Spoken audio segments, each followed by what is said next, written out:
Welcome to Omega League.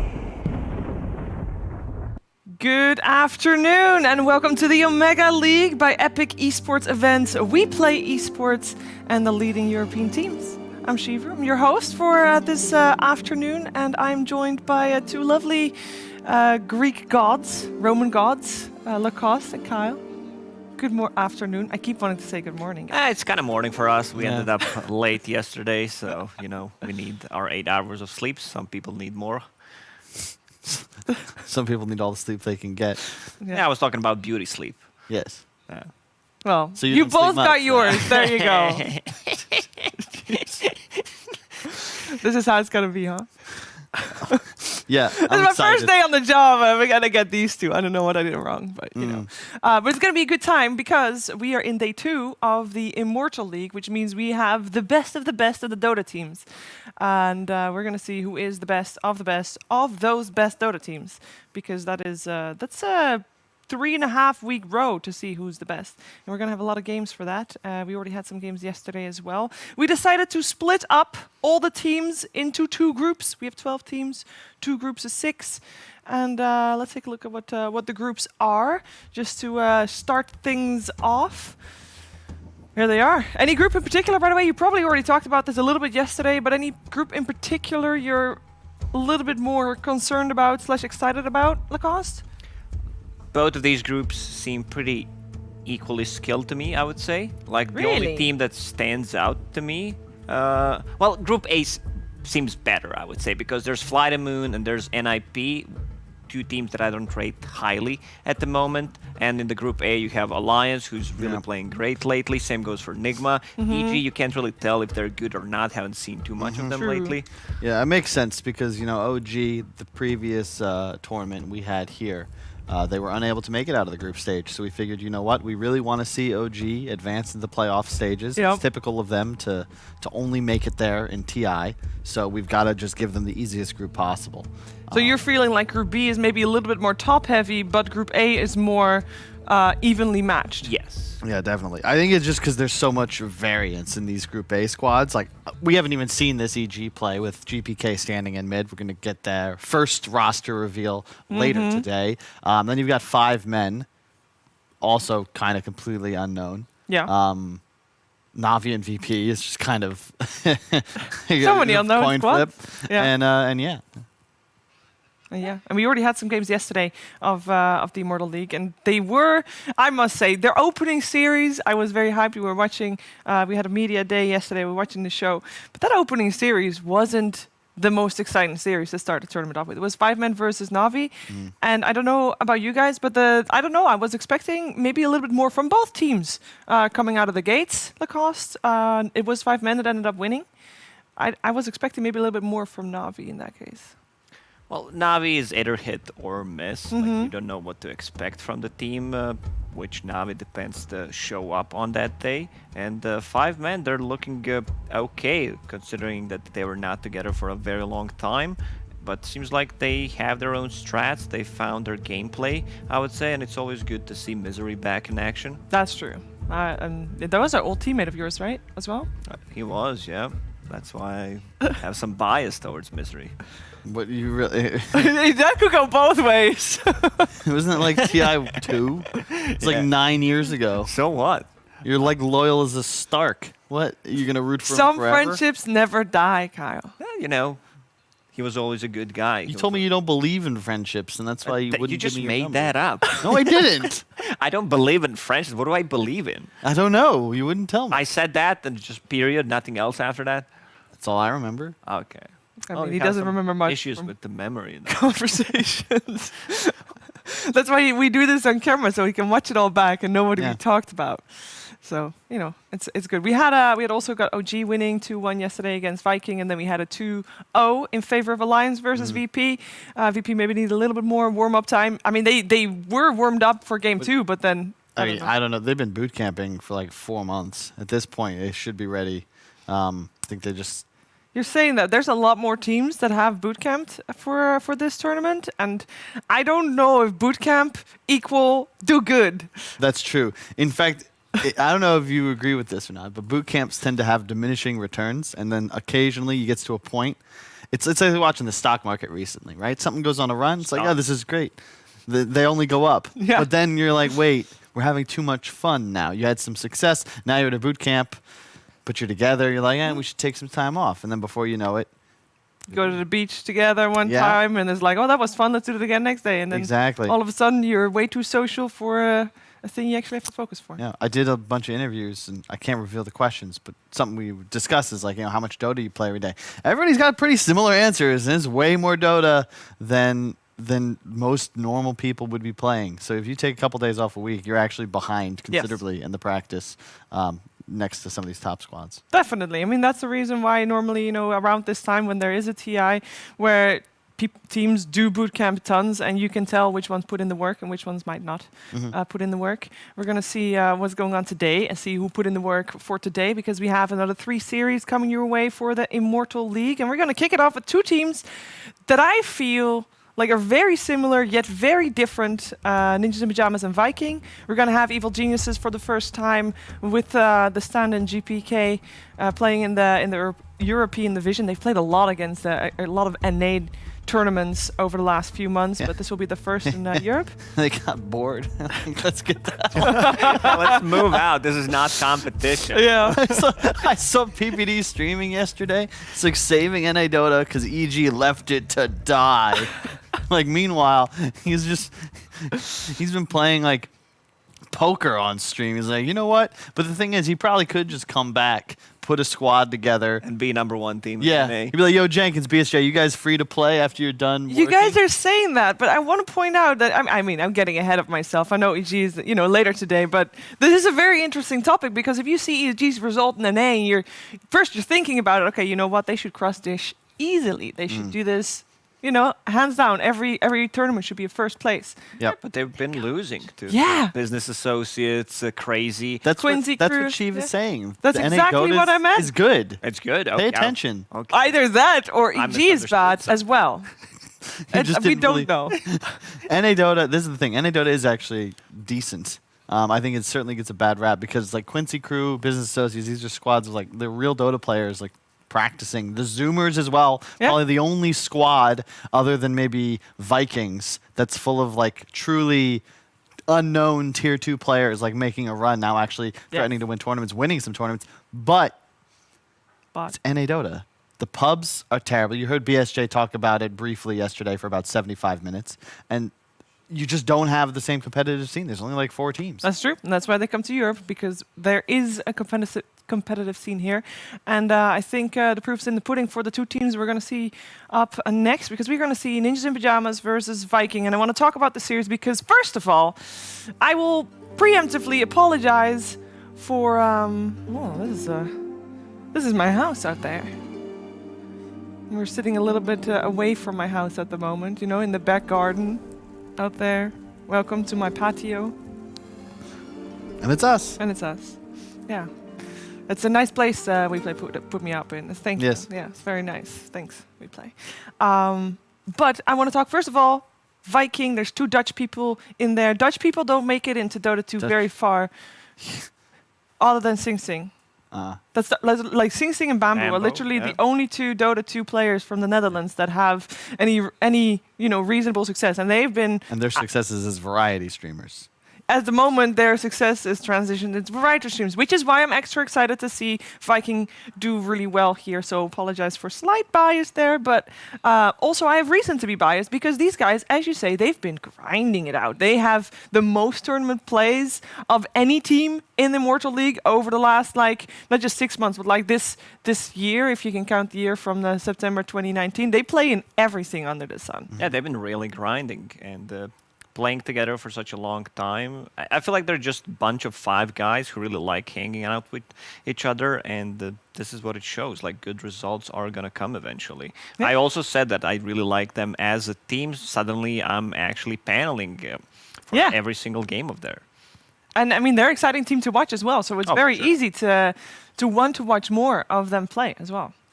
Now, another team that is a little bit in the same situation, in the sense that it is also an upcoming team, is Ninjas in Pyjamas. But Kyle, I was, they had great success as chicken fighters. And Ninjas in Pajamas is like, we need a new squad because the previous one didn't do too well, or maybe we don't know why they ditched him. It might just be because of Corona. Ninjas in Pajamas was split out. What are you talking about? That was the Universe PPD team. PPD and Universe just retired. I don't know if they really had an option. But no, they still played in tournaments. They were qualified for the WePlay Division 1 and the Pushka League. And then, they couldn't really play together because they were so split out. And then they decided, okay, you know what? This is a good time to hang in the towel. And then, all right, Ninjas in Pajamas need a new squad. Chicken Fighters have been doing well. You say hang up the towel? Hang in the towel, hang up the towel. Throw in the towel. Throw in the towel. It's like, do you know where that's from? It's from boxing. Yeah, because your manager would throw in the towel. It's like, stop the fight, my guy is done for. Yes, so they threw in the towel. Thank you. Has too much pride in him. Does not want to give up. Someone else has to do it. Yeah, who threw in the towel? But they threw in the towel themselves. So Yeah, technically, boxer they did. go- now, Kyle, hang on, boxer hang on. doesn't- They hung it up. They didn't hang up the towel, but they did hang it up. Their Like, hat. That means to leave your career. You take your career and you put it here. Yeah, you hang up your hat. Sure. Just not your towel. That's the key. Okay. You throw that in. Thanks. You can't hang it. My point is that Ninjas in Pajamas needed a new squad, and Chicken Fighters at that time had been doing reasonably good at the LA online tournament. So they got Chicken Fighters, made them Ninjas in Pajamas, but I think ever since, I feel like Ninjas in Pajamas has this chip on their shoulder. They need to perform well because people have higher expectations of them compared to, for example, Viking. And I think that's something that they haven't really lived up to yet. Well, they kicked their captain. They did. They didn't have a Did not help. replacement. That wasn't really a great move. Yeah, that's what we call anti-pro gamer move. I really did not expect that to happen. Like, Soneko is one of the few captains that is respected in terms of leading a team and being able to actually play on high level. So I'm surprised that this actually happened. They were doing great as a team. I think this is a huge downgrade for them. I mean, just to be clear, so instead of Soneko, they have Misha, but he is still standing in from Team Spirit. This is not a permanent fixture in their lineup. Better yet, this is the first time they're actually going to play together. I think this just shows how bad of a decision it was. You don't even you didn't think of a you don't pick people without having a replacement. Well, hang on, Lacoste. They haven't even played a game yet. We don't know.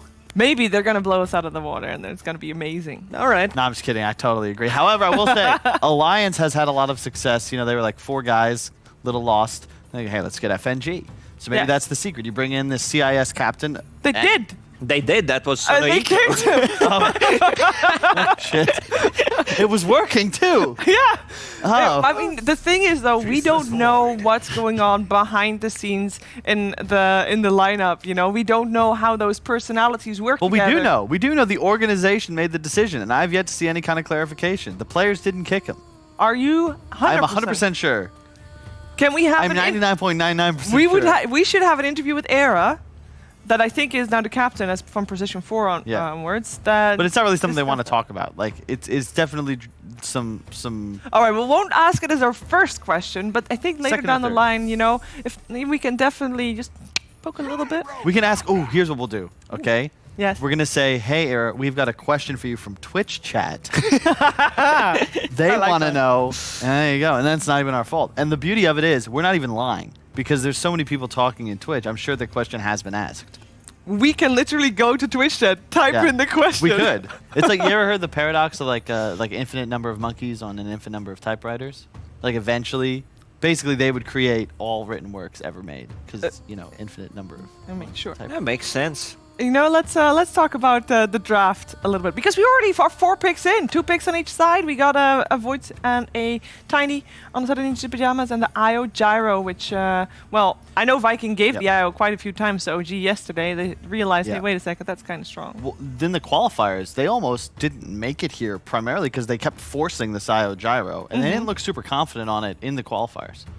I think they picked it 3 times so far. They looked okay in the games that they were winning, of course, but I think the strongest part of the Viking is their decision making, like what they need to do in certain situations, especially when you're feeling down, when you feel pressured. I think this is where their strength comes from, and also the drafting part where they not just pick heroes, they also pick their heroes to block like certain heroes that the enemy team is really good with. That is always a risky business, though. Because if the enemy team's really good with it and you block pick it because of that, it means they might also know how to counter it. Because if you're really good at something, you also know what's annoying to play against. It could backfire. We see more and more Tiny shifting from just position 4 to being a core, either like 1 or mid, where he gets the levels, goes around the map, creates a lot of space. We saw Thompson Tiny yesterday, who was like godlike 15 minutes in already. I did not think that we're gonna see this hero as a mid, to be honest. Like, I just didn't feel like it, but somehow teams are making it work. Well, are they? The thing about it, if you can threaten kills with your combo, we saw Boom play yesterday with the Echo Saber rush after Blink. The problem is there's no sustained damage. So you effectively need to start a fight killing a key target. Not CCing, but just killing somebody, and then you look to reset. But your right-click damage isn't real. You also really need rune controls. I think that's the key part of Tiny. And someone else has to be willing to push towers. Because Tiny wants to be able to collapse, find a toss stun target, preferably a haste rune, invis rune. That's a kill, that's a gank successfully 100%. He's one of the heroes that really relies on, you know, his team controlling the runes for him, because with the bottle, like if you have an empty bottle, he does not have mana regen. You do not want to be spending early gold on just getting that mana sustain in the lane, so definitely you need to be very careful about it. You know, we've seen a lot of teams focusing very hard on the 4-minute rune and securing that one for their team. A lot of rotations happening around that time. If you're looking for action, that's normally the point in the game where something is happening because supports leave the lane. So, yeah, it's interesting how that's kind of like been a power spike in a way. Depending on which rune, of course, you can get a little unlucky sometimes. We got an Invoker ban and a Clockwork ban in the second ban phase. Anything in particular that says to you guys, or? It's just the comfort picks that Viking really loves to play. Like Aramis and Clockwork yesterday, and a couple of days ago. The dude is just insanely good. And I think Clockwork as a position 4, like you get farm. And you can farm that Aghanim Scepter, which allows you to actually have like 2 initiations. It's a BKB piercing ability, so you can also stun like heroes into later stages of the game twice in a row, which is a pretty big deal. What I want to know is, who did Aramis start his career with and then, you know, was forced to leave them behind as he searched for greater things? Because Aramis was one of the 3 musketeers, technically 4 if you count the Argentine. There's no Porthos and there's no the other guy. So where are they now? You know, I'd love to ask him about that. Aramis is also a Lord of the Rings? No, that's Aragorn. Oh my God, Sheeves. Sheeves. Okay, can we cut this? No, I know that there's an Aragorn, but I also thought that was an Aramis and Archer. That's Legolas. I know Legolas as well. There could be. I mean, really, it's close enough. Right? Like, I'm sure there's a lot. Have you read the Aragorn Silmarillion? and Legolas, you kind of get Aramis. No, because I know it wasn't one of the main guys. Is it a Greek god, maybe? No, it is. It's some sort of deity from mythology. I feel like we are Greek gods. We should know who our brethren are. Yeah, well, I know it's 3 musketeers. That's what I'm being told in my ear. But that's the point. But we're trying to save Sheeves. Who's the 4th one? Porthos, Aramis. Is it like Arthas? No, it's like. No, the 4th one is the one from all the movies. And +1. How do you say that? That's Gimli. Yeah, that sounds about right. The Argeton, but that's D'Argeton. D'Artagnan. Okay, that's French. It's Athos. the 3 musketeers. It's like Athos. It's like Athos, Aramis, Porthos. Yeah, Road of Athos and the other. I don't know. Let's talk Dota, guys. You know, at least that's fun. You know, I know the heroes in the Dota game. Yeah, I did not. I love Chen against Gyro Wisp. This was typically the old school. If you watch Puppy or Kuro or Fly, whenever they go up against Wisps in the open, you always got to be concerned about their Chen, because the big counterplay to it, very weak in lane now, especially off all the nerfs. Chen, you just take early towers, you control lanes, and all of a sudden the Wisp Gyro have no real place to play the map because their mid tower and safe lane tower are already gone. Yeah, after Suneiko left, they did not play Chen. That's what I checked on Dota Buff. Ooh. And yeah, so. Wait, are you serious? You have that? You checked that? Yeah, I believe so. I believe that's true. So they're gonna put Misha. And what do you do? No, I didn't write it down. I was just, I have a good memory, Kyle.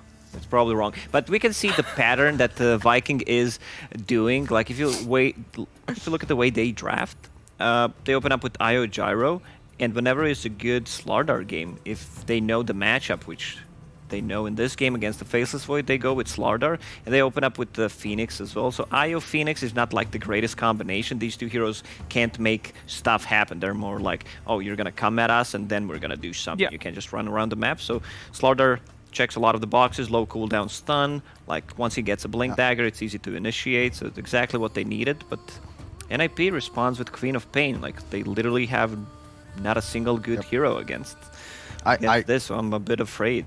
I really like Nip so far, just because the way they've got high sustain, you can tower push. Quap Void, both aren't really threatened in this game. And Viking GG's just straight up team fights, relatively weak. I think that the Phoenix has a lot of, like, you also don't really have stuns. Like, I know Slardar's counts, but he wants to kind of play his own lane. He's not really going to be rotating. And both of your supports are like counter gankers. You're not going to show up and make plays. Whereas for Nip, you're going to have a Chen Tiny with two really versatile cores and a Quap that's going to be able to control the lane almost guaranteed. What do you feel is missing then on the side of Ninjas in Pajamas? Like if you're saying like, okay, their lineup is already better than Vikings at the moment, what do you feel like they're lacking? If anything at all. Seneko. Last hero, Soneko, that's it. Surprise! He's back! It could possibly... They already have like 2-3 heroes that can close the gap, just get on top of Gyro. Maybe something like a Beastmaster is going to give them more push. Or is Darkseer available? I believe he is. We've seen this combo. No, Darkseer's banned. Darkseer's banned? Okay. Yeah. First ban on the side of Nip in the scheme. I'm more worried about Vikings' last pick. Like, what it needs to do so many things. Like, it needs to be very mobile. It needs to be a great laner against Queen of Pain. That's the trouble. I actually always kind of disliked saving my mid for my Wisp team, just because it feels like no matter if it's like it's open, it's our last pick, but there's such a small number of heroes that can fit the role that like Lacoste is envisioning. Because right now you'd prefer something that could frontline, a little bit of tower push. You want it to be able to rotate. It'd be nice to have a stun. Basically, Dragon Knight, but you can't pick it anymore. Whereas your offlaner can be way more versatile. No, we're talking about Viking. Oh, for Viking, yeah. What they need for the Wisp. So you're looking for that style of hero. You could theoretically go for more, like there's different concepts. You can go for something like a Necrophos or like a Viper and just kind of get really tanky, but I'm not a huge fan of that. You can get all in on like the team fight. I've seen, again, Nigma special, they do like Wisp with like a last pick Ember for Miracle, but it's just real risky. Against all the stuns and the damage output of NIP. Their mid-game teamfight right now is nuts. I'm not a big fan of the hero at the moment, but it could possibly be a good puck game. Like, they need some kind of silence against Faceless Void, against Queen of Pain. Otherwise, these two heroes are going to do so much. But they go with their, classic 10th pick, Ember Spirit. I like it. It's a root mechanic. It's weaker in lane, but it gives us what we need. Yeah. Because now you can actually make plays. There's an Ember Spirit that's always going to be a threat when he's off map. You really love to utilize Wisp. If you ever get any bottle refills or just TPs in, Ember, if he can stay on map 24/7, is one of the best heroes in Dota, especially with the level lead. And the Quap versus Ember matchup is very skill-based because you can juke the daggers with a good sleight. So it'll be really a match to key on. Yeah, you did say it was a little risky, by the way, as the odds are appearing on stream. They are actually in favor of Viking. Yes. Yeah, Viking overall just seems like a... I guess it's not based on... Yeah, but I guess it's not based on the draft. Thanks, Kyle. What, Slacks didn't know? Slacks didn't know. No, but I always think it's a little bit based on the draft. You guys have been talking how you like Ninjas in Pajamas better, but I guess the results of Viking... Obviously, they come into account as well. Yeah. They're still favoring Viking in that. The big benefit to NIP is that I think they're in their comfort zone. I have felt like Saberlight, his best hero, it's Pangolier. That's his bread and butter. You've got Charlie on what I consider his best hero. And for real, the only one that I've seen him, and I can say, yeah, Charlie is like, he will win a game playing Void, and he will. And then you got a Quap mid for Supreme, one of our the more high-skilled laners. So what you're saying is start betting. I feel like in this one, NIP won the draft, yes, like highly 70-30, but overall Viking just seems like their team fight execution, decision making is better, so I'm just gonna go with Viking. Like I've been really impressed with what they've been doing. I don't agree, and I've not been impressed. Nip I haven't seen. but I think that there's got to be something. I'm sure they've been working hard. I've been saying for a month, as have others in the community, that kicking Snake was a mistake. I think the players got a chip on their shoulder. They're going to look to prove that they still got it, and they're going to take this first game. Okay, well, let's find out what's going to happen in this first game of the series, and let's check in with our commentary team that this morning is Capitalist and Jenkins. That's right. We're here for a pretty good match, I think, on our hands. I think this is a nice match to start off the day because I feel like it's two teams that are pretty solidly in that Tier 2 area and are really vying for making themselves go up to Tier 1 here at Omega League. Yeah, I think so. NIP, they're playing with a new player. Oh, what am I hearing? That was Thunder. Oh! That was the crash of Thunder from Zeus Oh, my goodness. on the Mount of Olympus. It's all too much. You really got to immerse yourself here in the environment that is the Omega League. Saberlight is one of my favorite offlane players right now. Really? Why is that? He's fun to watch. His pub game, he's really upped it. I know people don't like us talking about pubs, particularly. It's okay because you're talking about a pro player's pub. Okay, yeah, not exactly, exactly. That's exactly why I'm going there.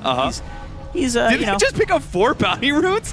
What the hell? That's Liking GG. Okay, so Toby's probably going to get punished for this, or maybe not. He actually gets the 2-man crush, Ooh, and that'll the be big enough. crush. So he just walked up, took some bounty runes, and they got all 4. Dude, that's 3 heroes too. It's not, that's not just like a casual 2-hero bounty rune steal. That's 3 heroes. That man just walked into a bar and started swinging. I mean, he's Slaughter, I guess. It's the river. That's his domain. Like, Yeah. He's confident there. All right. Good start. So Saberlight upped his pub game. What do you mean by that? I mean, the guy went from like some 7K pleb to 10K MMR over like a few months. Oh, yeah. It took a good kicking, and all of a sudden he just ups his game, and now he's God mode and competitive as well. In pubs, MMR usually reflects exactly how people perform in competitive.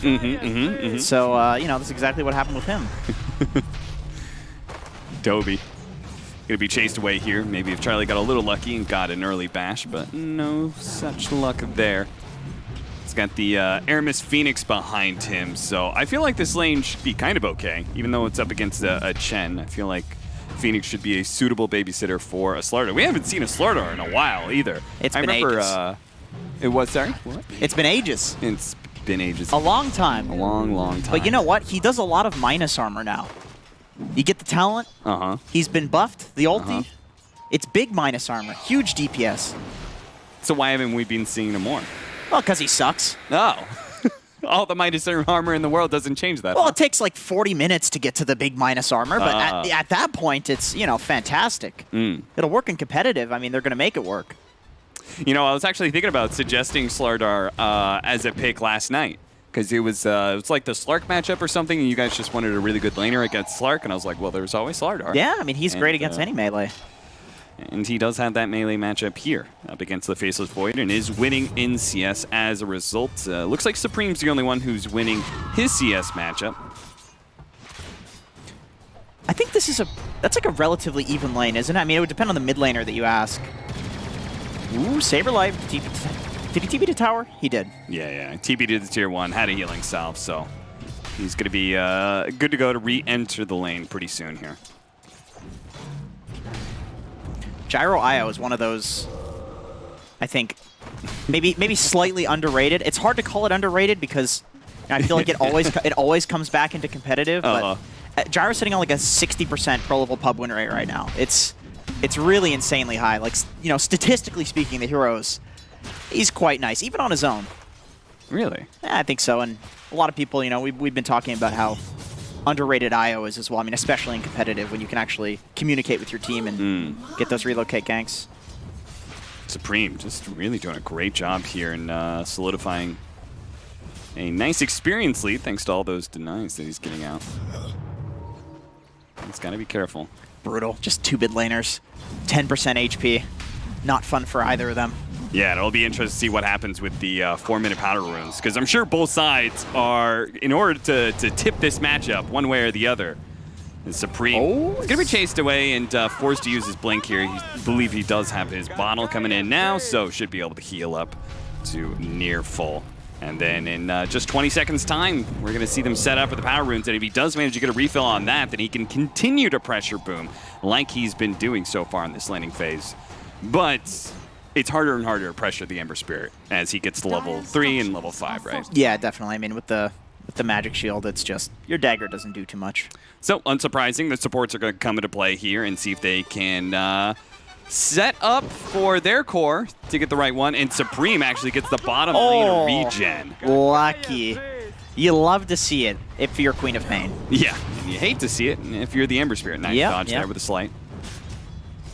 That's a weird one to dodge, because I think the dagger has to hit you as you're going through the slight. Yes. Like you have to get kind of lucky. Maybe there's a way to game it. You could ask somebody like Gunner that, and they would know. Some Ember Spirit player. It's like, oh yeah, if you do it at 0.5 seconds after you hear the sound. Goddamn mid laners. They're just way too into their mechanics. They really of the are. game. Ugh, Come disgusting. on. Peasants. Mechanics peasants. Well, as a result, Boom is going to be looking a little worse for wear compared to Supreme. And Supreme, certainly the player that I look to the most in Ninjas Pajamas. I agree with you. Saberlight definitely, I really enjoyed my time talking to him at the Summit. Having him on the couch was actually wonderful.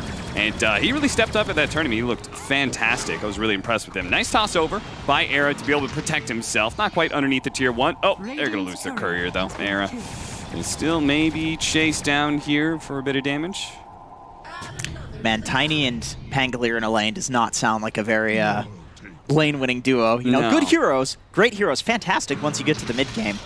But in the laning stage, it's just kind of two melee guys that are totally okay with, okay, if we can just get experience, we're happy here. Yeah. And compare that to the matchup that they're up against, the IO Gyrocopter. Like, that's definitely a lane you're not going to be able to pressure whatsoever. Right. I mean, even strong lanes will struggle against an IO Gyro. Charlie being given a little bit more solo experience time while the Chen makes his rounds through the jungle.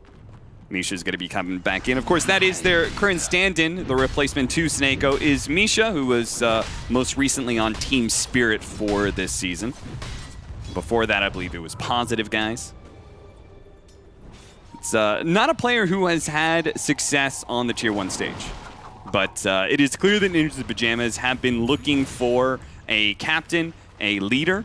Even though Era has taken on that cap before, he said quite emphatically that he did not want to be a captain again, and he wanted somebody else to be able to take those reins. I believe he called himself a mercenary of war. That's what he wanted to be. Oh, okay. So Misha's drafting? I'm not entirely sure. I'm sure Era has, I mean, being, you know, like, since Misha's not actually on the team necessarily, and they're still trying to figure things out, I'm sure Era has to be more of a captain, but he said in an interview, like, I think it was like 3-4 months ago, he's like, I don't want to be the leader. I want to play forward position. I want to focus on my own game. I don't want to try and be the guy. It's a lot of calls. It's a lot of like hats to wear to be the captain and certain positions. I think there's not a coincidence that a lot of these really great captains are 5 positions. It's a role where you spend a lot of time, you know, sitting in trees, like waiting to soak smoke ganks and, you know, waiting for your team to get items. So you have a lot of time to think about the general game plan. And usually you're on heroes that can actually influence the general game plan. So it does make sense. Shen Phoenix, man. Who wins this matchup? Who wins this support battle? Well, Aramis is going to try and prove that he can win it by killing some of those neutral creeps, getting a bit of gold experience for himself. They're actually going to try and get in here. They do have the Rolling Thunder coming up for Saberlight, and he will get a nice bounce into the Gyrocopter. Now, he's low enough he could take some physical damage and possibly die. If Saberlight's not careful, sure enough, that's exactly what happens.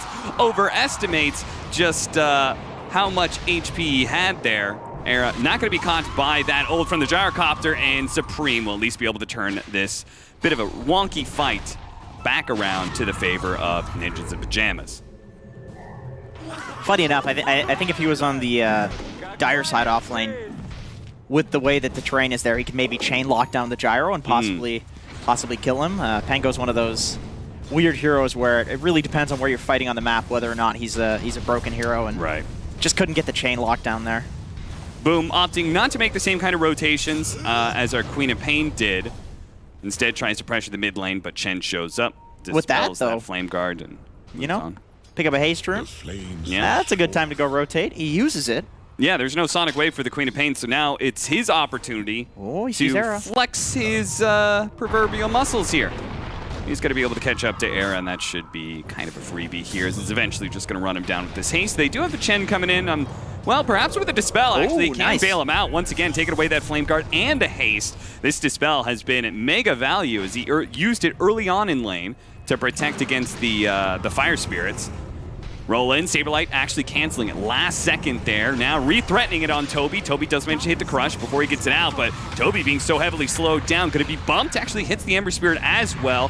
Back onto Toby again. That Dispel from this Purge Creep has been doing so much work, and it happened there as I believe he dispelled away the sprint. They're trying to go onto Saberlight now. Boom. Is going to lead with the Gyrocopter to try and catch some of these heroes who've been diving in so deep. Saberlight jukes to the left-hand disarm. side away from the Gyrocopter. That disarm may have just saved him here. Boom. Does manage to hit the Tiny and spot Saberlight as well, so he may be able to get a secondary kill here if he has another round of Remnants coming up soon, but I think Slight by itself would be enough. Very close. That's funny. I think he was, when he was slighting the creeps there, I think he was trying to slight the Ember. Or Yeah, I think so too. He was trying to slight the Pango, and then actually Pango, ended up getting the Tiny. Era's trying to save his core and walks in and dies, but Saberlight survives. Very good fight, and most importantly, they take the mid tower for NIP. So that was a pretty nice rotation. You don't usually see a 5-man towards mid. It's a pretty big commitment, but when your carry has a Chronosphere, which he didn't actually end up using, and I can hear the Meepo sound. You hear that? Yeah. Is that the party music? I have that all turned off. I'm so sick of I got sick of hearing that within just a few days. I think a lot of people did. You know, nothing against that. Obviously, you know, great engineering from Valve, and it was a good idea, but yeah, unfortunately, Dota players only care about one thing, and it's playing Dota. Yep. Yeah. Even if it's like I can't play Dota right now because of pause, like I still want to just focus on the game. Right. Not super replayable, that Meepo game either. That being said, I could see a world where the musical chairs minigame is going to be super hype when we get to a TI. You know, on main stage, we have some sort of pause, musical chairs comes up. If everyone actually competes, it'd be really fun. Maybe do some prize. Yeah. Pause prize. Whoever wins the most pause games. You get a free bounty rune. Yeah. One shared tango. How about that? Make it a really small prize. Yeah, that's Prize fair. nonetheless. That's fair. You know, randoming's been nerfed like that too, so Yeah. doesn't give that much. Genius ideas coming out here. Yeah, this is what you tune into the broadcast for. Our terrible suggestions on how to patch Dota 2. Push coming in with Siege Wagon. Viking GG.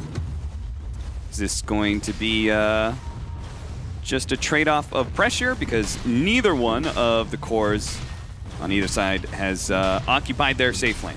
Both of them have abandoned, moved on to farming up jungle, and are letting their safe lane tower get pressured one way or another. So this will probably just be a simple trade-off, as happens plenty of times in the world of Dota 2 nowadays. It's hard to play into a Slardar right now, too. I mean, the guy sitting on almost 2,000 HP at 11 minutes in, that would require basically all of your nukes to kill him. So not something you really want to commit to. Just go for the trade. Misses out on the last hit. You can see Boom making good use of the illusion rune there to be able to tank up the tower so his Siege Wagon gets more hits. As, that is the current advantage the Ninja Pajamas had, is they took that mid tower nice and early. Why is that important, Jenkins? Oh, well, it secures access. You can go from the enemy triangle to the enemy jungle. I mean, you can already go from your triangle to the enemy jungle, for example, because you just walk across the river. There's no tower there. But so it basically gives you this horizontal movement on the map. So it opens up, instead of just one form of movement, it opens up two, which, you know, is double the value. Very important. It's near Roche, too. There's some other reasons. Committed the blink. Picks up the Invis rune, refilling up that bottle. Is going to be going for the fast Orchid in this game. Mask of Madness, Faceless Void. Really looking to get active early. Don't want to go late game against Gyro IO with an Ember Spirit. And a Slardar to amp the damage. Yeah, it feels like they may not have just like one single core that's really, really strong, but they've got all three of their cores going to scale nicely. Aramis, he's going to try and force them to commit the Sonic Wave in order to get this kill, and Supreme does indeed do that. I mean, obviously NIP gets the kill there, but I actually really like that positioning from Aramis, just soaking up that gank there. Oh, no! What reaction time. God damn, Boom. Wow. See you later, nerds. Indeed. What a jump away. Dude, that's 2 big ganks Yeah. basically avoided by Viking. Like, that is so nice. That puts you so far ahead in this game. There's no Chronosphere. It's time to make a move. Yeah, Viking GG, There's they the still have smoke. their relocate. They can make an aggressive move. The other 3-man, relocate in if they want to. They can have the gyrocopter, IO lead the way. There's a lot of options here. Only thing they really have to be scared of is the team fight of Rolling Thunder at that point. There's the 2-man smoke. Yeah, they're going to the Slardar because they have the reload, so, you know, technically this is 5 heroes here on this gank. They're going to move down to bottom just because it's one of the only heroes they see, but at the same time, the Queen of Pain has actually now shown herself. Oh no, actually, that's an She's on a Indus sentry. is showing herself because of the Sentry. They're going to actually try and go on a Shad here. Shad does manage to get off his ultimate before the Rolling Thunder comes in. Charlie time walking into all of this nonsense, but they will quickly deal with Celery, and it looks like Shad is going to be pressured enough with the help of Saberlight. Supreme comes in and cleans up that kill. Now they're going to turn on to Toby with Bash coming out from Charlie. He's not threatened by this Slardar one bit. He's got to get away from Boom, though. Still represents a lot of damage, especially with the relocate coming in from Celery. He's going to rejoin this fight. Bash up. They should be able to bring down Saberlight. Oh, he managed to get the other side there, but he burns out from the Fire Spirits. Aramis, who's chasing Era, manages to survive through that combination. Chase down underneath the tier 1 tower. Boom. With all that movement speed, thanks to the haste, is going to be able to get this kill in the support. But what about the cores? Supreme, he's okay for now. He's really man-fighting this one, and Charlie comes in and managed to hit 1 bash. Boom.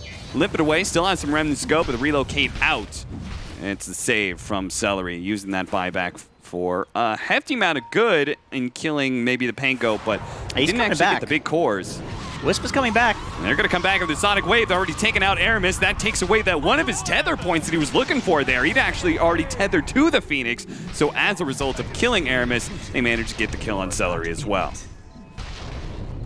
I think it's fair to keep his core alive. You know, you're probably pretty okay with that. I think this all really goes back to just the fact that Chrono was down. You know, oh, Saberlight. Got another swashbuckle, but can he get off the Rolling Thunder afterwards, or is the bash going to come in? No, he doesn't get hit in time. Toby is now going to be chain stunned up. They're looking for the toss back. He managed to work his way through that tight little passageway in order to land on the Slardar again. Now Boom has his remnant up, but immediately gets disarmed. Chased down by Supreme. The double slows make sure he's not going anywhere. Even if he had a remnant, he wouldn't be able to make it go very far with those kind of slows. Double kill for Saberlight. You know, fighting a Pango just in a great spot for a Pangolier. They didn't have exactly enough burst to take him down, and he gets the ult off, purges the minus armor. All of a sudden, he's actually a threat. You have to see an aggressive relocate in. I think that's how they want to set up their ganks. They want, you know, an Ember Spirit to go in with the Slardar and then follow up with the relocate. It's kind of been the opposite. It's like IO and Gyro getting gone on, which is not what you want. And maybe that's part of the reason Ninjas in Pajamas made the play that they did, playing into the enemy jungle. Kind of assuming that's very likely where IO Gyro is going to be, while the rest of the team is going to be on the other side of the map. Right. That's the one downside of the IO combination, is that you're just assuming, oh, my 3-man's going to run into the enemy, we're going to relocate in. But what happens if it's the other way around? Right. It's a little dicey. Exactly. Just depends on what you're comfortable playing against. It's like Mid1 saying yesterday, they weren't afraid of the Timber because they just know how to play around it. And I feel like certain teams are also comfortable against an IO because they just know how to go to the IO combo, you know, and play around that. And NIP is looking really good with respect to that in this game so far. Yeah, Ninjas in Pajamas at a very comfortable position. Not up by a huge amount of net worth, but they've got a decent bump in experience at this point, and they've got the all-important Aegis of Champions to work with now. Whoa, let's not get... It's a little... You know, they're looking pretty good by Aegis of Champions. Is that too much? That's a little too much. I should have just said regular Aegis. Yeah, I think so. I mean, you don't want to psych them out. Like they're probably pretty nervous. Oh, God, am I supposed to be a champion? Oh. That's too much pressure, man. Can't handle it. Here it just pops in. Kills the creep wave, doesn't get greedy with it, doesn't go for those juicy ranged creeps sitting in the back, and as a result, he will keep his life for now anyway. Toby just still on the hunt. Sitting in the trees, not showing his blink. Although I'm not sure, has he revealed it yet? I think he probably has revealed the blink. I mean, imagine he's had it for a while now. Still though, you don't want to show on Sardar. You know, you're the blink initiator. People are scared if you're just off the map. Man, this is crazy how quick Ninjas in Pajamas' pace has been. Maybe it's in part because of the Chen. They had the early medallion to allow them to take Roshan and then all that teamfight potential. But they just rolled up, took Roshan, 5-mana to a tier 2, and now they're hitting a tier 3, which is going to force Viking GG back. Oh, they're going in. They're actually going to get the initiation. Wow. Are you serious? Dude, Ninjas in Pajamas, they're not messing around right now. They're saying, Viking GG, this is not going to be a long game. What a call, man. Whoever made that call is a god. That was a sick, nasty initiation, but really good follow-up as well. That was just straight-up teamwork. Era finds the initiation and does it again. A secondary time on a Toby. Unfortunately, that just leads into a crush. That was a little awkward, but still, a relocate there's no back IO. means there's no save for the Gyrocopter just yet. Celery's going to come in. Aramis does manage to get off the Supernova. They're not sure how much they really want to dive into that area. They have to back away from the Supernova explosion. Can't commit for the Gyrocopter. Still, though, that's going to be a ranged Rax, at least for now. Viking GG. Range Rax this early doesn't feel great, but they should be more concerned about the overall fight because the Orchid coming out, Rolling Thunder on through. They still have a bit of take damage on a Toby, but it's not quite enough to kill him. And Saberlight being very disruptive right now thanks to that Rolling Thunder, but it looks like he's going to be caught. Yule Scepter up in the air. He will manage to get a swashbuckle away to the side. Viking GG pressing forward. There's still a lot of healthy cores here, though, between Charlie and Supreme. They don't have a Chronosphere or anything like that, but they seem damn near fearless in being willing to take this fight up into the base, up into a high ground like this. Supreme's in. Up. Oh, Supreme. He does have the Aegis. And with this secondary life, oh, Toby actually blinked right into the avalanche there from Era. That's a bit unfortunate. That was a good opportunity for initiation, but he's got a secondary follow-up. This time, he's going to catch Charlie and Era stunned up together. Looks like Era goes for the toss back onto the Ember Spirit, trying to keep its distance, but it's not good enough. Sleight of Fist does manage to get that kill. Aramis now going to see the opportunity. They've finally broken Ninja's Pajamas, and they're going for the deep dives. They're going to be able to slow down some of these heroes as they clean them up. It's going to be Saberlight left behind with the two supports. They're going to be the ones to fall. Queen of Pain and our Faceless Void, the main cores of Ninja's Pajamas, do manage to walk away with their lives. Man, so much just happened within a 2-minute window. That was some absolutely beautiful Dota. That call to dive base, like the typical play there is you just, okay guys, let's force them back. It's so obvious, everybody knows this, but they went in.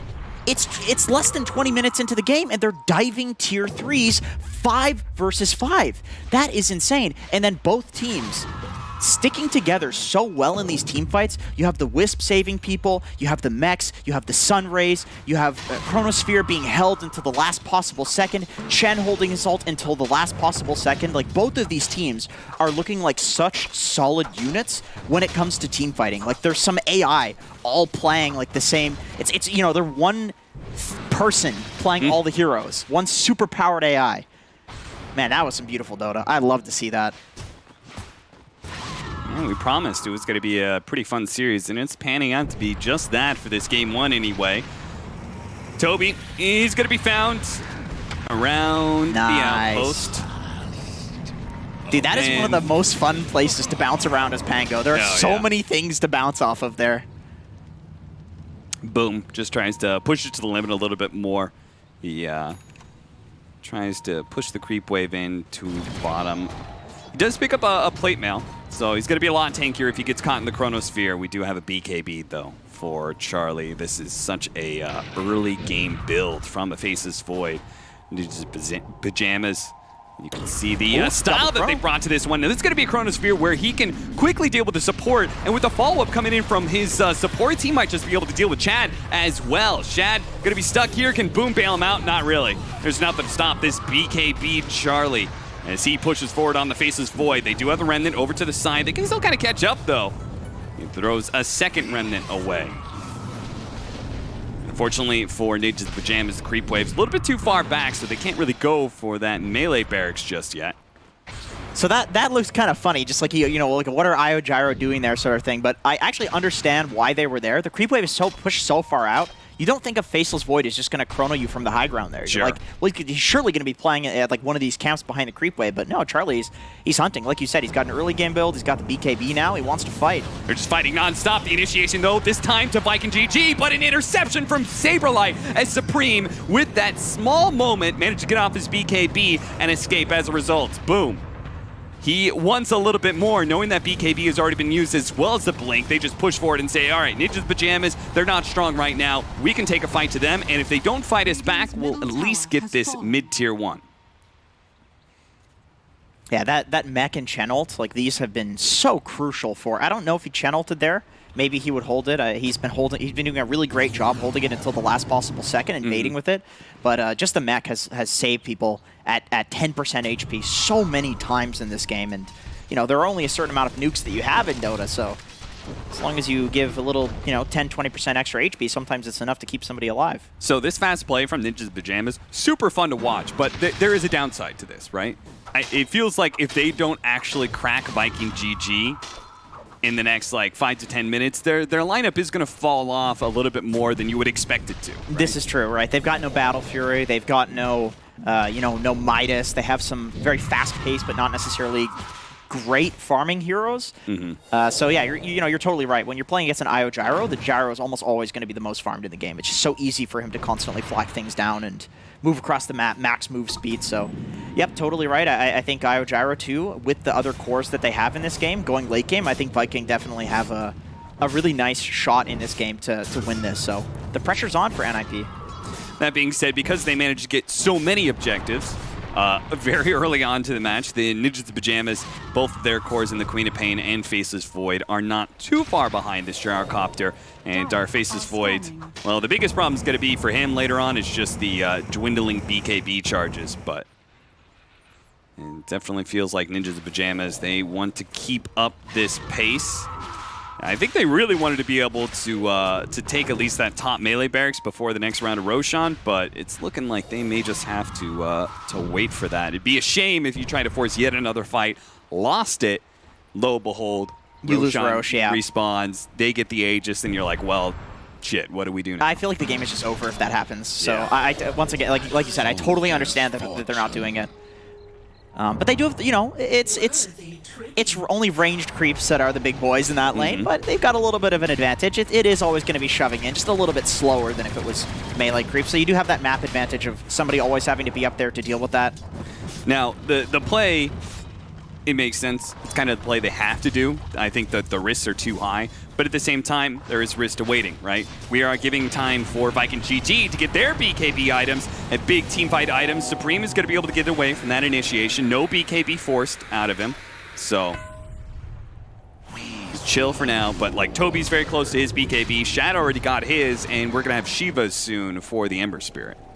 So they're going to wait for this Roshan, but Viking GG will hit a very nice power spike, and I think they'll be more than happy to contest a Roshan.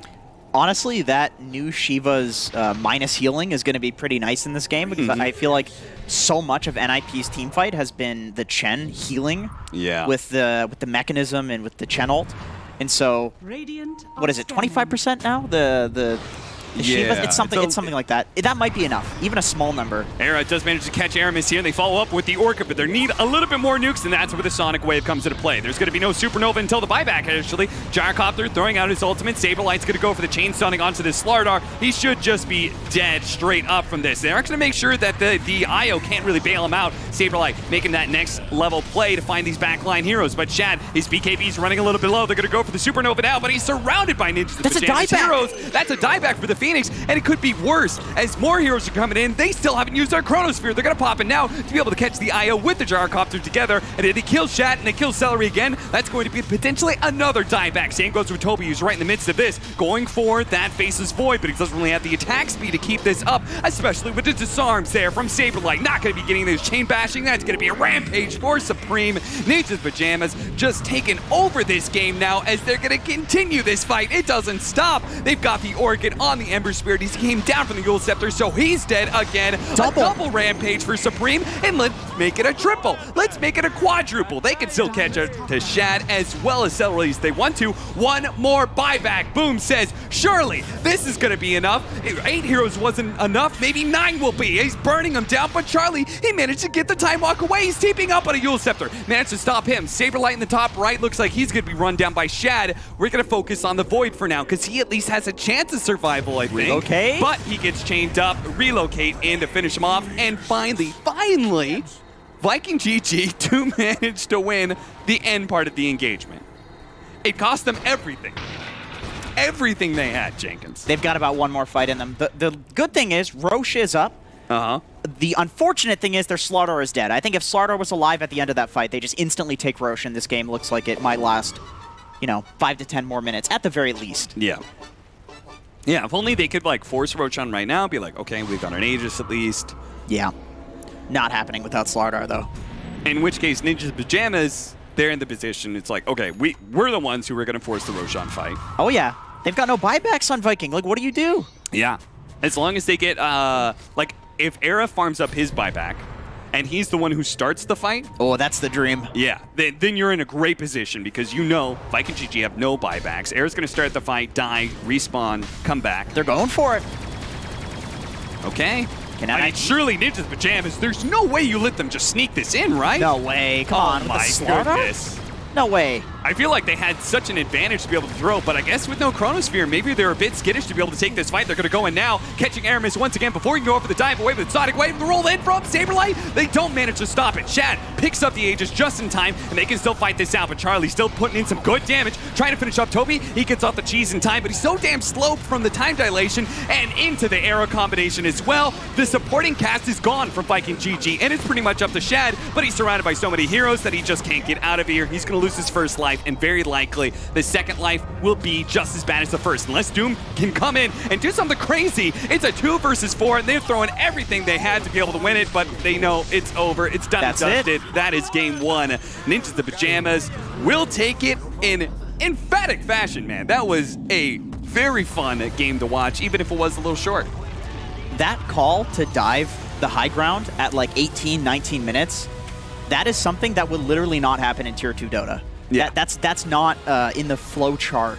That there's no way. I mean, it's so risky, but based on where the people were positioning that, okay, they have to stagger their TPs in, right? So you're going to have one person TP, another person TP. You have this opportunity, this split-second window to go in and get that kill. And that set them so far ahead. And then, man, the team fighting, it was absolutely beautiful from NIP. Yeah, Viking GG, they put up a really good fight yesterday, and taking on Ninjas the Pajamas, they just got trounced by a team that played nice and fast and clean, man. Such great, beautiful teamwork between both the teams. Can't wait to see the rest of this series, and I'm sure our panel are looking forward to it as well. Sheever, Kyle, Lacoste. Hi, Kyle. He's making bad gestures at me. I don't know why he's trying to throw you under the bus, Kyle. It's unbelievable. It's just, I mean, that's just rude. Not very collegial at all. Yeah. But indeed, we're going to talk about that first game because we had split opinions on the panel already going into the game. But I think regardless of what you guys predicted, this is not how we expected any game to play out. I want to start with at 20 minutes. I know you predicted them to win, but there's no way you predicted them to win it this way. That's exactly what I said would happen. Yeah, They're going to play fast with Chen. They're going to take the mid and the safe lane towers. They're going to get map control. Okay. Phenopane's going to be godlike. All right, a little bit. Double rampage. We'll give it to Kyle. Yeah. I did not definitely expect NIP to play this good. They looked like a completely different team, like decision-making. What Jenkins said about their dive at 18, 19 minutes in near the Tier 3 tower, it's just something that doesn't really happen. I don't consider NIP to be like a Tier 1 team, but what they showed in this game, and if they can play consistently like this, man, they can be paired up against any of the teams. I know Supreme is extremely high-skilled individual. Same goes for Saberlight. Skilled. Yeah, Supreme. Wow, nice one. And what about Saberlight? Do you have a pun for him? He's no, not yet. Yeah, Saberlight is kind of a guy that I expected What? Where are you going with I'm this? going that I expected the Supreme to be, one of the up-and-coming offlaners. He really did the amazing job. I think. Who did he play for? Jack's team? I don't know what they were called. Quincy Crew, I Quincy believe. Crew, no, they yeah, at the time were- he was one of the few CIS players that actually went over to America to try his luck there. It didn't really work out for them, but then again, he was playing with a bunch of NA people, so can't really blame him. I think most of people would have said it wasn't his fault that the team didn't work out with him. So, like, he was not the problem. And yeah, it was a treat to watch on his Pango this game. I think that this is the best we'll see NIP play, though. Like, in terms of draft, this is their 100% comfort zone. I mean, this is their first game. This is, the strategy that they came in preparing. It's like, this is their style. Their new captain, their new 5, is playing Chen, which is a typical role for. Think about the record that these players have. Like, effectively every good captain that's won big tournaments, whether it's Puppy Kuro or Nota, like, they all play Chen pretty damn well. And then you have your 3 core players on their best heroes. The draft kind of plays itself, especially once you get those early towers. You mentioned Misha as their new captain. Are we sure that that's the case? Because as far as I'm aware, he's still on loan from Team Spirit. I don't know if he's coming in as their captain. Could be just, mixed calls. Yes. Someone needs to be more vocal, but for now, it's a possibility that they're just, all calling the shots. Yeah, This was their comfort, so... Iran Tiny is also no joke. He's a Han player. There's a rule. Han players, they can play Tiny. You can play real well. You just don't see tossbacks. Because you know why? Pebbles was very fun to play. Yes. And also because we knew how to use tossback. In Dota players don't know how to toss back. They just think it's like for more damage. You're like, I'll toss him to the air. You can toss him back to your team. You can toss him to the enemy team. You can toss him wherever you want. They literally copied the whole game, huh? Tiny, who's a rock, they called him Pebble. Yes. I mean, Heroes of Nubers was literally Dota. Ice then with Frog other literally names. made it. And then they said, nah, you're dumb. We're going to do it. We're gonna do it Our way. Yeah. Didn't really play out very well. Shout out to S2 Games. Yeah, I can see the way. Well, what's the way right now in 2020? Well, now it's a totally different studio. I think it's now called Frostburn Studios, but I'm not going to get into the past. At some point, it's a podcast topic, but man, guy in charge of S2 Games. All right. Multiple people there. They made some very questionable decisions. I am not done yet talking about this game that we just witnessed, because I feel like even though, Kyle, you predicted exactly how it would play out, It's true. That's what I I'm did. still impressed with people going... I would ask anybody, it's like, what's the hardest thing in professional Dota right now? And people would Winning. normally say going high ground. Going high ground is very difficult at the moment. Yes. But they did it like it was nothing. That was always, and I think always will be, like breaking the high ground. You can see so many comebacks when you're trying to siege a tier 3 tower. There's always going to be some kind of a sick play, either like toss back or hook, you name it. Like someone's going to make a mistake, overextend, be where he should not be, not pop his BKB, and these mistakes are highly punishable. I like the way NIP itemized in that game. Like Faceless Void was just going for this early build, Mask of Madness into BKB, same goes for Queen of Pain, getting that Orchid into BKB. They had no abilities that pierce magic immunity besides Corrosive Haze, which is not that big of a deal.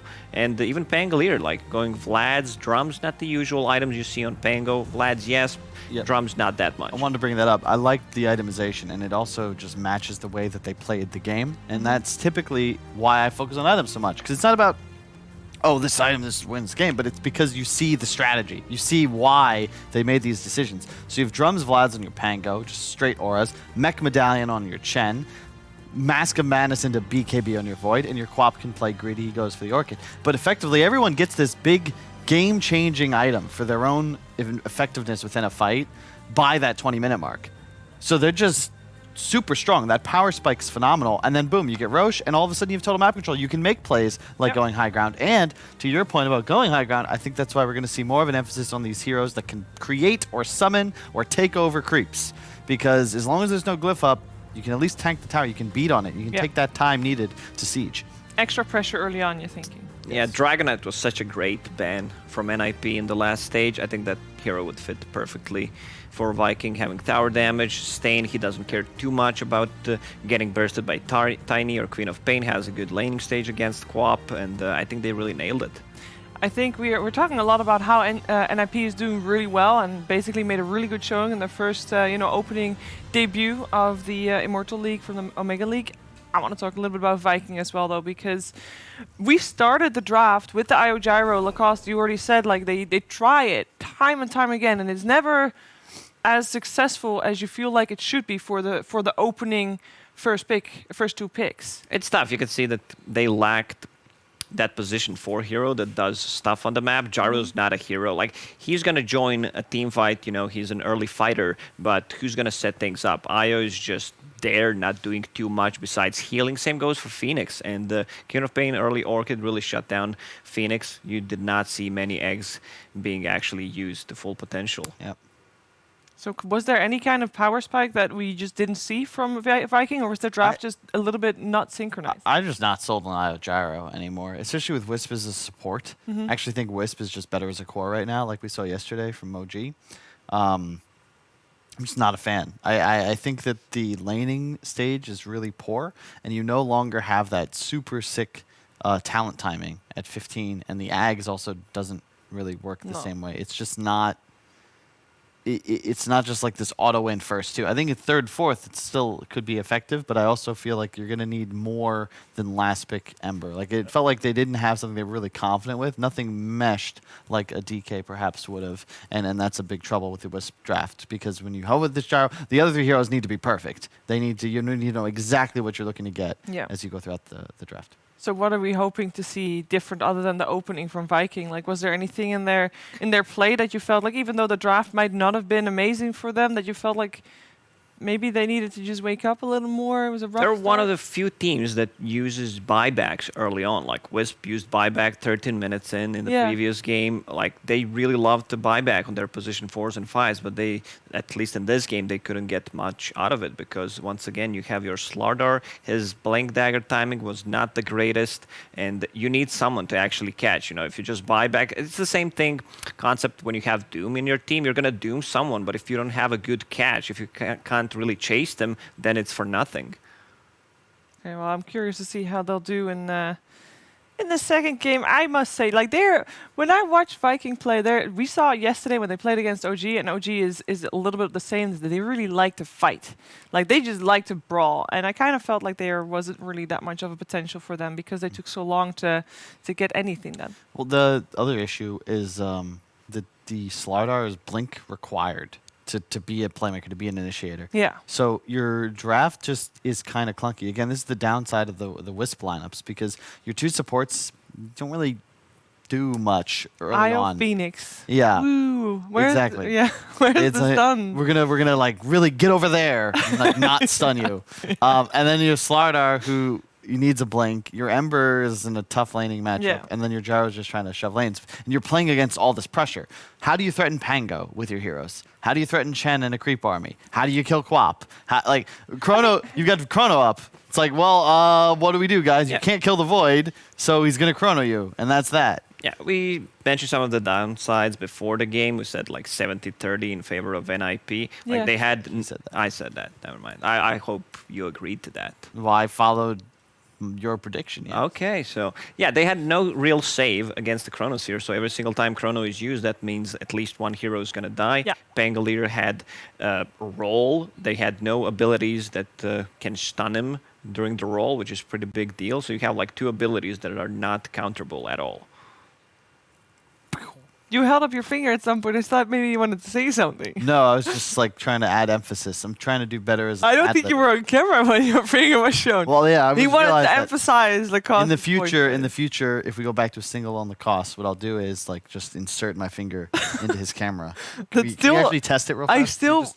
No, on him. We need it on him. I don't think that is... Yeah, that might, maybe. But holding your finger in front of his face is definitely not going to be perceived as emphasis on his point. Really? Really? What if you give me a thumbs up? What if it's... I think it's a wrong finger. What? Thumbs up. I think that's going to work much better. Well, if I just... Okay, I guess. Okay, hear me out, though. Oh, yeah.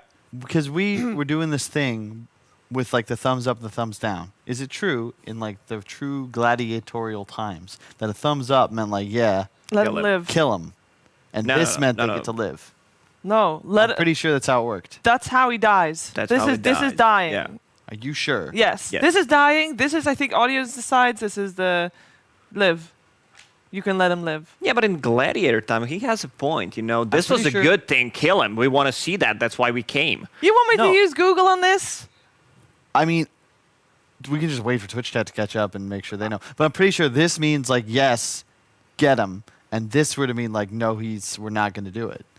Because I remember there being a thing how this originated as being bad. Now that you said it, I think you have a good point. It's I mean, it's a in the back coin of my flip head. at the end of the day. Yeah. Well, I still think this is kill him. All right, because Also, I saw Race King do it in the trailer, so I like to think that WePlay got their facts straight. that's possible. Because I was thinking, what if we had like a feature Yeah. where we had like a virtual thumb, and we got to have Twitch chat like vote, and like we see the thumb like going like this, and if it's bad, then we like literally get rid of the panelist.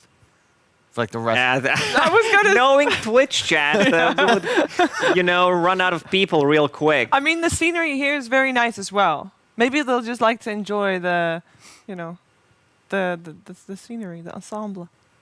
We could put the scenery. I mean, Yeah, I mean, we can just walk off set right now, and they can have the panel that eventually will be the they result move? of them voting. What? they moved the lemons out of arm's reach. There's we got. There's just some definitely there's altercations. definitely loads of lemons within Lacoste reach. What are you talking about? Well, that's why I'm in this chair. Then that makes sense. Why did you want lemons? They're very good as projectiles. Okay. There's some oranges, apples right there. Yeah, you got grapes next Those to you. ones I are see real. peaches. I don't know. I was kind of expecting palm leaves. And you know Why? how... Okay, so you remember when WePlay did the Valentine Madness. Yes. At some point, I think it was Breaky. He was literally standing there. I don't know what he was holding, but he was literally a prop on the set. I don't know what he was Here's a holding. plant. No, he was in a onesie. He was definitely not a plant. He was doing something. Either he had like a heart. He was doing something. Doesn't matter. What I Did was they have- expecting is like someone standing here waving at me with palm leaves, feeding me grapes. We can probably make that happen if that's a requirement. Your demands are getting more and more outrageous. She wanted her own like trailer. She said I did had not to want have my a own jacuzzi. trailer. What? Personal There- trainer. There was no sauna in the apartment. There'd be a problem. That's not me, guys. Just for a full. I don't we have- like we have 19 saunas dresses. that much. I don't like saunas that much. Saunas dehydrate you. Yeah. Yeah, I gotta drink extra water to make up for it. Speaking of, hey, if you're at home, as we get into the draft, Hydrate. drink water, guys. Yeah. Dehydro homies. Very, It's very very good for you. important. Also important, not opening with IO Gyro for Viking, which is exactly what they did do. As in, they did not open with IO Gyro. We do have the same opening for Ninjas in Pajamas, though. They went for the tiny void again. I think the tiny pick is very nice here. Viking have demonstrated they're very comfortable playing in mid. It can always be a support. And I know, again, Era, what did he play before Dota? He played Han. He That's played right. Pebbles. That's right. He was one of the greatest of his generation. In Han, he took second place at DreamHack 2006 with the What? team. I don't know. I'm just making, making- stuff up. The thing is, who could check, right? Who the hell knows what happened at a LAN? You in know that there 2007? is a massive hive mind out there. They will check every single thing that you're But saying. how is gonna can get you prove scrutinized. it's true? There's no records. Like there's no course there VODs is. of those games. How can I can just say I won There's that? Someone records knows. somewhere. Someone knows. Someone was Someone there. following. There are people who are smarter than us, Kyle. Couple of people A out there handful at most. who actually have photographic memory. I'm not one of those guys. Me neither. It's very sad. I would sometimes think like I'd like to have a photographic memory. I disagree. You don't like it? You don't think No, you'd like because it? then you'd remember everything that you read or saw. Like what if? Because then, okay, as an example, let's say It's more of a burden, actually. yes. Do you think so? Unless you work for a secret agency. I don't know. You probably have like a highly paid job. But do you think like if you're gonna have a photographic memory that you're gonna be annoyed by all the things you know? All the things you remember? Definitely. Because there's gonna be so much space in your head that everything fits, and it's just like now, although now you can remember more if you would have a photographic memory. Like that's how I see it. Technically, you remember less. It's just that you can recall everything that you've written, so you don't have to know it. 'Cause it's sort of like cheating. It's like having Google in your mind. I don't know. I don't have it, so I can't really speak. Neither do about I. You know what I am jealous of? There's people that have like a photographic memory, but not for things they see, but for things they hear. I don't know what the name is for that, but they hear things and they can perfectly. It's called hearing memory. What? Hearing memory. Oh, no, Yeah. I want to say, I think it's like. But there's also people that hear music as colors or something. That's synesthesia. Yeah, but that's really. It sounds really cool to me. You can, and so it just basically means your senses. Yeah, you can take a couple of substances to, actually see the music or hear the colors. Really? Yeah, and I don't think Enchantress and the Phoenix is a good opener once again. You don't have a way of protecting the egg. These two heroes also don't make rotations, so they might run into the same trouble they had in game number 1. They might. Thank you, Lakoff.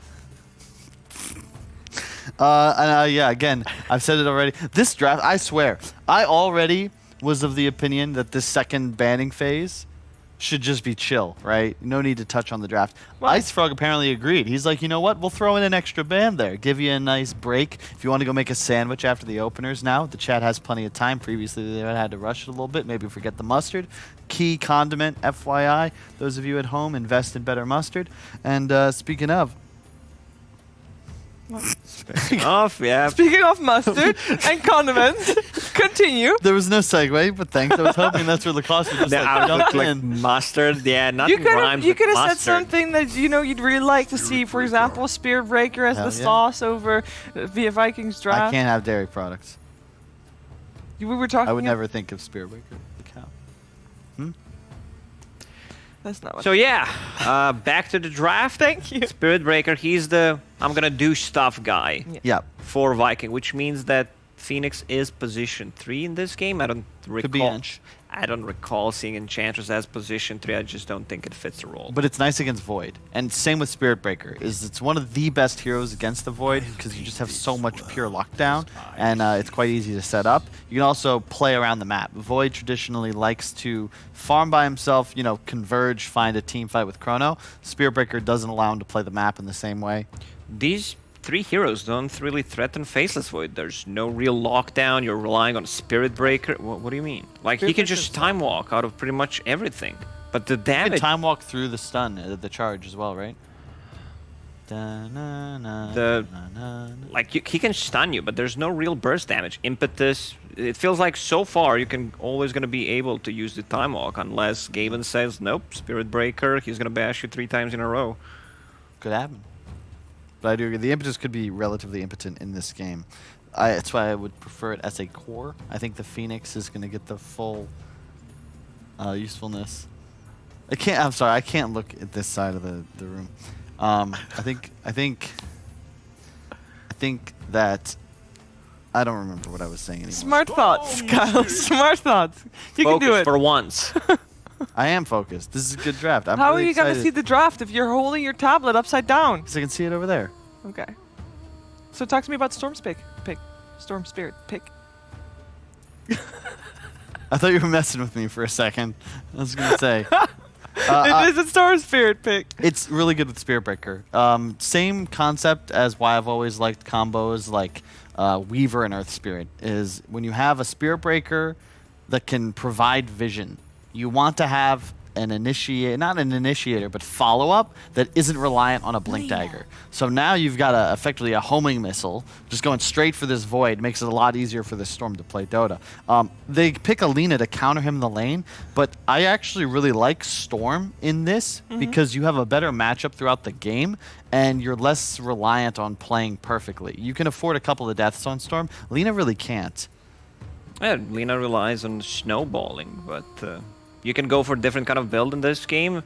Most likely, since you have a Faceless Void, it's just going to be magical damage, great synergy with Grimstroke, like double Laguna Blade. You don't have to care too much about the heroes you're playing against. You naturally build into Yule Scepter, which is kind of a save for yourself, and you can easily disrupt Spirit Breaker's charge.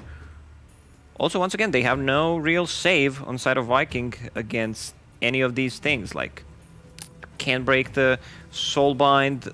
They don't have a hero. Like, I would love to see something like a Shadow Demon, Wyvern, anything that can, Save break the Corona. team fight. Yeah. I mean, they can eventually get an Ags on Phoenix. One egg. Yeah, one thing Viking was really good at when they were playing against Faithless Void. They picked Venge so many times, and in the first game they didn't. Also, I don't think you can fit in the Vengeful Spirit in this kind of a draft. Usually they played it as like position 4, 5, sometimes 3, so some position 1 Vengeful Spirit, but if you play Venge Core, you really don't want to be swapping people out of Chronosphere. You do not want to die. That's true. Could there be like Ench and Spearbreaker core? It sounds so no. Oh, I see from your face. That's probably a no. No. It's probably a no. Because they're both full single target, right? That's actually the concern with this whole Viking draft right now, is that whether it's Breaker or Ench as your core, with the Storm, it's effectively all just gunning for one guy. And once again, Nip, you got to face this Void. And we got to imagine Pango not banned. I could see them just picking it up again, though it is a little weak against Storm. Puck, perhaps, but that's a little too squishy. I think you just go Pango. Give it to your boy, especially with the Grimstroke, right? Stop it. Where are they going to get their damage from on Viking? They have one more hero to go. We have the Lycan and the Drow already banned out. Like, they need something that can do loads of damage and live through Chrono. No. Visage? NIP played one game of Visage the last time I checked. But so far, NIP's lineup looking much strong. I do prep. You know, I wake up. Do you see? He has had a notebook. Not just why I always think of Lacoste as just like, you know, that guy memes pretty low on MMR, but then it's like, no, he played it like more like a lot of TIs. Did he play more TIs than you? That's not what I was going to say. But you want us. No. Well, that's not information relevant to the viewers at home. Yes. But the answer is yes or not. No, it doesn't matter. Like, go on with the point. Like, we have our back. Bro code. Never let a panelist. But yeah, the point is he just takes the job more seriously than I would have expected. That's all. Thank you, appreciated. Carl. That's definitely something that I not expected to hear from you. You know. What, that you're doing an average job? It impresses me. Well, usually you're not kind of a guy I mean, that gives compliments. I've got higher standards for you than I do Rich. I'll be really happy if he's just here on time. I'm worried that he might not. Because if he at makes the moment, it here, it's a benefit. the way that we are talking about this draft is that it's looking like there's the Pango. Don't need a prep. I need It's looking like Ninjas in Pajamas is going to run away with the series at this rate. Yeah. Like, Yeah, so there has to be some brilliant hero that we haven't thought of yet for Viking to basically bring it all together. Yeah, so what we're saying right now is the production needs to call Rich and get him on taxi as fast as possible. Realistically. Basically. Oh, he's on his way. There you go. Look at that. Is he actually? That's what they told us just Nice. now. Very nice. We should get a cab cam just for him on. You know how sometimes when you're watching tournaments, they have like, you know, you see the players coming out of the car and you know, walking that into in the arena. Bukovell. Obviously, we can't have, but we can't have players on location at the moment, but we are here. So why aren't we shown walking into the studio? You know, we can have a cab cam on Rich, you know, just in the left corner. We're not. Sorry, let's do important the right corner. What? They went Alchemist again. Alchemist. They played 2 games of Alchemist yesterday. One they won, where they had a better lineup, I would say, and one game they just got crashed by OG. OG also played 4 Protect 1, Troll mid. They had 4 IO, which was pretty much IO with more items, just empowering that Troll Warlord that they had on top of Abaddon. So I don't necessarily think it's a good Alchemist game. These heroes can make an easy rotations early on. Tiny and Pangolier taking the stacks, pressuring the jungle. Like, you want to pressure Alchemist in the jungle from like minute 7 to 11. Try to kill him once or twice and just delay that Radiance timing. Yep. And they need a Vessel when possible in NIP. I think that this is one of those picks that was necessary. I could have seen a Meepo working out as well, but Viking needed this straight up, to your point, Sheaves. Like, where's the damage? Where's the win condition? It's right there. It's the Alchemist. Should have a decent lane against the Pango, but I do fear, once again, the Storm lane middle. If Supreme gets off to a good start, the Lina can just take over. And ultimately, I have a rule. When Charlie's playing Void, Nip looked like a much better team, and I think that they're going to just 2-0 it. So it's going to be another fast game. Yeah, looks like it. I mean, it's hard to predict when you have Alchemist on one of the teams. He can easily just pop off. If they make a lot of stacks, he gets the good timing on the Radiance. BKB comes like 3 minutes after, literally. But so far, looking like NIP has this one. All right. I'm curious to see if they're going to have this one. I don't know if we're ready to go over because I think my earpiece doesn't work. But we can go to Capitalist and a sister I never knew I had, Jenkins.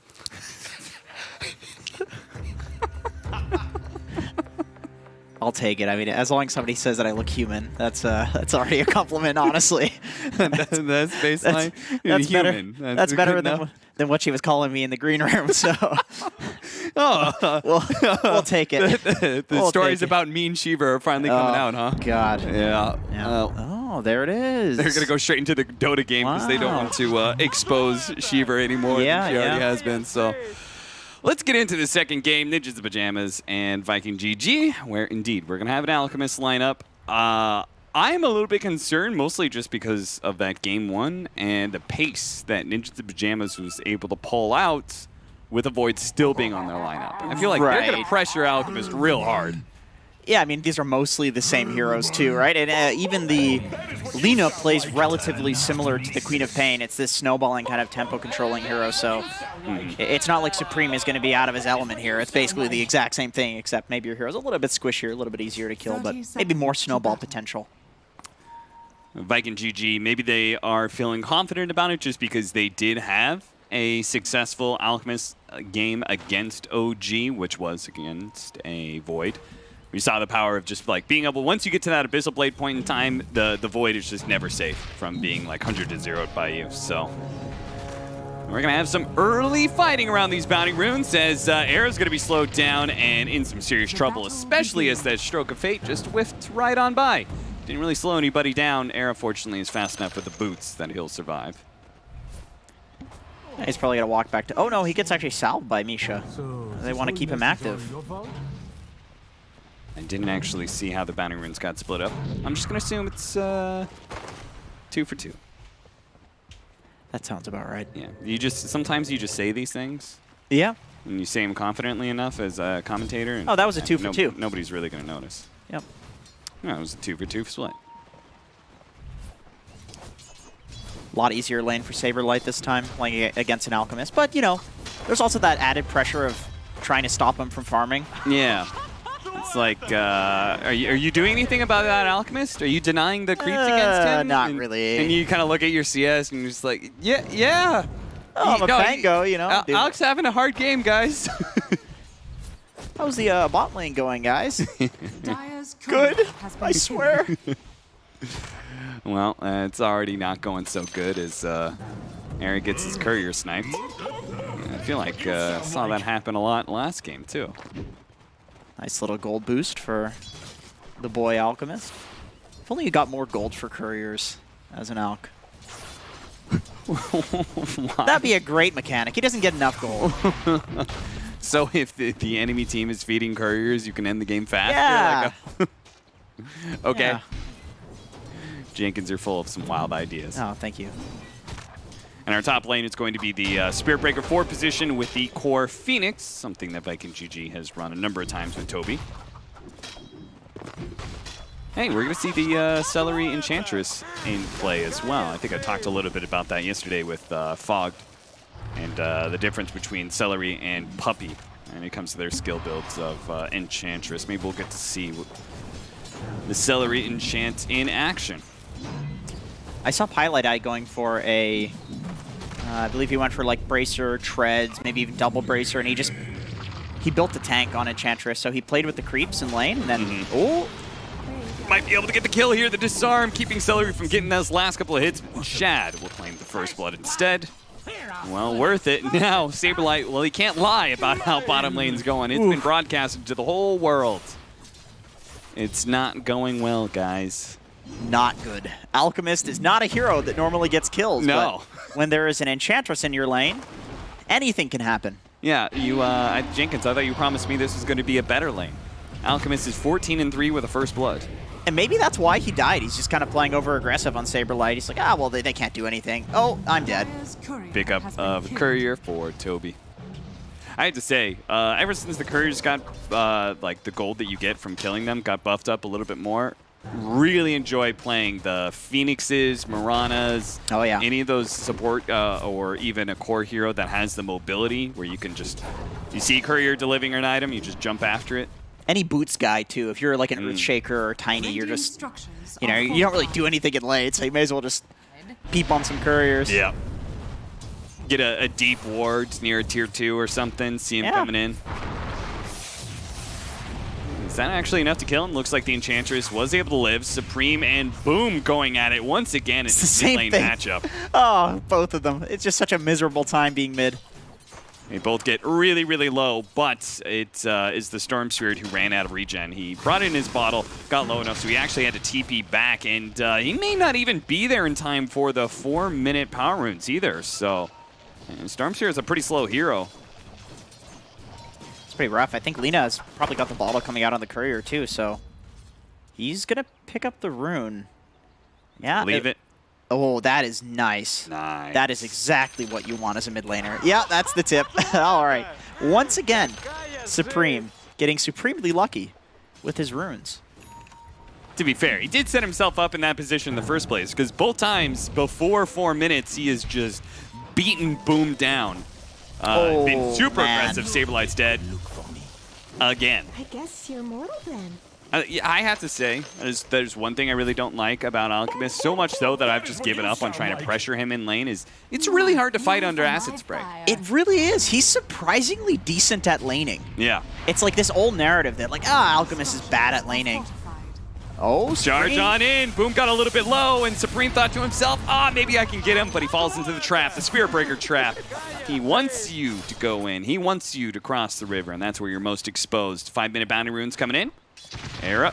You're going to have to try and Avalanche, stun to seal it away, but Celery sat right on top of that bounty rune, and Era wasn't able to grab it. Yeah, that was a really nice micro, too. He was keeping the bird, so it was the closest thing to Tiny, so if you wanted to toss, it was going to toss the bird. That was super nice. I'll pick up the bounty. Nice. Stupendous. It initially looked a little bit rough for Boom. Now he's back. He's great in CS, and he's up in experience over this Lina, thanks to that gank from Aramis. That's got to be one of the biggest buffs to Storm in the past, is the fact that his pull at level 1 is actually good now. Yeah. I think they change it, doesn't slow you anymore, and they maybe increase the duration on it, something like that. But ever since people started going for 1 point in it, he's actually fairly capable of killing in the laning phase. And somebody as squishy as Alina is going to be even more exposed, so... And it looks like our Lina just isn't going to play in the lane at all. Immediately goes down to bottom, where Aramis is looking to defend the supports of Ninjas of Pajamas. They're the ones who show up in force in the mid lane. Both the Grimstroke and the Tiny are kind of sitting there. Ooh, that Spirit Breaker play. I really like what's happening, bot. Yeah, he's setting up. He's scooching. He's dragging the creeps. It's going to kill the catapult. Yeah, he tanks up the creeps. They're out of range of the tower, so the tower has to hit the catapult. That is such a nice play. Like, he legitimately, I was about to say, like, I really like that NIP is trading the potential pressure on the mid tower for the bot tower, because they're playing into an Alchemist. They want to stop him from farming this bottom area. But then Spirit Breaker just basically protects this entire bottom area by saying, hey, you want to go through 1,000 HP right now? Okay, well, I'm going to take your catapults. Super nice positioning. Like, that's just good insight into how his team wants to play the game. And I say that he immediately walks mid and starts farming there. And still, the space does help protect your farm. As that tower stays up, you've got more of the jungle to be controlled. Shad is given the solo experience in mid lane to get his level 6, and now that he has Chemical Rage, he can clear through the jungle a little bit faster. It is a little weird having a Storm and an Alk on your team, though, because it kind of feels like they both want to just jungle a little bit behind their tower, you know? Yes. Although they can both take aggro farm. Like, you know, if you can make your way into the enemy jungle with Acid Spray, or if you can make your way into the enemy jungle with your Remnants, like, you can take aggressive farm. Like, these heroes they're fairly safe. They're hard to kill. Long jump in onto Supreme, but Era has been baiting this out the entire time. Positions himself to get the toss. They do manage to hit the LSA. That'll lead into the Laguna Blade for the kill. They baited and baited and baited Supreme, and boom! Well, he finally took that bait. Yeah, really beautiful play from Era there. Just knowing that Storm was going to zip with the Spirit Breaker. It's like, all right, Spirit Breaker hasn't been showing for 30 seconds. You know he's going to want to charge somewhere, and when you only have one person showing and it's a squishy Lina, it's a pretty nice setup. Misha and Celery walking into each other there, trying to guard the power runes once again. Storm Spirit trying to gun for Supreme, but again, he's caught by an avalanche, and this is going to be chain stun. Toss, Inkswell, I can't understand what is going on here in his head. Huh. He saw the Tiny. They're fighting around that rune area. Man. I don't want to say that's like tilt, because I don't think that's the right word. I really don't think tilt happens in this level of games, but it's more so like really wanting to like anxiously get back the lead by killing Supreme, who's this squishy Lina, and you know you can fountain zip and kill solo possibly. But that was not solo. No. He had many teammates behind him. And Era's been on point with his execution, both the avalanche as well as the toss positioning. And as a result of Storm Spirit dying twice like that, didn't have a TP, okay, let's pressure this mid tower. It's pretty easy to go for. Aramis tries to go for the deny, but really just positions himself where maybe he's going to be caught as Era finally takes his opportunity to be able to jump forward. Charlie, who still has that Chronosphere, is finally going to let it go to get the kill on both supports for Supreme. I gotta say, NIP does a really great job. In the last game, they did this exact same thing, where they go towards the mid lane at about 8 minutes, 9 minutes, and I feel like it's not just something, oh, NIP does this every game. It's because they have these, basically the same heroes. They have a Lina instead of a Queen of Pain, and then they have Pangolier and Faceless Void. With the Panga ulti and with the Chrono, they know they have this timing where it's basically impossible to fight into them, so they go for the most important tower on the map, which is the mid tower, which would normally be really bad and really hard to just kind of face run into. But with these heroes, with that spike, they can, and they do in every game. Long teleport in. They're going to set up for the 10-minute bounty runes. They think we're hoping for like maybe being able to kill the Phoenix on top of the bounty runes. Instead, they get Celery. They're still actually Toby. That was a very brave maneuver. I'm going to assume that Misha doesn't actually have any levels in his silence. No Phantom Embrace? Because surely, if he has that... Oh, he has one, actually. Maybe he didn't have the mana at the time. The clarity he does have the clarity going, yeah. It's pretty expensive, 110. Yeah. Like, surely he silences him. That probably gives Selena enough time to catch up. Right? Yeah, possibly. 3 runes for Viking, though. This Alchemist is really popping off. But here's the thing. I mean, it's only the Alchemist that's popping off right now. So if NIP can get a lucky kill or two on him, I think the game can go south pretty quickly. So there's a lot of pressure here on our buddy, the Alchemist. Boom's looking at it. He's like, okay, you guys are a fan of baiting. Let's try that for myself. And he TP's up to the top lane and kind of sits behind while Toby pushes it in. Nobody shows, though. They're going to show soon, though. Sad to pop a DD rune like that. And yeah. Opportunity just doesn't present itself. You have to kind of walk back mid. It happens, though. Ooh, big smoke here. Yeah, and they're going to be slowing down Celery here. He does have that Hellbear kind of blocking things up a little bit. Far enough away, he's going to be good. Celery's micro this game. I mean, it's only been 11 minutes, but it's been absolutely superb. Usually you see people be useful with the Enchantress creeps in the laning stage, and I think that's because it's fairly easy to do that. They just have a billion HP and damage. But outside of the laning stage, that's kind of hard. They're pretty slow. But he's done it twice, where he's made a big play on his own with the creeps, and that's pretty impressive. So this is what I was talking about with the difference in skill build, where Puppy goes for something, I think it's like 2-4-4, where he'll get like 1 or 2 levels, I think, of impetus, but he goes for Nature's Attendance at some point. Meanwhile, Celery goes 4-4-0. Huh, Maxed out his damage. You can see he's already at 3-3. Playing like oh, gets off the Rolling Thunder to get rid of the Fire Spirits. That magic immunity protects him just in time. Yeah, he had 20 HP. That is fortunate that is a purgeable ability. Yep. I believe in the past it wasn't. Was it? I don't remember. I think it's always been purgeable. I think it's always been purgeable. I think you're high, Jenkins. But the Phoenix, I was taking some of those things that Lacoste was talking about. Ah, I see. What things were those? Shad? I don't think they can really burst him, but Supreme's coming in. And if Supreme is here, he can output the damage that will manage to get the kill on the Alchemist. But they've already thrown everything they have to be able to kill that Alchemist. So now Viking GG are kind of free to just run down whatever heroes they can catch. First is going to be Lina. Now it's going to be Era as well. As they pop the Supernova to make sure there was no turnaround opportunity. Misha. Oh, so close. Aramis gets so close. He was almost in range of being able to hit that bash. Oh, the Meteor Hammer. Phoenix dive. Oh, that's such a silly combination. I like it, though. And I remember when Meteor Hammer first came out, and I did that on Phoenix, and I was just like, okay, that's cool, I guess, if I'm, like, sieging a tier 3. Yeah. Didn't ever think it was going to be widely used like it is now. But hey, Meteor Hammer's just become a very value item. Yeah, it's just a good item. That's the thing. It's one of those kind of simple good items. I remember on the panel Kyle was talking about that. There's a lot of itemization in Dota that happens like, okay, you need this item for this game. But then there are some items that are just like ubiquitously broken. Something like drums, something like Meteor Hammer. Yeah. These are just great items. Drums has certainly had its multiple heydays. Oh, yeah. It's just been the Ups and value downs. item to go for. Ring of Aquila was once one of those items as well. Of course, the classic bracers, wraith bands, and null talismans when they're super overpowered. It's never just okay. They're always just one extreme. Yeah. That's Dota, though, isn't it? Yeah, because Dota players are a bunch of hardcore nerds that are going to min-max things as much as possible. So if it's even slightly overpowered, then it's going to be abused pretty quickly. Aramis, a short charge, just to be able to get away from Charlie for a moment here, but he cancels it. And now he's going to be run down, no support incoming.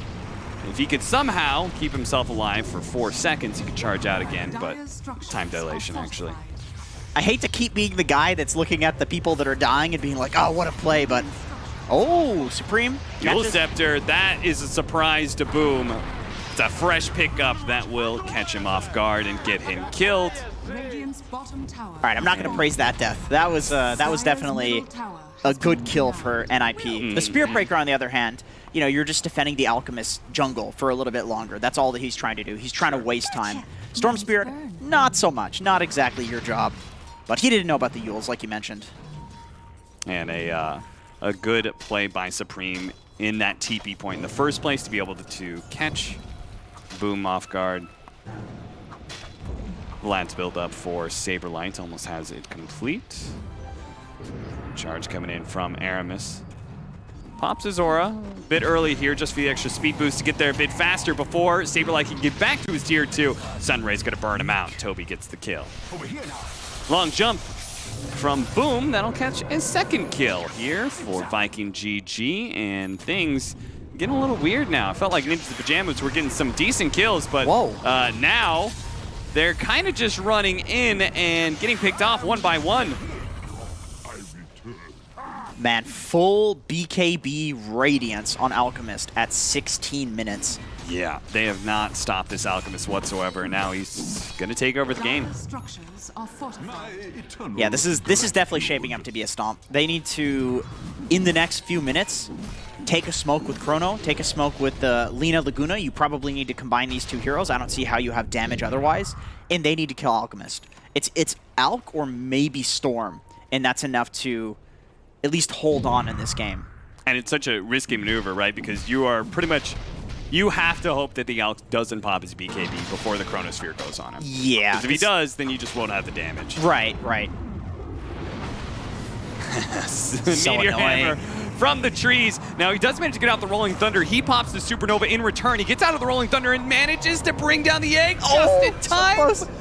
The egg goes down, but so too does Saberlight. Sounds up onto the Spirit Breaker, trying to make his way through the trees right now, but slowed down by the Stroke of Fate and the time dilation. And will eventually die here, assuming that he can juke it out. Maybe he can charge away. The charge is up. He's out. Do they have any ranged attacks? Oh, he canceled it to be able to sneak on by. He knew he was getting hit by some sort of nuke. Dipped back into the trees and TP's out. That was really well done. Are you serious? He's been so annoying in this game. Yeah. He's setting up almost every kill. He's making almost all the space. God damn, what a Spirit Breaker performance. He's making the hero look good. Yeah, let's not forget that yesterday, that insanely good Clockwork performance by him. Aramis has certainly been the shining star of these last 2 days. That the tree juke path that was already conveniently set up for him there was quite nice. So shout outs to whoever did that on his team. I don't know if that was the Phoenix or the storm zipping through, but he really utilized that to the fullest. Oh, and a regen rune picked up right as they smoke and go for a gank here, and they're going to be able to catch Lina right away. The Soul Bind onto 2, though, with the Rolling Thunder on through. If he stops this damage, then Supreme can turn around, get off the LSA, and completely turn this fight around. And look at that, Saberlight bumps Celery back up the cliff. How you doing, buddy? Come meet my friends. 9-12 now. Ninjas the Pajamas do actually win a nice fight. Down by 10k net worth, though, and an Alchemist looming ever large in the horizon, getting bigger and bigger. We previously talked about how there's a lot on this Alchemist's shoulders, and the more and more his team runs in and dies, the more true that's going to become. But he does have a big gold lead. What do you think about this build-up by him? The heart as the third item. I think this makes sense against the Chronosphere. I think there's a lot of one and done from NIP where they just press all of their abilities and then they don't have much damage left. And so if he can just survive that, he is going to be immortal, which we saw in the previous day. Now, what about, is there like a bit of problem with him just having enough control, though, at that point in time? Because we saw yesterday the big advantage he had with the Abyssal Blade was that it was a constant threat to a Faceless Void. Yeah, that's true. That's true. He does have the Spirit Breaker to work with this game, though. I think he's been doing a great job at this, BKB piercing disable if Faceless Void does get the BKB. So it's a little bit different there, and we also have the Storm, who it's not the most reliable good lockdown, but it's something. Like I think they have enough disable for at least this point in the game. He's going to want an Abyssal later, though, of course. Just too effective. And that's kind of where I was hoping to lead to, is just the difference in the surrounding heroes behind him. He has so much catch from a Spirit Breaker and a Storm Spirit that he can kind of rely on his team to do the heavy duty. Right. He's actually going for an AC before he goes for any potential Abyssal Blade. Yeah, that makes sense. I mean, if you're going to go for the heart, you might as well go for the AC as the next item, and your effective HP is out of this world. Stupendous. Right. One thing about these non-agility carries is that you don't realize they actually have terrible armor in the late game, and they can just melt. And so, you might want somebody else to get an Assault Cuirass, because it's like, well, it's an aura, so that way you can have a slot for something else. But you need the armor. You absolutely need the armor. We see a different game, comes a different build from Charlie as well, but they're smoked up right now. They see Shad, and they're just like, whoa, no, okay. I don't know. I don't know if we can really go on that guy. We kind of have to go on everybody else on his team. And so maybe they're going to try and make their way around to the back line if they still really want to take this fight. The ward's been taken away from them, though, and this fight becomes a lot harder. Now that they no longer have that vision, Saberlight came in from the side, but Shad just seemingly had the nose in the right spot, was constantly in front of Ninjas the Pajamas as they tried to make their way through the jungle and around. Now they've got the vision, though, to be able to charge and start this fight. Potentially nice Supernova on the high ground. That is it for Ninjas Pajamas. They say, nope, we're not taking part of this fight. And that actually makes it really good for them. One big team fight ability down, but can they actually win the follow-up? Now they got the Chemical Rage. Era goes in and throws back Toby. Toby's going to be silenced here. Saberlight in hot pursuit with the Rolling Thunder. Sure, they're going to be able to kill the Phoenix, but it's the Alchemist right in the middle of all of these heroes. Supreme needs the help. Soulbind onto 2. That's going to be able to slow down these heroes and help get Supreme back to this tier 2 area. They're playing an in-and-out game right now because they know the Chemical Rage is going to be wearing out soon. Here comes this Faceless Void, who still has his Chronosphere to be rocking here. Time Walk coming up. He's going to be able to catch up to this Alchemist. He can try and go for this one now. The BKB's gone. He throws out the Chronosphere, but boom! He goes in the back line trying to disrupt all this damage. Goes for Lina, takes him out, and takes away some of the follow-up. But Charlie by himself was good enough to be able to bring down this Alchemist. And now they don't have the control anymore to be able to stop Charlie. Boom! Now out of mana as well. Tosses Charlie over to finish off that kill. Double for Charlie. Once again, Ninjas of Pajamas very patient in a lot of their teamfight execution. Yeah, that was 100% about the patience there. When that egg comes in, they just immediately get out and they say, okay, this is our opportunity.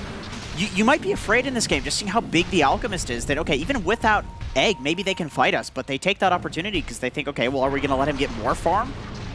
Toby gets a little bit too close here. The Old Scepter actually saving him from the toss, and Aramis also trying to bail out this Phoenix, using that rapid movement speed to be able to get away. Just first hit bashes Charlie underneath the tier 1 tower, forces out the time walk, and Charlie is in a bit of trouble here. He doesn't have a time walk for one more second, tries to get close, but the impetus damage was still enough to get the kill. Just like that, a Roshan fight that looked a little bit free for Ninjas of Pajamas turns right back around. And maybe it's Viking GG who have the free opportunity here with a Roshan that's already down to 3/4 HP. A buyback immediately with Charlie, but he doesn't have the Chronosphere. So is Viking GG going to be that threatened by a Void with no Chrono. Seems like not. Shad is going to be going for it for now. They're throwing in a lot of damage into the pit right now, but the Chemical Rage is keeping Shad plenty healthy. A little bit farther up, we have Era. He's going to be able to blink in, tries to go for it, but Shad already activates BKB, who's going to pick up the Aegis. It's Shad. He stashes it away and punishes Ninjas in Pajamas for daring to be able to stop this inevitable Roshan for Viking GG. Gets 2 kills and looking for a third as Supreme pops his BKB to be able to run away. The supports don't have that same kind of luxury. They have that zip that keeps up with Supreme. Now the BKB's worn out. Boom. He's got one more zip in him, but a blink away from Era will keep him alive. Man, that dieback. That kind of seals it. I don't know how you kill an Alchemist twice at this point with this amount of effective HP that he has. It seems like a lot. Yeah, and Viking GG, knowing that, are they just going to go straight up to the high ground here and just kind of like force it and say, okay, do it. Try and kill him twice, see what happens. Dire's middle tower has fallen. Or do you think they're going to play a little bit more patiently and just be like, well, we've got pretty good late game. If we control the map, then we're just going to win in 15 minutes. You know, I think waiting at least for the Assault Cuirass on Alchemist, because he does have low armor. You know, he picks up that plate mail, and all of a sudden his resistance to physical basically doubles. Yeah, we saw once Chemical Rage was down, the Faceless Void actually did pretty decent work. Yeah, it was not bad. Really not bad. And with the AC, of course, you're going to have a lot more damage versus those buildings. So I think with the lack of tower damage that they have on Viking, it just makes a lot of sense to wait for that item. Sure. And still, plenty of yardage to go here. This Aegis in hand. Toby using the Sunray trick to get off the map while he makes the long TP to an outpost. That was a long one. Viking GG looks like they're just going to clear up some of the objectives still on the map. The classic double tower push into the off lane. It's like these towers stay up for so long, they're not really big focus, but at some point in time, once you get strong enough, you can guarantee, okay, we're definitely bigger than them. They won't take team fights. You just take both of them. Right, it's more like, you know, you just don't really care about those towers too much, and you're not really strong enough to enter into the enemy triangle, but then you get to a point where you just have this advantage, and of course, entering into the triangle becomes your next priority, because if you can cut that area off, then there's basically nowhere for them to farm, because that's the safest area. That is the Fort Knox of farming in Dota 2. And it's one of the happier moments for your supports as well. Tier 1, Tier 2, big piggy banks of gold go down, and they're like, oh, shit, I've got an item. Oh, yeah. Really, at that point, they're just kind of, they're just waiting to be taken, you know? They're asking for it. They really are. Juicy piggy banks. 20,000 net worth lead for Viking GG. Ooh, slightly deceptive because it's an Alk, but still. Only slightly. Only slightly. You take away like half of that net worth, and I think it tells the true story. Which I think they're so. still up by a pretty healthy amount. Yeah, I think that's fair to say. God, Orchid is so cheap now.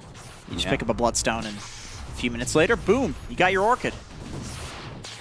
There's the AC. I'm going to finish up the Tier 2 at the top lane. Boots of Travel was the choice for Arlena, so I guess he's going to be opting for trying to like just push out the side lanes as much as possible. I think that's fair. I think that's fair. Just, you know, one way that you can win a fight with a disadvantage like this is, you know, creating a disadvantage on the enemy team via making somebody come back to base to deal with your push. Because Lina does right-click pretty hard, so you have to be a little bit worried about your towers. My question is how effective he's going to be able to be at that against a Storm Spirit plus Spirit Breaker. Yeah, I don't know. Maybe he can sit in the trees and push in the wave. Misha quite literally gets run over. You are not safe, even right outside of your base. Yeah, you can see you can play super fast with that Storm Spirit as well. Almost catches Era, who cut a creep wave here at top. Fortunately, Era was very fast. Killed it, TP'd out immediately. It's good discipline. I know a lot of players would like to stick around and try to go for more there, but he's got the respect. He knows that Storm's going to immediately be there, and of course against a Spirit Breaker, you have to show that respect. Ninjas Pajamas are fully into the guerrilla tactics of this game right now. Absolutely. You see Charlie position himself, intercepts a courier, time walks away, TP's out. Oh, he's gone. Everyone's doing the same thing, which is playing on the enemy side of the map, doing something sneaky and TPing back. Era's trying to make his way out of the base up top. You can see him doing his his woodsmaning up there, cutting through the trees and hoping to Gaben that there's no lane ward catching him. Yeah, now they gotta actually get outside of the base for another reason, as the next round of neutral items is up. Oh yeah, that's a nice little stack. If they could come through, kill Celery, and kill some of these neutral creeps, get some items for themselves, it'd be a nice little bonus. Killing streak added on to that as well. That's a window, you know, that lets them, like you said, farm the items. That's really all this does, though. I don't think they're... Okay, actually, they're going to go for more. Yeah. They want to blow this game wide open. I mean, I think they're going to need to get about 7 more kills to do so, but, you know, that's a start. 7 more kills. We'll keep a counter. Yeah. I'm going to hold you to that. What do we have, 1 or 2 so far? Dire are 3? scanning. What? Does Enchantress count as 2? Because there's like a deer, and then there's a... No. Also, you said that after the Enchantress kill happened. You said 7 more kills, like, after Enchantress is dead, they smoked. Do you always just to remind you of what you said 20 seconds ago. Do you always make things up when you're casting, or is it just with me? Just throw me under the bus here. Ridiculous. You know, it's the trial by fire that we do here at the Omega League. I know you're a little bit new to this casting thing. Yeah, you're just a big YouTuber, but here on Twitch, you know, we have to play with the live commentary. You can't go back and edit this. Yeah, you know, whatever makes you feel alive. Fire's the thing for you, then it's 2020. Oh, speaking of fire. That fire is burning Era. And it's going to be enough. Get him killed. I love it when people just go AFK after they know they're dead. They accept their death. Oh, look at this. Immediately TPing to the other side of the map because 30 minutes is coming up. And they're saying they want to take this outpost. They want the experience really badly. This is where we can catch them and maybe finally get enough kills to go for the high ground. Charge on into Saberlight. Can't get away from him. If he gets a nice bash in here to stop the swashbuckle, but he doesn't get the hit in time, and that very likely means Saberlight's going to be okay. 1 hit. The bash wasn't there. I know we were praising Aramis, but honestly, I think if he was a good player, probably would have bashed there. That is very true. Should really practice that. Practice bashing. Another Arcane Rune. 19 Bloodstone charges. He is a happy boy. Toby catching up. Yule Scepter into the Meteor Hammer. Misha. Again, the sacrificial lamb that gets the rest of the Ninja Pajamas cores safe and sound back to their base. I gotta say, that Yule's into Meteor Hammer combo doesn't usually work. Yeah. But I don't know what a Grimstroke can do. Yeah. I think that's about one of the only heroes that'll actually work on. Yeah, the only thing you could do is like, I'm gonna silence him. Oh wait, it's an item. Yeah, that's the issue there. I like how Supreme's just digging these underground tunnels for them to sneak out of the base. Yep, yep. That's what you gotta do, man. Somebody's gotta do it. I like to call it woodsmaning. That's my original term. I didn't take that from anybody, I promise. I didn't come up with that. I didn't. It's kind of an awkward term, but I'll take it. It's not that awkward. Moist is an awkward term. Woodsmaning is not. What strategy would be moist in Dota? I don't know, some Morphling Earthshaker, something like that? That is pretty moist. You're right. Yeah, there you go. It sounds better when you say it than when I say it. Thank you. I feel like you were prodding me to say it again, but I won't. I was. You're right. Oh, here we go. Look at this. Oh, this is sad. This is sad. But there's nothing else you can do. Yeah. Cut those trees. Again, full-on guerrilla tactics right now. Okay, they're backing up to smoke. What about lumberjacking? No. Is that worse or better? It's just the ending of that word just will not play well in a broadcast. Ing? Let's say they're lumberjacking to the off lane, you know, lumberjacking off. It doesn't really play that way, you know. Celery, once again, being the face that gets initiated on, but the rest of his team is actually here around. Saberlight couldn't quite get the kill onto Celery as a result. Oh, they do manage to get a Soulbind Chronosphere onto the 2 supports. They can actually kill Toby. Maybe this would be somewhat okay, but Shad is just going ham right now, the damage. They don't even kill Toby, so he gets off the Supernova with the Sunray. On top of that, Charlie activates BKB and Time Walks, but where are you going to go? You can't run, and you certainly won't be able to hide. Not from Boom, who can keep up with you every step of the way. A very ill-timed fight for Ninjas in Pajamas, who thought once again they were just getting a simple pick off an Enchantress. But this time around, it's a bit different. I like that Viking are spamming the box too. That means that they completed the highest level of Aghanim's Labyrinth.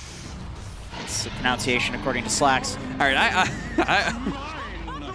too many people are going to buy into the fact that you believe that's how it's pronounced. Yeah, he believes it. I know he believes it, but for the sake of yourself as an analyst, you've got to appear a little confident to the audience. I'm not gonna break his immersion. He's believed this his whole life. Imagine telling this boy that he's been mispronouncing something for like 20 years. That's true. We've been keeping the secret about Sansa away from him for quite a while. Come on. Don't do it to him. And that net worth, it builds and builds and builds, and Viking GG feeling more and more confident because, well, they beat a Void last time with just yesterday with an Alchemist, and they're kind of saying, well, it's even better this time because we actually have a Stormseer into the late game. We've got a lot of good Aghanim Scepters to be given away, and so we'll take our time claiming this victory. We want you to be mentally exhausted going into Game 3.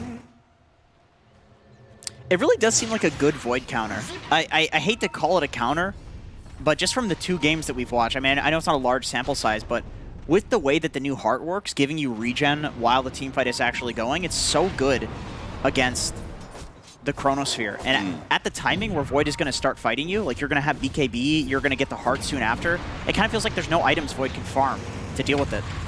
Saberlight bumping into both the Phoenix as well as the Spirit Breaker as they try to jump into this bait and get the control to Charlie and make sure that damage dealer is gone. With the carry out, Ninja in the Pajamas are surely just going to fall apart inside of their own base here. GG is quickly called by Misha after seeing that. No buyback for the Faceless Void. I kind of feel like the game has been over ever since that dieback on Charlie. Yeah. That was a rough one. They kind of all-in on a Roshan fight that didn't go so well. They did. And then, you know, when you're at a 10k gold deficit against Alchemist at 15 minutes into the game or 20 or whatever it is, you've got some issues. So seeing that, I mean, it was the Alchemist, Viking GG. It seems to be one of their favorite heroes right now. Where do you really look at Game 3? Who do you favor? It's close, man. It's really close. I feel like both of these teams are great. It could be either. I think if you're planning to pick the Void again, I think you probably want to ban the Alchemist. It does seem like a really great counter, just with the timings. And that was something that our panel definitely talked about, was the fact that I think Kyle actually said, like, when Charlie has Void, they look a lot more comfortable. Well, sadly, they lost that game too. Where does that leave them here, panel? Well, it leaves them with a 3rd game to be played in this series. It leaves them, leaves them tied 1-1, and Viking is going to have another shot at winning the series. And I say that they actually, these 2 teams, which is actually a little bit of a tangent from the series, we'll talk about Game 2 very soon. These 2 teams have been in the same circuit, same like genre of Dota, playing for a very long time in terms of like the tier 2, tier 3 teams and stuff. They only faced once, which I was very surprised about. Yeah, they just played, we saw. No, I mean, like, they faced once before this tournament, Kyle. Thank you for having, like, I'll specify it for you, just to make sure that you fully understand what I'm saying. But they only faced once, and it was Viking that actually won. Also after them tying and then winning the 3rd game in the series. We're going to see if they can do that here as well. But let's talk about this Game 2. We saw the last pick, Alchemist, and we said, well, we knew they needed something that was going to be their win condition, and Alchemist could be it. And Kyle, it turned out it was it. Yeah, it's when Alk goes unchecked, you get these huge items up and running. You suddenly show up with a BKB Radiance. He goes for the heart immediately after, later on grabbing the AC. This hero is unkillable, and it's 21 minutes in. BKB Radiance heart. Yeah. What is the counterplay? you don't have too much sustained DPS on the side of NIP. It's all cooldown based. So if they can't burst him down, as they attempt to here, he's not going to die. Even if you kill him, like... Because they did kill him there. Yeah, there's just going to be like a lot of issues after that, since you had to expend like pretty much all your ultis just to bring that Alchemist down. And if he hits a good timing, which he did, he had a 15-minute Radiance BKB, you basically don't have any abilities that go through Magic Community. Like, how are we gonna stop him? Like, you can kill him, but what is the cost? Yeah. What cost? One thing to note also with this, I mean, this highlight is a very long fight, right? There's a lot of these fights around the 23-25 minute mark. But that was because there weren't that many fights. They're making funny faces, but I can't keep a straight face. There weren't that many fights before the 20-minute mark. Like, it took a long time. And if we compare that to the first game of the series, we saw Ninjas in Pajamas being super active and they played super fast. And we know, we saw them. They were 5 minutes mid, all 5. They rotated all bottom, everybody there. But Viking did a really good job, I think, and just straight up avoiding fights. Just making sure that they did not need to answer the rotations that Ninjas in Pajamas Storm Spirit played a crucial role in that one. Like, NIP was ready for his rotation on the mid lane. Like, Storm Spirit +1, Spirit Breaker most likely. Should be a secure kill on Lina. But they already bought like 3 heroes, so Storm Spirit died twice, which kind of looks dumb. Okay, you kill the Storm Spirit, you're gonna shut him down. But the big boy is Alchemist in this game, so a lot of... attention was drawn away from the Alchemist from that bottom lane, which allowed him to get the good timing on his Radiance and just farm up the next items. Yeah, I really like to quote Cinderin, and something he said that really stuck with me since Bukavel, which was the thing about Alchemist. Yes. When an Alchemist is picked, it's an Alchemist game. And that's what we saw here. Yes. Where it was certainly an Alchemist game, and the Alchemist, he got farm, and he won the game. Great comparison indeed. That's how it well. goes. Great analytical skills. It's not me, again, that was Cinderin. Like, he's really the expert. But you thought the point was so good. Yeah, you're gonna quote him once. You know, I'm saving this for the big stage. Yeah. It's just, you know, sometimes there's a reason he's a legend. He said it best. That's true. That's true.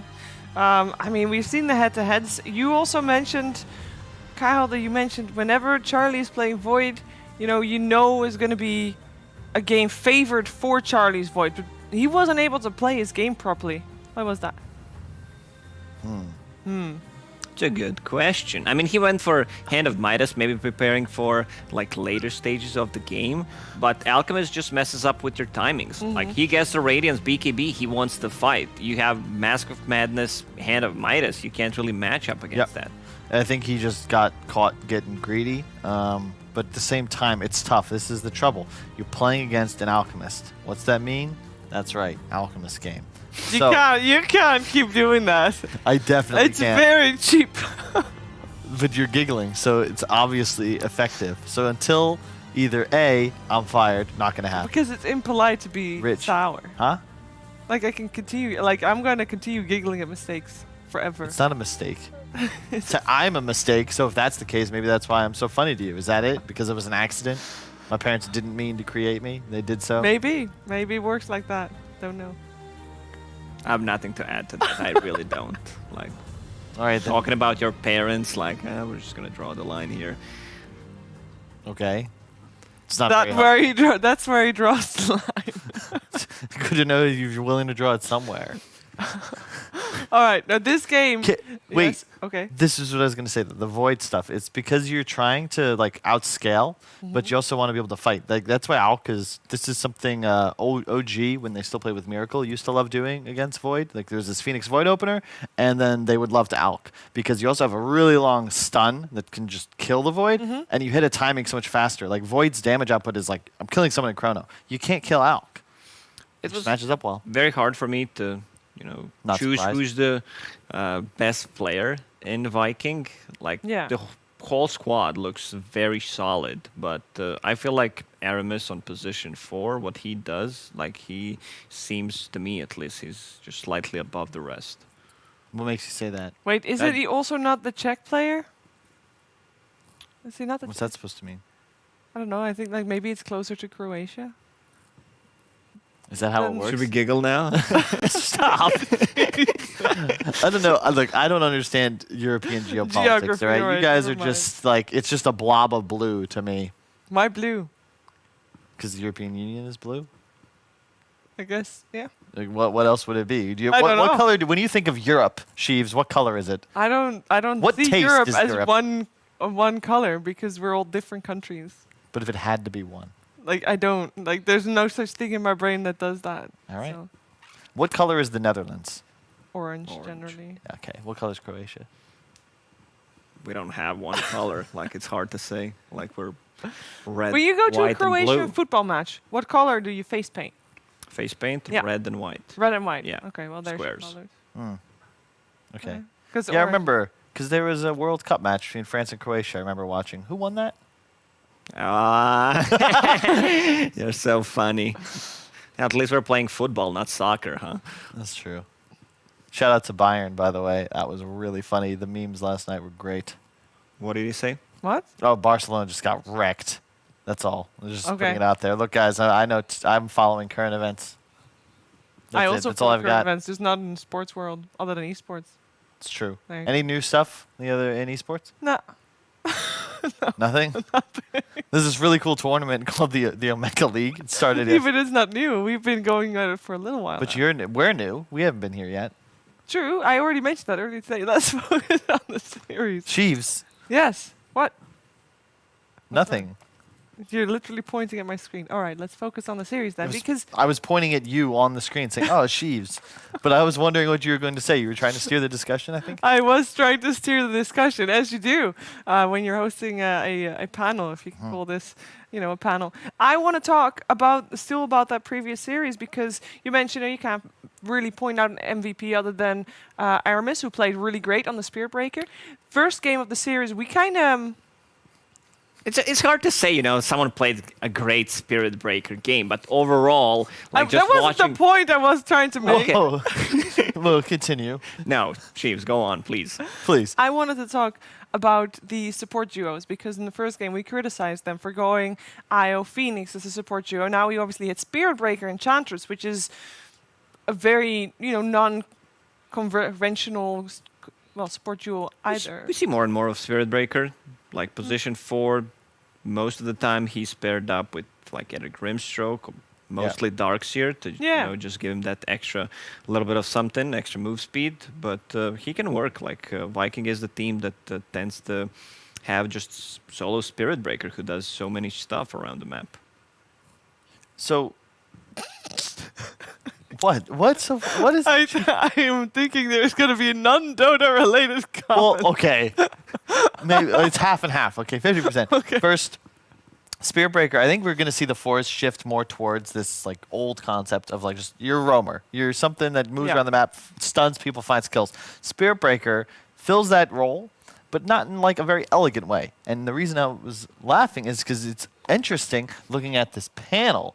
I feel like I've become the Spirit Breaker because I'm just kind of here, right? I got like some jewelry, and then I look at Sheaves. I'm like, well, this isn't fair. You want also curly hair. Yeah, like I want to be pretty and have like. How cool about eyeshadow you and show up stuff. 2 hours earlier? You at can't studio change every your day as genetics, well? Kyle. What? What's that supposed to mean? You can wait. Jenkins gets to look You like know what Sheaver. I can't. You know what you can do nowadays? I think your hair is at a length where you can actually get extensions in it. And you can't really get the same hair length as me, but you can definitely go a little bit longer. And you can get curls in that too. I don't know about curls. Or a wig. Works too. It's true. The wigs do stay better on your head when you're shaving it first, so maybe that's the first step. You want to make a bet on who's going to win the What's Like if you lose, if you choose a wrong team, you need to shave your head. That's where- That's our bet. Viking or Ninjas in Pajamas, game 3? I need to see the draft. And I'm not. You're Are not we going to allowed- goad me into this, okay, guys? Like there's no universe unless the cost is willing to bet his hair as well that I would do this on camera. I have to see the draft first. What if we just play rock, paper, scissors? I'll do that. Wait, but Best of 3? To the death? till the bald. I mean, I was almost bald at the start of the year because, like, nothing was working. I had to shave my own head. So I'll do it again. I have no problems with it. You can go up and You want to rock, paper, scissors? You're gonna go live at the temple on top of the hill. Sure. No, that's my house. You don't want me to live in your house? Correct. Rent me It's one room. huge. Pretty sure there's I need space my for me. space. This is what I mean. You know how difficult it was to discuss coming to Kyiv with Shiver? She had an entire manuscript of demands. No. I'm not even kidding. Not true. And let's not Owen's- talk about the food menu, like what kind of food she needs to eat. It's unbelievable. We go off camera. We literally hired someone just to feed her. She's like, I don't want to have to touch my own fork. Like, somebody's got to do it for me. Okay. Was Game 3 of this series is going to be very exciting. We've seen both teams win once. So what's going to happen in the third game, guys? Talk to me about Dota. Thank you. I'm just excited to be back, honestly. Uh-huh. I missed everybody. I was having so much fun. And it's also nice after watching a multitude of events that just had like either the same top teams like playing each other like 6 times. You're like, oh wow, it's the group stage. It's Secret versus Nigma. It's like 4 days later. It's the finals, guys. It's Secret versus. Yeah, I've been casting 3 months straight, and they're just same teams. It felt so repetitive, and now Yeah. we have teams from, I would call it, different regions. We always Sure. also We've got have some EG. upset potential as Yeah. well. We have Like the first time EG playing in Europe CIS. yeah. Europe CIS together, always nice as well. This was always a huge edge, I felt, for Europe, specifically before the qualifiers became required, because you just get all these free invites, and ultimately you might be a better team. Don't get me wrong. Secret, Liquid, OG, they're going to be a leg up on squads like Viking and NIP. That doesn't mean you win 10 out of 10 times. It doesn't even mean you would win more than 7 out of 10. So I want to see how these teams get challenged, whether teams break out some new picks, whether the Puppy and Kuros of the world will be outdrafted by the young upstarts. Yeah. It's just hype. And I get to see my friends. And also for this series, in which we are the third game, we're in the draft at the moment for Viking Ninjas in Pajamas. I think these two teams, they are the product of Yeah.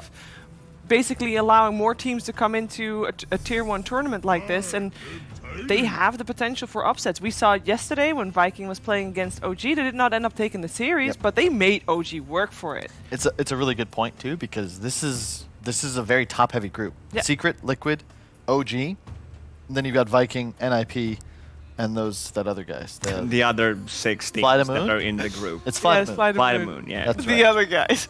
So, but you can see there's definitely a power Yeah. disparity here. So if you already dropped the series to OG, if you lose here to NIP, it means you've got to win at least 2, preferably all 3, and you've still got Secret and Liquid Is left on the Viking not contender. one of the teams that was able to take Game of Secret as well? I think so. I think in one of the tournaments they did. They did. They actually They beat did. them in ESL LA. Yeah. And that was what I think prompted Secret to get together. start Like, guys, we being only serious. finished 3rd. Yeah. Or is it 4th? It's unacceptable either way. And then they just proceeded to win the next 5 They were the events. reason Yes. of the 3-0. Thanks, Viking. Thank you. It's similar to historical precedents where, thanks to the Vikings, they in turn created the political environment for a unified England to form. And then they proceeded to just screw things up for the rest of us for nigh on a few hundred years until America was there to just hit Yeah. that. Can't Right? agree more. Like, thank God we have America. So Viking with the Tiny and the Phoenix opener, they have these two like heroes that work well together. Phoenix is a hero that can be played at like 3 roles, 4 actually. We've seen some mid Phoenix as well. I don't know if you saw it. In some you're high making level it up. pubs. I'm not making stuff up. If Whoa, whoa, whoa, I watch whoa. a lot of Dota, trust me. Lacoste, I don't want to hear about your pups. Yeah. No. Can't I'm not don't- talking about my pubs. I'm talking about high-level pubs. You open the Dota, you click the watch tab. Are you see saying you don't Miracle play is high-level playing. Dota nowadays? What do you mean? Are you not playing high-level Dota? When you play Dota, how low level is it? Well, it depends who I'm playing with. Like, if I'm playing with you guys, I don't consider it a high-level Dota. I don't take that as an offense, so I agree. Correct. But what if you solo queue? Because that's what you mostly do. You don't Well, want to play. I custom tend to maps. watch more Dota than play. It's more. Well, what do you mean? Nothing. Why are you laughing? No reason. He's really trying to dodge the question. Yeah. You're just juking it. Like, oh, yeah, I mean, I do play, but I prefer to not. Well, I play. Check my Dota buff, man. I'm playing a lot of You Dota. Dota buff I is know. hidden. No, what? What? I have him on my friends list most of the time. He's playing by himself in ranked games. Not surprised about that. But What is that supposed to mean? You're somebody I would expect to see more queuing solo. Yeah, makes sense. You know, competitive integrity, or whatever. The thing about solo queuing is if I'm playing with you or with Cheever, like I can't blame you. It's true. I can't say bad words, but if I'm playing with unknown people, then you can do whatever you want. he's a rager. Yeah, I knew exactly. it. Yeah, so I. So you actually, you can only play with us if we have one random person in the party as well. You can always have one scapegoat. Well, there was a guy that we played with. Was Fogged, Owen, me, plus some guy that was pretty much AFK all the time, so he was the one taking all the Was blame. it one of Owen's friends? He was one of Owen's friends. Pretty low MMR. Oh, it's friends. Man, Owen needs to find new friends. They have great British accents, though. That's true. Good accent's worth at least 2,000 MMR in my book. Couple. I mean, still being stuck at 3k we MMR, even with the accent, it's not enough to win a game. We said earlier in the previous game that against the Void Spirit of the not Void Spirit, sorry, just the Faceless Void of Ninjas in Pajamas, we like to see the Vengeful Spirit.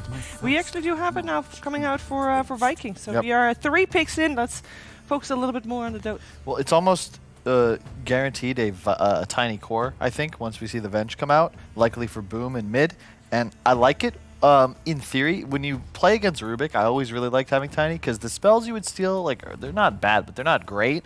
But ultimately, you just one-shot them throughout the game. Same with the Ench, and you also threaten the Void, as we saw, I think, the first game of today, but it was the Era Tiny of NIP, where you just have so much damage in a staggered lockdown, you can take out a Void 100-0, which is how you're going to kill him. Yep. And, yeah, I just dig it. I think this is a nice combo. I've liked Nip's drafting layout thus far in both of these games. And this is the most Viking-looking draft if I ever seen one. Like having Venge against Faceless Void, Tiny, Phoenix, these are all heroes that they really love. And on top of that, here's a Spirit Breaker. They're gonna have issues with like no real burst damage from NIP so far. These 3 heroes very squishy. So Tiny, I'm expecting to see Tiny core. These 3 heroes can be easily burst down, but I want to see some kind of a damage that can be thrown inside of Chrono. I'd love Necro here, just because you just destroy what Tiny and Spirit Breaker like to do. You just do so much AoE damage, and you've already got like some back. You need something to frontline, is what I'm saying. You have a Rubik and an Ench that want to play in the back.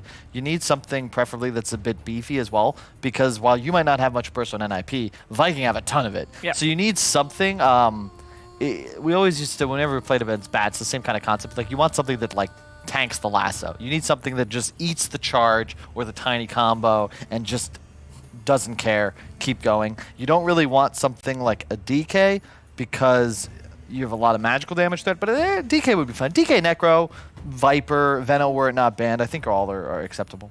Yeah, Necro was definitely on the radar of Viking previous game as they banned it out against Ninjas in Pajamas, so we know it's we know it's out there. They're taking a long time though, thinking about this 4th pick. I think what else is meta? Beast is gone, Veno gone. I'll say this here a lot. I don't know if many people believe in it, but I think Visage has a lot of potential, especially in a game like this. Whenever you're playing heroes like Venge and Spirit Breaker, even Tiny, even Phoenix, like if you get Grave Chilled, you're just worthless. Phoenix specifically is real annoying to play. If you hit the birds with Fire Spirits, you do limit their damage considerably. But if you just get caught off guard, you can just straight up die to birds plus a stun. And they go for the Void Spirit instead. I think also nice just because you have a method of juking either the Venge stun or the Spirit Breaker charge. And physical damage, shield, quite effective as well against Venge. Faces Void, Void Spirit. Looking forward to see Tahir, Jenkins, and Cap navigating that one. It will be fun. Very good Void Spirit game to start with. Like, he isn't really threatened by any of these heroes, so that means he's going to be creating a lot of chaos. I'd still want to see something that can be thrown inside that Chronosphere. It's still a flexible pick, could be played as an offlane. Not sure I really like it. I'd still prefer him to be played as a mid lane. You have a thought, Kyle? Underlord. It's a possibility. For Viking? But then... NIP. For Nip? But then you have pretty static heroes, like your offlaner's not moving around, Enchantress pretty hard to, you know, start a team fight.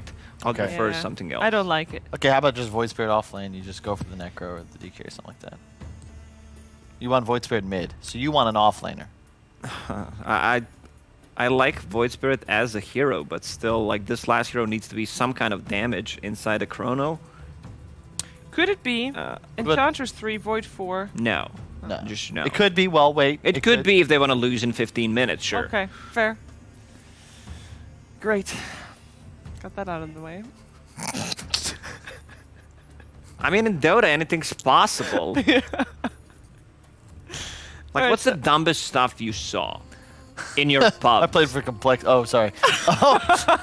in my pubs, yeah. You were the captain also. Jenkins kept picking Pudge like 5 games in a row. He just, I got you, and the hook would just shoo, over and over. I was in that game. Can confirm. So. Well, you guys seems to play quite a lot, so you've seen some stupid stuff. Yeah. Yeah? I am. Oh, there's one guy, Anti-Mage 4. he picked Isn't he his got name so QB mad. or B2? He's something like that, but it was just insane to me because he got so angry. He's like, no, this is good. This is it. Like, I'm breaking the meta, trust Yeah. me. But that's how it starts, though. Someone has to be the first one. But I looked at his Dota. He's like, I won last game. I know it can work. I look at his games. He did win the last game. But you know what happened the previous 7? They're all losses. Like, how is this fair? Well, there's the Sand King as the last pick. Ooh. Okay, damn it. You guys like that? That's or some no? kind of damage inside a Chrono, but this hero relies on his Blink Dagger type. Yeah. I don't know. I When I first saw hate Sand King, like, his caustic got buffed, I still don't think it's enough. Oh, I this would is- love to see this hero reworked, his ultimate, because it just doesn't feel that great. Huge favorite Viking here, I think, especially, you know, even the Twitch guys, whoever's betting agrees. Dusa, we said Nip has under damage. Now there's a Dusa. Look how tanky this Viking draft is. Consider that they have 2 supports that'll be able to back up this Dusa. Damage amp plus the swap out of Chrono. How do you kill Dusa? Yeah. You need to just absolutely dumpster this game if you're NIP, but you don't have the tower pressure, and your heroes all take too much time to come online. I think SK is just a dead hero, but it's one of Saberlight's favorites. He has to not die and just go absolutely off if they're going to take this. Shanking needs to pop off? Yes. How? Like, how do you do it with the hero? That's the problem. I feel this is one of the worst position 3s, 4s at the moment, whatever you want to play him at. And similar strat to what the Viking did in game number 2, where they have this super beefy alchemist. It's the same thing with Medusa. Now it's even better with having Vengeful Spirit to swap her out of the Chrono. And Do you their think they can damage is be pretty more static. active? Like, Medusa doesn't have to join the fights, but with the 4 of them remaining, can they be more active than You the have previous Tiny. game? He can create space for Medusa, and this lineup will just, you know, park themselves in front of your tower, take it by force, try to force a Roche fight. It just feels very, very strong. Viking on the upper hand here for both of you guys? Yes, Yes. we agree. Yeah. All right, you agree. That's great. Happens once in a blue moon. Something like that. Did I use the saying right, Kyle? Once in a blue moon? Yes. Thank you. All right. Do you know why moons can be... No, Take it away. Thank you, Kyle, and thank you indeed.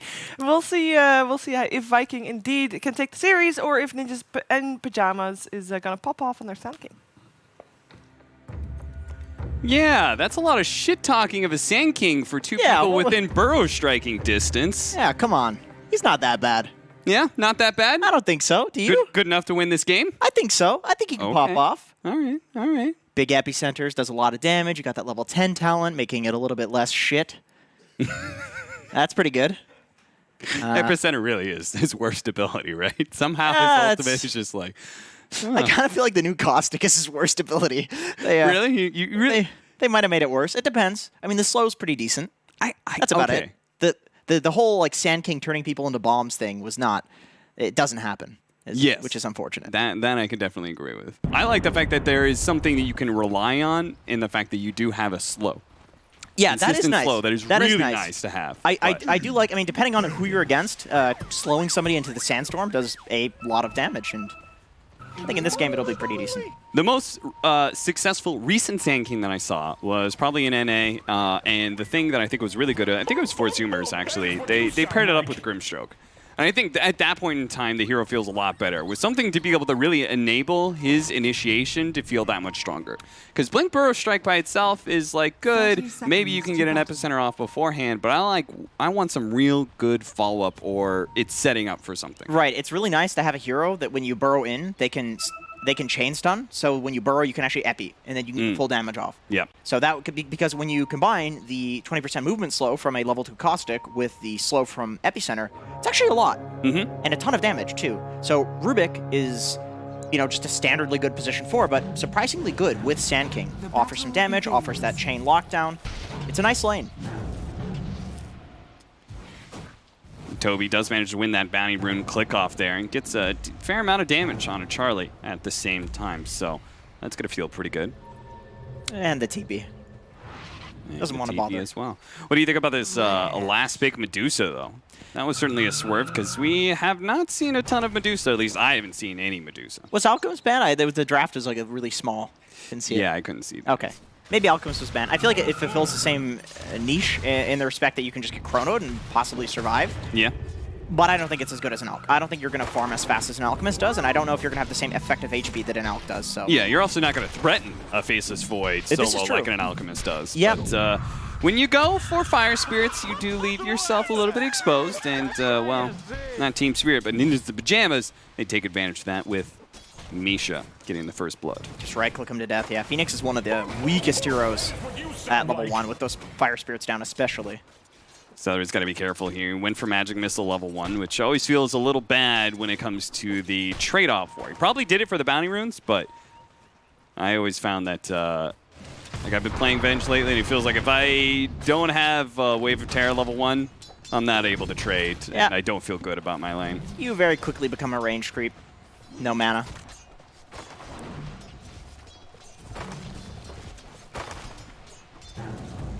Uh-oh, Misha pulling the wave. Boom's out to a good start. Already 10-1. Slowing down Kobe again. He is still not level 2 and having only 2 armor to his name. Aramis is going to use the level 1 charge to try and stun up and slow down Charlie's assault. But it doesn't work. Toby dies.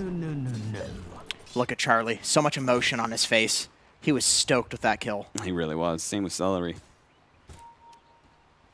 Saberlight, though, you're going to have to pull out the binoculars to be able to get a good read on his emotions. Yeah, same with Shad. Don't know what's going on with him. I mean, he's playing Medusa, so he probably doesn't feel anything. I don't see why else you would play this hero.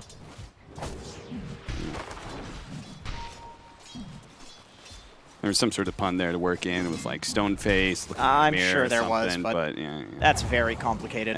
I'll leave that for punnier casters like Lacoste. Yeah. Yeah, he can't do that. He can make a pun. Yeah, he's exact for that, absolutely. And apparently hates Sand King a lot. Why? What was that? What is going on? Poor Toby. He can't get level 2 every single time. He shows up the lane again and they immediately run at him. How is it that there haven't been enough creeps to die with him in experience range for him to be level 2 by now at 3 minutes in? You know what? Low-key, Aramis is like totally stoked about this. Yeah. He's so happy. Yeah, babe, level 3. Yeah, he had a fun game last time, so. Look at me. He still didn't get. I was like, surely there was like 3 melee creeps that died with him in range. He finally does get it. Now he's level 2.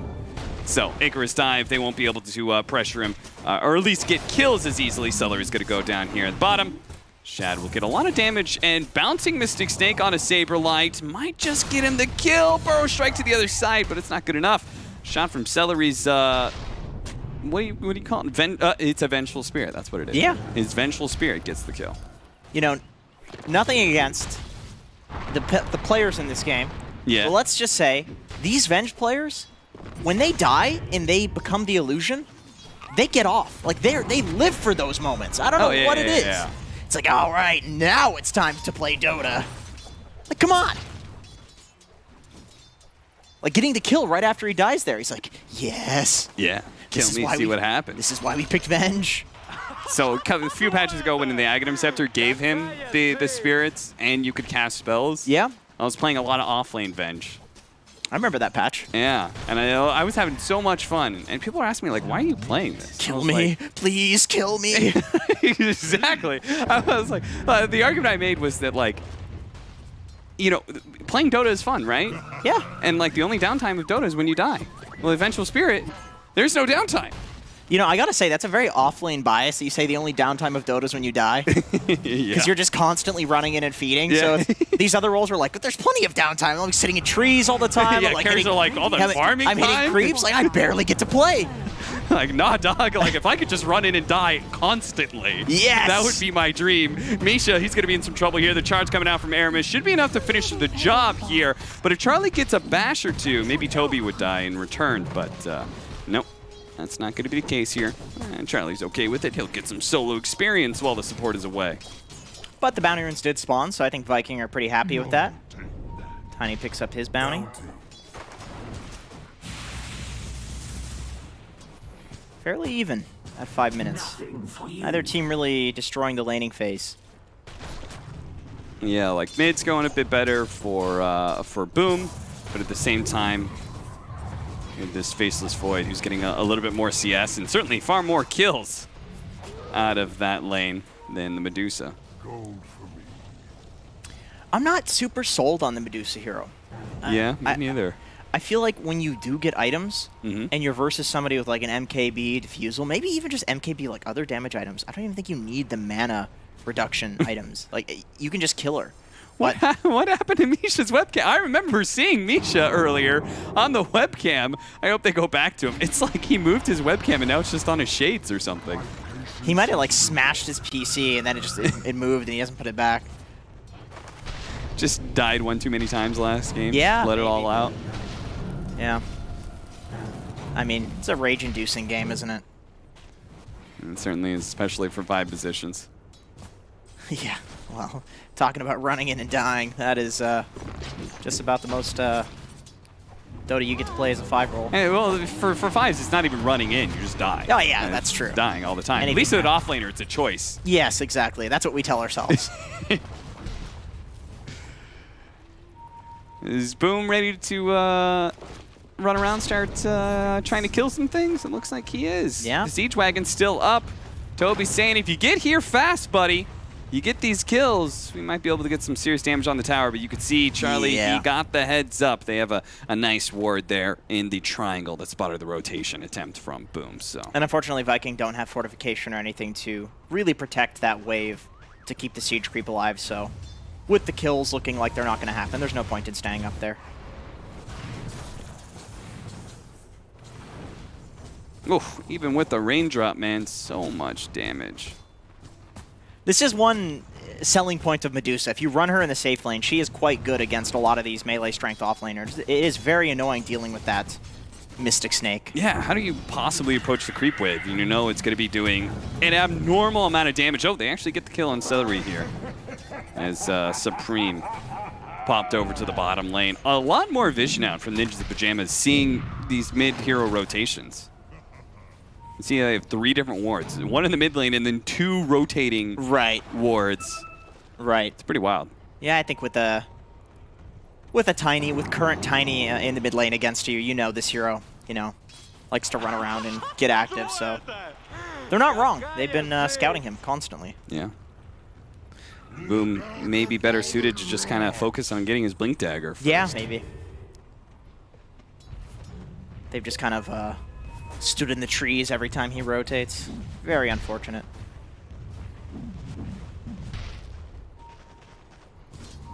Okay, they're lane swapping. This is an interesting choice.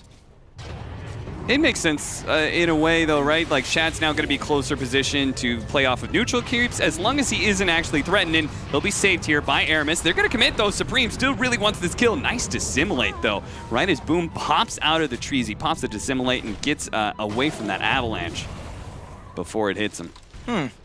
Again, NIP with the big rotation to the mid lane at 8 to 9 minutes every single time. Usually we see Charlie come to this. And, once again, they've relatively similar heroes just because that's kind of what the meta is for these roles. You have this tempo controller mid laner, you have this stunning team fighting guy off lane, and then they have the Void with Chrono. So they make the same move, but it's it's hard to rotate into 5 heroes, 4 Yeah. heroes. Support fight. It's not going to be a support fight for long. First, Aramis shows up, and then Supreme is going to tip the tables a bit and try and finish off this kill on the Vengeful Spirit. Nice dodge of the Dissimulate, and Supreme's quickly going to get out of here because he's actually out of mana. Ruby's going to be tossed up in the air by Boom and finished off. Saberlight managed to get the Burrow Strike on through to Shad, but Supreme still lacking in the mana, couldn't really follow that up, and he may have stuck around a bit too long. Boom was closing that gap, but his phase boots. Okay, there's Extra Charlie. movement speed wore out. I find it so interesting that they consistently do this. Yeah. Like, there is some discussion that they're having where they think that this is just like a broken thing to do right now. Like, at this timing, there's nothing that anybody can do, and you show up with these teamfight ultimates. And that is very different this game. This is one of the upsides of Medusa, right? She's one of the best heroes to defend against these sort of situations. Yeah, right? definitely. Definitely. She just sits back and... Ooh, Saberlight right in the trees. At an epicenter, but Aramis does manage to hit the charge before the epicenter completes. If he had done that a second earlier, then it could have been a super sick play. And instead, it's Ninja's Pajamas losing the ground here this mid lane and being chased out by Viking GG. That should help. Not as easy as a Pangolier to just run in and get that ultimate off, that big Yeah. teamfight ultimate. And that's one difference between these two heroes. Like, I see exactly what they're going for. You know, we've talked about it quite a bit now. But Epicenter, channeled ability, unfortunately.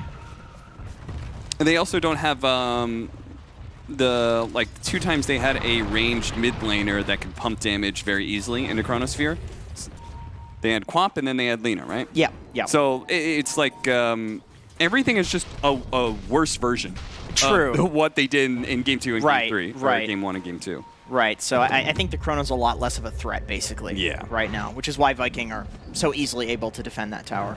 In which case, it does make me a little bit concerned because I feel like Viking GG, they did make adaptations, right? By picking the Medusa, they countered what Ninja's Pajamas was doing very successfully early on.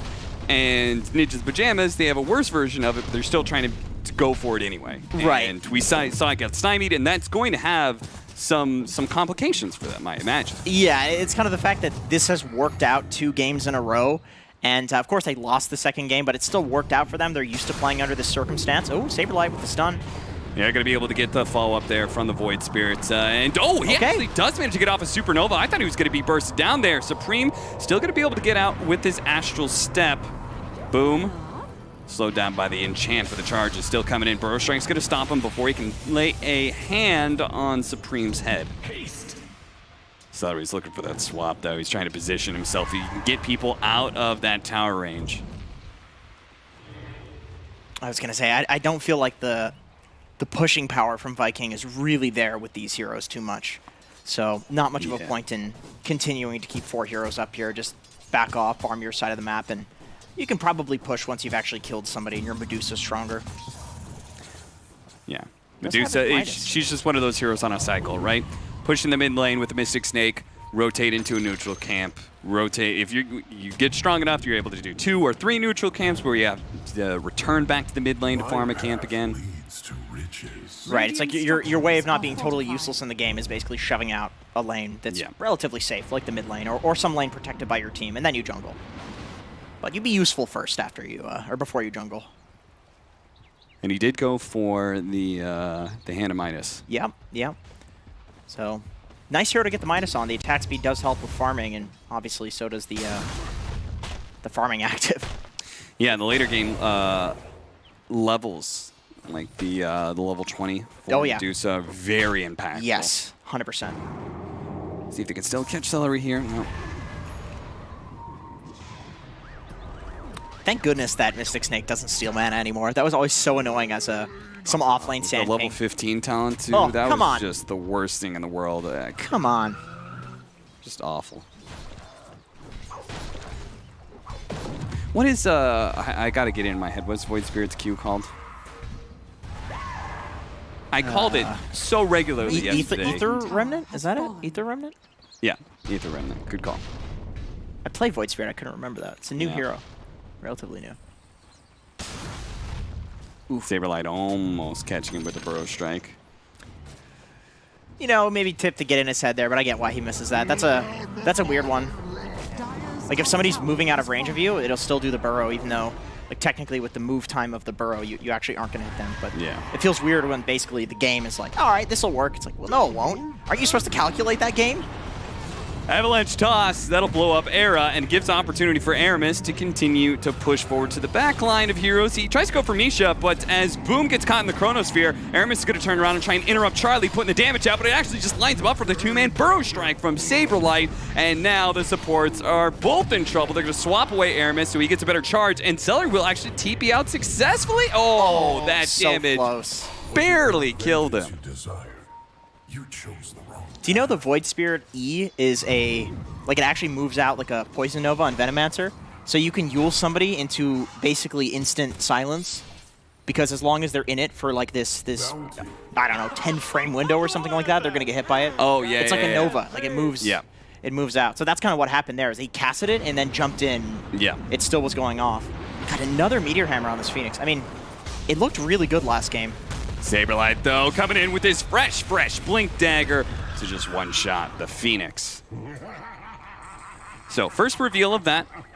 Toby, an acceptable loss for that information, but this would not be an acceptable loss. Fortunately, Charlie, with the double Wraith Bands, is pretty tanked up, and Strength Treads added on top of that. There's just no way a Tiny could one-shot you. Not yet, anyway.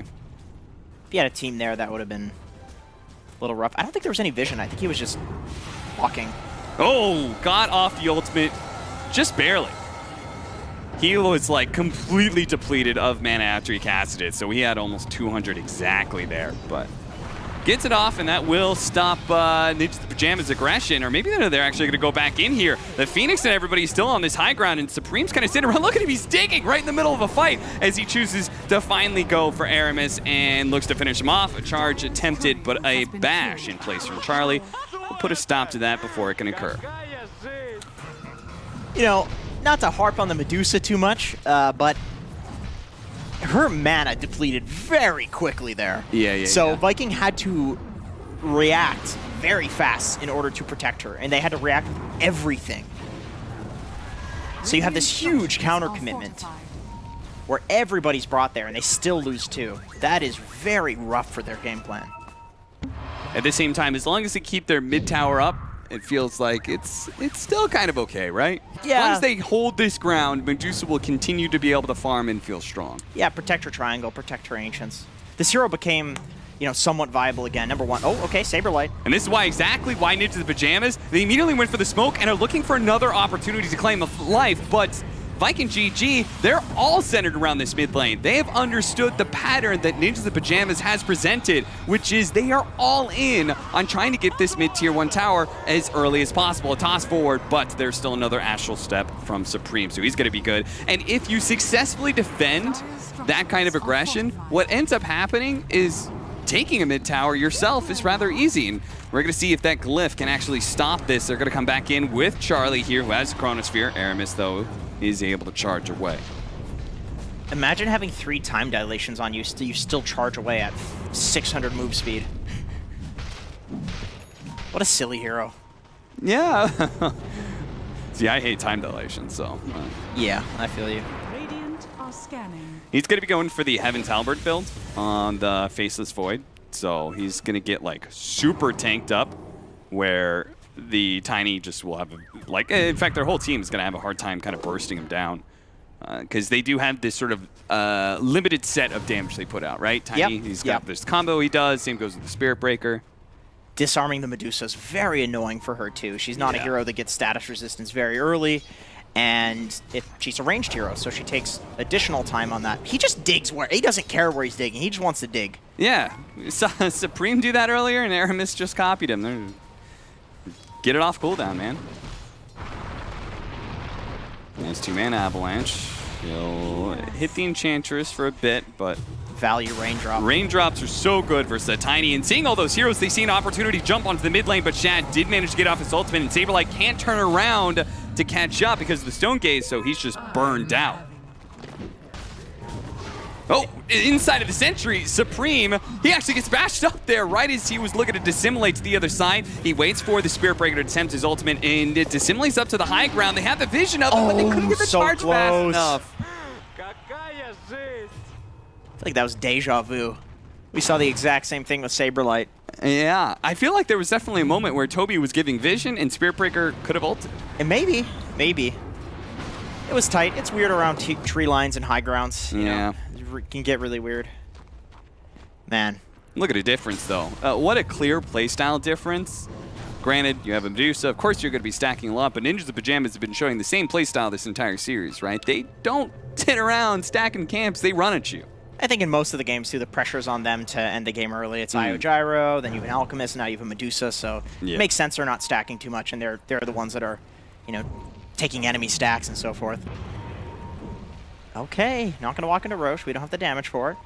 Looking for the Medusa in the triangle. She's not there, though. And if she's not there, they can get this bounty rune. They're trying to bait it. They're going to bait it out, waiting for Dude, somebody to come along. Instead, okay, they do actually That's get a good Boom. kill. He walks up to try and get that bounty rune, is indeed baited. Caught, the courier goes down for the Medusa as well, and Supreme still looking for another here. Nice dissimulate dodge of the magic missile, catches Toby enough. The swap back, though, gives Toby an opportunity, but they're going to Chronosphere to seal the deal. Make sure there's no Supernova. That Chronosphere caught Supreme as well. Got Supreme a little bit low. Saberlight is quite low as well. The Medusa could almost finish them all off if you just had the vision to be able to do so, but now they're just playing an in-and-out game. Guerrilla War for it. Inside of the trees, Saberlight hits him with a Burrow Strike, blinks away before any damage comes his way, and Charlie, with no disables out on the field, is pretty fearless in just tackling Shad where he can. He's got the time walk to be able to undo whatever limited damage the Medusa can put out, and they just wiped Viking GG behind their own tier 2. Man, another one of those...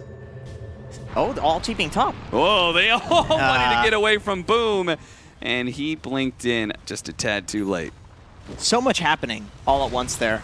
The bounty rune bait was really nice on Boom, even though I think Boom just basically couldn't get out in time after the courier died. So he's probably the second most important hero to pick off, and then next to the Medusa. But then after watching that fight, it kind of feels like maybe he's the most important hero to pick off because he's kind of controlling everything in the game. It's like, you want the Medusa because she's worth more gold and she's the win condition. But is she the win condition right now? Like, is she the one currently winning the game? I don't think so. I think that's Boom. Yeah. So killing him, then they choose to dive even further instead of just getting the mid tower. That's a tough decision to make. Yeah, Boom seemingly, like, he represents both the damage and the control. Saberlight goes in and almost immediately dies, and they get the Supernova off. So that is game over for Ninjas Pajamas. They're going to get out of this team fight as best as possible. A buyback coming out from Saberlight is actually going to halt this aggression here. Charlie tries to go back in with the time walk and time dilation to be able to slow Viking GG down. Maybe they have caught somebody here. It's going to be Toby. He loses the Phoenix's life. Charlie's trying to get back out of here, though. They don't want to overly commit themselves against this Tiny. They just want to play a back and forth game. Now with the telekinesis onto the Tiny, can they commit to him? Oh no, a Burrow Strike miss, and Boom turns around and gets off the Avalanche that gets the kill onto 2. Boom, though, is still being wailed on by Charlie. Dissimulate does manage to finish him, and Charlie now with a lot of this damage gone, well, he's got to get away as Boom actually bombed back and TP'd in to catch Supreme, a mega kill streak. So that buyback is very value for Boom. About even. I mean, I think if you're Viking, you're happy. I believe they got the mid tower during that timing, right? So I think they're pretty happy with that. Of course, they got more kills as well, but still about even. Saberlight buying back and dying is definitely rough. But then Boom has to buy back, and that's a mid laner. So if you can get him, I think it probably leads into Roche. I think that's the next play here. Look at that. Up and down, up and down. It is a roller coaster of a game 3. I love the Halberd choice. I was concerned that maybe that he would lack damage for the Medusa, but they're just killing everybody else other than the Medusa, and then going for the Medusa afterwards. And he just mans up. He's going in and basically playing as a tank, which I think is really cool and a totally different take on Void than what we've been seeing in the last couple of games with him. Yeah, Ninjas Pajamas as a whole seem to have a different idea on the Void, where, again, running at this mid lane with Chronosphere pretty much constantly. And have yet to be able to take it, but it looks like maybe this is finally going to be the push that succeeds. I don't know. The Medusa's here. Those fire spirits are making it damn annoying. So much wave clear. You always have to be careful of the Tiny and the toss back. He's got an Invis rune.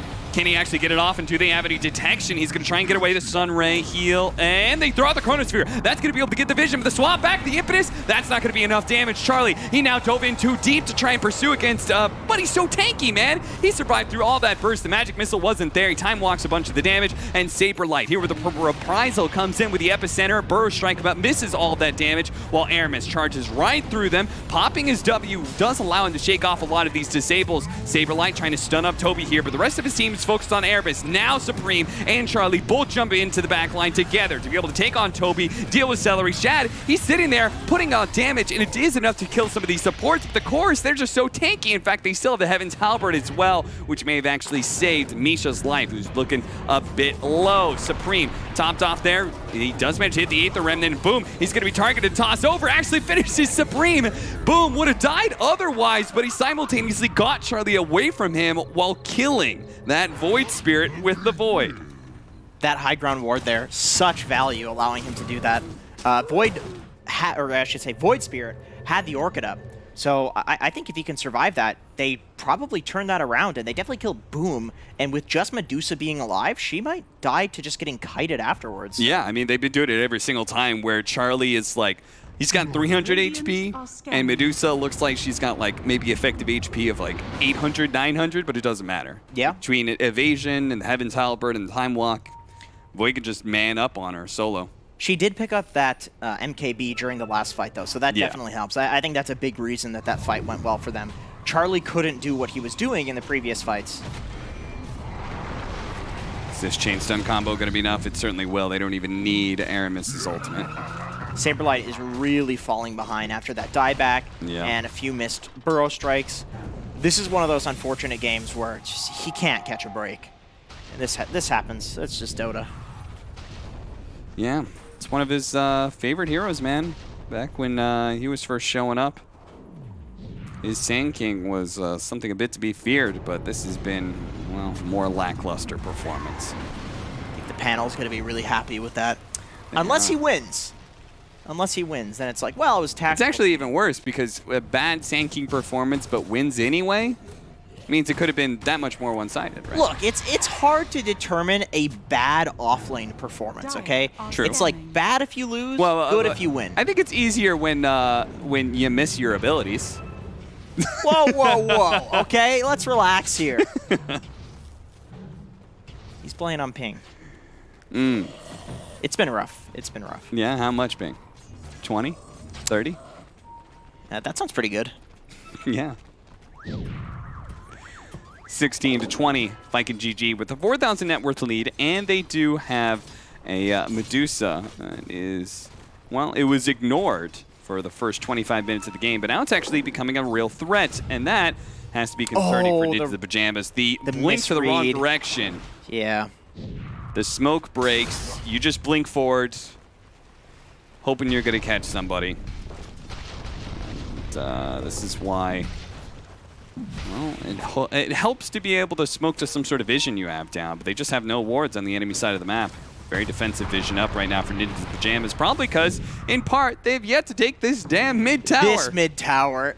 I'm so glad we mentioned the 8 to 9 minute play to the mid-tower. And okay, what happens if they don't get it? This is what happens. They spend 20 minutes trying to get it, and it doesn't work. Their game just stalls out. I feel like the Medusa's like the antithesis to what Ninjas Pajamas want to be doing.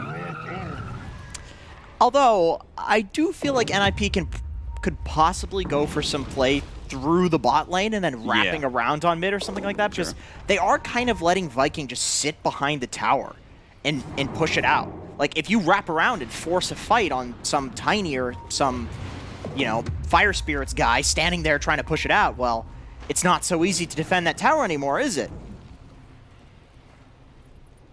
But they want to just face run at it, because they've been doing it in the past 2 games, and it's worked. Yeah. Oh, there's that beautiful webcam of Misha right there. See that? Oh, there it is. He definitely slammed his camera. I mean, those are nice blinds. Very solid. Are you like a blind aficionado? I think those are probably like A or B tier. What about curtains? Are you good with those? Aramis charges through some heroes to try and disrupt to let the Phoenix live, and it looks like he just did it. So disruptive, this Spirit Breaker is. Meanwhile, Misha shows up to the party and immediately bounces. He's like, wait a minute. Oh, the mid tower! Oh no, don't the lose mid that! tower! Don't lose the mid tower! Charlie was like, no! I almost got it! It's so close. The Now, bane. this is the true test, always, of how much value a team puts in their mid tower. When it becomes to a point where it's just like 1 or 2 shots, do you deny it? And the answer is, from Viking GG, no. When's the fortification coming back up? It is nice to at least have 2 forts. Like, you know, you can just walk up, deny, and it's like, boom, Yeah. second fort. I mean, that's the thing. They just used the glyph Okay. to keep it alive. Yeah. So you could deny right now, you just get a fresh glyph. Right? Radiant's middle tower. And it's gone. See, that's what happens if you leave it up like that.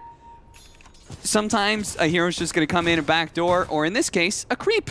But you know Dota players, they're absolute, they're extreme, never deny the mid tower. This thing is the bane of NIP's existence. It's lived a good life, but we're going to let it live out its elderly years and you know, kind of pass away on its own. Or get brutally murdered by a wildkin. It's like the retirement package for the tower of a nice service. Yeah. You know, a lot of retirees that get brutally murdered. I mean, I was thinking more like, you know, how like CSGO players, you know, like once they get a little bit washed up, there's now Valorant for them to turn to. That's exactly true, and I think League of Legends for Dota is a... Jump forward to push back, but Charlie is so tanky with that Heaven's Halberd, and they overestimated their damage, it seems, as now they're going to get turned around on. Boom is losing his life, perhaps, as an impetus shot comes through, and Supreme chases after him with the Astral Step to make sure he goes down. Push back onto Misha there, keeping him in range of this Medusa's, laying out the damage. The MKB does do the trick, but it's Boom for Misha. That is not a good trade-off for Viking GG. Boom is back into it with a buyback, and they're going to try and make the most of it by taking Roshan. Ninjas the Pajamas, though, they still have plenty in the tank. They still have the Chronosphere, and they're only missing their 5 position Enchantress. With Saberlight setting up with the Epicenter. Can he actually catch somebody this time? It's just the Medusa. It's not that big of a deal, especially with the swap back coming in. Celery does manage to get out the magic missile, won't be able to get away from Supreme so easily. Boom, he pops himself out and kills Saberlight. Just as quickly as they go in into the Pajamas, they hop back out again. Saberlight, he could buy back if he wants to, but it looks like Viking GG, they no longer feel comfortable trying for that Roshan. I gotta say, this game is getting mega carried by supports on Viking. The swaps? Yeah. How many crucial swaps have we seen? Like swaps that literally determine whether or not they win the fight. They keep some sort of core alive to live another day, and Aramis Turn the is fight. making Spirit Breaker look like just a godly hero. Oh, yeah, Like, I want to play Spirit Breaker because of him. Where you go? and there it is again. You're going Supports. to take the Winning the Vengeful game. Spirit. And now it's Ninjas the Pajamas. Who knows? They've got a big opportunity here because they did not have to expend important buybacks to defend this Roshan, while Viking GG, they bought back and tried to make the most of it by getting an Aegis. Instead, they actually give it up to Ninjas the Pajamas after they kind of walked away from the pit. I like that you see Misha too hitting with impetus. Like, you know that because, I mean, it costs a lot of mana to do that. It really does. So Yeah. you know that they're valuing, like, okay, we have about 5 to 10 seconds to kill this before Vikings show up to this. Yeah. Like, they understand the small window that they have. And I think they're right. Like, the Viking are literally smoked right now, ready to fight it. But it's like, okay, well, I guess it's dead already. And how do they make such a confident read with no vision out there on Viking GG side of the map? I feel like it's the fact that they smoked first, so they know that, okay, nobody's showing in lanes. We probably got scouted with the smoke, so let's just walk into Roche. They're still going to be afraid that we're somewhere in a side lane waiting for a pickoff. It's an extra, like, 4 to 5 seconds to work with. Charge on through, but there was that Aether Remnant sitting in place, catching Aramis as he tried to pump through them. Does allow Ninjas the Pajamas to get away without any real contact, and they're going to just back up and farm, it seems like. Charge comes out. Yeah, they still have the vision out in the jungle area. Now, Supreme is not the easiest hero for a Spirit Breaker to kill because of Dissimulate. Just gets out scot-free there. I like the Scotty, or what's it called? Shiva's. That's what she's called. Shiva's the guard. other S tier 5 item. It's been so long since this item has been relevant. Yeah. I forgot that it exists. But very nice pickup against the Medusa. She doesn't build that much attack speed, to be honest. It's a lot of just stat items. Dude, what is this tank build, man? This is really interesting. Faceless Void now going for a Scotty. Huh. Medusa already has hers. So reducing any potential lifesteal regen with both of these effects. I mean, I think generally these are just good items right now.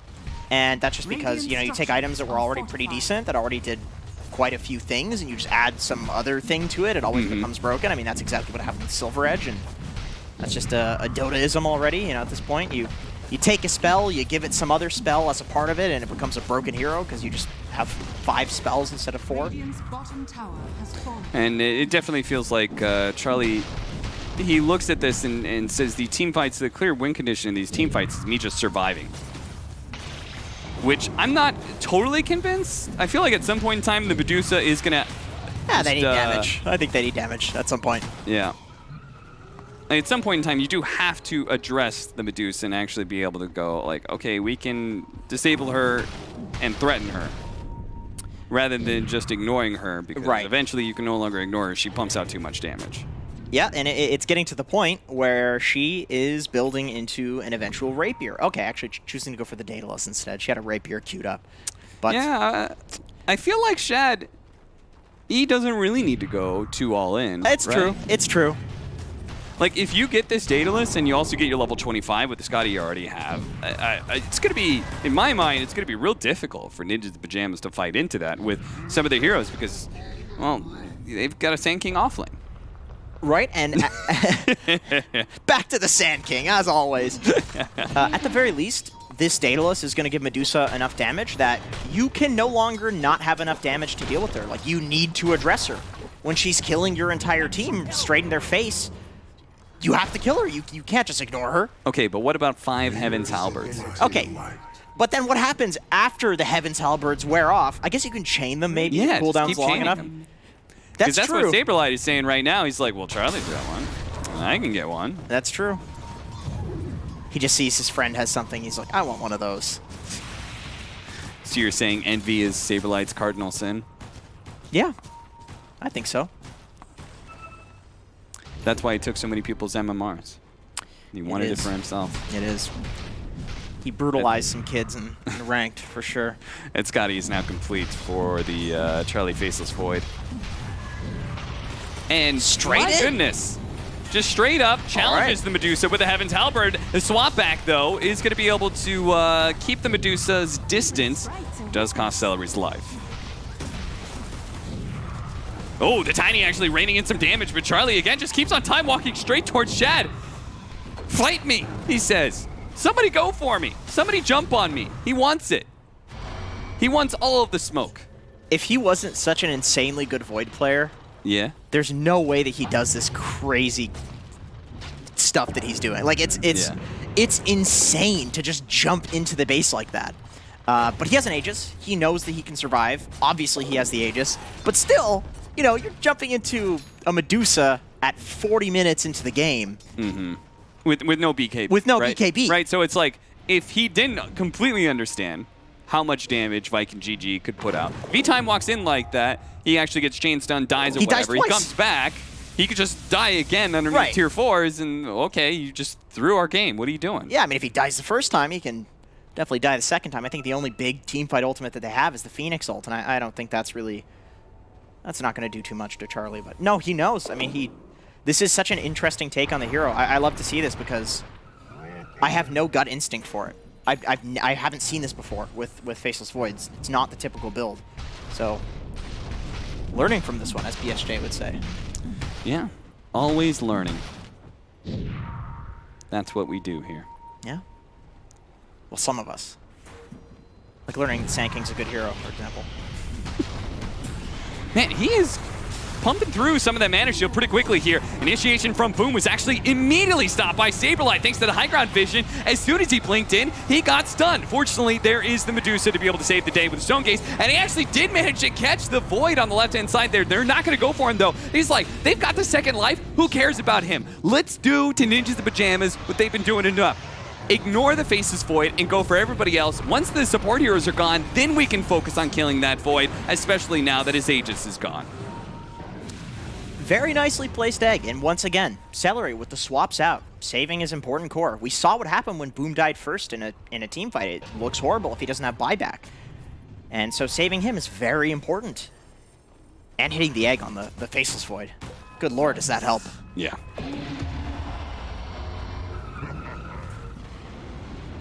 All right. Time to roll forward as Viking GG approaches the base with 60 seconds on the clock. No buyback from the Faceless Void. This is looking like it could just be a full, clean mid lane of barracks. And maybe more. Well, just depending on how Ninjas in Pajamas chooses to defend. If they try and opt into one of those kind of poking fights, if they get caught, it can get a lot worse. Or Viking GG, if they're ever going to lose their nerf. Look at that range with the Venge plus the Dragon Lance. They're going to try and slow down this Medusa here, see if they can poke her enough that she's forced to back away from all these barracks. The swap in! That wasn't on a Medusa. That was a swap back on Supreme, I think, which he immediately Astral stepped back in. I think that was supposed to be a combo there.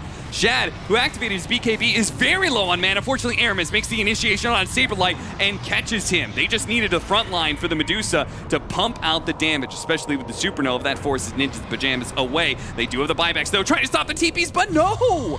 They didn't catch him in time. The Medusa gets out.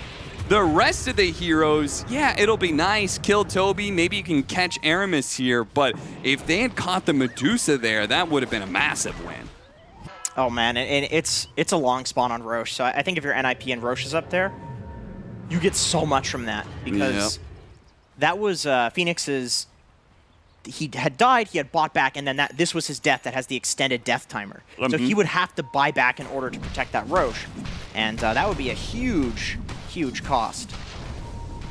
So all they can get is possibly some damage on a tier 2, but it's pretty hard against this Medusa. She's level 25 now. Split shot Scotty. Looking at him, Charlie. Hit the Remnant here to chain stun a little bit. Still with the BKB, it's up. He can pop it if he wants to. He's going to pop the Stone Gaze instead, forcing a time walk backwards here. Saberlight trying to get away. Nether Strike is going to be able to punish him into the damage from the Medusa. Now the Medusa's out of mana, but the swap back comes in again. Charlie on pursuit here, but time dilation. He can't really catch up because the BKB is slowing him down with the Scotty. He's being chain stunned too much. He time walks back behind the tier 2, barely living for now. Supreme sees Celery, looks at that and says, that's an easy cleanup, but we got to get out of here. I can kill that support, but the rest of us need to try and back away until Charlie is ready to go back in again, and that's his moment. He sees Aramis is out of position. Now they're going to be able to blink forward with the catch of the telekinesis on the Boom as well. Charlie, he has to deal with that combo damage every single time and time walk backwards just in case. Nice dive into the Yule Scepter that perfectly charges in with Aramis. And that'll chain stun nicely onto Era. He'll die just like that. Now, Viking GG, they're in a good position to control the Roche pit. That was one of the sickest things I've seen in a long time, actually. the Yule's immediate Meteor Hammer during a dive. What the hell? Yeah. Toby making this core Phoenix look pretty good. It's been looking good in Europe in general. Yeah. Yeah. I mean, technically, if you're diving in like that, you can't interrupt the Meteor Hammer with lift because he's not there. Yeah. He's way back. That was cool. I'm gonna go ruin some pubs with that. Spots Misha. This should be a very dead Enchantress unless the Force Staff's Nether Strike is going to keep in range of the Medusa once again. But the Heaven's Halberd is actually maybe the saving grace. Boom! In some trouble. Has the Orchid on him, but because of the Stone Gaze, they have to back away. They could not commit any further, even though Boom looks so low. Still, though, they've blown everything. They've used Stone Gaze. They've used Supernova. This is go time for Ninjas in the Pajamas if they can just fight through this damn Medusa, but she's pumping out so much damage. And a second Supernova coming out with the refresher from the Phoenix, and that spoils the fight for Ninjas in the Pajamas. They lose 2. And Viking GG, have they finally broken things up a little bit? They still have plenty of damage to worry about from Charlie and Supreme, but without the control of Saberlight, things become a lot harder. We'll manage to get this mid lane of barracks before they back away. Roshan. It's up, right? Yeah. Yep, it's up. So they can go do that now. Still a couple 37-minute items, too, that they need to pick up. Shouldn't call them that. Tier 4 items. Yeah, tier 4 is up. You know that timer is going to change at some point. Oh, get the courier, too. They know it's here. They have Chronosphere. Heroes are almost up, and Aramis has vision of him. He's going to try and make sure nobody can get close to this pit. Supreme, he can kind of run in there. He doesn't actually opt for it. The Chronosphere goes out. Did he time it? No, the Aegis actually picked up by Shad. Charlie, he goes in, tries to grab what he can, but he finds there's nothing there to grab. Charge through, time walk. Okay, Charlie, looks like he should be able to get back to his base safely. Strategy pause right there. But that was so close. It was close. Holy crap. I think Medusa picked it up at like a couple of frames early, and Boom was very fast. Yes,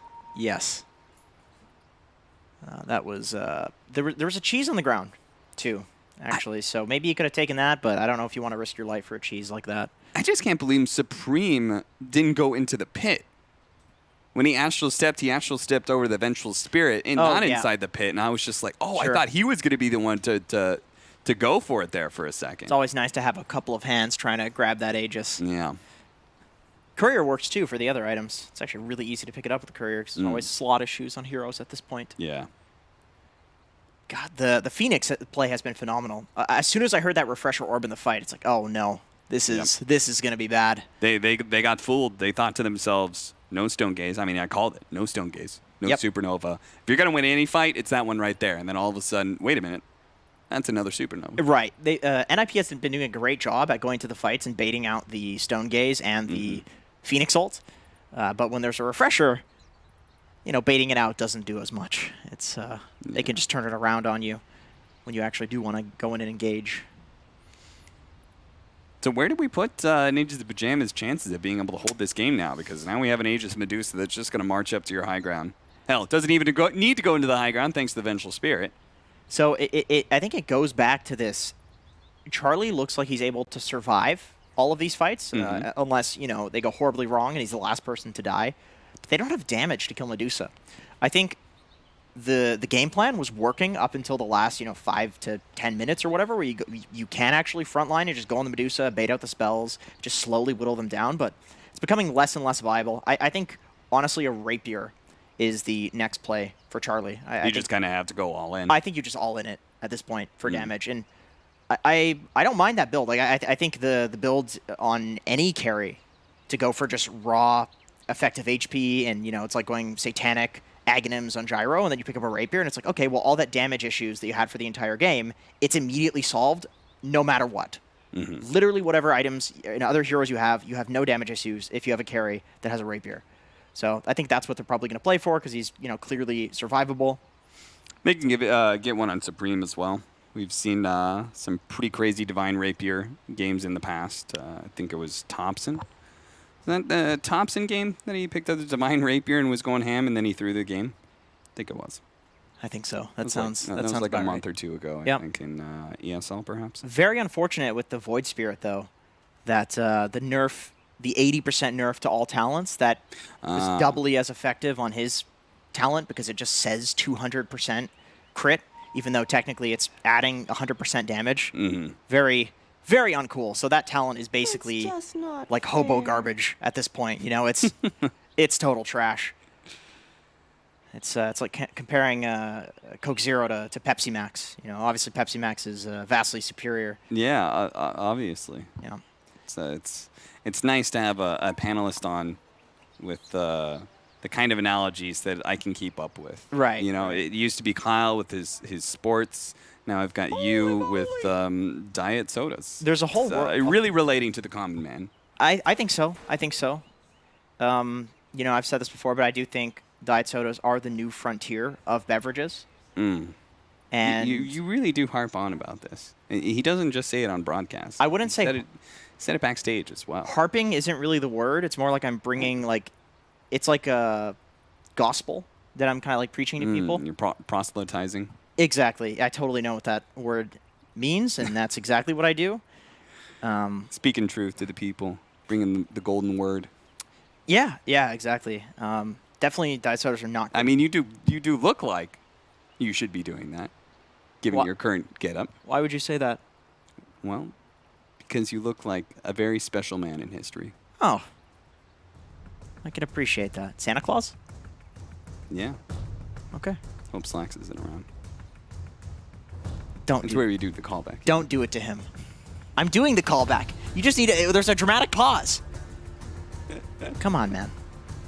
Don't you do it to that boy. It feels bad pausing like this whenever you're losing horribly with a 14K gold deficit. Yeah, you get to contemplate your fate, which is like... How are we going to lose this game? Yeah.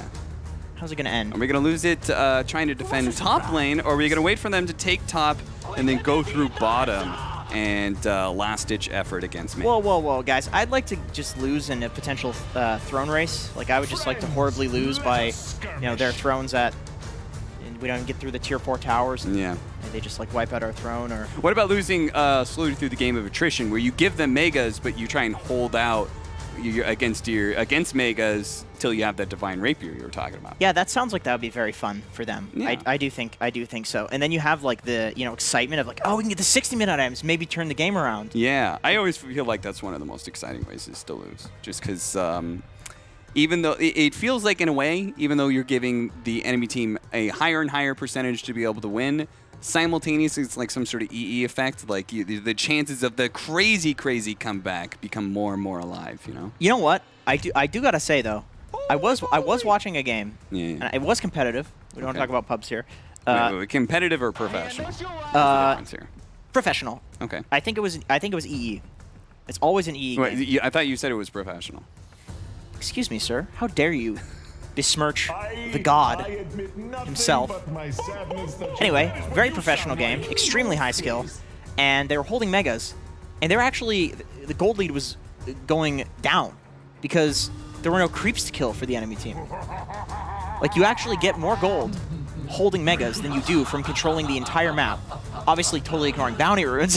I was about to say, like, for a second this here, doesn't sound right. For a second I here, feel like if you're efficient enough with the entirety of the map, double ancient camps, bounty runes, right? Outposts. Well, outposts. I mean, your mega. I mean, it's just you more don't care. experience. You don't care about that experience at that point. Everybody's 25. Everybody's Not close everybody. to 30. Well, we don't care about supports here. Come on. All right. All right, back into the game where it is approaching the 45-minute marker. We're going to get the aforementioned bounties, and Viking GG are in a very, very good spot. I'm sure I'd love to see the win probability of this game because they're 18,000 net worth up. They've got a Medusa. That seems about right. 94%. Yeah, I was gonna say 95. But that's just me. Going for a Lincoln Sphere. Not a common item these days, but when the only two stuns other than Chronosphere are single target, well, then it's pretty good. And then also, you'll set up. Heaven's Halberd. Yeah, exactly. Actually, that's probably the main reason that he's getting it is the Halberd. I got you. Yeah, that's very... This is good. This is good for me. All right. So, Ninjas in Pajamas. Here is how to lose step 1. Defending the top lane. They chose the top lane. So they're going to go for the potential immediate loss rather than trying to maybe wait until they push bottom lane, which would give them more time.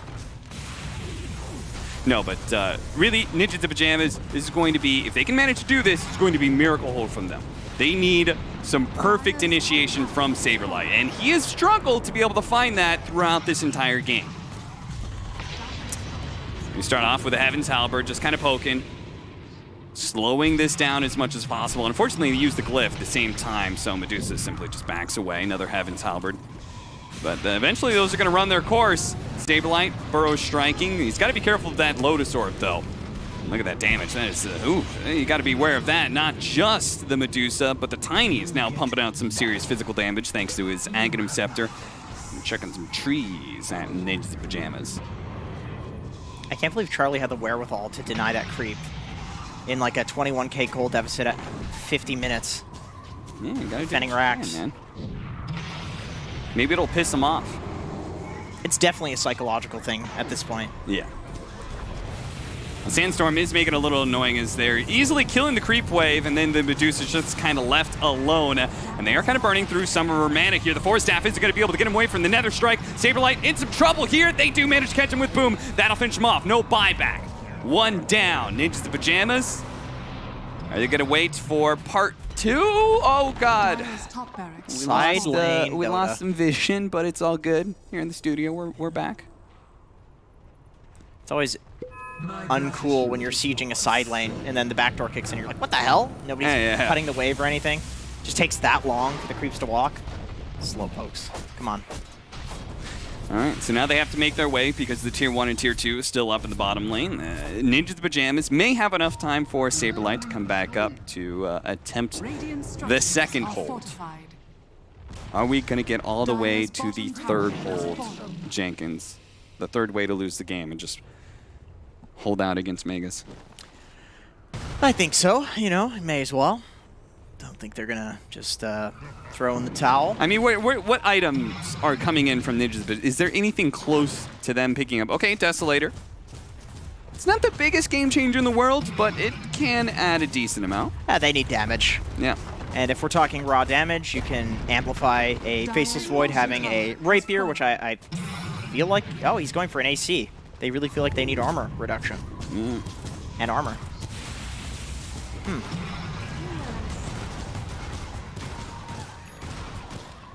This is not working. The artillery coming in from Shad, all the way from downtown, just laying into this Tier 3 tower, and Ninjas Pajamas are like, I don't even know how to get to him, let alone kill him. Man, Charlie tried to go for the wraparound play, but they're just blocking him off. He was denied that. Yeah.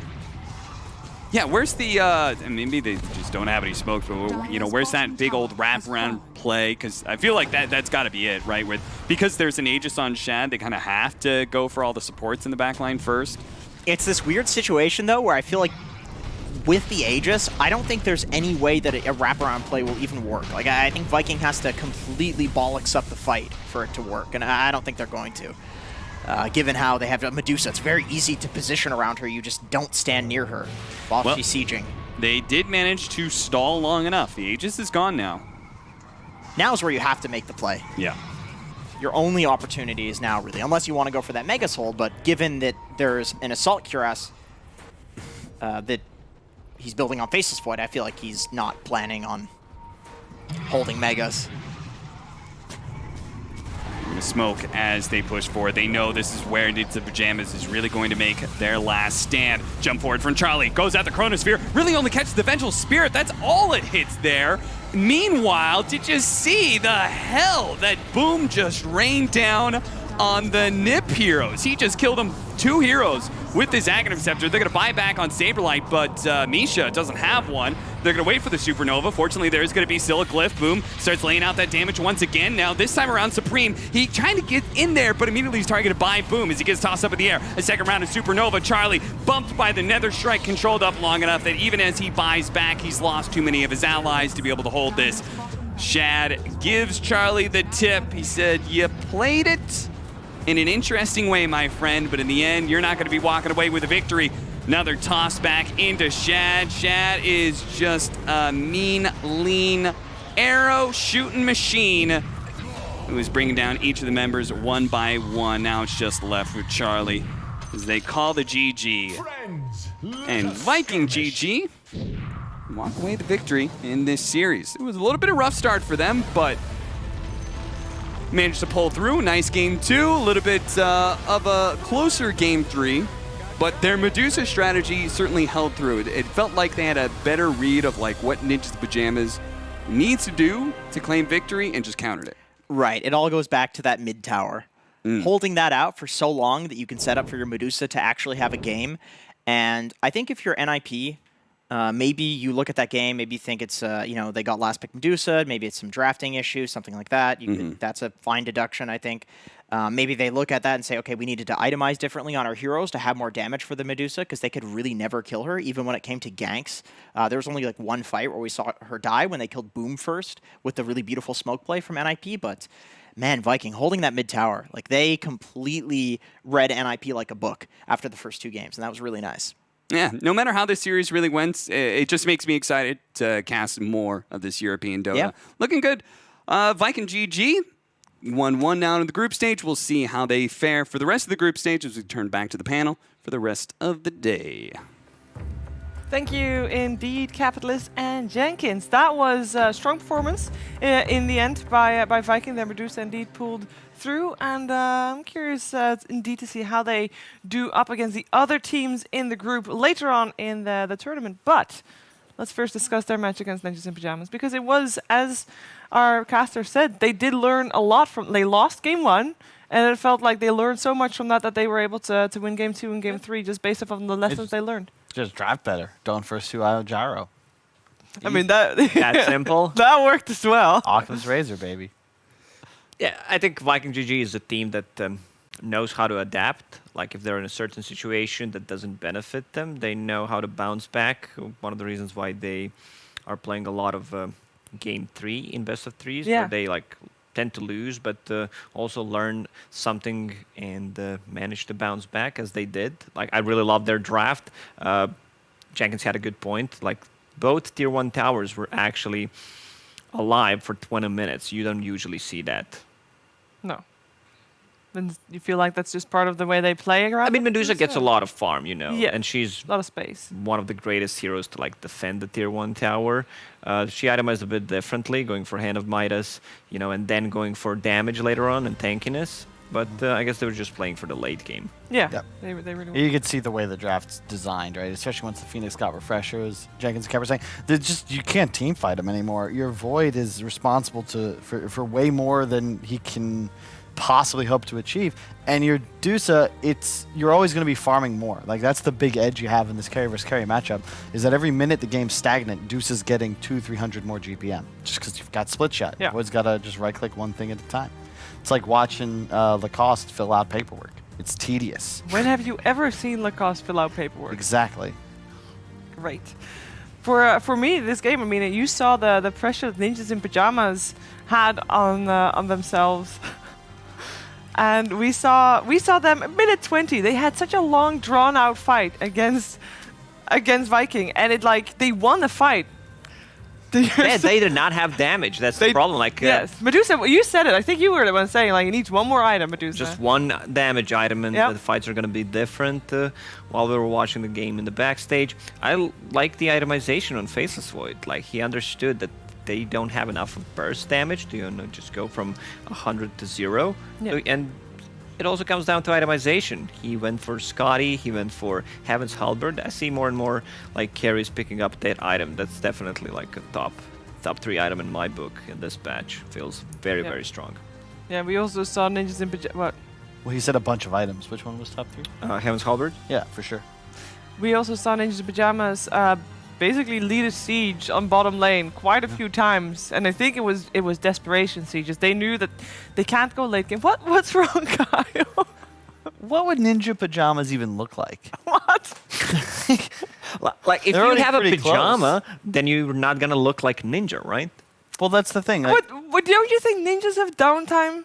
yeah, but that's They what I need mean. to They're already, sleep too. but they're already wearing leotards. That's pretty close. Yeah, but That's they like will leggings. still- So you consider I leggings hope you pajamas. don't sleep in the clothes that you wear for your job either. This is super comfortable. Yeah, I mean, I haven't. Yeah, but you're changed in still weeks. shooting for hygienic reasons. But the thing is, you wouldn't see what they're wearing, right? Because he's a ninja. You're not, able to see him. Otherwise, he's not a good ninja. Saved by the bell. We are. The bell is Celery calling in for a winner's interview. Hey, Celery, can you hear me? Hallo, hallo. Hello. Yeah. Gefeliciteerd. Hallo. That was Dutch. Dankjewel. All right. Celery, I Thanks a have lot. a question. Our commentators were saying at the end of the game, or the end of the series, rather, they were saying, well, that first game of the series, it felt like Viking learned a lot from Ninjas in Pajamas and basically implemented that to win the rest of the series. Do you feel the same way? And if so, what do you feel like you learned that you can tell us that helped you win the series? No, I think we just played bad. Anymore. Okay, fair. Nothing special, unfortunately. We didn't really learn anything. We just played really bad. Lots of mistakes. You do like to go for the IO gyro sometimes in the first phase. Obviously, you did that in the first game, and you haven't touched the IO since. Any correlation there? we'll get back to the replays and the practice. All right. I'm here with Kyle and Lacoste, by the way, and they also have some questions for you. Yeah, have you ever felt in Game 3 that you're not in control? Like, we're just playing for the late game, considering you were having Medusa and Venge, so you were not, like, rushing anything? Or were you just like, okay, there might take over? We were not in a rush. Yeah, we were not in a rush. I think we just made, just like in Game 1, we made a bit too many, entire series, we made a lot of random mistakes. It could have been a lot cleaner, but we were not in a rush. I guess my question is, you guys are... Did I answer the question? Yeah, yes, you did. I'm very pleased. Thank you. Okay. Yeah, you can't see him, but he's just overjoyed at your answer. My question I can't see anything.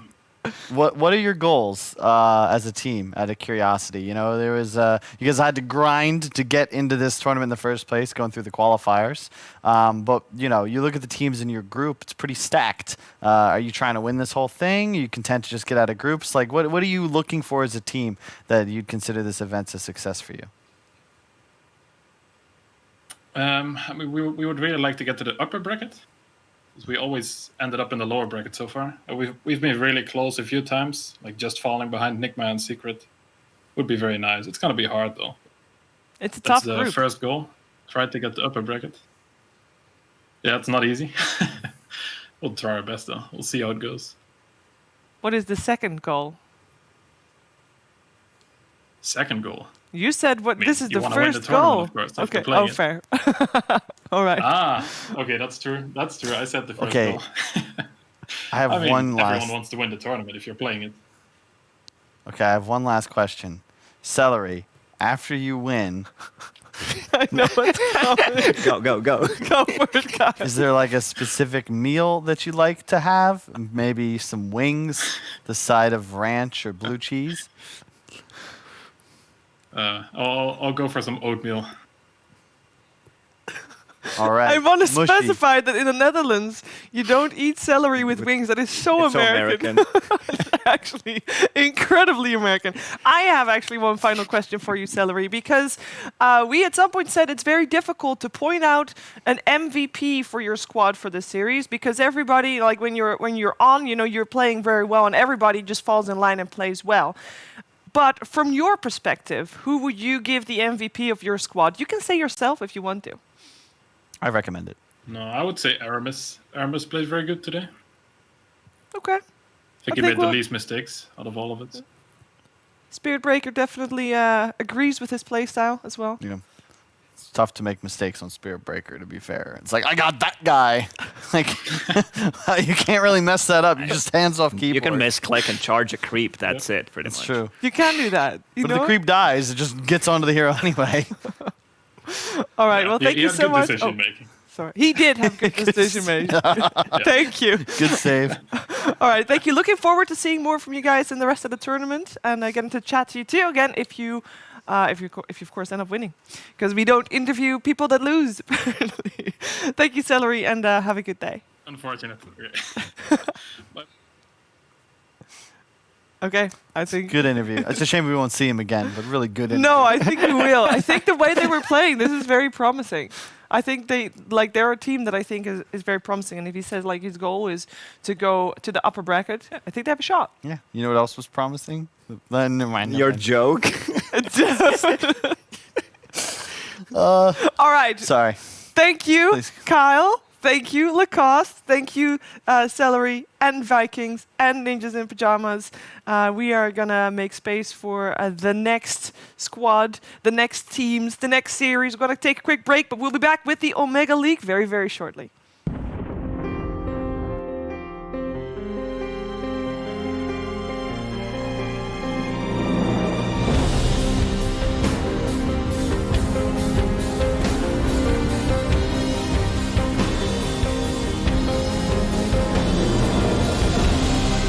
Omega League.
EGB, your esports betting world. The only place to find the widest choice of popular games and matches to win real money. Choose your bet on a single event or express of several matches with dizzy odds. Serving the market for 7 years with over 800,000 users. Join now to get your bonus for the first deposit up to $600. EGB, you know for sure who's gonna win.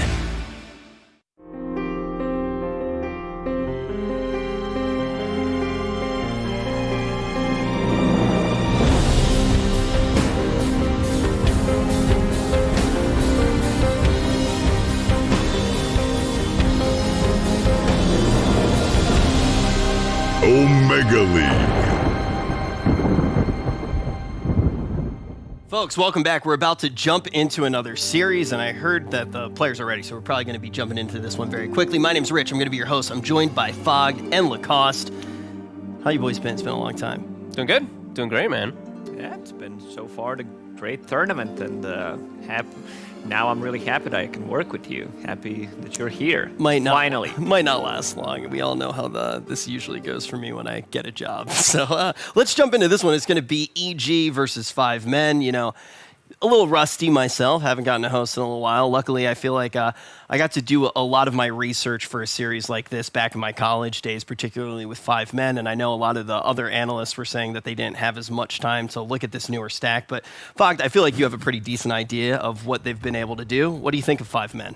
Yeah, I think they're a good squad. They've got good players, some seasoned players. They've played a lot of Dota. They've been playing a long time, and a couple of them played together for quite some time. But I think the biggest thing is that they need more games under their belt, right? They're a new team. I think they've only been around about 3 weeks. So this is definitely this is a learning experience for them. It's hard to judge whether they're good or bad right now, but what they've shown so far is that they gelled together very well, I would say. Like, these are some veteran players with some new blood, so far so good, I would say. And we already have a draft. Hell yeah.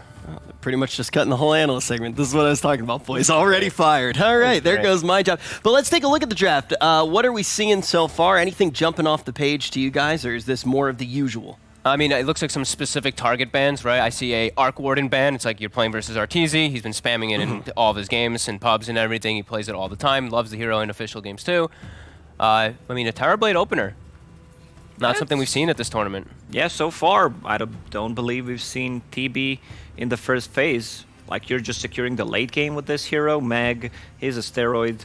He's also, I believe Misery played position 4 Magnus in one of those games, which we don't see from different teams. Like, he was pretty much the only one. And on the other side, Tiny plus Venomancer. These heroes are going to be good pretty much at every stage of the game. You have guaranteed lockdown, Venomancer providing the vision. Like, Venomancer is just disgusting to play against. Yeah, it's just a hero that does so many things, pretty much always wins the laning stage. Like, if you had to choose one hero that is great against Venomancer, what would you go for?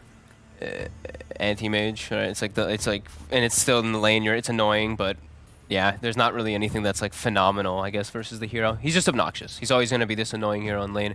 I'm curious though. It's like this TB pick. Because the Veno, sure, you pressure him a lot, and your magic damage is all there, but the cool thing I've actually seen some TB players do in laning phase is you get 1 point of your reflection. And then this Veno, the Poison Sting actually hits him back in the lane, and you guys can actually get aggressive on him pretty early on and go for some trade kills and stuff. It's a possibility. Veno will still probably win the lane, but you can, you know. The thing I also seen is Venomancer just completely zoning out Terrorblades out of the lane, and he's hitting the jungle creeps 4 minutes in, so that could possibly be an issue. When you are playing against Venomancer, you need to have like position 5 who can solo defend the tower. I've seen some like different approaches, whether have hero like Winter Wyvern who's sitting in the trees defending the tower, or have a Treant Protector. I think that's something that some teams could look into, where you're just putting the living armor either on your carry or on the tower and slowing down the Venomancer.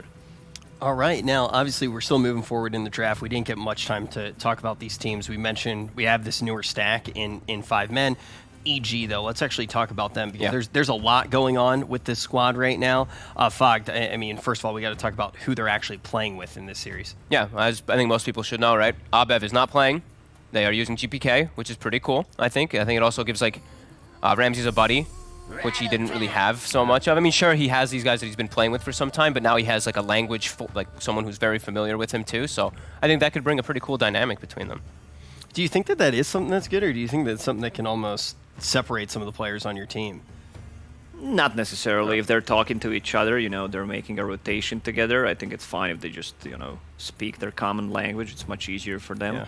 But GPK, I think he doesn't need to speak anything. Like, speak for himself. He's been playing really amazing. I think he was probably the most promising player we've had so far as a mid laner in 2020.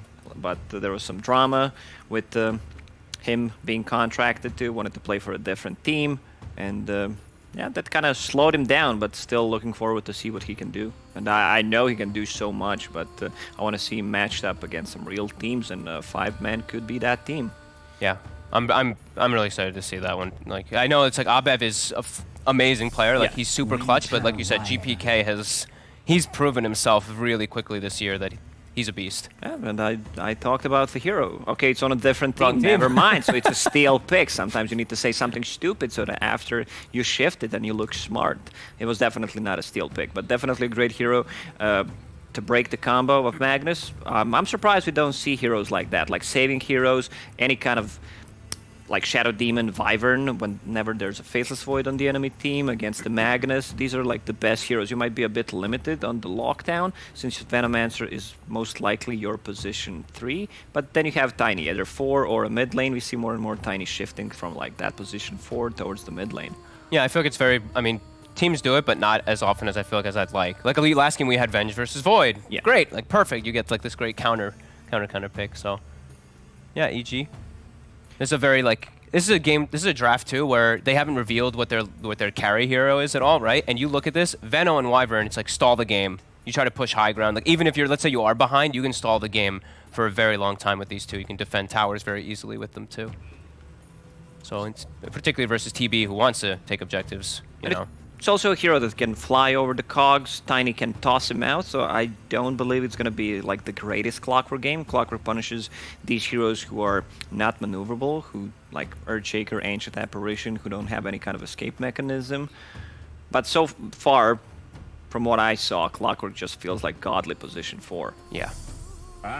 It's like, sure, you can fly out of his cogs, but you just battery assault chases you down or something like that, right? It's just, he's definitely still this crazy hero. They go for Quap. I think you're seeing some limited disables when you see Wyvern. Wyvern Veno, you're going to already expect him to be like a little bit less. Your Tiny's a problem, but they're also limited on catch, so I was thinking about like GPKs, either Ember Spirit or Storm Spirit. You want to have a hero that just, goes in, doesn't care too much about any of these spells. Like if you're caught inside a cogs, you don't care too much. Like the only big spells that threaten a kill on you is RP plus probably a Sonic Wave. Also, whenever I see Queen of Pain, like you can go for fast Orchid in this game, but if you're playing against other similar heroes to Queen of Pain, like let's say Puck or Void Spirit, where you need to get Yule Scepter to defend yourself. So I think getting Orchid is very valuable here. Like you want to also blow up Wyvern before the fight starts. I love when we're watching these games and it's just like both teams limited disables, and then you just start seeing those like very elusive carry type heroes getting picked out. Storm, Quap, Embers. And that's why we're seeing those getting banned out, especially like the Ember in that 4th phase too. I like the Bat ban. I think every time I see a team pick Wyvern, I think you have to cover yourself with Bat. Like you have to ban that Bat Rider. It's just such a hard counter. It's also a possibility that they want to get something like a Troll. Yeah. He's a hero that matches well against TB. Not many heroes can do that. Like there's an old school rivalry between like Terrorblade and Juggernaut. I never feel like Juggernaut shined, and I feel like Juggernaut right now loses to many carry matchups. Like to Slark, Faceless Void, he just feels much weaker than the rest of the carries. So far so good hosting, Rich, just sitting on the chair, enjoying me and Fog talking about the game. Just talking about some Dots over here. Rich is just trying to absorb it, and he's probably like, Jesus Christ, what the Wyvern in the what the? No Dark Willow. I'm just looking at chat, man. A lot's changed since I've done this. Keck W's on the scene now. I'm just sitting here watching the Keck W's, waiting for this to get rounded out. Our beautiful casters already in place. Nice quick start to this series. I'm on cloud 9. I actually feel like I am in heaven, but let's take a look at what we're expecting here to actually round it out. Lacoste, anything that you are looking for here to close out this draft and get into the first game? Yeah, for EG, I already said something like a Troll Warlord, something that, like, you have a very stalling lineup, Venomancer and Wyvern, so you need a hero that guarantees you a super late game. Is Spectre still available? No, he was banned. I was thinking something even like Anti-Mage could be possible, even though it's like a little weird sometimes versus TB, but I feel like it's like limited disables and like... It's a possibility, sticks out for me at least. Because they have a good fighting four. Like Tiny, Veno, Wyvern, Storm, they're going to be fighting a lot, so it's going to be space creation for RTZ. It also looks like 5 men could get their position 5 for the last pick. Mm-hmm. Yeah. They banned out the AM. Lion was banned out from EG, so now RTZ, which heroes are left for him that can actually match up versus TB well? I mean, and you guys know better than me, but I think it's safe to say the positioning is always very important with 5 men. Yeah, definitely. Definitely really important, Rich. How long have you been waiting for that? Yeah, what is... I love you, Rich. I wasn't waiting for it at all. You brought it up. We're talking about Dota here. Okay, so Naga, they don't have anything great that combos with Naga, but this is RTZ, right? Like, this is one of the heroes that he loves to play so much. It has a matchup that can work versus TB. And it's such a great Lion band, like controlling or killing 2 illusions from Naga Siren, reducing her farming abilities, great hero against the Storm Spirit, since they're right now limited on the lockdown. What else is there? I mean, like position 5 that gives you control and that is good against Naga Siren. So they're most likely shifting Clockwork to position 5. I don't think you want to play Earth Spirit last pick as your position 5. I don't think you can get too much out of that hero. You want to be able to punish the Storm Spirit on the mid lane, pre-level 6. With Queen of Pain and Earth Spirit. I like that they have now more control, right? Like this gives them not only just an extra stun, but silences to deal with Storm Spirit, not just Naga, and now gives them multiple forms of initiation, which I feel like you're playing Magnus versus Venomancer. It's going to be a hard game for Mag to get a good RP off, but if there's chaos from Earth Spirit and Clockwork and Queen of Pain jumping in, maybe Mag can find opportunities. Not crazy about this Earth Spirit pick, but it does tick some boxes. I think I'm liking what EG's got overall here, because this Naga does look like it can just take over, and they have such good stall mechanics, and they have great ways to fight as 4. Well, it looks like the odds are also liking EG, as you can see on your screen right now on EGB.com. We are going to have the odds in favor of EG. Lacoste, do you also feel the same way? Yeah, I feel like this Naga could easily just pop off some of the strongest heroes that they have right now, like Venomancer providing the vision. Same goes for Wyvern, Storm. It's going to be a very chaotic game, I would say. And if something goes wrong, Naga Siren could easily just pop the sleep. They reset if they don't like the fight. They also have a Wyvern, so 2 big tools to, choose where you want to take a fight. So EG has that potential. Yeah. Let's actually talk about what 5 men can do in the chaos. Like, how do they actually thrive off of those scenarios and try to turn this into a victory for them? Well, they can. The TB is. I mean, it's going to be a really strong hero. They can be very active with their Clockwork and Earth Spirit. It's important, but it's. I'm just a little worried that they're not going to be able to play around the vision control, like Lacoste was saying, like Venomancer, Wyvern, Naga Illusion spreading out, always scouting things out. I think it's going to be tough for them to actually look for those opportunities, but they do. They have to play very active to look for them to try to find that Naga. Well, it's time to actually find out what is going to happen. We're going to throw it down to the casters and get this one underway. We got Kyle and we got OD. Let's see what actually does happen in this series. EG versus 5 men. Thank you very much, Rich. I mean, yeah, Carl, this should be a pretty spectacular one. We've got some great heroes coming out. We have these 2 big old carries, the Naga Siren versus the Terrorblade. And these rosters, very exciting to watch. You have this newer squad coming up, and EG, the sort of this last-minute stand-in, of course, a GPK in the mid lane. How's it going to play out? Is this a game where 5 men have much of a chance? You see EG as being a pretty hard team for 5 men to take down, or have they got a shot? Oh, for sure. EG come into this with a lot to prove. They've obviously got GBK standing in as well. Really excited to see him as pretty much just like a one-to-one almost replacement for Abed. You consider, young pub star from a non-American region. They just pop him into the roster. And 5 men, of course. You got Misery, a little bit of bad blood there. Did get kicked from EG. They booted him off the squad. Said, you're not good enough as a captain. We want Bulba. And I know for a fact that Sam Sassal will be gunning to win this one. All right, well, let's see if we can feel that fire as the game gets kicked off here. Game 1, of course, the best of 3 between EG and 5 men. So looking at some of the heroes that were picked up, Kyle, anything that sort of stands out as, this is going to be a very difficult game for this player? Not especially. Arteezy got a hero within his puddle or his pool, so he's going to be just fine with the Naga. This is like a throwback to TI5 almost. You've got really not even TI5, just like these players' careers, right? Fly on Wyvern, I love it. Crit on his Tiny, not Sumail, but GPK Storm just as good, and Arteezy Naga. This is pretty much what you'd hope for as an EG fan. It's, I think, the 5 men lineup that's got to find something special. The 3 cores, like.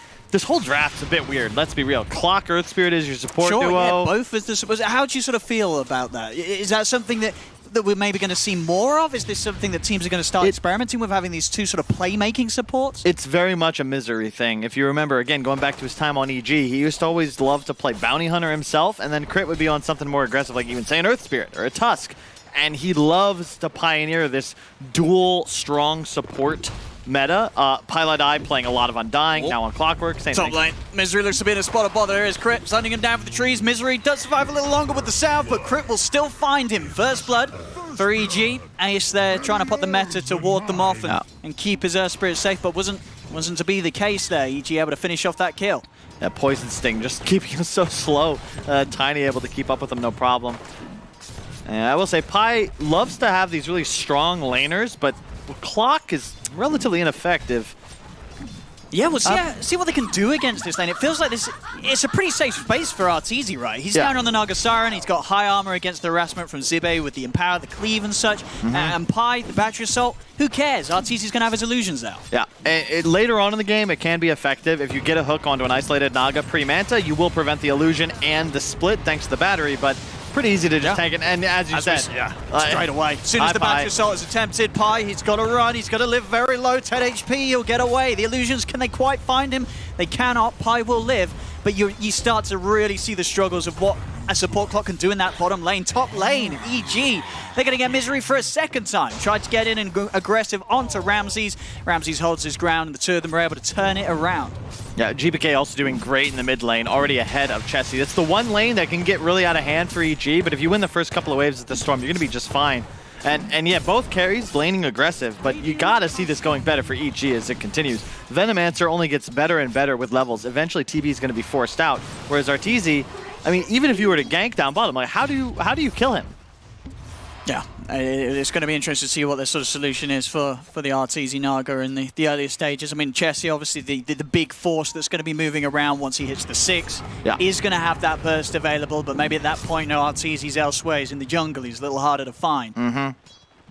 So we'll see what 5 men can do to keep tabs on that. And of course, as long as they can keep the game going in a way that the Terrorblade gets farmed mid lane, GPK is going to make the rocket. The straight out TP gets away. Oh, the rocket so close. If he lands that, that's a kill. Yeah, I mean, GPK knew I'm going to aggressively hold my ground on 5 men's half of the map. The snipe's going to miss from the rocket. I'm out with the TP. He did the maths. He knew he was safe, and he made it away. That's the experience of Pieliedie. Decade-long career to know that might be needed, but unfortunately, that youthful precision is lacking.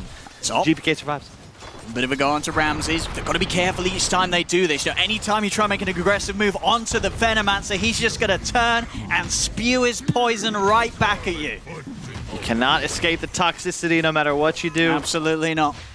It's quite unfortunate, and this is why we see the hero banned in the first 4 quite often. EG very confident just to pick it up. This Veno is really, really dumb to play against. Oh, it's so annoying. Yeah, you just get near this, and as you see there, you think, oh, I'm going to get him. If you don't get him, he's going to turn and slow you for 1,000,000 miles round. Poison Sting's just not balanced. Look at his, he has Quelling Blade, Windlace, Boots, no stat items. He's hitting for less than 50 damage, but you have Poison Sting. And that's enough to just click somebody to death, especially if they don't have enough damage. And now the Arcane Rune being camped, it's likely going to go to GPK. Nope, they'll force it off. Yeah, Toss back.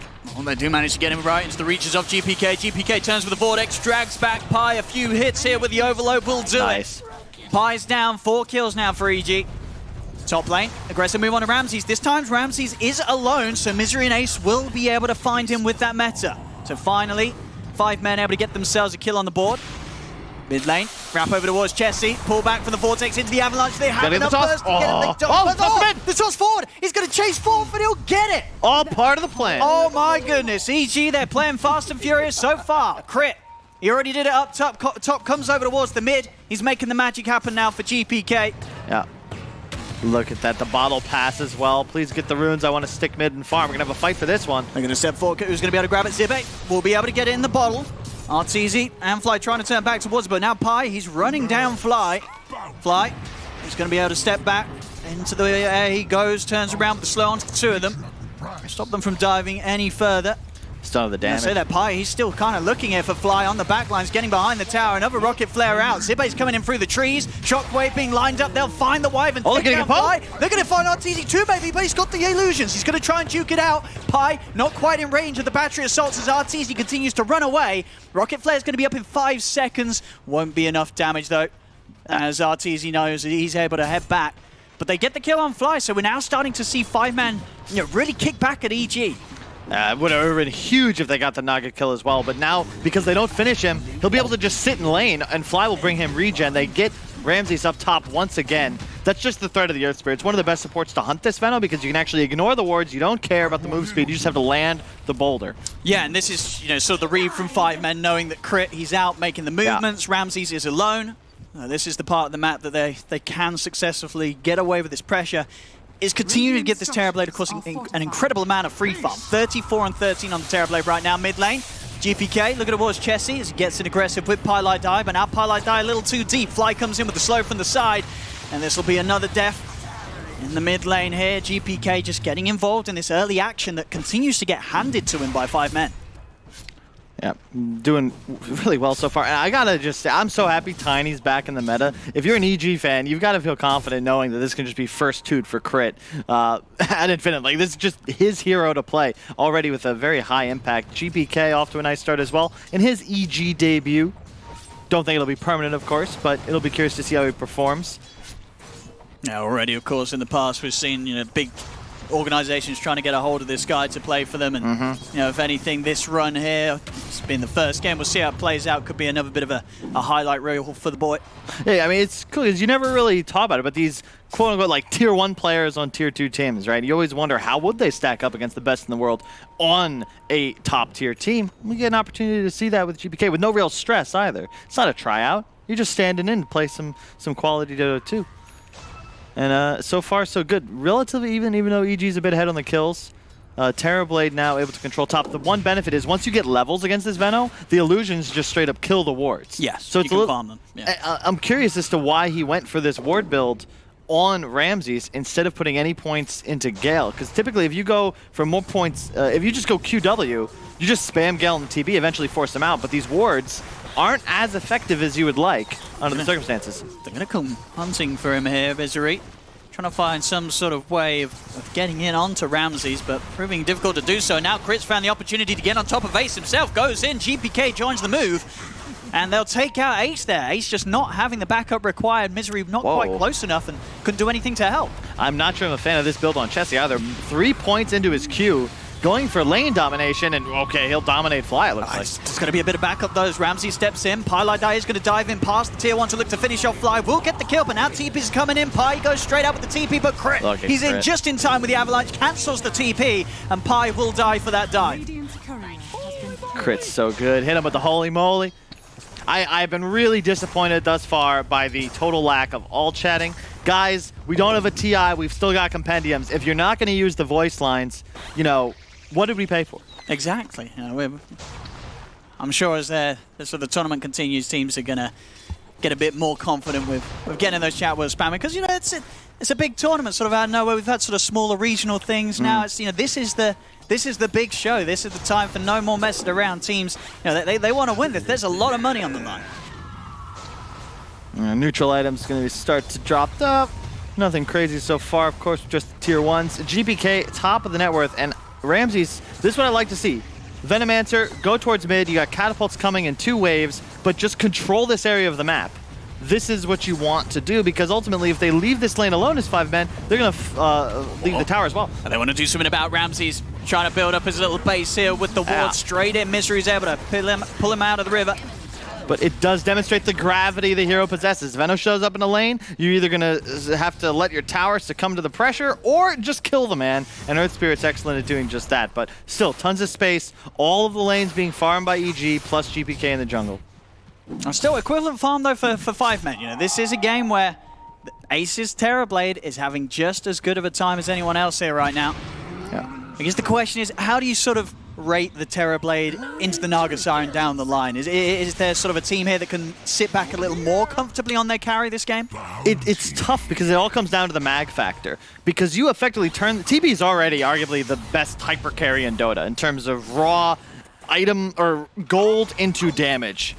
But when you have an Empower as well, you can hit this BKB 3rd item timing and just straight up shred buildings. I think EG's team fight is better, but they don't have that same raw DPS. And look, they're going to be able to find this ward here on the cliff, giving them straight up vision. Oh, He's going to be able to get the Sunder off, but still heavy amounts of magical damage coming out to Ace. But Pi, he's in with the save, or at least trying to. GPK's got the last little bit of mana. He's in, he finds Ace, but the Sonic Wave comes out for Chessie. You get GPK in return, 1-for-1. Crit with a final toss-up and the poison from Ramses. They'll kill a second. As EG, they got what they came for. Does cost them GPK's life, but I think they're fine with this. They keep the pressure up. They take Ace out of the game for another 20 seconds. Uncharacteristic mistake from Crit there. He missed the toss. He got a creep instead of the Terrorblade. Thus, the Sunder was able to go off. But they still find that kill, but they lose GPK because of it. Top 3 net worth, all on the side of 5 men. Would have been unexpected. Crit hunting in the trees. Zibe has already used the skewer to try and break away, but the tossback's there, right into the hands of RTZ. He's going for this RP-TP play, and it's not going to quite work there. As Pi tried to step forward, push them back with the cogs, but RTZ was already able to get that final right click in to kill off Zibe. They'll also get Pi as GPK comes storming in behind the tower. He's going for the raw Orchid as well. No upgraded boots, no Kaya, no nothing. Just going for that straight kill threat onto the enemy Quap and Mag. It's a pretty nice item under the circumstances. Since you have the Tiny and plenty of just, I guess I'll call it harass damage. Wyvern, Veno, not really any hard lockdown, but just a little bit of poke. All of a sudden there's an Orchid there from the Storm. That hero is dead no matter who it is. And all 3 enemy cores would have escapes otherwise. So I think that decision, typically I hate because I think treads are broken, but in the circumstances, I like it. Fly, no mana for the ultimate, but he does have it. They will look to take this tower uncontested, it appears, as Ramses once again controls the mid lane. Radiant's bottom tower has fallen. Starting to slowly build that advantage now. EG 1k ahead as RTZ claiming that area down bottom, that tower is going to keep him in a great position. Nothing too surprising about his build, of course. Standard stuff here from the Naga Siren, just slipping in a Windlace nowadays, as a lot of cores do tend to do so. That extra boost of movement can make the absolute difference when it comes to chasing down. Love to see it. This time, EG, they're not going to let Ramses exist on this island alone. They're going to make a move around behind him, secure this objective. Very key tower to take down. At 5 men, I mean, they can't fight into Wyvern ulti though, can they? Hard, yeah, but knowing that Fly's somewhere hidden in the shadows. GPK is going to start things off. A little bit of a poke onto Zibe. Will force out another TP reaction as Chessie now joining forces in the mid lane. 4 heroes here from 5 men ready to try and hold this ground, and it's almost as if that's exactly what EG was trying to play for. They have a poke, they immediately back off. They're not sticking around here anymore. Yep, you force the rotates and then get the hell out of there. Earth Spirit, just a much easier time of turning things around than Crit will have just straight up diving to find a kill. And note, the Mag went for this mech build. He's going to be more of this supporting core role. You saw Seb do this at TI's past as well. They're going to turn this TB into a hypercar. He will hit so hard that EG, I think, you've got to keep your pedal to the metal. You want to get these objectives because you don't want to get into a point where it's just a farm war, empowered TB versus an Arteezy Naga. It's just not going to go your way. And he went for the drums build as well on Ace. So one of the more stat efficient items, I think, from talking to T-Gov and Fog, they say everyone can buy drums. It's never bad. But I haven't seen it as often on TBs in comparison to like rushing the Yasha. But in this case, sure, it's fine. Yeah, we'll see if it necessarily allows them to to maybe do something a bit more aggressive now, because with that extra power of the drum charges, suddenly if you win a fight and you're on EG's half of the map, you are going to be able to push down a tier 2 tower. It's just so much attack speed. It effectively just spawns a Beastmaster with max aura for the duration. And when you're a TB with an illusion army, that is pretty damn strong, especially when you add in the added damage from the Empower. Zibe just camping on this, and the mech is nice in this regard too, because he can actually sit on this tower and contest the pressure, whereas if he was trying to play with like a Blink or a Shadow Blade or something, it'd be a totally different game style. Let's see what they can find here. Coming into EG's jungle, 5 men. GPK would be a dream catch, but Crit, he instantly jumps forward, gets the 3 of them in the Avalanche. Misery tries to turn with the silence, but GPK goes across, looks towards the kill, but Pylai is able to push him away with the cogs. The Sonic Wave comes out, they've taken out Crit. GPK still having a bit of a poke around. He's starting to fall low on the mana, goes over towards Pi. Ramses and GPK all taking damage from the Magnetize, but not enough to threaten them, as they'll be kept safe. Just the 1-for-1 there, as both supports end up trading. Farm for the carries at the moment continues to both of them, Arteezy and Ace, going at a pretty much identical. The growth is 6,900, 6,800. Very, very close right now between the Naga Siren and the Terrorblade. You can see the line, the circle rather, just drawn by Crit. That's where Arteezy is going to be continuing to play. And it's part of why he's been able to keep pace with Ace, even though he doesn't have that Empower buff, because he's got this entire bottom half of the map for effectively the entire game. So it's 3 or 4 camps plus lane. It's ideal for Naga under the circumstances. And there's the Orchid complete, so time to make a move. You still have Wyvern ulti. You'd love to make a play here. I think Crit has the Blink as well, so bait Ramses, find a fight. Let's see what sort of a catch they can find at the moment. Misery showing him mid. Crit's going to go for it. Jumps in with the toss back. Misery, he'll go down. It'll be an easy one. He'll try and roll away, but the damage over time will pursue. I was going to say Gambit there. EG. You just have this vision advantage now for EG, because you have the harder turnaround. The Wyvern ulti is just straight up trump card. You're going to stop 5 men's moves in their tracks. You have better catch because you have this tiny blink, and it's effectively just the supports from 5 men that can make plays. Jesse blinked in on it. That's going to be an easy opportunity for Crit. He goes for it straight up. Jesse there, sort of tunnel visioning on the rune, not expecting EG to be waiting there for him, and now Pi, he's got a little bit too close to the sun as well, trying to fight in. He's using a hookshot to keep himself safe. It's going to work. The curse here, holding back Ace on the high ground. Pi still goes down, but Zibe, he's able to skewer in, get the opportunity for the RP onto GPK, but on the backlines, Crits in once more, will be able to finish off Ace. Zibe goes for the TP out, will make it away. Still everything going EG's way there, as GPK, sure, he goes down, but already starting that fight off with being able to take out Jesse. And turning into that Pi kill. And Fly, excellent control, no hesitation, slamming the curse down on Ace. We'll deal with you later, and they certainly did. Yeah, and check out the net worth. Even though Storm is 500 gold behind the Quap, GPK has an Orchid. He's had it for a little bit. Chessie's still away, a recipe away, and it's because he just bought so much more buildup. Quap's dangerous in the sense that you want to make sure you're scaling effectively. But when you go for the double, Chessie's not game again. Is going to get continually bullied here by EG. Sonic Wave as well, thrown out. Maybe in a bit of a frustration there. There's a Sonic Wave and a Sonic Baby Rage. It's that struggles there for 5 men starting to show. This is where they start to get, it's the team fight. You've got the Naga song still. You saw the Wyvern ulti's effectiveness in the previous fight. You just have more tools as EG to prolong these engagements. And if you look at the 5-man lineup, you've got all these cooldowns to worry about. And ultimately, your only catch is going to be Zibe with a skewer forwards RP, and then the clock hook, the rolling from the Earth Spirit as well. But you end up just finding yourself in the center of all this magic damage. There's a ward army already. GPK isn't really going to get locked down by Pylai. Nobody really cares about his hero at this point. And you're going to have some major damage issues. He's going to try and have a poke onto Ace. I mean, this time round, Ace, he's not going to die to the burst of Crit alone. Crit, he's just having a bit of fun with him, poking around. It'll almost certainly cost him his life as he's going to try and run away. Another toss. He's like, nearly. And now it has pulled Ace into a bit of a precarious position, but I say that Pi's there, offering up the backup. It's now GPK that's trapped, but he is able to get himself out of the cogs. Curse as well, just controlling this cliff area, making it hard for the rest of 5 men to get in. They turn over towards the clock. Chessie has a DD, throws out the dagger onto Fly. EG with the 4 of them, poking back at Chessie, blinks back up. Gets himself away. Misery will end up ticking out to the damage of Ramses. It's in 4 for GPK, still got mana to chase down Chessie. Blink still on, caught out for a couple of seconds. He's caught by the ensnare. There's the RP, Zibe, he's trying to help, but Chessie's already dead.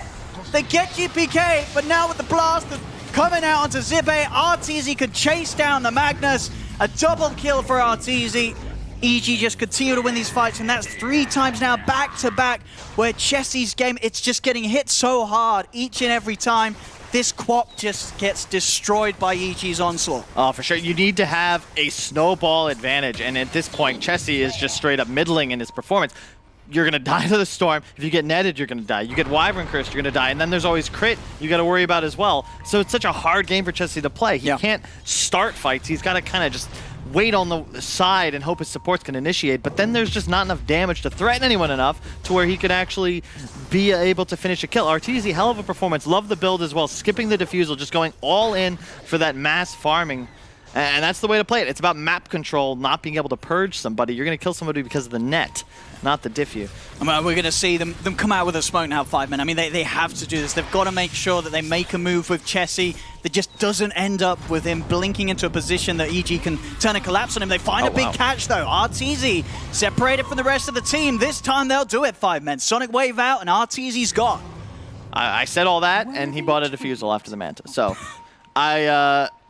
we'll see how that pays off. I think that I would have liked to see him go for this super strong third item timing. So good though. Yeah, but you really skip it. You could have Butterfly, Scotty, or Hart, and then you'd get Aegis and you just go win the game.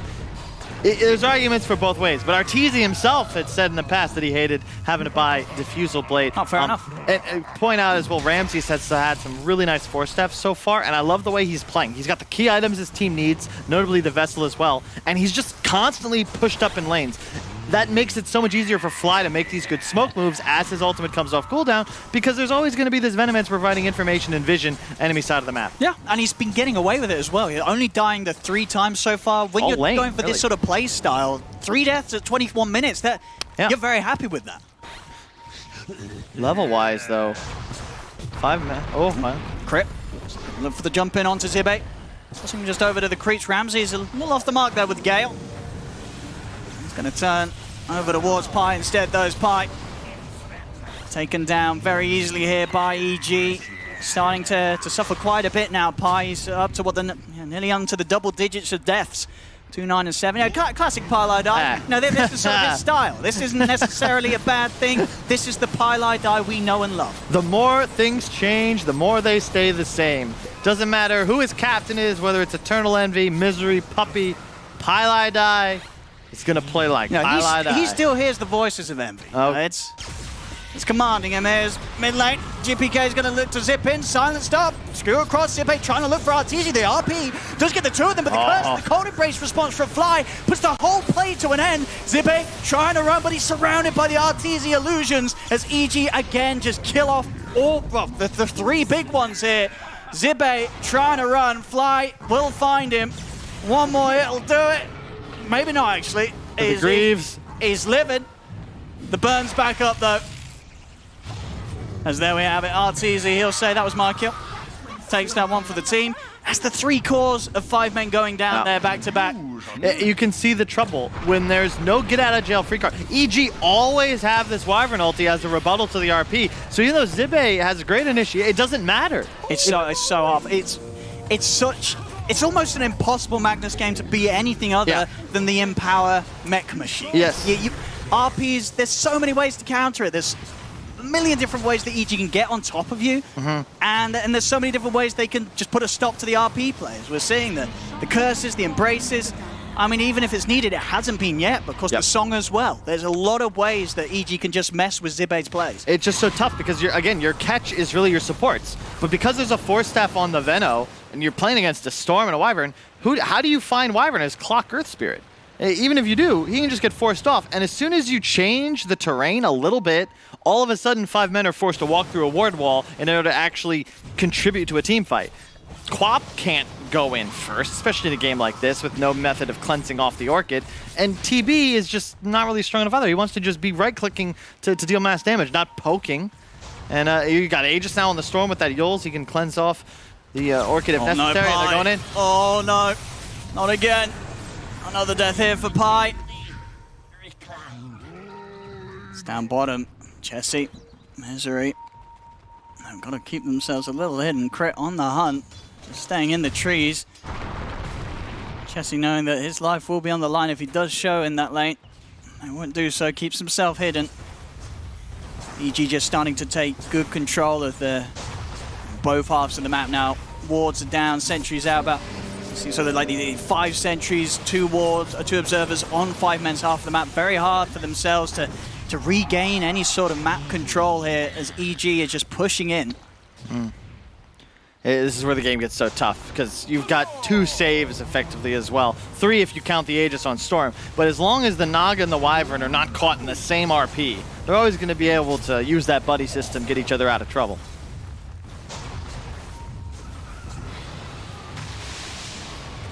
For 5 men, I think what you're looking towards is just trying to hope that Ace can get the items to do something magnificent on the high ground defense. This Terrorblade's got to do something spectacular. As for the other course for Chessie and Zibe, it's just very hard to get the job done against EG's lineup. Zibe caught out here by the toss back. Will let the skewer away, but the Yules cancelled the skewer. Just by time for other TPs to come in. Zibe pops the Greaves. He'll be saved. Won't lose the Magnus this time round. Just tanky enough with that Greaves pop to survive the attempt here from EG. EG already ready to go back in. They'll look over towards Chessie here for a second time. The Orchid upon him. Is it enough? It is. GPK's able to burst him down, turns over towards Zibe. GPK's played so aggressive. The curse from Fly is going to catch the 3 of them. Pylai die, falling to his own teammates. GPK just back across over towards Misery. He's low on mana. Toss back as well. Crit with the control, keeping Zibe close enough to this Storm as GPK. He's going to start bottling. He's looking over towards Ace. Ace starting to tick down low. Ace does have a Sunder available. GPK finds Zibe in the trees. Zibe, he's going to live a little longer with that Greaves. Once more, still alive. Gets an RP off in time. Does lock the Ramses down under the tower. Will be able to kill off the Veno. There's a buyback from Misery, but GPK's mana's back up as he's in with the second life. Goes over towards Ace. Zips in onto the Terrorblade. Ace is dead. Misery also going to die here for a second time this fight, as they just could not fight into this Aegis already. The struggles just fighting into EG alone. GPK's going to go for the TP out. Chessie's got nothing to put a stop to it, so we'll also be able to save his life on the retreat. And EG now stepping up to a 12k lead, 34-13 at just 26 minutes. This group is looking real scary. If this is the EG that's shown up to play thus far. Oh, not again. Oh, yeah, yes, again. Again. Oh, no. Oh, he might live this time. Just kidding. I don't think anyone believed me when I said that. Someone did. Oh, Pylai die. When memes become reality. And yeah, EG, they just played a clean game thus far. Even though it's only a 12k gold lead, 35-13 is almost an understatement. They've been in total control. Every move that has occurred in this game was on EG's terms. And now with the heart on our tour, I just don't see how you break back into this as 5 men. Your only hope is to do what Chessie's doing up top, just cut waves, try and survive. But ultimately, the attrition gameplay behind this Ramses Veno and the Arteezy Naga is going to continue to succeed. They don't even need the Aegis, just chill on the high ground. It's been an incredibly solid game plan from EG. I mean, it felt like that one maybe bit of a window that 5 men would have had to do something would have been around that Chessie Orchid timing, but as you said, the way that GPK was able to beat that with his build-up in terms of the Orchid rush, and then the fact that EG were able to shut down Chessie 3 times in a row, he's just not been able to have an impact as a quap. As mid lane, Misery found once more. EG just roaming the map. Anybody that dares step out on 5 men within reach of this lineup will fall. And it's time to start the slow siege. Essence Ring passed on to Ramses. Now with the Lotus, just going for the full support item build. It's what you like to see. I love how Ramses has adjusted to this offlane role. One of the more selfish carry players that we've seen in the game. Proponent of that no boots Midas lifestealer for a while, but as a support player, or rather a 3, completely selfless, just trying to set up his squad for success. This looks like a freer axe. It doesn't look like there's going to be any sign of 5 men responding to this. They've still got the tier 2s up on the side lanes, so they can afford to let this one go without the worry of any further damage being done to their base. So the time being used by 5 men to just try and continue to find farm on their cores on these side lanes. The tier 1 down bottom at least nearly getting pushed out, but as it were, actually just low enough for GPK to take even that away from them. Already at the soul, but he's got a Bloodstone in He'll make it by 30 almost. That's pretty impressive. Consider he's also up against one of the harder lane counters in that Quap. You don't mind this at all if you're an EG supporter wondering whether GPK is the real deal. So far, so good. Yeah. And Chessie has the BKB up, sure, but 3-6-3, that's just not a game-winning score for Queen of Pain. No, very, very hard, as we say, to come back from this sort of position. As Pylar die, I mean, somewhere, he's always dying and does again. Finds new and creative ways to die at that. Was he by the tier 3? I think he was in his fountain. The game just killed him off. It was like no one's going to notice. Another death to the scoreboard. Oh, it's getting rougher and rougher here for 5 men. And we'll try and hold on, as we say. There is the Terror Blade. Maybe some sort of overextension. GPK zipping in with all his mana, suddenly getting caught in the claws of Ace as he pops the meta. Could allow for a turnaround, but it's very slim. Leaked the score on the screen. You don't see that every day. 13-37. That is very rare. Very rare indeed. That is a rare meme. Yeah. Not one of the common ones. 3-2-2 has become much more common. We get that all the time. Indeed. And the other, one that comes up a lot, but this one. Something new here, provided to us by EG, and of course with the team of 5 men playing a part to that score. Glad they'll be a part of something when this is all said and done. Chessie just gets netted and forced to BKB. And Arteezy with his heart, not caring at all about any harassment that comes in. GPK is going to step over towards Zibe, drags him back. BKB out from Zibe. The rest of the team's not even here. They're just BKBing like, guys, can you help? Somebody. There's 3, both supports are still in the mid lane. Misery TP's home for now. Yeah, Misery's back. Just Pi and Ace that need to make their way over there. I'm going to lose the second set of Rex if they don't do something soon. The pincer. They're going to try and come in from the backside here. See what they can do. They get on top of Fly. Can they actually kill this Wyvern before he does anything though? Fly, he's able to cold embrace and suddenly Ace can't go for him. Ace turns over towards Ramses to skew it forward. Oh, what a song! Arteezy putting the whole attempt to a stop. Fly's getting ready. Yeah, they've already lost 2 of their members. Curse out onto Ace, will control him. Crit, tossing him back into the curse range. GPK zips across. Zibe will pop the RP, but the damage has already been done. 3 dead on 5 men. Ace will fall.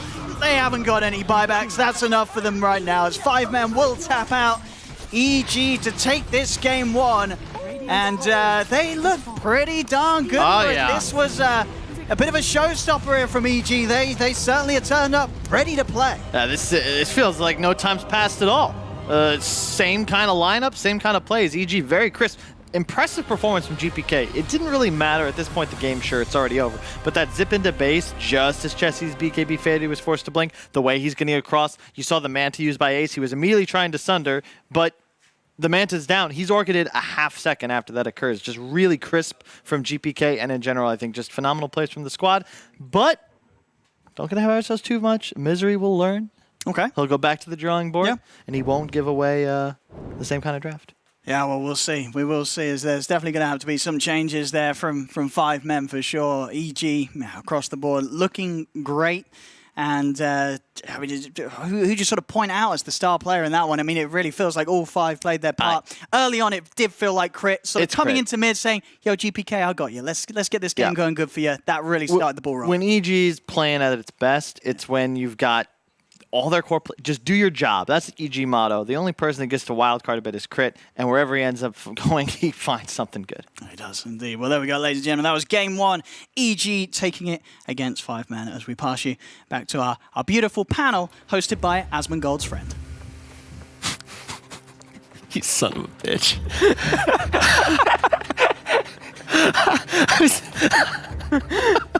Good old Owen. I was actually about to say I was gonna do like a whole joke about like, yeah man, OT great cast, and like not say anything about Kyle, but you win this round, OD. Let's actually talk about the series, what we've seen so far. I've been saying this for a very long time, but sometimes 5 men just isn't enough, Lacoste.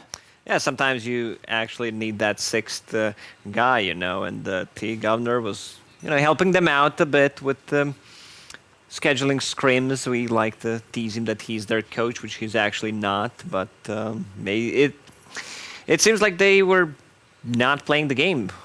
On the other side, you have EG, you have Crit, who's pretty much solo handling the whole team. It's just one dude. I mean, GPK also contributed, but Crit, he was all over the place, like getting the first blood. They also had Venomancer as their safe lane, and they had TB as their off lane. You can't really dive Venomancer early on. He's just defending the tower, which allows Tiny to actually go around and create chaos on the Yeah, I think it is funny that 5 men couldn't handle Crit, but let's actually take a look at everything that did happen, Fogged, in this first game. Yeah, I think it was like, I think we can all say, yeah, Crit MVP. He's part of like 90% of the kills in the beginning of the game, first like 15 minutes. Laning phase, he just moved everywhere. And then itemization, loved it from EG. I think everyone picked up like everything that I wanted them to. They had the Force Staff early versus Clockwork. And they just, I mean, they all played as a unit. I think that's my favorite thing that I like to see when you're playing versus 5 men, is just playing together. Everyone just moving together and making these aggressive moves. They all got involved early. Like, as soon as Arteezy got the one item, he even was joining in too. Like, everybody just was being super active and not allowing 5 men to actually just let themselves play their draft, where it's, you know, fight is 4, let TB kind of back up, do his own thing, and get his farm going. No, EG didn't give them the space. TB joins a team fight, pops the meta, and starts running back. That's like a huge yikes sign. Like, this should not happen. When he pops the meta, he feels like the strongest hero on the map, which was not the case here. And we can also go back to some of the draft issues that they had, like this Storm Spirit. I said, if anyone wants to take a bet in the green room that GPK is gonna kill Queen of Pain, I've seen him do it multiple times. Like, his Storm Spirit is just insanely good. On paper, it's Queen of Pain favorite matchup, but I believe GPK just, you know, plays over the limits. And yeah, they did kill him a couple of times with some extra rotations. Doesn't matter at the end of the day. A kill is a kill. But I love the aggressiveness coming out from GPK, and I'm not sure what the situation with Abed is, but maybe COVID will help him find a team. Yeah, very well could. You talked about some of the overall things that we saw, talked about some of the key matchups. We alluded to what happened in the draft. I want to go back to that, throw it under the microscope right now, Fogg, because we talked about all of these things a little bit, but obviously we were already in the draft when we were on the panel. So let's actually start to talk about what we saw in the draft so we can look ahead to the next game. Yeah, I mean, so I think one of the biggest things that I saw was they opened up with the Magnus, right? Magnus opener, and then EG is just like, okay, you guys pick up Magnus. Venomancer is, and has always been looked at as one of the best heroes versus Magnus in the game. We didn't even really see that play out too much in the majority of it, but he had no Blink Dagger. It just can mess with you. Yeah, he had no Blink Dagger, because you can't actually really do that in a game versus a Veno. And people, you know, they opt for it later on now because they go for the Greaves build and all that. But overall, I just think that EG had their number on every single one of the pick phase. I see this wipe, like Veno comes out, fantastic pick versus what they see so far. They see TB, and they saw Magnus at that point, right? Then they have, oh, Wyvern comes out. It also counteracts pretty much everything that they'd seen on the board that was picked from the side of 5 men there. It just seemed like EG had the like one heads-up idea of what 5 men was going to do before they drafted it. Outclassed them a little bit, right? Just to put it simply. But let's talk about EG as a whole. I feel like this is a team, at least for me, that I had a lot of questions about with everything that did change ultimately and what we were going to potentially see. Do you think that this first game, obviously we're going to get a little bit more as we move forward in the series, but do you think that this first game is an indication of some of those questions starting to get answered, Lacoste?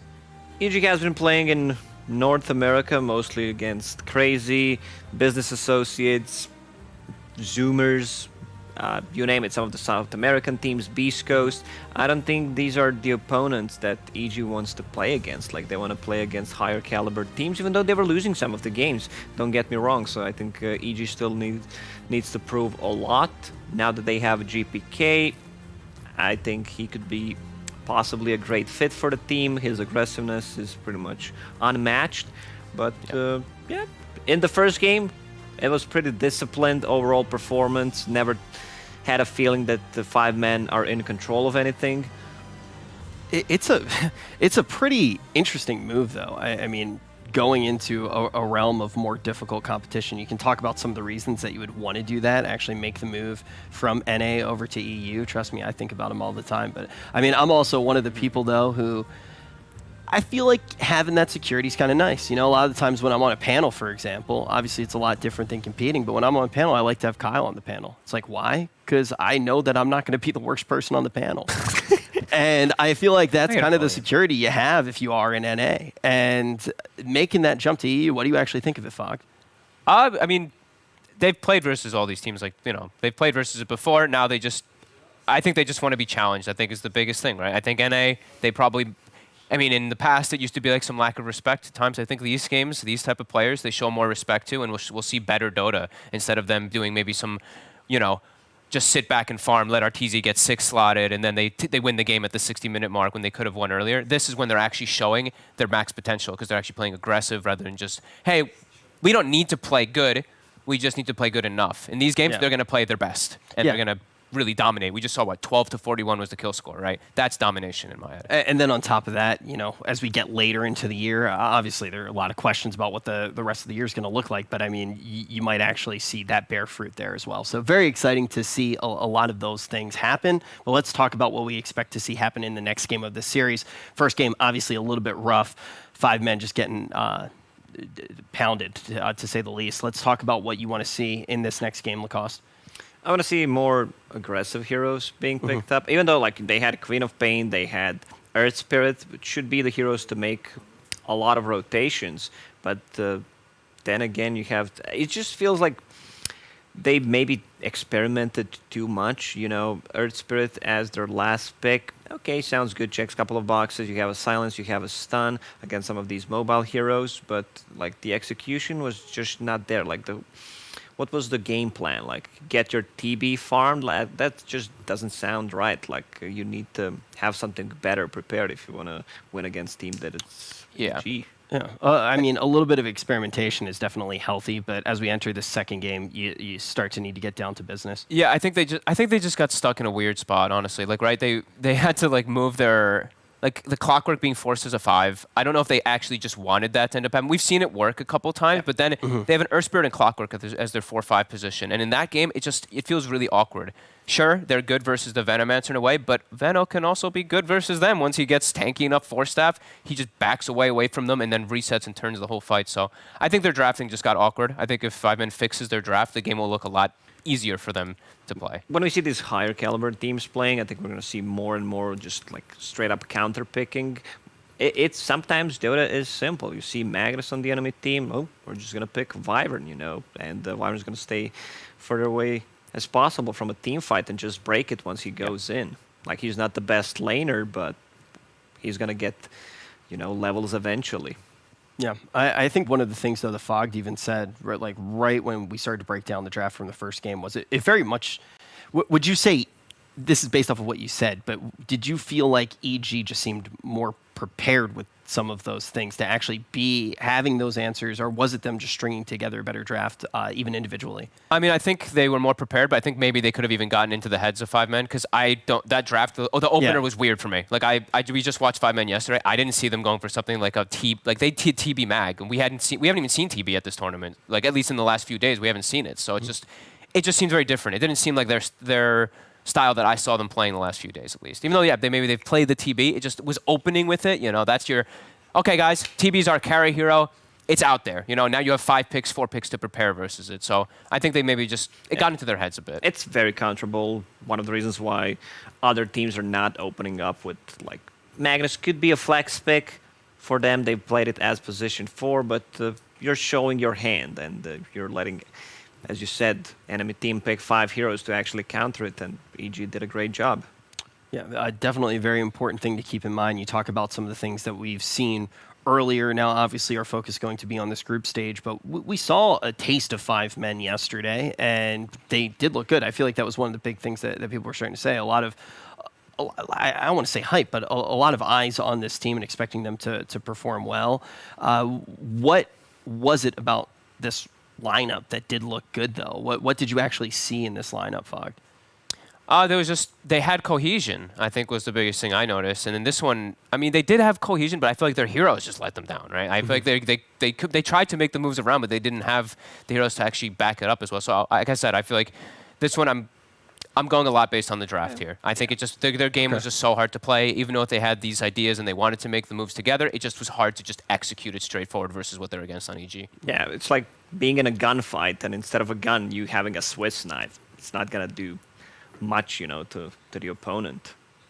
Damn, really relatable very well example. said, Thank you. Yeah, everybody at home like, oh yeah, well, I hate when that happens, dude. Yeah, thanks for making everybody understand. Top tier analyst, love being back. But when we do actually get into this draft, I think we've already seen just how much pressure really is going to be on it. You heard it from Fogged already. This is a team that had cohesion on the side of 5 men. You can't do much with that cohesion if your heroes are going to be letting you down. On the side of EG, it doesn't really seem like they need to be changing much, huh? Nope, looked great. Everyone played. I mean, I didn't see a single. I don't think I saw like any mistakes in that game actually from them. Everyone played pretty much perfect. Crit was definitely the big standout. I'm gonna say actually Fly was also super good on his Wyvern. He was never caught out of position. So yeah, everyone did their job and they had good heroes for it. If there were going to be, because obviously you know having a player on loan, sometimes you expect. Some things happen, maybe even in that cohesion department. Do you think that, where do you see that? How does that actually manifest itself if having that player on loan is going to have any negative effects on the roster? I mean, this whole situation with the COVID, like, split up most of the teams who had mixed nationalities being on different continents. So this might be a chance, to just improve your lineup. You're asking some really good questions, John Lennon, I have to say. Thanks, man. Really? That's not real, right? Don't do it. It's not real. It's not. I actually thought I'm gonna give you $20 cash if you eat it. If you bite straight through it. Oh, I mean, I didn't say it, but I actually think this is a quote from 5 men. $20 is $20. Yeah. If you bite it. What does it taste like? It's styrofoam. Yeah, I mean, I've never tasted. That's why I'm asking. I see what it is. Tastes a lot better than my last challenge. Let me just say that. Let's throw this here. Actually, no, let's not ruin the set. Let's not get fired again. I do like it here a whole bunch. And you know why I like it here? Why is because that? the draft is ready?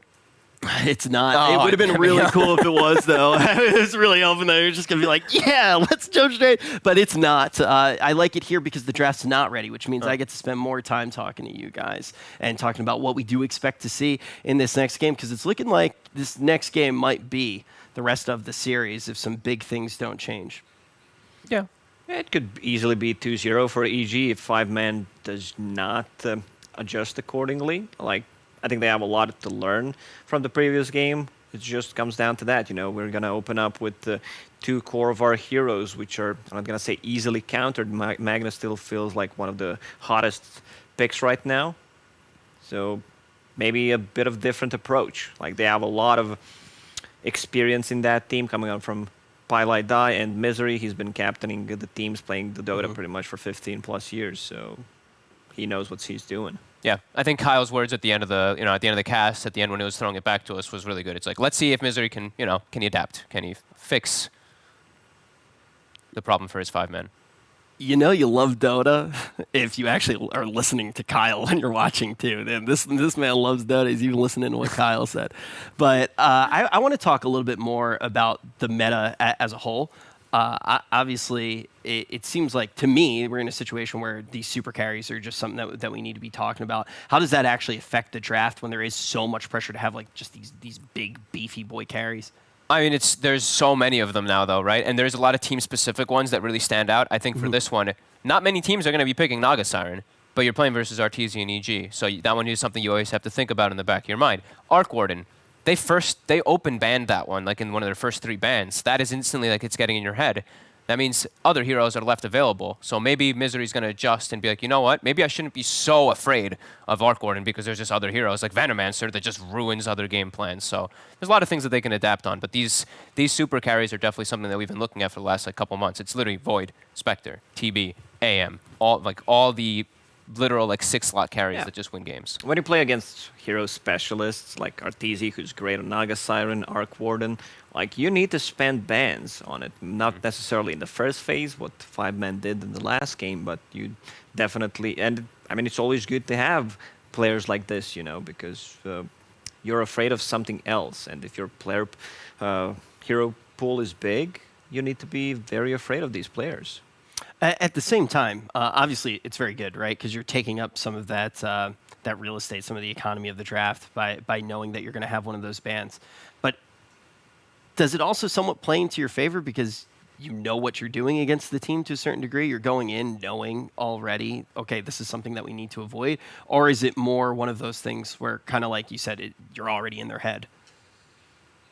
I mean, it's in your head. Like, people watch Arteezy stream, and people watch Arteezy at tournaments, and they watch, these Arc Wardens, and it absolutely, like, it messes with your game plan. So I think you can try to plan against it, but it's something you don't want to put yourself in a position of, oh God, we left the last pick Arc Warden, we didn't prepare for it. So I think, it's always going to be in your head. It's always something that'll mess with you. Yeah. So it's not really one of those things where it's like, yeah, because we get to watch Arteezy stream all the time, we feel more prepared because we have more tape. It's like, oh shit, this guy's kind of good. Yeah, I mean, it's like at all these official tournaments too. It's like last year in particular when I forget which, what was it? It was like the KL Major or something where it was Terrorblade versus Arc Warden every single game or something, and it's like, well, they didn't figure it out then. So, it's like sometimes when this hero does come back to popularity, you might just have to get rid of it. Seems like our draft is ready. Hagrid, please cast a spell. I was going, okay, so we all got to pick our god. And I was going for, wait, you didn't see it? I picked the god of Twitch. I'm Shroud. Oh, I thought it was just a random redneck. I mean, he's still John Lennon to me. It's the glasses and the hair, so. All right, stop looking at me and look at the draft. What Tiny, EG Tiny, crit dominated last game. Of course you'd first pick it again. So they go further. Okay, so they take a Venomancer on the side of 5 men. Very good pick here. And EG, they'll take NP in response. Now they're going to take a Magnus in response to that Nature's Prophet. The cleave is always going to be nice. And very popular hero. So Nature's that Prophet, leaves, nice. yeah, I think Nature's Prophet is a good answer to Venomancer, where you can just TP out, or you get Galed. You don't care too much about being harassed. You can kill his Venowards early on with the Treants and a couple of right clicks. Even though Venowards level 1 got buffed, still it's very hard to play into. But that leaves all the carries pretty much open. Yeah. So Spectre's probably going to be highly contested. Spectre Mag, Spectre Furion, both of these seem pretty good to me. We're just trying to get his grapes already. Yeah, this already looks to me like a better opener. You're not revealing your win condition hero like an Arc Warden in your opening phase, so you're already gonna have a much better time here. Since they have a Venomancer though, they're gonna ban out that Storm Spirit anyway, because Veno already usually dictates that you're not gonna have the best disables at times, because that's gonna be your offlaner. And GPK is a baller on the Storm, as we saw. So.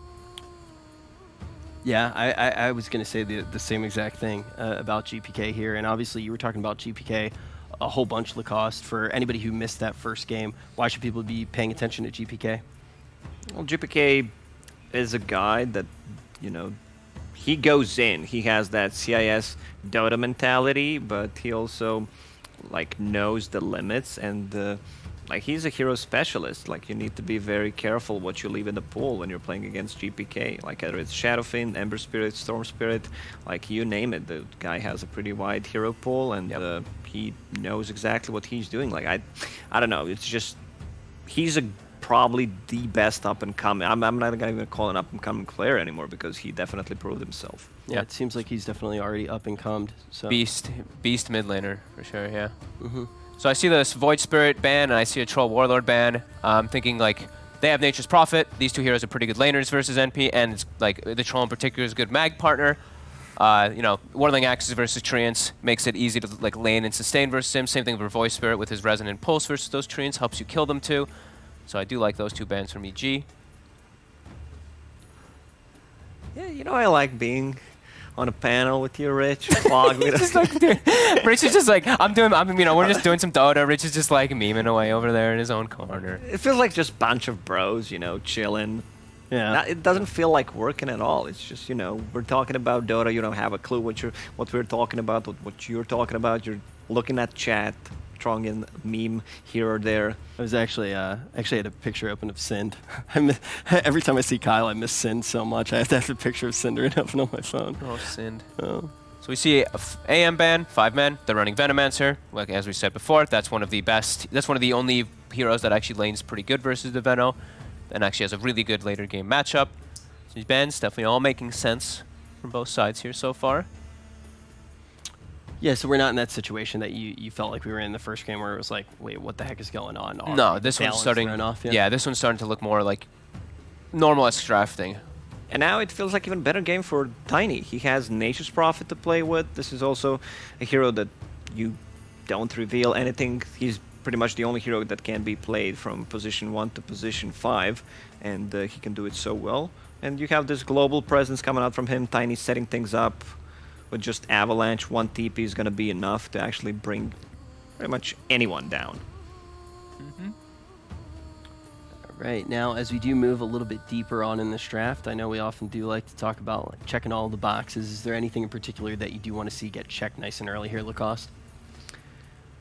Well, 5-man, they definitely need a melee hero that benefits from the Empower, something that farms up. You have Venomancer to either push or stall. So, I mean, Venomancer is the hero that checks a lot of the boxes, I would like to call. Like, he can do so much, provides vision, can build pretty much any item in the game. He's the most versatile item builder we have. He's the Bob builder of the items in Dota 2. I've seen that movie. What did you just say? What did you say? I've seen that movie. How is he talking? I'll show you backstage. It's kind of like the one I'll show we you were in. Yeah. Jesus. Yeah, it's kind of like the one that we were in. That was a really good draft panel. People really enjoyed that one. They did indeed. That was quite a major. So they're a ban here. Okay. They're gonna take. All right, taking out Invoker. Interesting. Here's your boy. My boy ET. I mean, I don't know why they picked it though. It's not. They're not showing anything yet on EG. Like usually when you pick ET, it's normally when normally teams when pick it. It's like usually you're seeing like an illusion-based carry, some agi, super agi, like a Morphling or something like that. So okay, maybe just further setup. Like maybe they're preparing to have something like a Void on their team. Like right now I'm seeing Void and it looks pretty decent for the side of 5-man if they would like to. Void versus NP. I gotta ask, like, do you think that this is something that's a little bit 5-headed, looking a few steps in advance in the draft, or do you actually think that it's something that's a little bit more on this side of being a little bit of a peg? Well, they're definitely thinking about their next pick as well. They're not like, let's pick ET and just wait to see what they're gonna pick. Like they're not 3K MMR players. Yeah, and he's always like he's a good follow up with Magnus. He's always gonna be a really big like team fight breaker as well. Like let's say Magnus gets a decent fight on one side of it, you don't have to stomp on top of the RP, you stomp the backline, that might be counter-initiating versus you or something. Speaking of counter-initiation, yeah, and now also, yeah, Spectre's definitely coming out, and wham! 5-man actually takes it from them. And EG with a quick TB. So now the ET looks a little bit better because he's versus a Terrorblade hero, but EG has a very strong sustain lane. Like TB, this is a lane, I'm looking and I'm like, TB is not getting pressured now. Yeah, all this damage coming out from Venomancer will just be negated with one Shadow Word. Yeah. Also, when you're playing Warlock at home, if you put more than 2 points in heal, you're not playing the hero correctly. Period. Yeah. You can quote me on that anytime. I'll back you up. I love having the other 2 spells maxed early. Yeah, like Upheaval and Fatal Bonds just can do so much. And I'm looking right now, 5-man, I'm not seeing a lot of stuns to catch in the backlines. Now that like Elder Titan has to stomp the Warlock if he's upheavaling in later stages of team fights. Upheaval is a very, I feel like an overlooked ability. Like sometimes in games you're like, we can't move and we don't have a stun to stop Upheaval. So I'm definitely looking at that to be a potential that EG could use. As Rich strokes his hair. Yeah, which products are you using, Rich, to have such a beautiful fluffy hair? Finesse Trident Rogaine. Not sure what that is, but keep using it. It's for hair regrowth. Well, maybe you need to stop. Yeah. This is completely natural, and I don't wake up every morning and ask where my hair went. But where did the draft go? We're flying right through it. Yeah, I like this Batrider ban from EG. I think this is a hero that could have punished TB and Nature's Prophet like very, very hard. I think that was like one of those bans where it's like this hurts multiple of our core heroes. So great ban on that bat. I see the SF ban coming out from 5-man. That's I mean, like you said, GPK, right? That's a specialty for him. I don't think they would go for Shadowfin. They're also very limited on stuns. They have Tiny. That's pretty much it. When you have a hero like a Terrorblade in your team, you want someone to, hold them in place so you can deal damage. Otherwise, they're just going to run off. Yeah, I'm feeling something like a Kunkka. Any kind of low cooldown stun, it's a possibility. Nature's Prophet could be flexed. But yeah, Kunkka's looking good. Like, gives them great catch. Like, how do need you, it. kill people if they have Golem ready and if they have Run buff? Yeah, I think it's a great counter-initiating tool in this game. And I think like Spectre versus TB, like TB already rips him to shreds. If they have an ability to keep the Spectre in place versus TB, that's 2 different ways, or 3 different even, right? With X, with Torrent, with Boat. Yeah, they ban Kunkka. I feel like it looks really, I think you have to ban Kunkka. So EG now, I think for GPK, another option. Possibility is to go for something like Viper. Like Viper doesn't care too much, has a built-in break against Spectre. Not sure if GPK plays it. I would give him something different, something more flashy. So they go with Pango.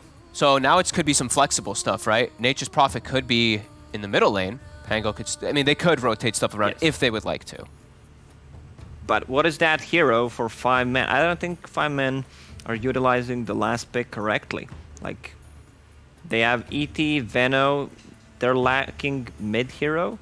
They have nothing that goes like through magic community, through the role. Like, do you want to commit RP on Pangolier? I don't think so. You need to get a higher target.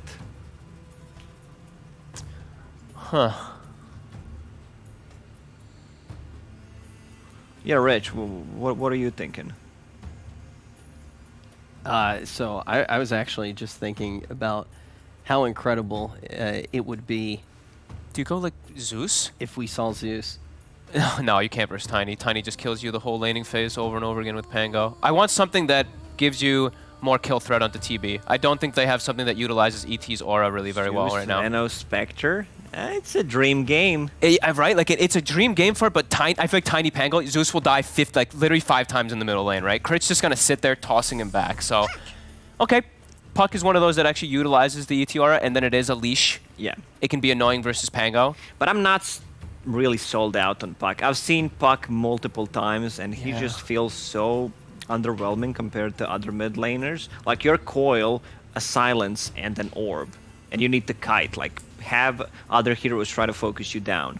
I have the same feeling for Puck, pretty much the same feeling I have for Sanking, that the hero is very weak at the moment. Good lane, though. I think if it is a Puck, if it's the Puck versus Pango, Puck destroys Pango. I've seen the Pucks that kill him, but they're going to shift, right? They're going to put Nature's Prophet in mid, and he does fine versus Puck. They're going to put Pango probably off lane. So, yeah, again, I mean, I'm really liking what EG has. I look at this Terrorblade. I don't really think that he's going to be pressured too much in laning phase. He's got a Warlock sitting behind him. They've got Warlock and Pango for counter initiation versus Magnus and Elder Titan.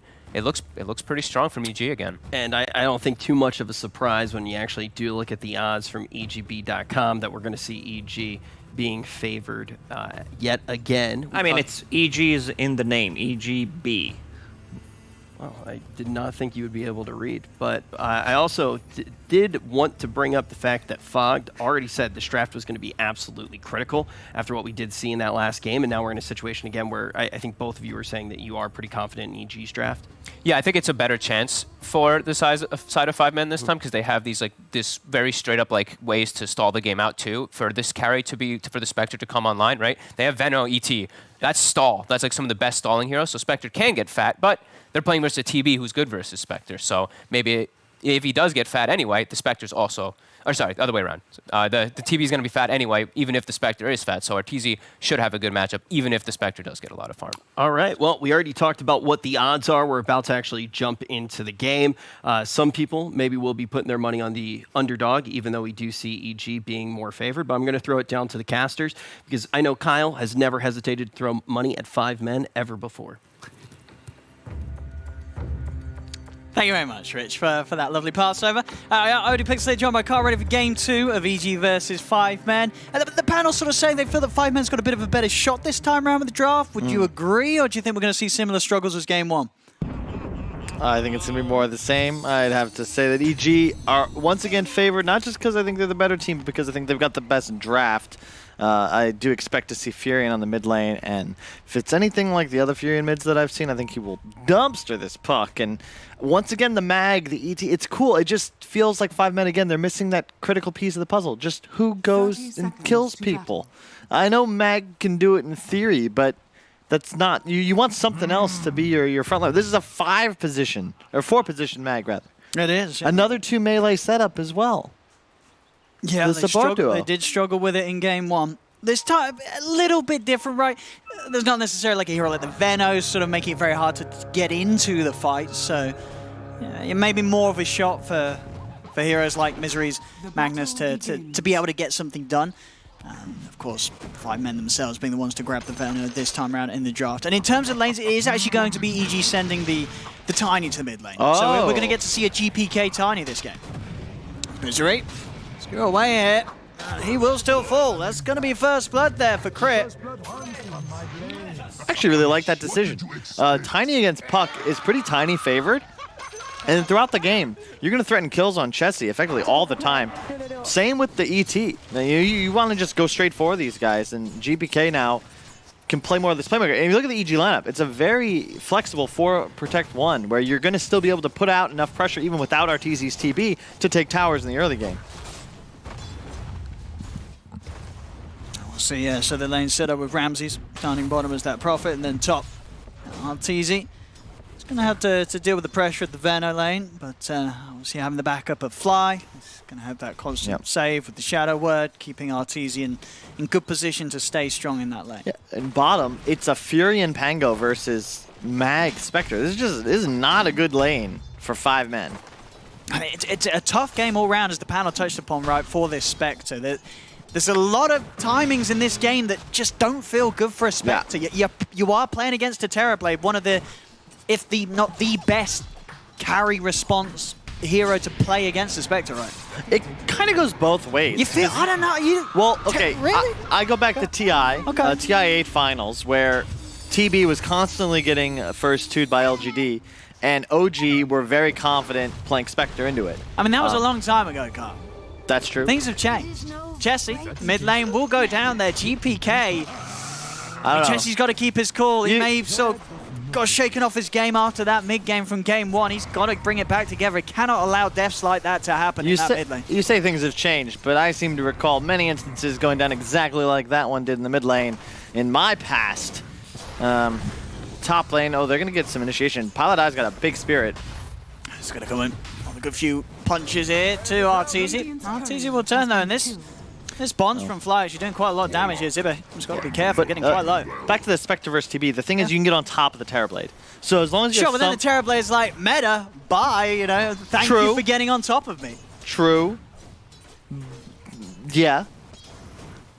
It goes both ways. Okay, we'll see. That's all. Okay. It is definitely, I think, in this game, the way it's played, you have an Elder Titan, though, against the Terrorblade. So that's always a huge advantage. You can remove all of his armor later on in the game. And with luck, set up your Puck for success. But with that death, Chessie's already going to be in some trouble. And bottom, as we discussed, I'm actually surprised that Spectre's CSing so well. Ace already up to 13-1. But this tree pressure from Ramses is going to get frustrating. Yeah, Ace not struggling too much to Tom. At the end of the day, in lane, he's a Spectre, right? He's going to have the dispersion. You've got very good base HP regen. You are a hero kitted out to deal with the harass of whatever sort of lane is thrown against you. Good thing we caught Pilot Eye's death just in time there as he sacrificed himself to the tier 2 tower. Don't want to miss him getting onto the scoreboard early. Now 3-0 here for EG to start things off. Yeah, pretty standard lanes so far. I mean, top lane, you're going to apply pressure as 5 men, but realistically, as you said, you're not going to kill Terrorblade if he's getting spam healed by Fly's Warlock. And it's real cool. It feels like this meta is just kind of taking us back 3 years' time. And this is just vintage OG Fly. First the Wyvern, now the Warlock. Next, we'll see him on Dazzle again. Oh, no, I mean, I'm sure we'll see that hero come out. Maybe not quite as hot of a pick as it has been in the past, but Fly definitely a man to still bring that one out. Poor Chessie, man. Giving the Arcane Rune spawning for GPK with the bottle, and now he's just going to deal some damage for free. Has to be careful dancing around GPK like that. Any sort of chance for the combo will make it very hard for the puck to jaunt away. Poor Misery. They're trying to pull, but like Crit very easily going to be able to stop this. And this is the trouble with the Mag as a safe lane support. You know, what is he doing here? He's being a bit of a meat shield, you know. But I'm going to say that he's certainly taking quite a bit of damage as Ramses nearly brings him down. Misery getting forced right back there from the two of them. Yeah, I mean, CS is certainly even, but you got to figure that this bottom lane for 5 men has used at least 3 extra salves. It's a lot of gold going the way. Solid Eye. Look at the Gale in on him, and Pi build up a fair bit of damage. They've got the rotation as well from Chessie jumping in. Excellent move from the puck. Chessie comes in and takes down Arteezy very early on. Same time down bottom. Ace feeling the heat of Crit and Ramses. Another proc there off the passive from Crit will set up for that kill. They're going to try and dive in a bit more for this, but the tower starting to take hits onto Crit. He'll back away. Yep. So both carries going down. Really nice move there from Chessie. You don't want to sit mid against a Tiny with an Arcane Rune. It's just a recipe for disaster. You might die or at least get forced out of lane. Instead, just go get a kill, come back, collect the creeps. But yeah, it's not going to change the lane equilibrium up top is the only concern. Still in some trouble. This TB is going to continue to free farm. Oh, mid. Going to try for Chessie, but Chessie got the orb up. We'll drop the coil as well just to stop anyone from chasing him around the tree line. Let's keep Chessie safe. He's going to look for the 6-minute rune. Pie's going to be there to guard it for him, but he's going to get unlucky with the spawn. Will end up being down bottom, so GPK is going to be able to get the bottle refilled for the second time. That's so frustrating. You would have had a full bottle, a regen rune. Instead, he's going to be at just 2 spells remaining with no coil, now half HP. Suddenly, he's forced off lane. Yeah. I've said this for years now, it feels. But we added 4 bounties. Can we please give some sort of consolation prize to the person that loses the rune guess? I don't care if it's just like a rusty spoon. Something that gives bottle charges. Please, Frog. Oh, mid, Pie. It's going to be fine this time around. GPK not quite with the tools to take him back once more. Misery actually heading into the river. Chessie? As soon as he shows, just having to jump back here. The stomp from Pie won't catch anyone. Misery gonna look to skewer GPK back behind the tower. The tower's now down. Misery will die for this one. Chessie tries to poke back a Crit, but not much more he can do as Chessie again just having to get away from EG here as EG, they get what they came for. 7 minutes in and 5 men are losing their mid-tier 1 tower. Yep, it's just great rotation and awareness there. Ramses just coming mid immediately as this catapult comes up. They fully rotate around and GPA, they just keep the catapult alive. The offensive glyph to keep that cat. It's been now 2 minutes and 15 seconds. This catapult on the field, and Arteezy, meanwhile, makes sure he's not a target in the safe lane. He's been jungling. Really concerned about the puck. You last picked this hero. It's why Fog was a little wishy-washy on it. Yeah, it does what you need it to do, but the problem is this hero kind of needs to be snowballing hard to be effective, and right now it's like, how do you get back into this game? This is your 22-pick hero. I mean, do you think maybe 5 men sort of tunnel vision with the idea that, hey, we're going to go mid against this Pango, Chessie's going to have a really good time. Oh, wait, they can actually switch things around. What do we do now? That's the benefit of the time. That's why EG has always and forever been willing to first to this hero. They've been consistently able to play it on multiple core positions, and it's arguably Crit's best hero. Top lane. Ace is going to come in with the horn. TP's going to come in to try and help out Fly, but Fly, he'll still fall there. So 5 men able to start to get something for Ace. It is a kill. It is just a support kill, though. They'll be able to transition it into this tower push, but of course, at the same time, EG will take the tower down on the bottom lane. So still struggling to really find a play that gets them back in line with EG. 2 towers, 8 minutes and 30 seconds into the game. That is so solid from EG. They're going to likely seed top, but it's just so much more time required from 5 men to get these objectives. Ace does claim the last hit, though. It's a nice infusion of gold into his purse, but still the top 3 on the charts, all belonging to North American players. Certainly is so far. I mean, I believe it, yeah. 3K lead indeed, and Tip's starting to come That's what I like to see. And now this... having a bit of a poke. This, I will say that there are a few players, much like in Pokemon, that are... well, that's the wrong way to go about it. Chat wheel all is super effective against certain players in the game of Dota 2. Who is most susceptible to chat wheel plays in this game, would you say? Probably Misery. Okay. Probably Misery. I don't think he'll take too kindly to that. I can hear the angry sigh and a slight nudge of the desk with his fist. Okay, so you're saying he's sort of the Charizard to EG's Surf. Correct. And if I'm Ramses, cowabunga, baby. Keep it coming. The Hydra Pulse is coming out. See what they can do as they maybe looking to try and fight into EG here on the high ground. EG, again, they're just not walking into any of these traps. They're going to stick around and try for the rune. Chessie will be able to grab it. Picks it up, gets away. GPK. Oh my the high God. ground, though, is going to look towards Pi. Going to be able to find him fully with the toss and the tree toss. Pi will manage to get out Chessie. We'll go for the Dream Call onto the two of them. Step back for GPK as he opts to snap it in an attempt to escape. Crit will go down, but GPK able to live there. Didn't look like Misery was able to quite commit with the RP onto GPK. Would have potentially got them that kill on Tiny if wasn't able to.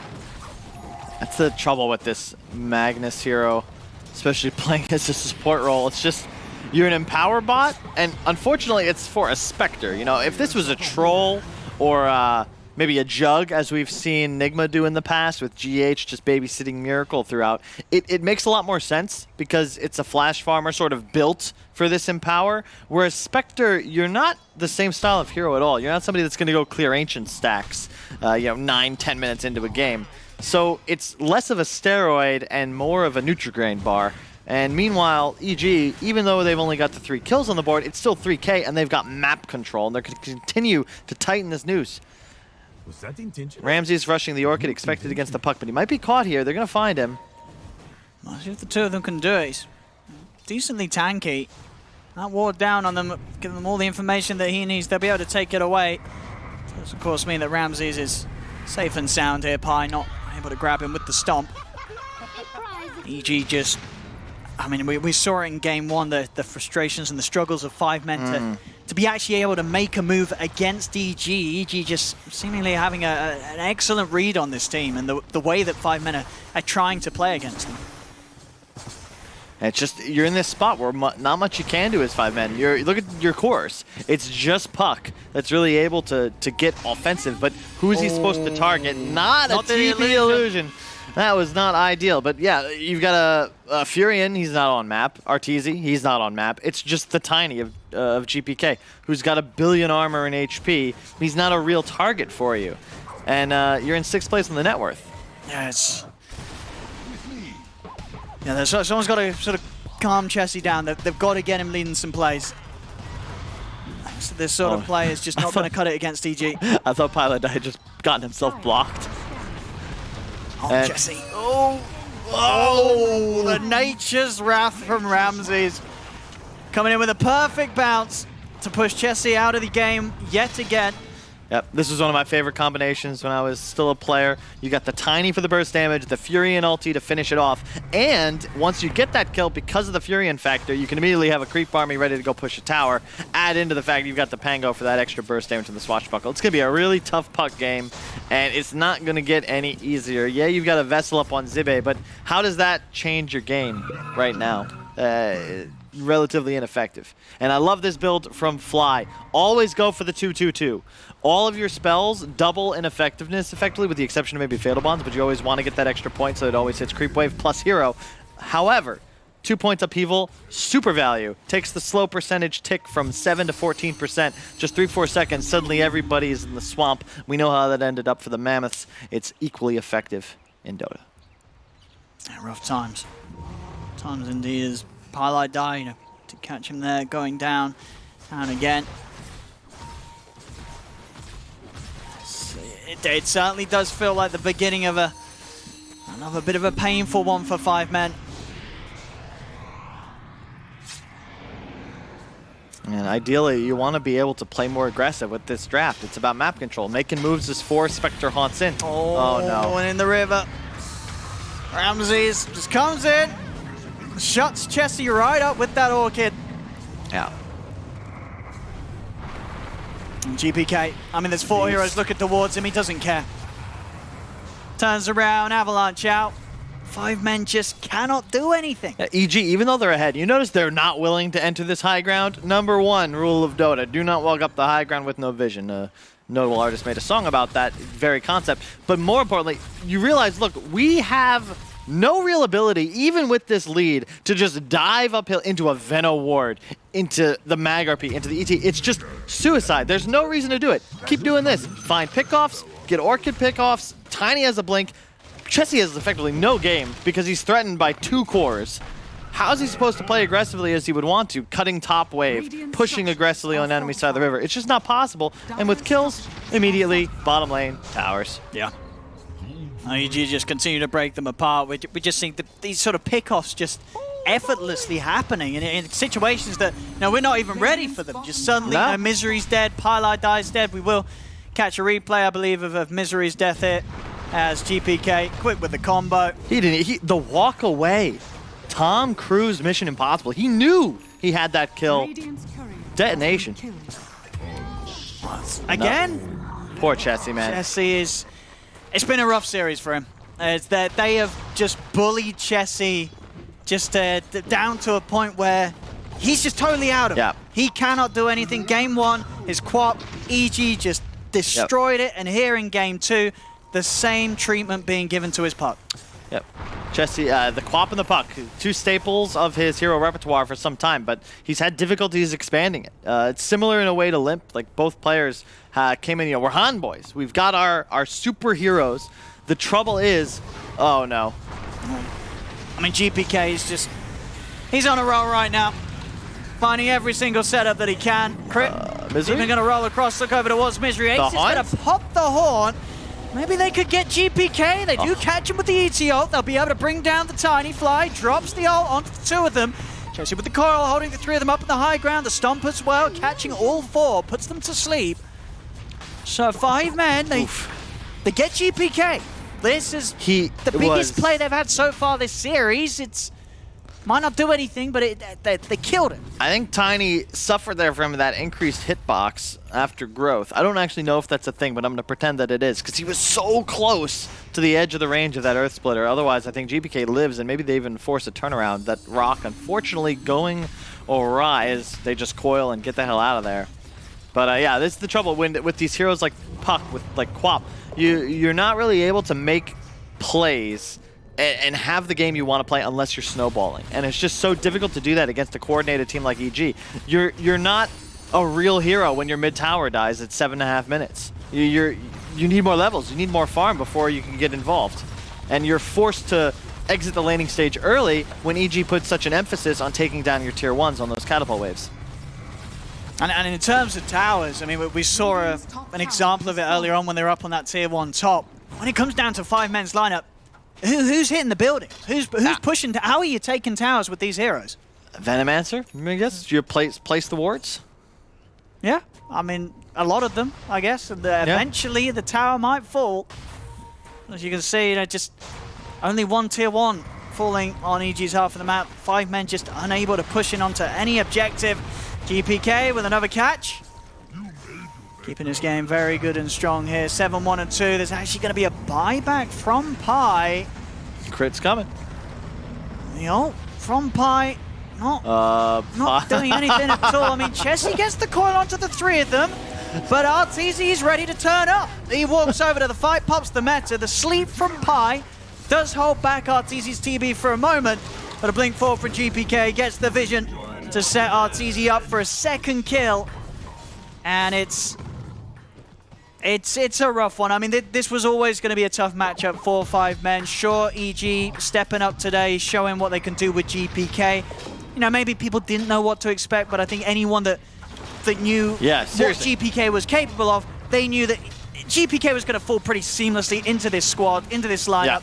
And you are going to have to expect some very high-level performances from this EG team. For sure. I mean, I thought you were talking about Arteezy. Who would have thought? Game 1, Naga Siren. Game 2, Terrorblade. There's just nothing you can do to prepare. The man came to this tournament ready, and to your point, yeah, GPK, he effectively just plugs himself right into that same hole Bed's been filling. It's same thing. Enable the playmaker. I again point to the guy in my view who's been the star of both these games, Crit, always making plays, years of dominance as a near unparalleled 4 position ace coming in, but the horn, but it's a little bit spooky. But EG, they're not afraid of ghosts. Misery RP does go for the RP into his own death. The coil's out onto the 3 of them, but there's no follow-up. They got Fly. They did small gains, but very large losses continue for 5 men. 11k lead for EG. Oh my god, he's level 15 at not even 20 minutes on GPK. Like, the whole side of EG is just so over-leveled. I think a big part of that just because they've been able to play so much more of the map. Ace does have a Manta, but who's he kill? I guess he can get Fly every time. Yeah, I mean, that's pretty much sort of been the move, really, Haunt, and at least make sure that his scoreboard starts to look a bit okay at the end. Med up in 30, DD now bottled, courtesy of GPK for Artur, as they look to go push another tower. Essence ring for Ace, that'll be nice. But who gets that? Chassis on the puck, that'll keep him alive for a couple more ticks, but that's about it. And the full damage build on the Fury. And man, this hero is so good. His talents are OP. He can lane anywhere and be a support. It is such an insane hero. I expect we'll see it much more often in this first 2 phase. Yeah, I know. Yeah, the top hero at the moment. I mean, in terms of just roles and ways you can play it.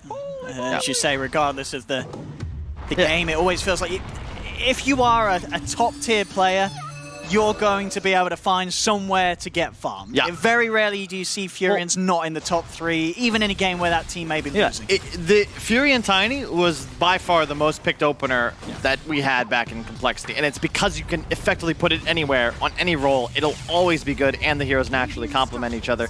And EG now with the DD on return, he's got the Aegis. They're just going and knocking on the door. What are you supposed to do here, 5 men? And what do you do? How do you stop this push from Arteezy? It's tier 3 going down. Quick sidestep off the stomp from Pi. Tower's gone. Stepping up to the high ground. I love the positioning. Look at his range. How do you fight him? If you get onto Arteezy, that means the rest of the side has a perfect opportunity to just crush you in the corner. That's a Rax. All right. Nothing to be done.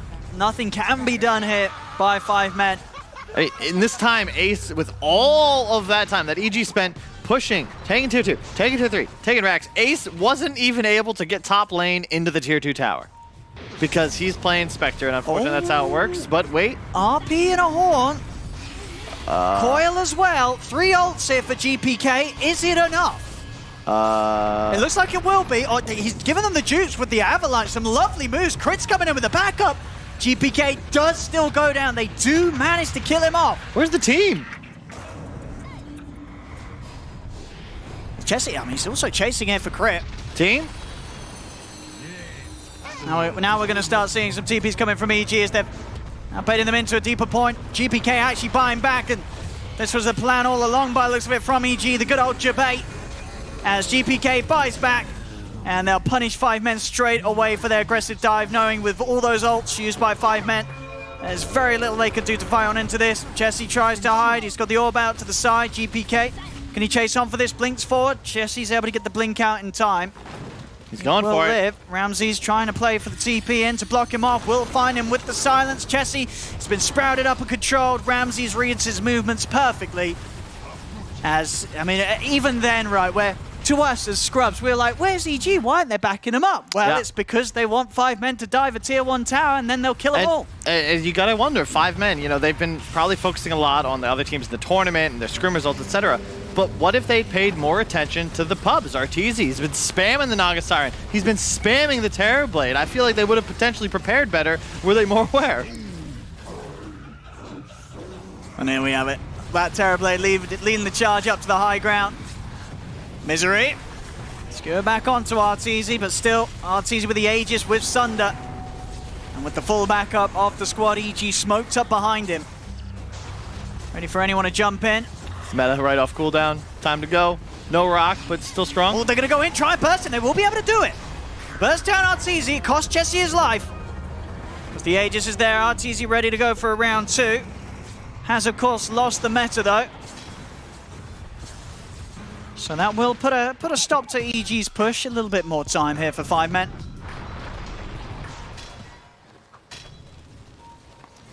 Yeah, the Hurricane Pike, if it's a BKB, you might just end the game there, but style points and all that, it's quite nice against the Elder Titan as well for the positioning.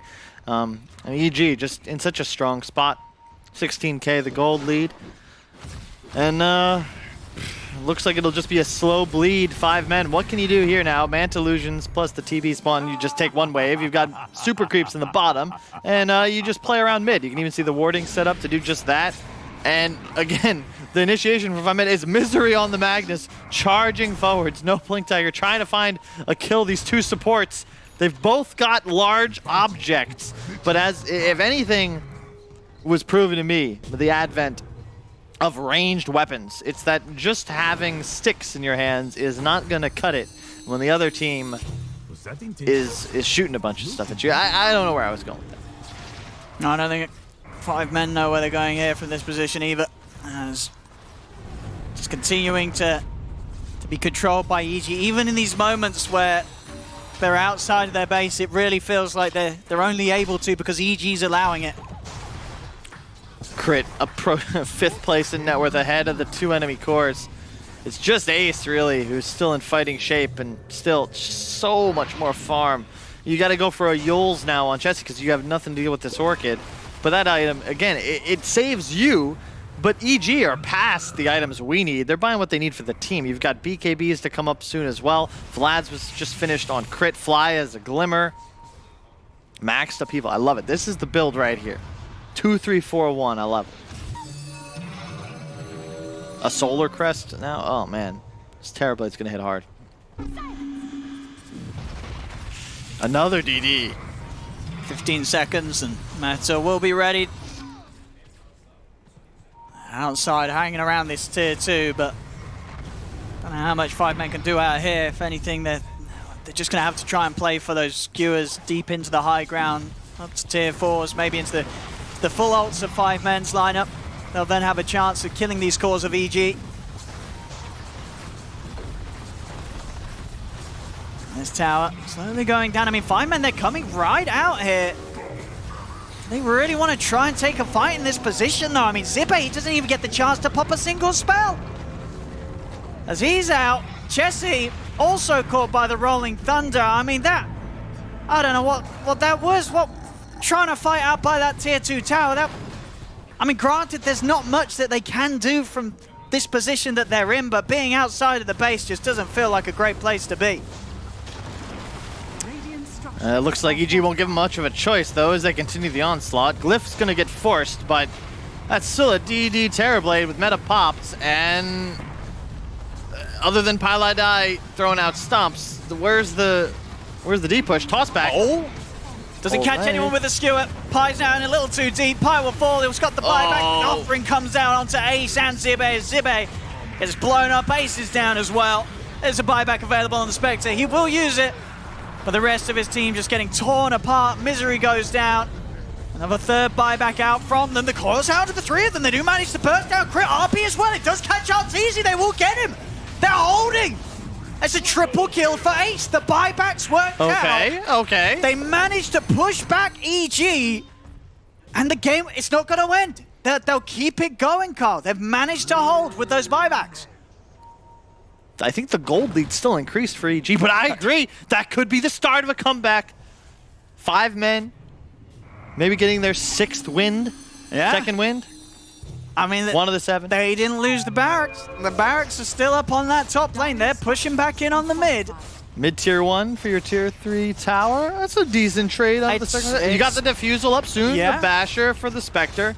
I will say, at a point, Ace does get real spooky with that Empower buff. And we see right there, if Misery can land these RPs post-BKB, they're going to have the damage. you have Elder Titan. I mean, scaling has no problem for 5 men, but they need to buy another 10 to 20 minutes at least. Sure, now they've got to be very careful with how they lose heroes as buybacks on cooldown. Holy, he has Greaves and Vlad's on a 4-position Pango. Oof. Oh, talking about that man here. They're in onto him. They got the Dream Call onto the turn. They managed to find both of them. As Fly and Crit have been found. RTZ and GPK as well as Ramsey's TPing and are there with backup. Will be Misery going down. Ace, he's got to run. As we said, these buybacks will use nice little jukes here from Ace. But still, they'll find him. In they go with the Rolling Thunder. Metamorphosis pop. They know they take the Spectre out of the game. He's going to have no way of returning. Dead for 100. It was a nice bit of a punch back there when it came to that high ground hold from 5 men, but any time that you're having to invest in the buybacks, it leaves you very vulnerable to being just taken apart once more, and the game's just over. I love it, because you force the enemy buybacks. Yeah, Fly dies, he immediately buys back. That kill effectively just wastes your ultimates, and now creeps in bottom. You know there's no BB on Spectre, so it's just straight up go end the game. You can get Megas here, but looking at EG and their positioning, maybe you go for Throne? Nope. Yeah, this is the point of the game, 5 men, they've been behind the whole time. They didn't call it, so, your EG say, okay, we'll make it slow, we'll make it painful, we won't rush the finish. Disappointed that RTZ tanks the stop to Manta dodge it. Manta dodges late, has to sit there and question his actions, but of course they will complete Mega Creeps anyway and back away. Yeah, we'll see. It's here again as Pilot doing what he does best. And back to the match. Roche up. It's still going. Maybe. We need quite a few more of those defenses from 5 men and for them to be able to happen without the need of buybacks. For them to have any sort of shot here, and as you can see there for Dota Plus, it sort of went past the 100%.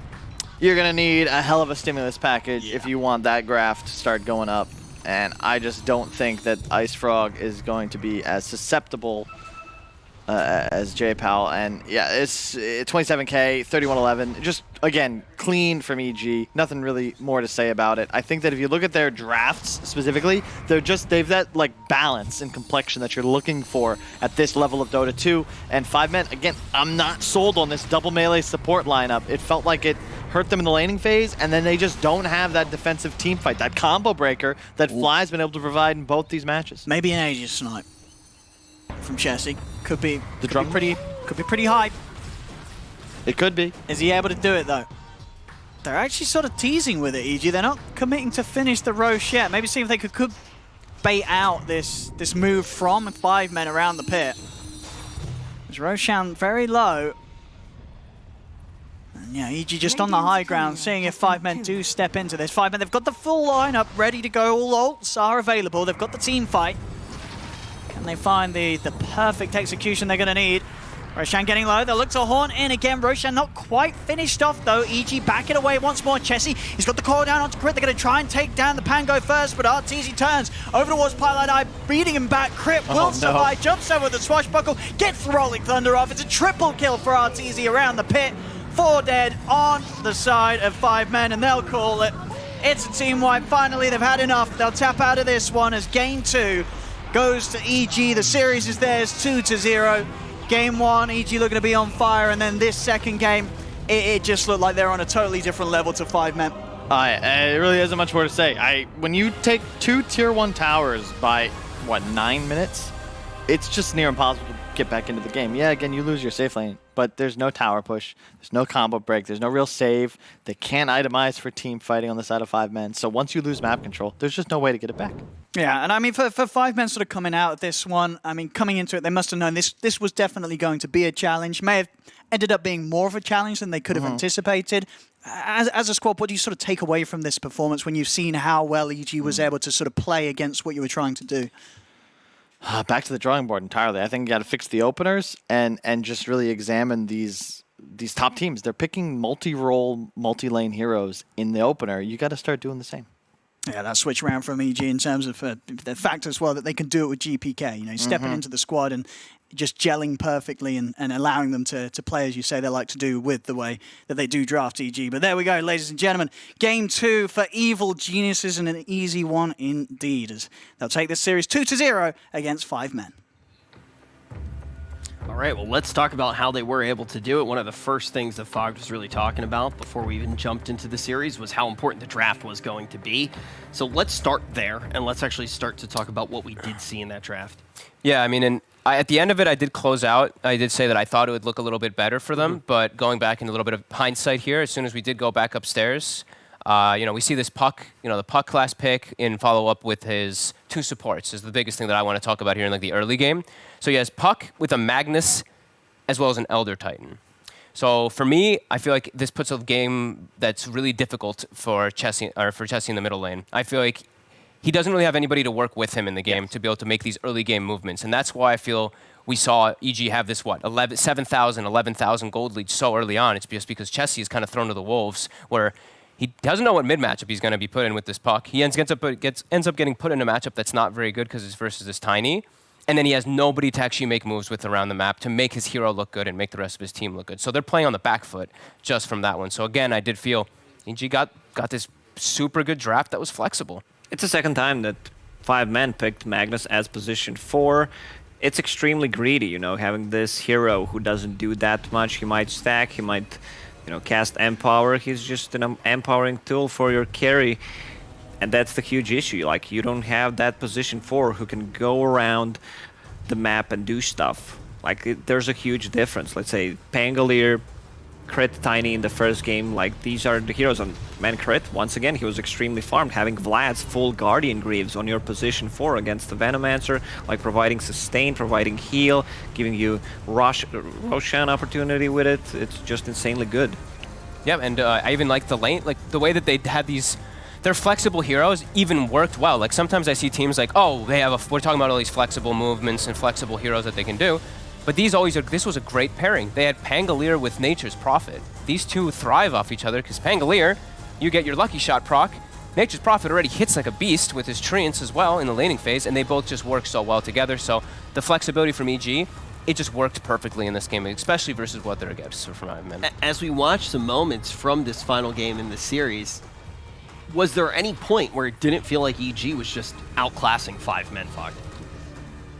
No, I mean, it felt like outclass and just their heroes just naturally made them able to do it a lot easier. Like it felt very difficult for 5 men throughout everything to make stuff happen. We saw a couple of times they'd get, especially in like the end of the game, they got it finally, the crescendo, they got something to finally happen with all their spells hitting, but they had to expend buybacks, and the game's already pretty much at like a 90 favor for EG. It's so difficult for them to come back in it. Yeah, you use 3 buybacks, you get a couple of kills, you can't take Roshan, and EG, they know if they take one more good team fight, the game just ends. And Arteezy was enabled this game once again. He is the master of illusion heroes. This is one of those series as well. Obviously, it's very early in groups, but you feel like you still have so many questions about both of these teams, right? Going into this series, these are two squads that you're going to have questions around. Obviously, a newer stack on the side of 5 men, and then on top of that, with everything that is going on the side of EG, you're very excited to see, but I feel like we can't draw any huge conclusions from just this one series, but I'm very much looking forward to see what we get from both of these squads. Do you think that, even with all of that kind of in the back of your mind, Fogg, do you feel like we are in a situation, though, where this group is going to be difficult on the side of 5 men? Yeah, definitely. Yeah.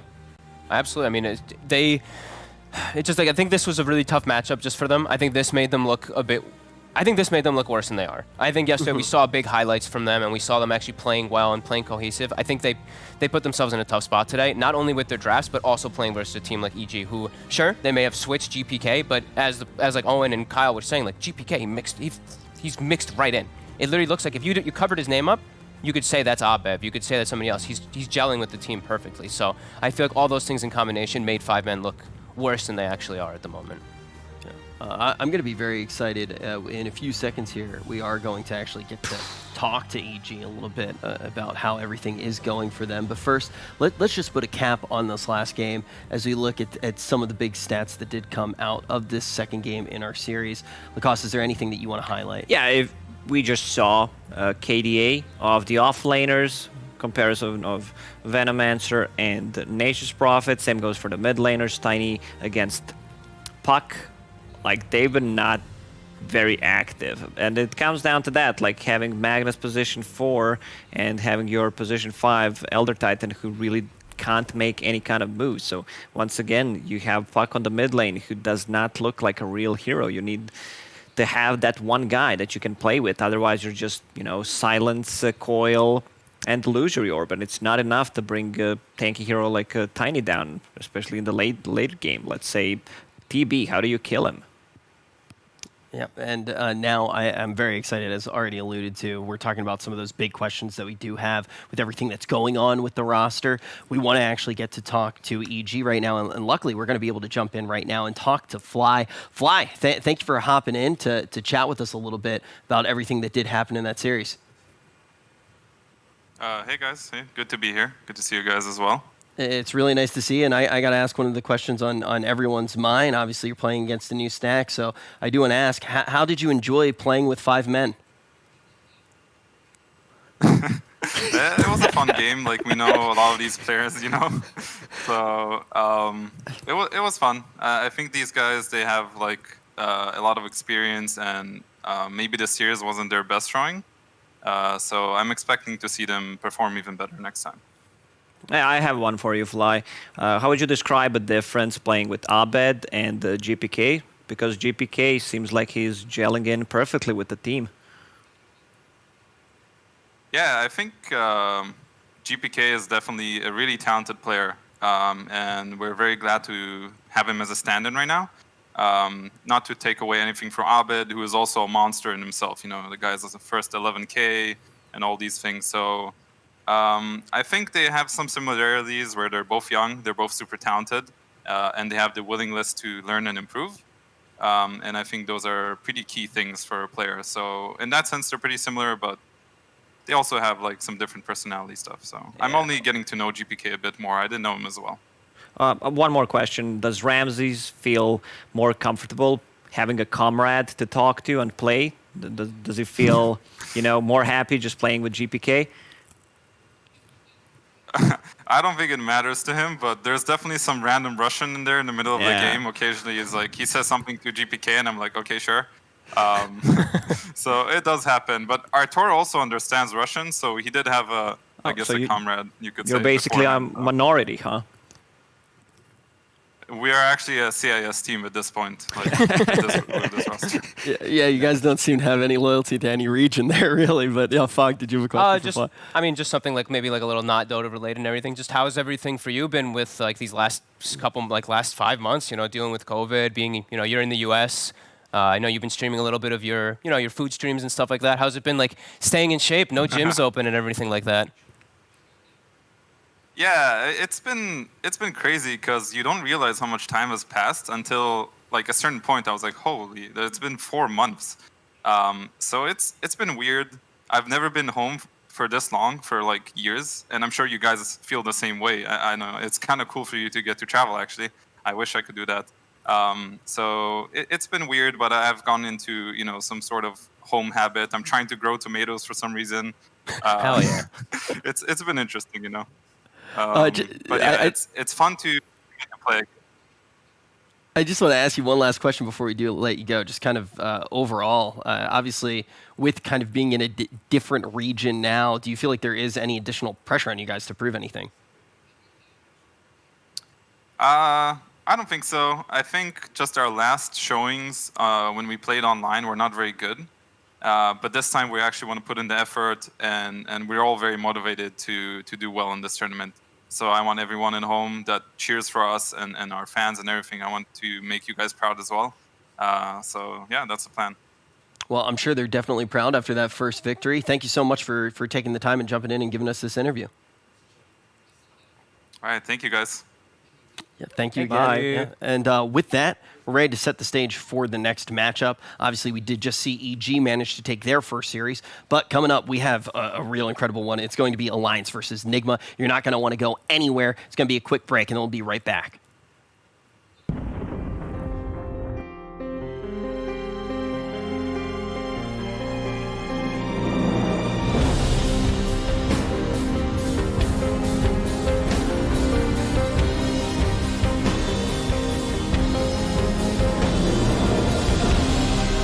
Omega League.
EGB, your esports betting world. The only place to find the widest choice of popular games and matches to win real money. Choose your bet on a single event or express of several matches with dizzy odds. Serving the market for 7 years with over 800,000 users. Join now to get your bonus for the first deposit up to $600. EGB, you know for sure who's gonna win.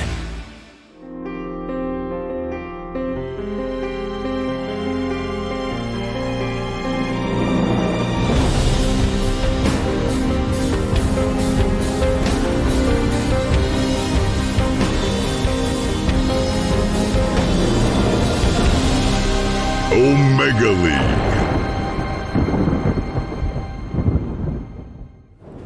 This one's already looking like it is going to be a lot of fun to watch. Alliance versus Nigma. My name's Rich. I am going to be your host, and I am joined with the boss of the gym in Lizard and Tsunami. This is the first time that I've had the pleasure to sit next to you since TI. It's been a long time, Rich. I see your hair have grown like quite a bit in the meanwhile. Here I was thinking it was the complete opposite, but how it shows how little I know. Yeah.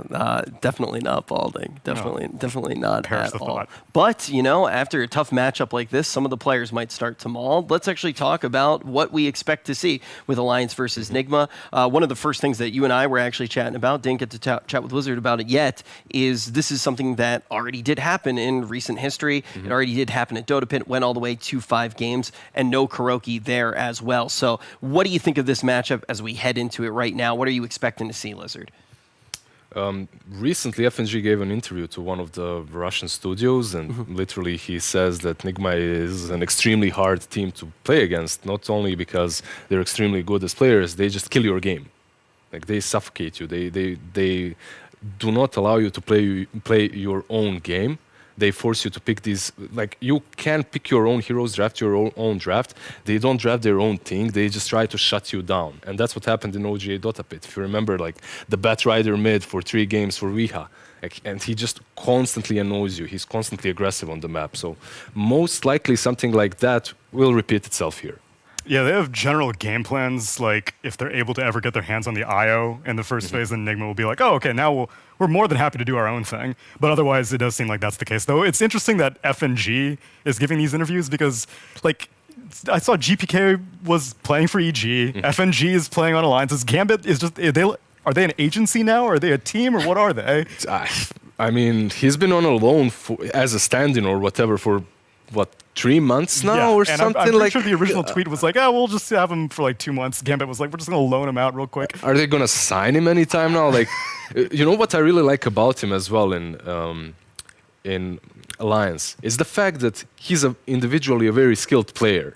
It just happens that he's playing position 5, FNG, not GPK, obviously. But the thing is, when he has his hands free and his mind free and he doesn't have to lead the team because S4 is taking that, you can give him a position 5 puck like they did yesterday, and he's going to do a lot. So it's such an insane addition to the team. And in this patch, that's amazing, because I'm sure you were seeing how people were being very, very greedy with their position 5s now. You're seeing, in day 1, there was like clockwork moving down from like 3 to 4 and now 5 position. And so that fits FNG's style quite well. And I mean, we can, with Alliance in particular, I mean, we can look at everything that's happened in a bunch of the games in this tournament. We can look at a bunch of the pro games, but I think it's really important to actually put our attention more on the pubs. I think that that's really how we're going to be able to figure out, before we jump into the series, what might happen. And I do want to spend a little bit of time really getting into the trenches, breaking down what you guys have seen in your pub games, so we can figure out what is going to happen. But I did hear that we are already into the draft, so we will take a look at that, and we'll start to talk a little bit about... Whoa, wait, they can ban? I can't ban in my pubs? I'm not familiar with this. I don't think I'm competent to do it. This is beyond my... Then I'll talk about my pubs. Let's take a look, though, as we do start to move through. One thing that almost every team does against Alliance, Virtus Pro did it yesterday as well, is ban out that Phoenix. Team Nigma did something different. They let the Phoenix go through. They let the Doom go through. They snatched the Phoenix. But now Alliance do have that Doom. And this is a scary hero to play against. I don't know. Maybe even in your pubs, Rich. Like, it's a hero that's constantly picked. Look, I win with it like 60-70% of the time. Look, it's a hero in which with which you don't even have to pressure the lane. You can't really, unless you find a good creep. You can even be pressured, die once or twice. 13 minutes in, you're gonna have phases, stick, drums, and blink dagger. 13 minutes in, it's just a gold-making machine. It's crazy. And picking him first, you can even have the flex potential of sending in mid if you want, which is becoming more and more popular, which, again, there's really no way that you ever lose the lane, especially in a 1v1 situation. So I'm surprised that Nigma let it through, but I'm curious to see what it's capable of, because for every other game I've been seeing, it's been banned throughout this league so far. Has been picked a couple of times. In the qualifiers, he had like 100% win rate. I picked like 4 times, 100% win rate. Like, you couldn't beat it. However, Darkseer is more prominent now. It's picked more and more often, and I really do believe that it's one of those heroes that can mess with Doom a little bit. All the utility that he gives to his team, you can replicate with the wall, right? But more importantly, you have Surge, and Surge is just an easy escape from Doom. He dooms you, you get surged, you're free out of jail card. Which usually the solution to that is to get dispels. We've seen Enchantress be quite popular. Oracle doesn't seem that much, but I guess if you want to just rewind him back, Glimpse is also quite useful. So Alliance scoop up the Disruptor most likely for FNG, I would guess. For Team Nigma now, when you're thinking, okay, Tiny is banned out, usually teams tend to ban out your Juggernaut, your Anti-Mage when they're playing versus when you're playing with Darkseer, right? You don't want these heroes that just deal with Darkseer really easily. And when you're thinking about Jug, perhaps it would also be good versus the Phoenix's Egg. So these heroes with high attack speed, built-in BKB, plus heroes that work well versus Darkseer might be banned out. There you go, the Anti-Mage. I'm surprised that I'm not seeing more Snapfire with how popular Phoenix has been. You remember Cookie Grandma, right? Rich released it last TI. Yeah, very much so. Yeah. Actually, like the subreddit that I used to get all my Dota news on had slowed down a whole bunch. So I went to this other one with it had an extra word in it. And True Dota 2. That's what you're talking about. True Dota 2, right? I don't think he is, man. It was a 4-letter word, but it wasn't true. And I've consumed a lot of cookies. Let's say that. I see. Yeah, you get it. All right. Well, whatever the case, she's been usually the de facto counterpick for Phoenix, because it was like this rock, paper, scissors where Nyx would always be picked against Snapfire, Snapfire would always get picked against Phoenix, and for some reason, Nyx and Snapfire just are not popular right now. But after seeing Toby earlier today just wreck shop on Phoenix, I would assume that Snapfire would come back somehow, but yeah, like you said, Juggernaut, as a fast attack speed, also works. The problem is with the Snapfire counter is the fact that Phoenix players, they have sadly adapted. Yeah. And you usually just use that egg far away from the Snapfire, and because of that, the Snapfire pick really doesn't make as much sense any longer. It used to be great when everyone was like, okay, I'm gonna dive and use my egg next to Snapfire, you use that attack and you just take it down alone. It's a little bit harder, but some teams, like you said, still make it work. It's still on point.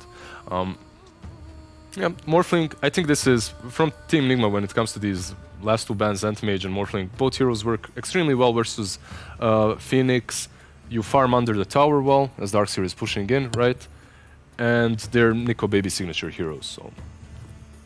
Yeah, speaking of which, yeah, I'm curious what Nico Baby's been up to. So what was Nico Baby doing in that Dota Pit Grand Final? Because I was assuming, I think it was Morphling, which is now banned. Yeah, I've seen some Morphs TBs, I believe. Which nothing really extraordinary. Yeah. But that final, like, the thing is, we have had, like Fog just said up there while we were taking a break, we've had 10 years of pro Dota, right? Like we have, but the game is different from what it was a month ago. And that OGA Dota Pit, it's not really that relevant any longer. That was the Ursa patch, remember? Like everyone was banning or picking Ursa in the first stage. Batrider as well, that was picked constantly in that series. Okay, it's been banned here, so I take that. I at least take that back. Yeah. Has been nerfed quite a bit, but teams still play it, most notably Viking. Very important thing to keep in mind, saying, okay, we're going to move away a little bit from some of that history. Obviously, that most recent matchup does kind of feel like it is quite far in the rearview mirror, but a lot to go off of with both of these teams. Now moving a little bit further on in the draft, how do you feel about this Enchantress?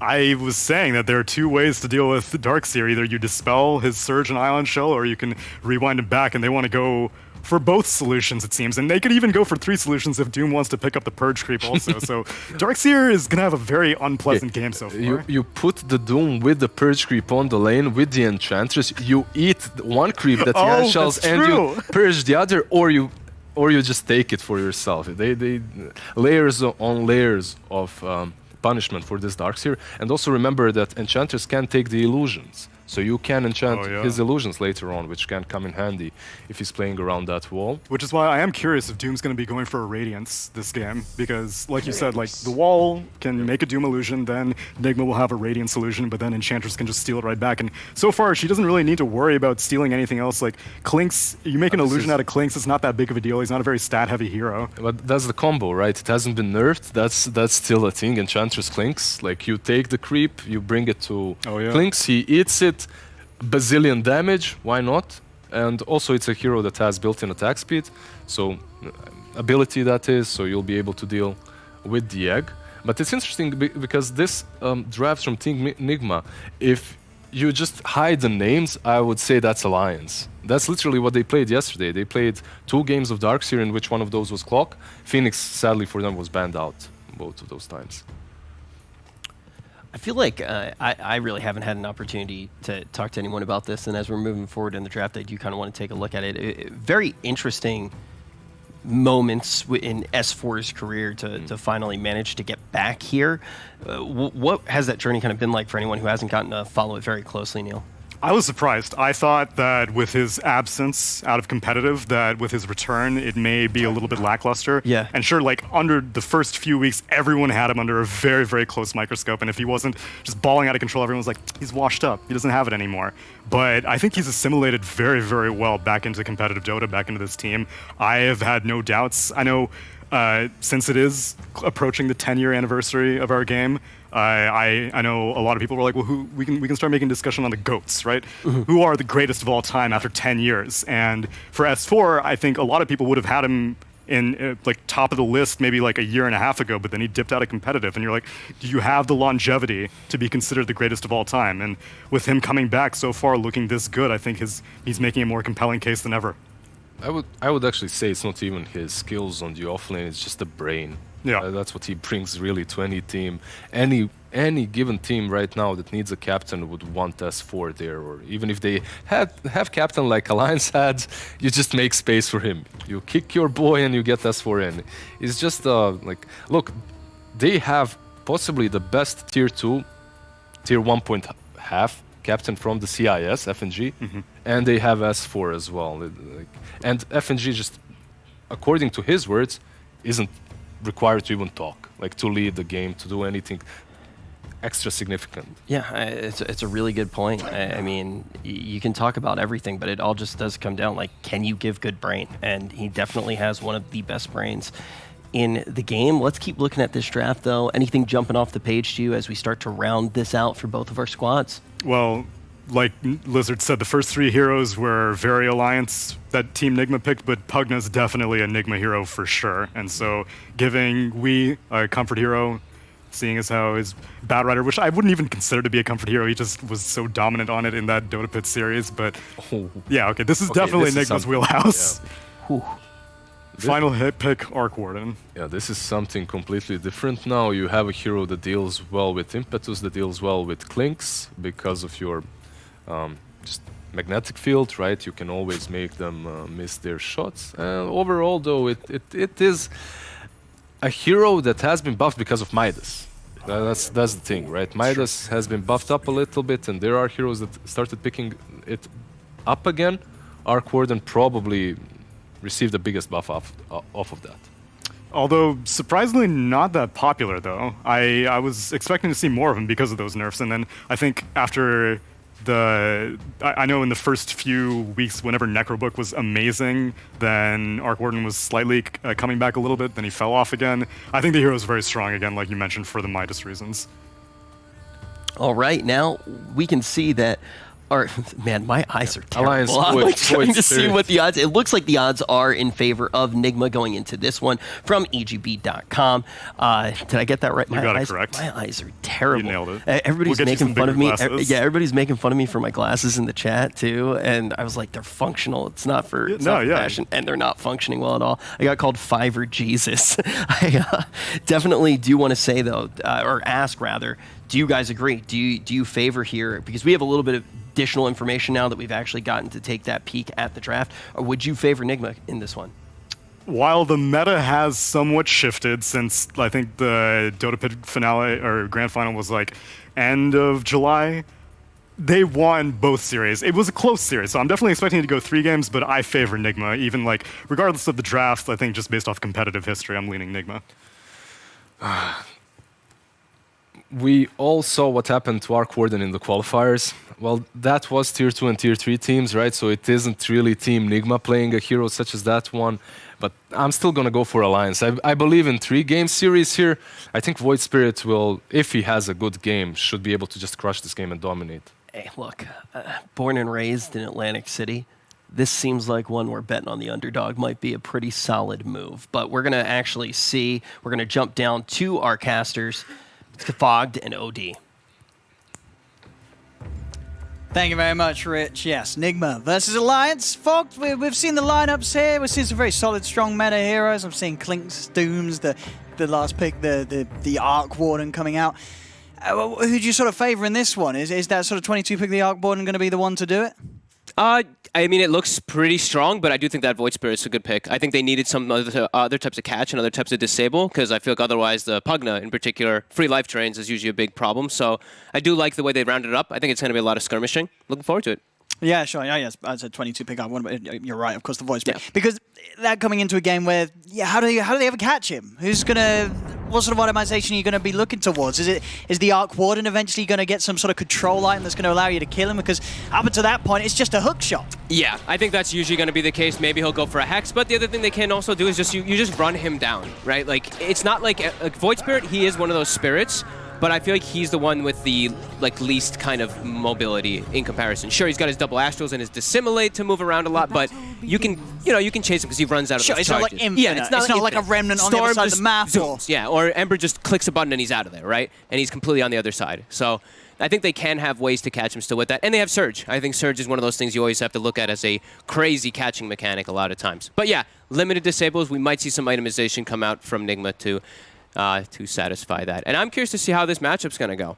I've seen Pugna like in a lot of these, a lot of pub matchups in particular, because I haven't seen too many of the pro games with him, but he dominates. Like, most of the lane matchups, again, he just wins. And I've seen some a lot of variety in skill builds. I've seen a lot of people maxing Decrepify now. And then you just rely on your life drain rather than relying on your blast so much. You go 2-4-0, and then you get drain, and you just decrep drain them every time they walk up, because it's like 7-second cooldown on your drain. Okay, yeah, we'll see what sort of way Weehar wants to roll with it. If he's going to take that approach. Look at some of these side lanes down bottom, mind control. Backed up by GH, the Phoenix Noxia lane coming into play. Does Nico Baby care too much about this, or is it Clinks, are you farming fine against sort of the pressure of the Iron Shells? They should be just fine, yeah. This Enchantress and Clinks should be able to eat it just fine. Clinks can just eat the creep too, right? So he doesn't care too much. Yeah, feels like a pretty damn good lane for the Clinks.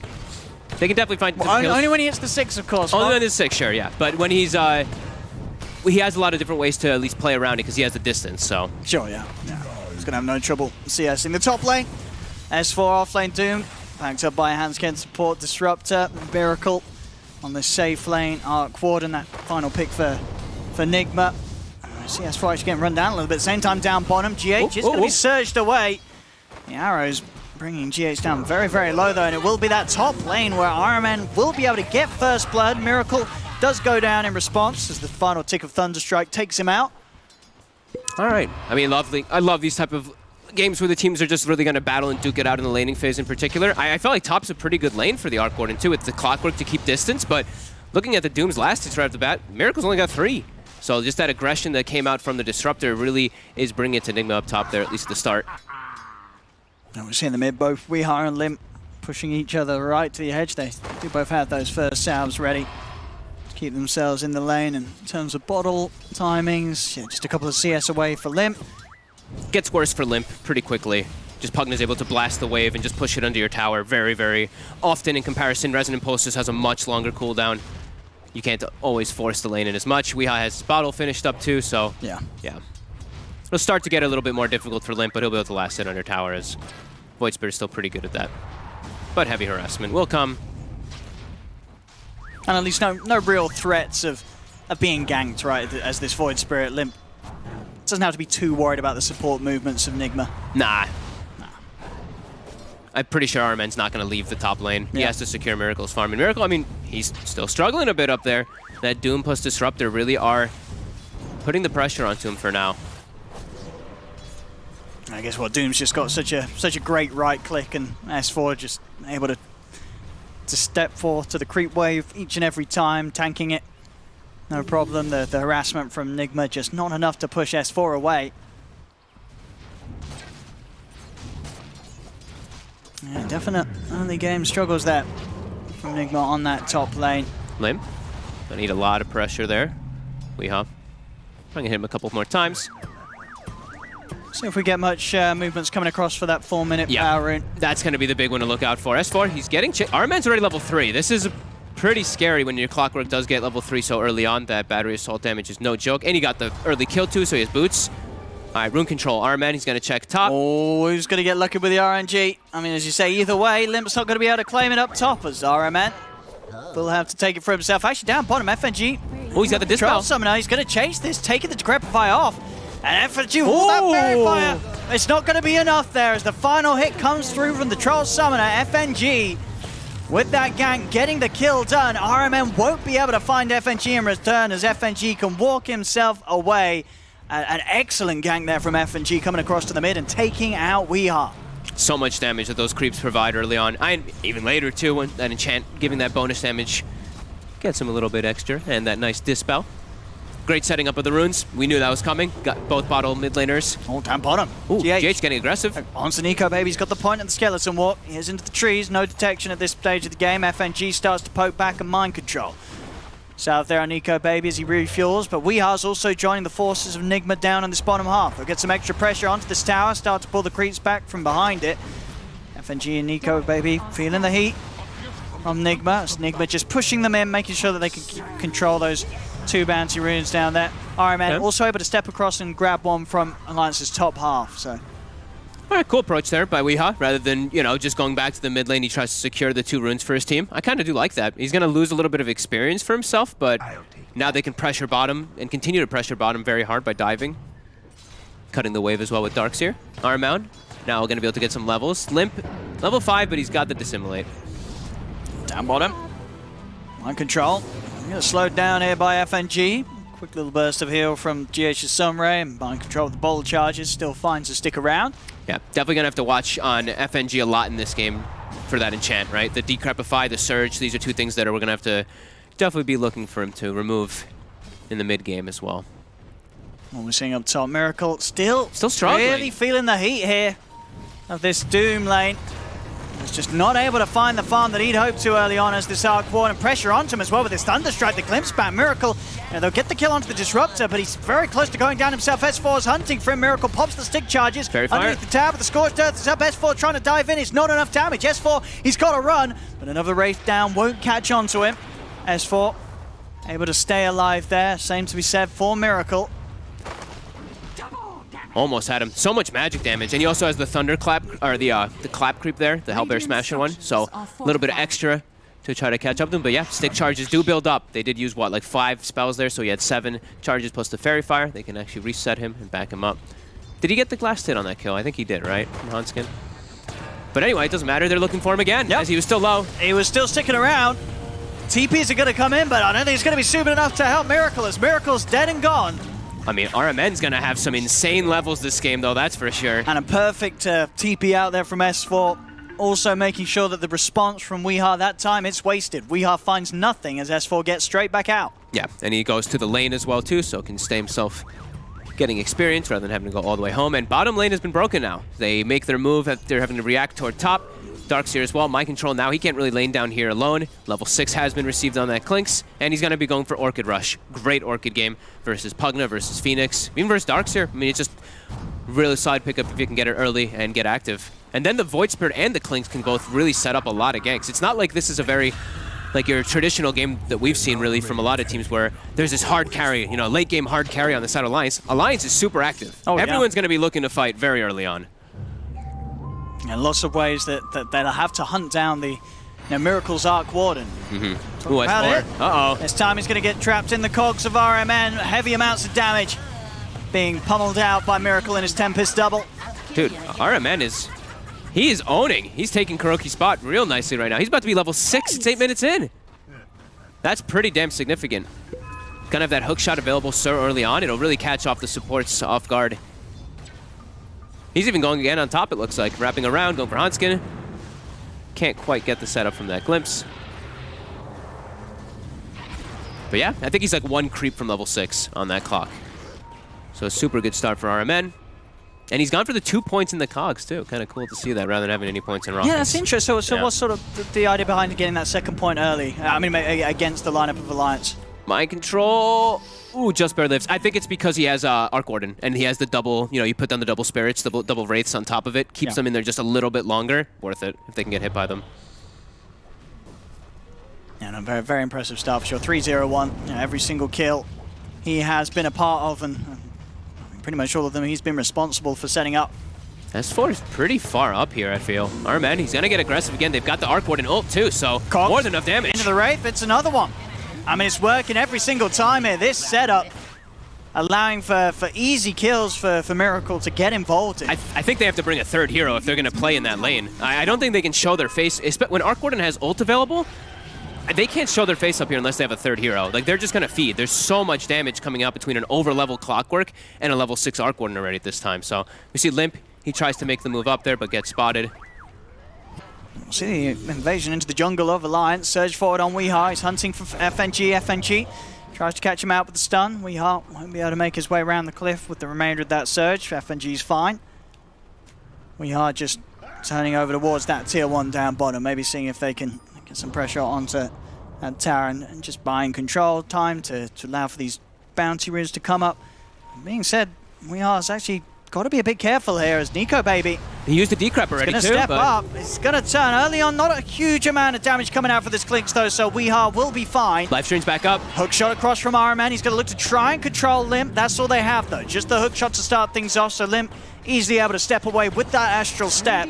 They're chasing on towards Nico Baby. They will catch him with the dust, but again, no further way of getting on top of him. Top lane, S4. He went for the play onto Miracle. Alone by the looks of it. Hanskin not ready to help out. Drops the Doom. Miracle just turns and kills him. I mean, a lane that was going real rough for Miracle. He's level 8 top net worth now. They just kind of handed it to him, but now Hanskin will at least look like be able to get, hopefully, a TP's return coming kill? in. Maybe? They're dropping the Storm. Uh-oh. I mean, Miracle says thank you very much. You're just handing me, you know, you're just walking into me and handing me some kills. All right. Yeah. Midas done. Bottom lane as well, Nico Baby in a bit of a spot of bother. He's been dusted. Mind controls hunting the Iron Shell, bringing him down low. The blast as well from Weeha. They'll take him out. Nico Baby force Weeha. Goes for the self-decrepify to simulate. Will miss from He dodges it. Weeha's still very, very low here. Can he really juke this one out? He doesn't have any sort of TP. He's going to hold his ground with the life drain. Meanwhile, RMN was able to find and catch FNG. TPs are coming in. The grab there from the Remnant. He's got it again. He's still living. Another suck. Buys time for Weeha. He's certainly causing quite the nuisance. He's keeping himself alive. He's stepping across. Hanskin has to glimpse him away. This cooldown is so ridiculous. He's scared of the little skeleton kid. Another self-decrepify. Hanskin has died to mind control. Limp, S4, they're trying to finally finish him off, but Weeha, final surge, pushes him off to the side. He's still got no TP, but it doesn't look like it matters. He turns another drain onto S4. No S4 way. trying to stand his ground, but they cannot kill him. The suck's too strong. Nico Baby's coming. He really wants this Pugna dead. He's going to have another drain, though. Don't do it, man. He can't. He's just going to let him walk. He knows they can't kill him. We are out of it. Oh, God. And that's, we mentioned a little bit, you know, Void Spirit, they have a little bit more control for the drain, but it's a 7-second cooldown. This hero is ridiculous. Cooldown. Ultimate spell. Oh my god, WeHop pushing his limits, Raindrop saving him a couple times there, just giving him just enough to push it over, and then RMN coming in from the side. RMN seems to be everywhere, gets the kill onto the Void Spirit with the follow-up. 4K lead just like that. Yeah. That was... All right, 12. That was painful for Alliance these last few Yes, moments. it's sort of like what happened to the laning stage. How, you know, the shot S4 is still sort of up there at the top, but it's more the fact that they were shutting Miracle down. I mean, that's just totally been thrown away now. Yeah, and it's look how farmed the supports are too. We mentioned RMN, he's level 8. Look at GH too, his net worth is great. I mean, this is going to be pretty nice for Alliance though, the fact that he is level 8, and look at that kill streak as well for Limp. Does go nice bit of gold. Very juicy for The plan him. all along, of course, as Alliance will tell you, fatten up the clock, feed it to Limp. Yeah. A lot of money into the bank account of this Void Spirit. They're going to have to be a lot more... Now, I mean, they better be, but they have to be more aware of the life drain, saving any type of disables for it. They are quite limited, though. They're going to have to probably pick up... Oh, Static Storm here. The Doom? From Hanscan will catch out WeHop. Great grab in the mid lane by this River.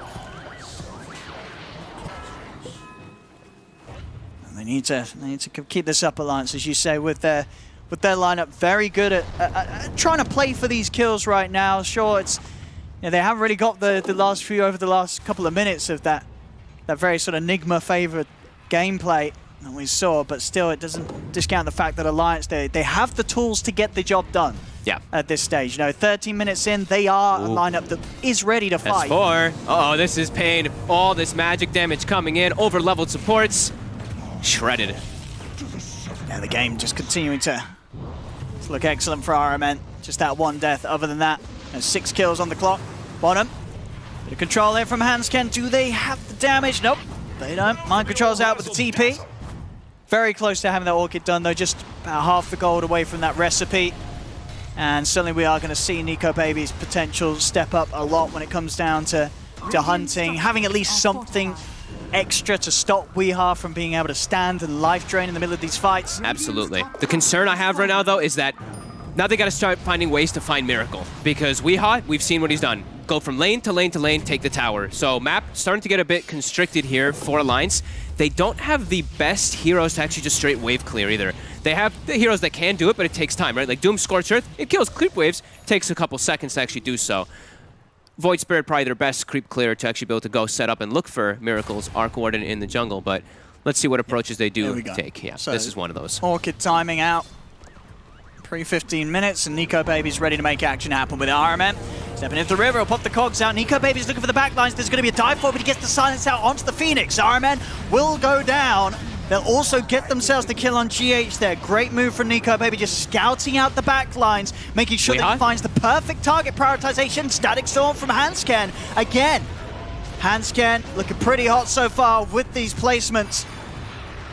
Limp. Uh-oh. Whoa. Has he got any further escape? He hasn't. Everything on cooldown. So Limp does go down a little unnecessarily there. NicoBaby continuing to hunt this out. Orchid back up. I mean, you couldn't have done it any better there from NicoBaby. Gets this Orchid, makes the move with the team. The patience, the way that he hunts down the exact target he needs to find to take down uninterrupted. He does it 3 times in that fight. Triple kill for the Clinks. Yeah, I like how they did it because where their lane positioning was too. All their lanes were in a good place for them to actually make these aggressive moves, so it wasn't very obvious. I don't think Nigma actually knew that one was coming until they all ran into them and collapsed on them. Good heads-up moves. They unfortunately do not turn it into anything, though. They just get some nice gold, which is great for them, but can't actually look for taking any tower because of how much they had to expend. So Nigma does respawn, and they're still in a good place to just back up and farm. And Alliance did have to commit a lot of ults there. Nigma, they do still have majority available, but a clutch silence. I think that silence from the Clinks in the initial to stop the GH Ag was pretty damn clutch. It was like as the Icarus dive came out. Yeah, I think in sort of any of these fights, you're going to be very happy as this Clinks if you find GH to start things. And look at this. He's going to try and poke at him. There's a lot of heroes here. Damage. They'll glimpse him back. NicoBaby underneath the tower, but he is tanky with that buff up with the HP. RMN does manage to trap him in. The cogs can they get NicoBaby out? They'll be able to break him away. Decrepify there, the magic damage will blow him up. NicoBaby goes down. Vacuum back onto S4, dragging him into the clutches of the 4 of them. Decrepify is the drain of WeHop. They'll take down a second. And just like that, they punch back. They have good lane positioning, right? Like we mentioned, Alliance wasn't able to turn this into taking a tower and pushing their lanes out into a great spot. Nigma respawns with all their ultimates up, and it's actually the Clinks who walks into them to kind of give them an opportunity to turn that one around. On Hansken, underneath the sentry. Uh-oh. Mind Control's going to look for this play on him. Quick drag away with the glimpse, but Iron Man's coming in from the side, into the trees, will chase down Hansken. He tries and keeps himself safe with the kinetic field, but Iron Man's already in there. Batricel takes down the Disruptor. FNG tries to poke back with the Impetus, but Nigma, they're pushing on as 5 here. Decrepify set up onto FNG. They blow up the Enchantress Limp, jumps in with a full combo, nukes down RMN. Can Alliance really chase into them for more? It doesn't look like it, even with the clock taken out. The rest of Nigma's lineup just a little too tough for the rest of Alliance to fight into. They've got to let him go. I mean, let's just keep this up. We almost have 2 kills a minute right now. 32 kills in 17 minutes. I think we had some games earlier that were like 3 to 5 at 17 minutes. This is what you want to see. I mean, we're seeing some fast times as well for some of these supports, right? Hansken, 17 minutes in, he's got that Veil of Discord. That sort of extra damage buff, especially considering the lineup. You know, you jump in with the combo, set up for Limp to come in with his full tool set. It's a heavy amount of burst. Amp that up as well with the Soul Burn of the Orchid Malevolence. It's a lot of single target damage on whoever you want to blow up and delete in the front of these fights. Yeah, definitely. Nigma still 4K gold lead, though, out of all of this. Been able to take a pretty good advantage. Miracle really leading that way because of that Midas. Alliance, they've got their ultimates available. Doom, as well as the Disruptor ult, is online. They're going to run into RMN. Well, they'll start things off. I mean, he's all right with this. I mean, Nico Baby's sort of hunting for who else is coming in again. Finds GH, silences him up. RMN actually nearly kills Hansken. Hansken will be able to lift this one out. Doom down onto Mind Control as Mind Control tried to get in the center for the full combo, but S4 puts a stop to his play entirely. Egg placement on the high ground makes it hard for Alliance to continue to stand their ground here as they'll look to back away. FNG gets taken out. They'll lose the Enchantress for this, but Alliance still the victors of this one as they take down the 2 of them.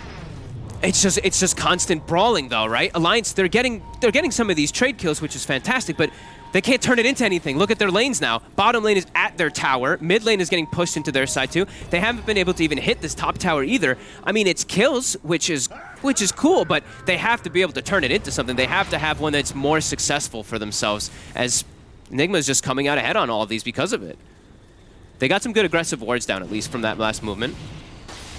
But yeah, you have to start feeling that. This Miracle Arc Warden, level 15, bots Midas, Maelstrom, he is increasing much faster than the Clinks is. Sure. And you're never going to be able to keep up with this unless you're somehow killing them over and over again, which, that is what Alliance is trying to do. You see Alliance incredibly willing to take fights, but they have to succeed in them continuously to keep the game at a pace where they can really challenge this Miracle Arc Warden. Yeah. And I think this is these little things like nuking creep waves is something they have to start doing so that they can get better positions of these fights. Because even if they get a couple kills, it has to turn into something more. They don't want this game to get too stalled out versus with the Clinks as your hard carry versus an Arc Warden. You're just the natural, magnetic field versus Clinks is just always going to be a factor that you have to think about in the later stages. Yeah, a lot of defensive ways that they could just save whoever gets gone on. I mean, magnetic field, Decrepify as well. If there is an FNG around to take it off, it's not that easy for Nico Baby to do what we did see him able to do in that earlier fight. He's going to have to find them perfectly split up and rely on the rest of his team, rely on S4 to come in with some clutch dooms to make sure that those saves cannot be there. Okay, BKB on S4, so he's got an easier way of just chucking, just running into the backline there, getting the doom on the specific target that he wants. A couple ways he still can be controlled. There's still the egg, the clockwork as well. That hook shot can still be kind of annoying, but easier access for S4. And I see Weeha. I think this is a perfect game for it. He's queued up a BKB on the Pugna. And we're looking at Alliance's damage is majority magic damage. The Clinks is the physical, but everything else really is. Yeah. I mean, but BKBs are around for both squads. We're seeing Nico Baby as well after the Orchid straight into the BKB.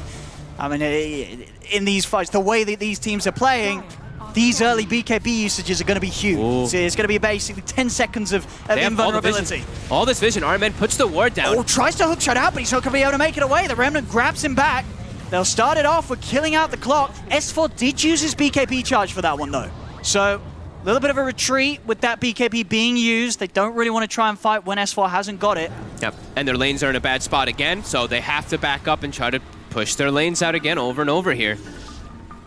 Nigma just really enforcing the fact that they do not want to lose a tier 1 tower just yet in this game. Yeah, they're doing very, very well on that 22 minutes not to have dropped a single one. Yeah, just bringing the whole force, the whole squad. And GH now has hit level 12, so his egg, a lot harder to break down. Before, I mean, he didn't even use the egg once at 6. Probably for good reason. He's versus Clinks, who just kills the egg by himself in most situations. Yeah, the Miracle split push is really starting to eat at Alliance. The net worth, though, is starting to even out a little bit there, but Miracle is starting to push his way forward.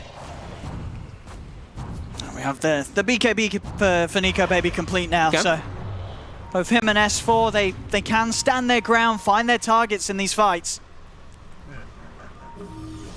There's Nigma pushing in mid, smoked up here around Miracle. We'll see if the bait has gone for. It's Limp to show mid, a bit of a wraparound as well from Alliance, maybe reading the fact that Nigma are likely to be going for this play around mid. Nigma wants pretty much anyone except for the Void Spirit to be in the front line there for them to catch. It's the only hero they actually cannot reliably get right now. They're looking at Roche. Okay. I mean, can they? Yeah, with the, I don't think that's going to happen.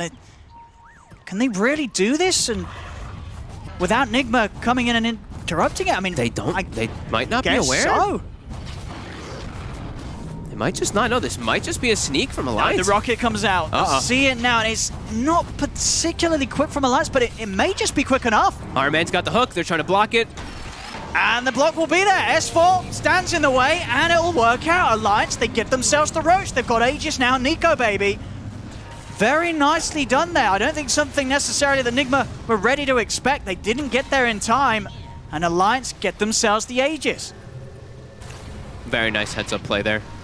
They saw. I think they saw that they had like not many other moves on the map to make. Like they could go for a fight, but they couldn't actually like go to fight anywhere like or push out their lanes. That was just a very sneaky move. Well, I think at the start there was even maybe I saw it wrong, but I think there was a spark growth in the pit. Like they saw Alliance go into it. Maybe they didn't expect Alliance to stick around and do the Roshan. But yeah, either way, it works out very, very nicely there for Alliance. Gives them a nice little cushion to get some farm up. Yeah. We do see like the 3 cores, they're not farming badly at all. It's just Miracle has an insane amount of farm because of that Midas in that early game that went in his favor. But the other 3, they're ahead the Pugna. They're ahead of the Darkseer.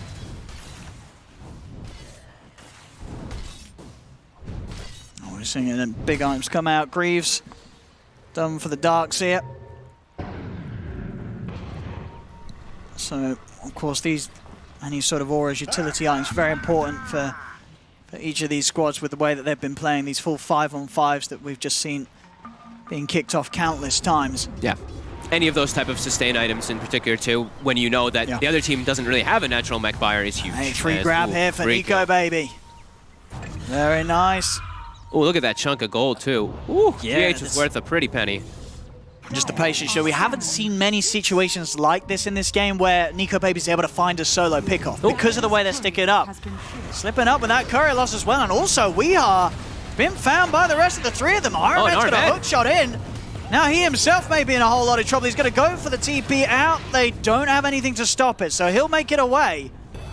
But Alliance opening up here. Some opportunities are presented to them. Aegis into the 2 kills, into the tier 1 tower. That's 4? Ooh. He just survives, and they get the bounty from the kill onto the illusion of the Arc Warden, and they're back down to 0 pretty much. That gold is leveled out. Cool-headed plays here from Alliance. Very nicely done. And 19 to 19, less than a 1k in it. Very, very close right now, and as you sort of expect with the way the lineups are, you know, one side, Nigma with this Arc Warden, the lion's share of the net worth all on him, whereas with Alliance, very much more evenly dispersed between their 3 cores.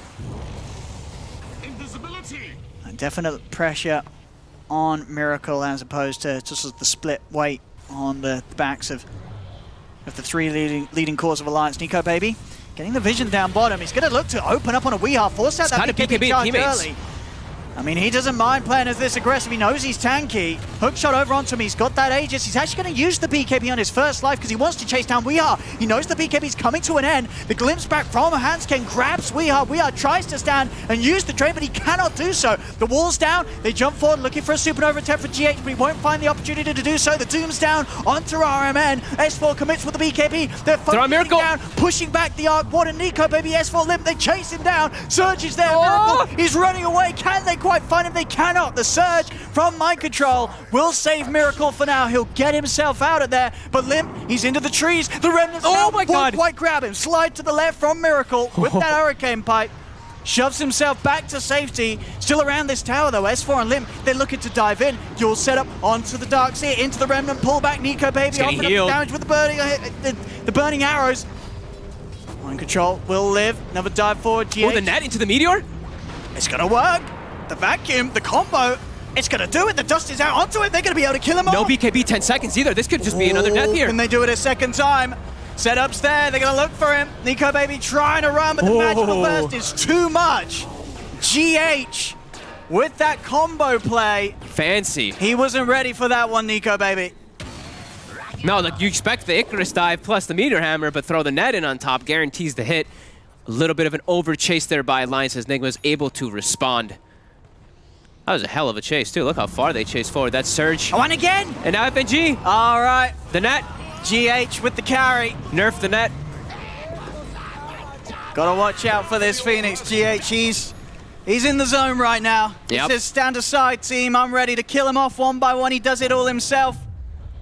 He's got his own defensive item too with the Yule Scepter to play around the Orchid. Now his game is going to be getting a lot easier. Nice little turnaround for Nigma. And Alliance, they had a great chase forward to getting all these kills, but they couldn't find Miracle. The last move for Mind Control to save his buddy. Just the surge gets him out. That would have been huge if they're able to take him down there. Look at his levels now. 21, and the next highest level is what, 17? Whoa. Yep. He's surviving pretty much every single one of these occasions because his teammates are just playing all around bailing him out.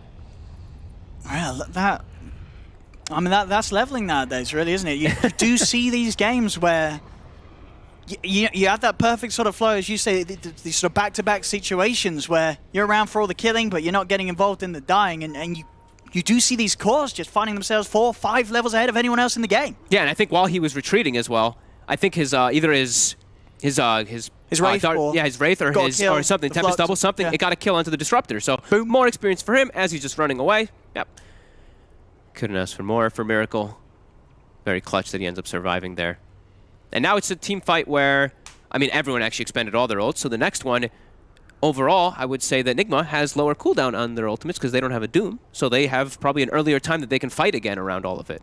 And they have defensive items. They took out the Aegis as well, too. So Alliance's big timing there got kind of shut down from them over chasing, trying to get Miracle there. And it feels like we saw earlier the way that Nico Baby was playing there. He was hunting down GH. He's got to keep that up. You've got to get this silence on this Phoenix. But he has Yules now. That's the thing. It makes it a lot harder. You're right. He's got the counter. I mean, how do you sort of deal with GH just swooping in and pretty much guaranteed locking someone down with this net into hammer combo? It's thankful that the 3 cores do have BKB to be able to play around it, but once those BKBs are down, it's a problem. RMN finds Nico Baby again here. Nico Baby post the BKB and will be able to kill off RMN. As RMN tries to run into the safety of GH's Warm Beam. There's too much damage here from Alliance. He is forced to use the BKB though. And it looks like down bottom, he's actually pressuring the tower on the Arc Warden. Getting it down to half-life, putting down a bunch of Spark Rays to farm the creep wave too. Very nice sign here for Nigma. Man. Of course they telescope. would. Of course they'd find a telescope with Pugna and Arc Warden.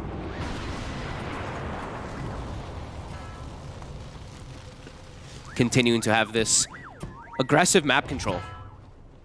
Smoke is coming out. Alliance, they do have all their ultimates available. A little bit of limited mana right now on S4. He does have a Mango and at least some stick charges, so he should be able to work with that nicely.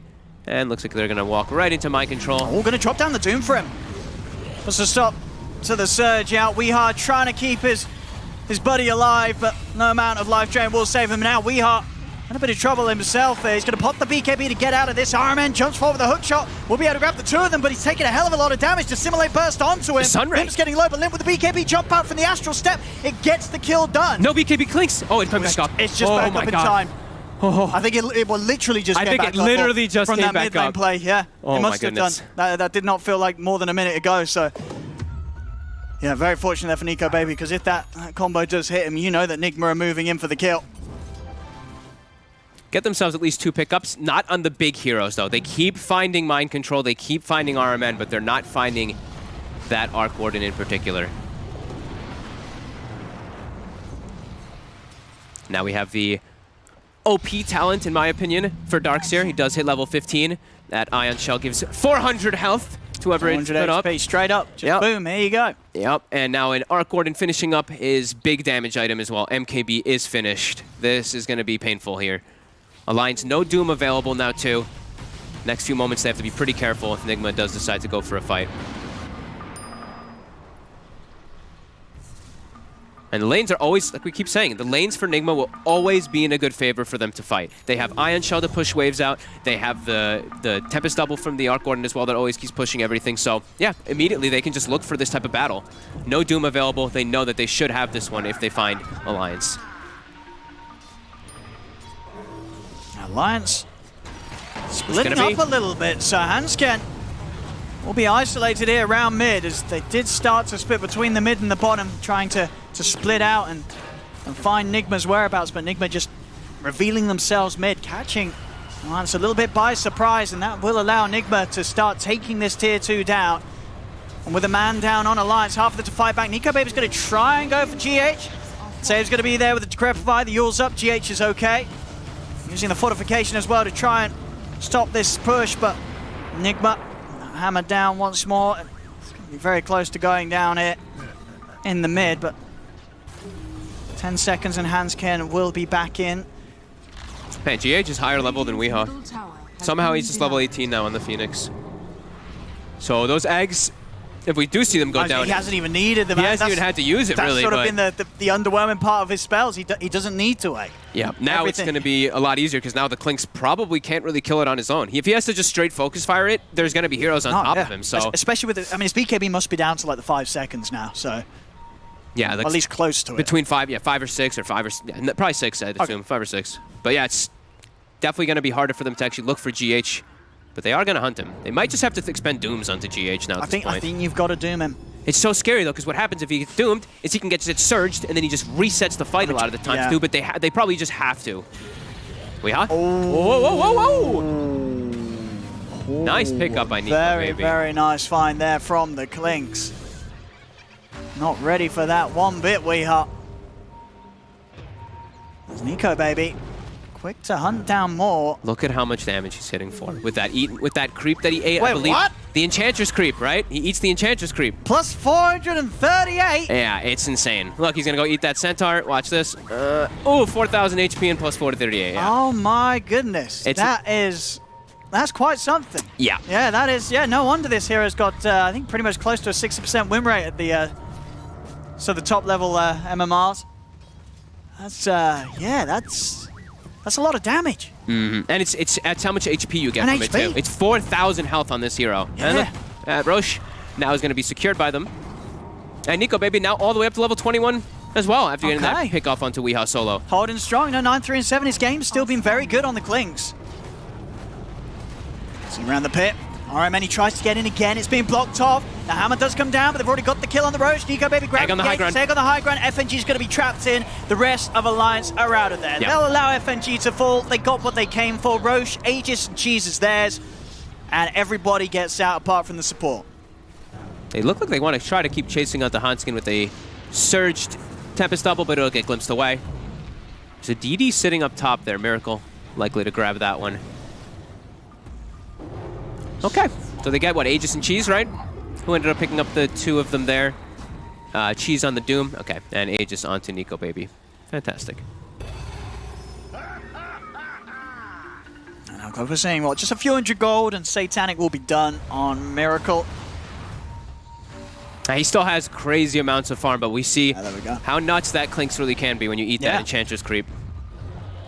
All about the way that Nico, baby, can just sort of go from kill to kill in the fights.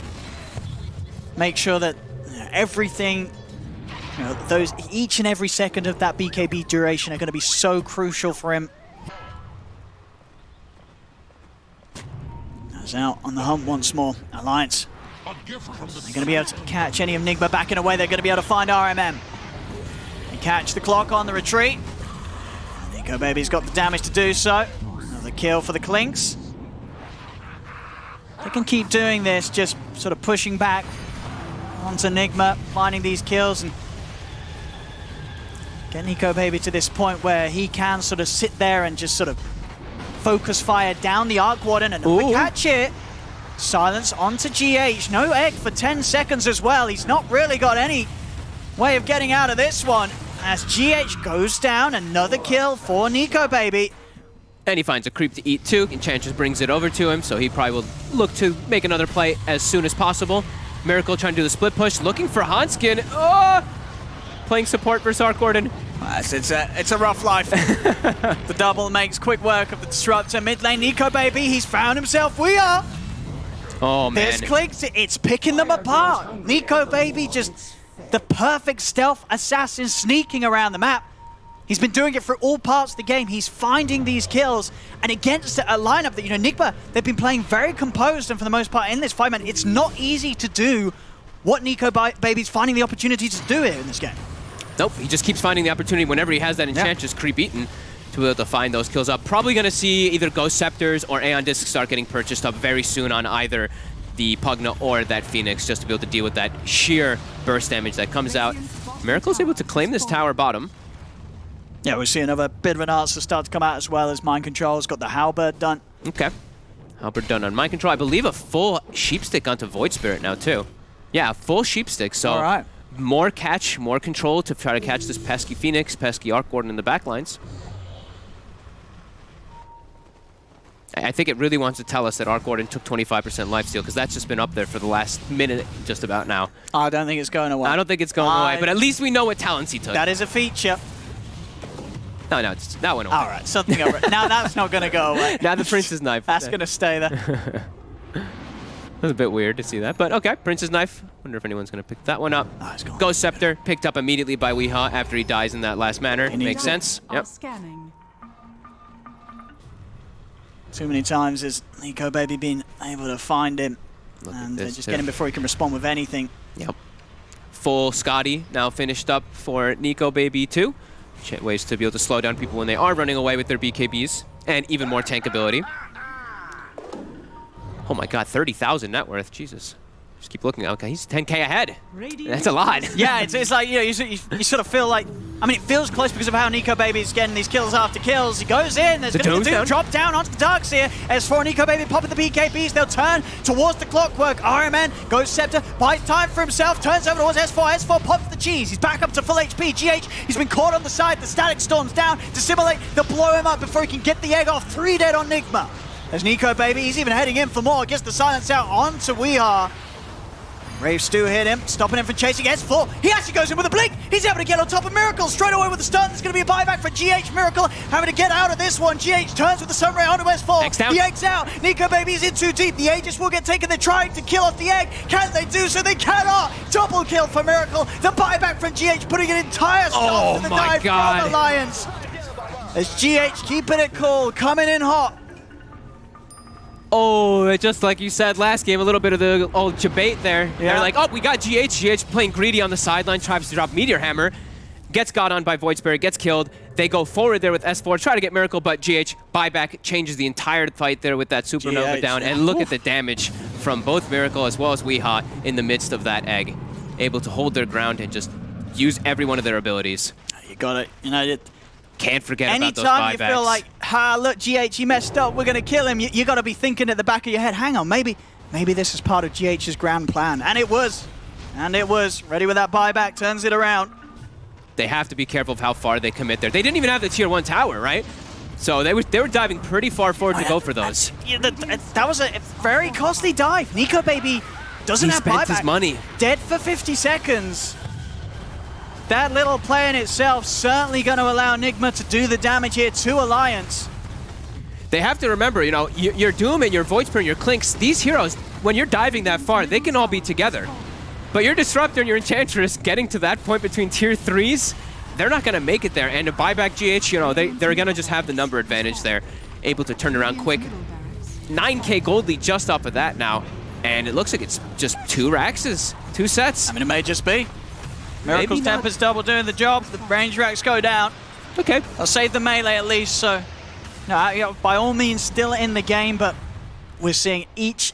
that's sort of one slip up. I mean, for the most part, Alliance, that hasn't happened. They've been keeping it cool. Nico Baby's been sort of pulling them back into the game. But one dive, one slip up, one mistake against Nigma, and you have to pay the price. Racks are down. and you're now back in a position where you are playing from behind. Yeah, they have to be very careful with their next few moves. This, I mean, Miracle just hits so damn hard now at this point. Now Spell Prism also looks like it's going to be coming up for GH. They've got all these controls. They still do have good damage and everything, but it's in the grand scheme of the team fights. Their two supports just don't match in the same comparison, right? Disruptor and Enchantress, they add something to the table, but RMN already did his job for the majority in this game as the Clockwork, and now GH is just shining all over the place here. Oh, yeah. Yeah, I guess in terms of sort of step-ups from what Alliance have, it's going to be what eventually getting an Aghanims on the Disruptor. I think other big things are Limp when he gets to 25. You know, he himself still a little bit behind on the XP compared to his Clinks, and Nico Baby already hitting it. Nico Baby's got a Rapier queued up right now. Oh! He's starting to feel like this game is getting a bit dicey for them. They found Wii! S4's in! He's going to go straight away with the BKB, drops down the Doom onto the Darkseer. They'll take out We Are buys back straight away. They'll look for the egg, they've got it! That's GH out for 2 minutes! It's a triple kill for Nico Baby. He's going to go over towards RMN. RMN plus the Ghost Scepter. They've lost the Void Spirit. Weeha and Mind Control coming back into the game with the buybacks. They'll turn over towards S4 with the Life Drain. But Alliance, they're playing it smart. They're getting out. They're disengaging. They're going for the TP away, but he won't make it, S4. The final blast from Miracle takes out the Doom. So they poke. They get out. God, they lose a couple of them, but they're forcing buybacks. Where's the dieback? He hit so hard. Look at that. 660 damage. Oh, my Lord. That's it. That Weeha's out for 2 minutes. Oh, you got to watch out. This creepy skeleton archer, he will find you. He'll kill you. You can't run out like that one. It's happened so many times as well. Nico Baby, he's got Weeha's number. Yeah, Weeha definitely has to be a lot more careful with how he charges forward by himself. Yeah. Bit crazy for him there, especially too. Like, he was so far up without much help near him. Okay, it's a double. Bit of gold, bit of XP. It's a little bit tough to take down. More money. Mid lane, Hansken. See ya, RMN. Glimpses out. I feel like you shouldn't actually go for Rapier at all in Clinks. I feel like Daedalus does actually more. Use me. I think Daedalus you should always go for Rapier. Daedalus will give him more damage because of how much he gets from his Death Pact in comparison to a Rapier, I think, at this point. He's doing 660 per hit when he has the Creep Eaten. An extra 330 or an extra 2 point... Yeah, but then you can do the damage and be on a diet. You know, it doesn't have to go for the full fat. I don't think he needs to at this point. I mean, we'll see. It's in the eyes of the beholder. If he does feel the need to go for it this game, so be it. They've had good job of getting the Aegis anyway in this game overall. I think it's going to get a little bit harder, but overall I feel like Nigma should have been able to scout it a lot of the times anyway, right? They have Arc Warden plus Clockwork, and Alliance has been able to sneak Roshans anyway. Nico Baby. Oh, they've got... Oh, careful. Careful, they found him. Hook shot to the side. Drag back as well with the vacuum. Nico Miracle Baby hits hard. He's got to be careful of this Arc Warden. Hanskin dropping down the Static Storm, creating space for Nico Baby to back away. Iron Man will get glimpsed back, but they're not going to try and push on for him. Nico Baby already taking a little bit of a beating. All about Rosh control now at this point. See both teams really heavily investing their wards in the area. Nigma has a very good ward on the side of Alliance right now, scouting out pretty much everything right now. While on the side of Nigma, Alliance does not have a ward there. So Nigma a little bit better on that vision department right now to be able to see where Alliance is. And a DD now spawns bottom. So Miracle in a real good spot. And they gave him the Spell Prism actually. All right, so more often for those Tempest doubles to be able to split push and fight. So they go, hook shot off the mark there from RMN. They're on S4 though. S4 sort of walked into this one. I mean, S4, is he going to get the Doom out in time? He will be able to get it off the Darkseer. Nico Baby turns over towards RMN, but again, the concept keeps him safe. Limp jumps out with the Astral Step. He'll live, but that's S4 gone. S4 does not have buyback. Another bit of control onto Limp. Limp, he's got no step for a couple of seconds. He turns with the Remnant, but the damage from Miracle, these 1k crits, taking out the Arc Warden. The Void Spirit. Void Spirit, he's got buyback. He's back in. Where's that? Oh my god, FNG just got... It's a big Static Storm. It's just caught the three of them. Nico Baby, could he live through this one? He turns over towards the egg, but GX down. Gets the egg out at the final second. Alliance just get away with the vacuum from Mind Control, drags it back in. Limp jumps out with the step, the stun. It catches onto Nico Baby, catches onto FNG. That's a dieback on the Enchantress. Ultra kill for Miracle. They're going to look to start pushing into the tier 4s. Alliance, they're only down to 3 heroes to try and hold this. I don't know if they can. Miracle just gets the Rampage. I mean, at this point, can they really turn it around? Limp could try. It's a double Rampage for Miracle. He may even just get the triple. And it's a triple. Do so.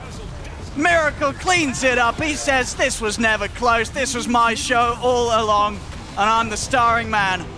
Miracle, triple rampage. I mean, it pretty much sums up the level of his performance this game. He was always so far ahead that despite Alliance's best ways of trying to fight back into Nigma's lineup, they just could never have any sort of carry that could catch up to this Farm of the Arc Warden. Yeah, I mean, like we said, he had like 11,000 gold lead above the next person at some point. I think Alliance, they did a good job of just bringing the fights to them, but overall, I kept looking at lanes the entire game, and I'm just like, there's a tier 1 bottom still. And they're always able to keep their lanes pushed out on the side of Nigma. Alliance did bring the fights to them, but they did. There was just a little bit too much coming out from Miracle, and they had too many things I feel like they had to focus on inside of the fights for Alliance, right?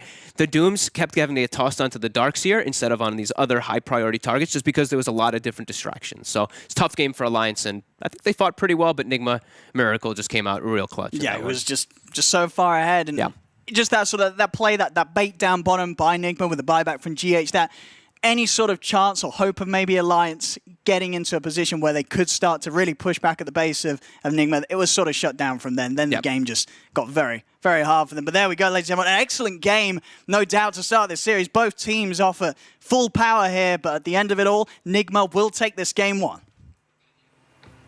And you could hear from the casters just talking about Miracle so much. I want to hear from you guys. Let's actually talk about how fantastic that performance was and talk about how Nigma was able to take this one, Neil. That was the most 4 Protect 1s I've seen in a very, very long time. I've never seen Weehaw look so utterly useless in comparison, but really the rest of Nigma did not have to do anything. They just needed to stay alive was their prime directive. They knew the game plan was to make Miracle gigantic, and there was touch and go for a while, but it succeeded in the end. This whole game is a highlight reel.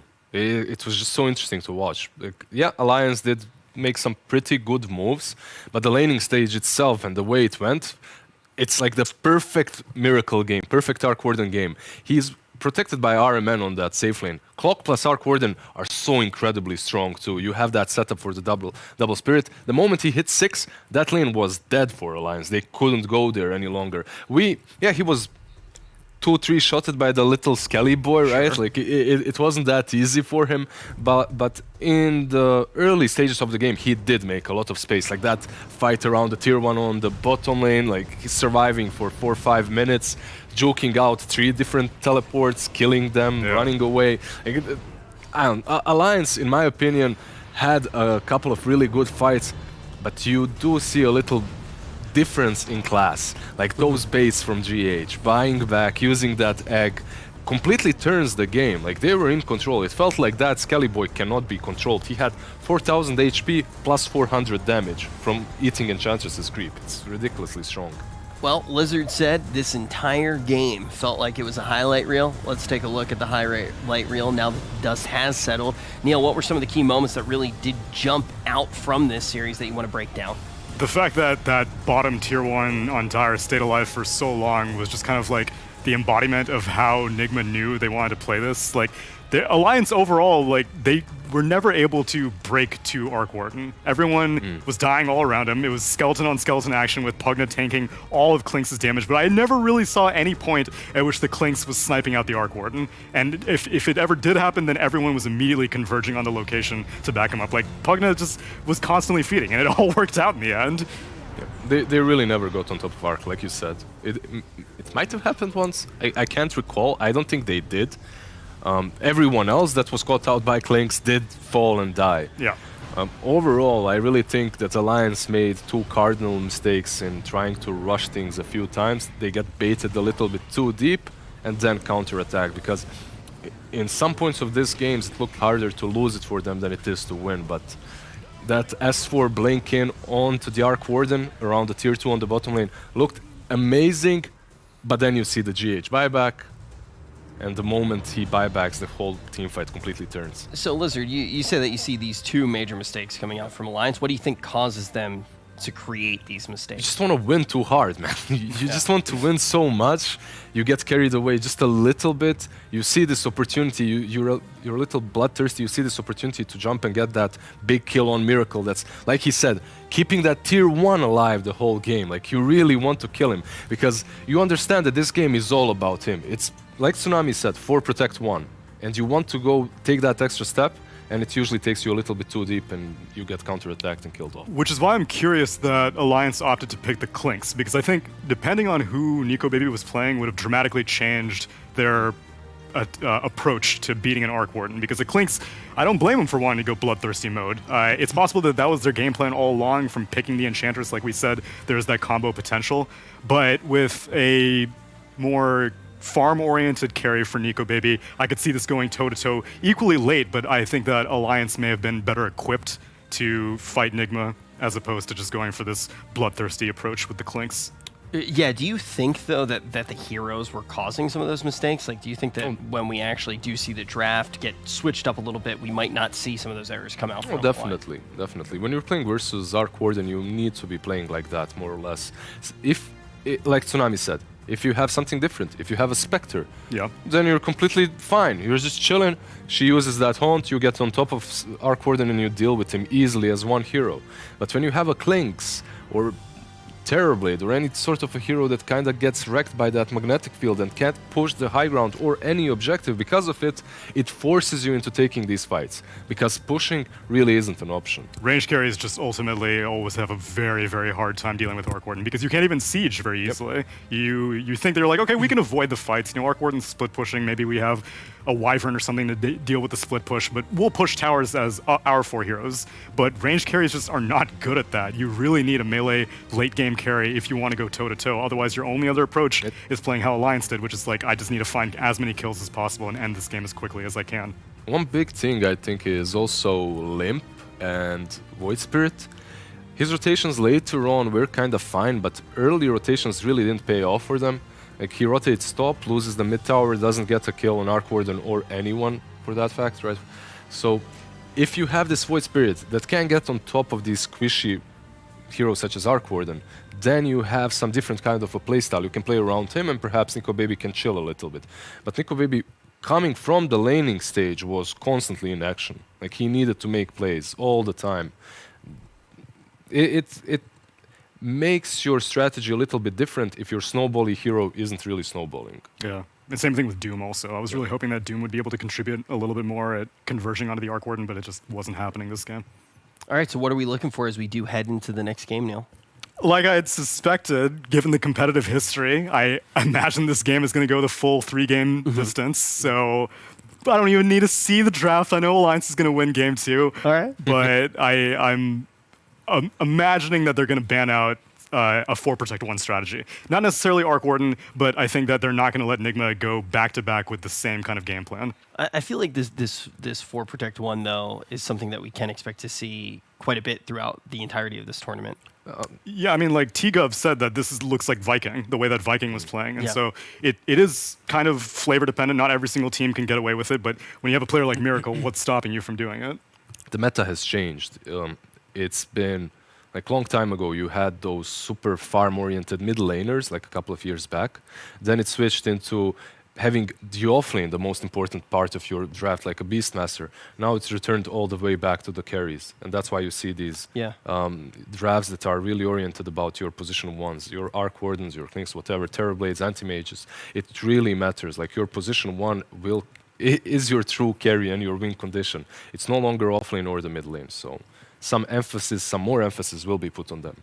Yep, very important thing to keep our minds on as we do get into the draft for this next game. And Tsunami already mentioned as well the history that we do have between these two squads. It's something that we brought up quite a bit when we were getting this series started, and something we're going to look at again right now. These teams played against each other. It went the distance. It was a little while back, and the other thing that Lizard brought up is obviously the meta has changed. But now that we've seen the first game, you've already started to allude to the fact that once again you're expecting it to go the distance. Yeah, I mean, I do think that S4, we had mentioned him before the previous game, didn't really meet his potential in this game, so I think that that's something that Alliance can definitely improve. I prefer Nico Baby on more farm-oriented heroes, because for a hero like Clinks, like, you don't really have a choice. You have to be fighting. You can't be like, all right, well, we'll see how the game's going. Maybe I'll farm, maybe I'll fight, maybe I can change my item build depending on how things are going. Because Nico Baby's more than happy to participate on, like, a Morphling, even though that can be a farm-oriented hero. He's like,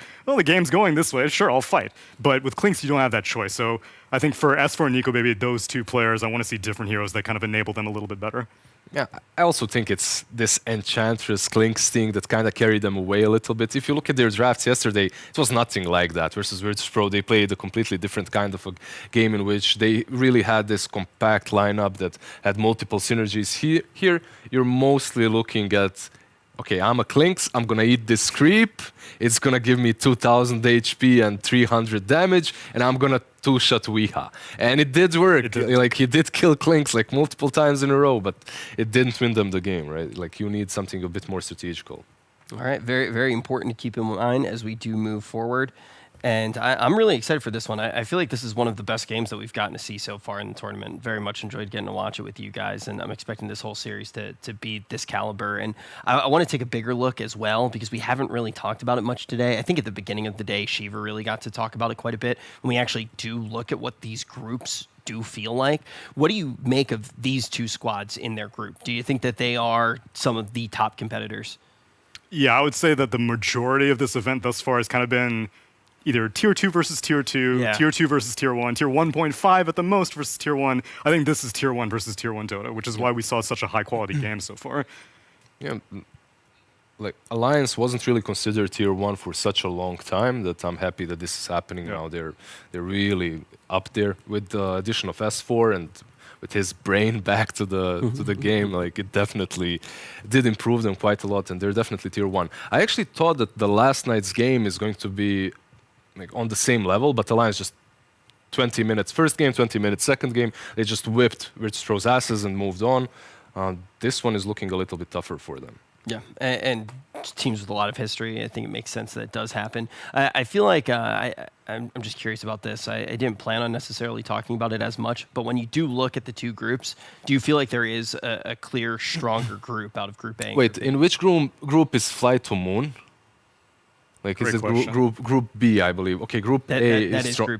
Yeah, Group A looks a bit stronger. Just because of there's Fly to Moon, there's one more team that are a little bit dodgy. Like, you don't really consider them the strongest right now. You've had some changes in them as well. Like, Fly to Moon is literally a bunch of streamers at this point. Like, one of them left them because he wants to go and play poker on Twitch. So, hey, what's wrong with streamers? Nothing. They can do other jobs. Supposedly. I've yet to see it in my entire life. They try. They definitely try their best. And hey, look, I think if you have these strategies that are popping up in the meta right now, where it is really all about protecting one player, the streamers would be particularly good at that. I mean, that seems to be the meta on Twitch, but I mostly watch the just chatting section, so it might be a little bit different. Defend at all costs.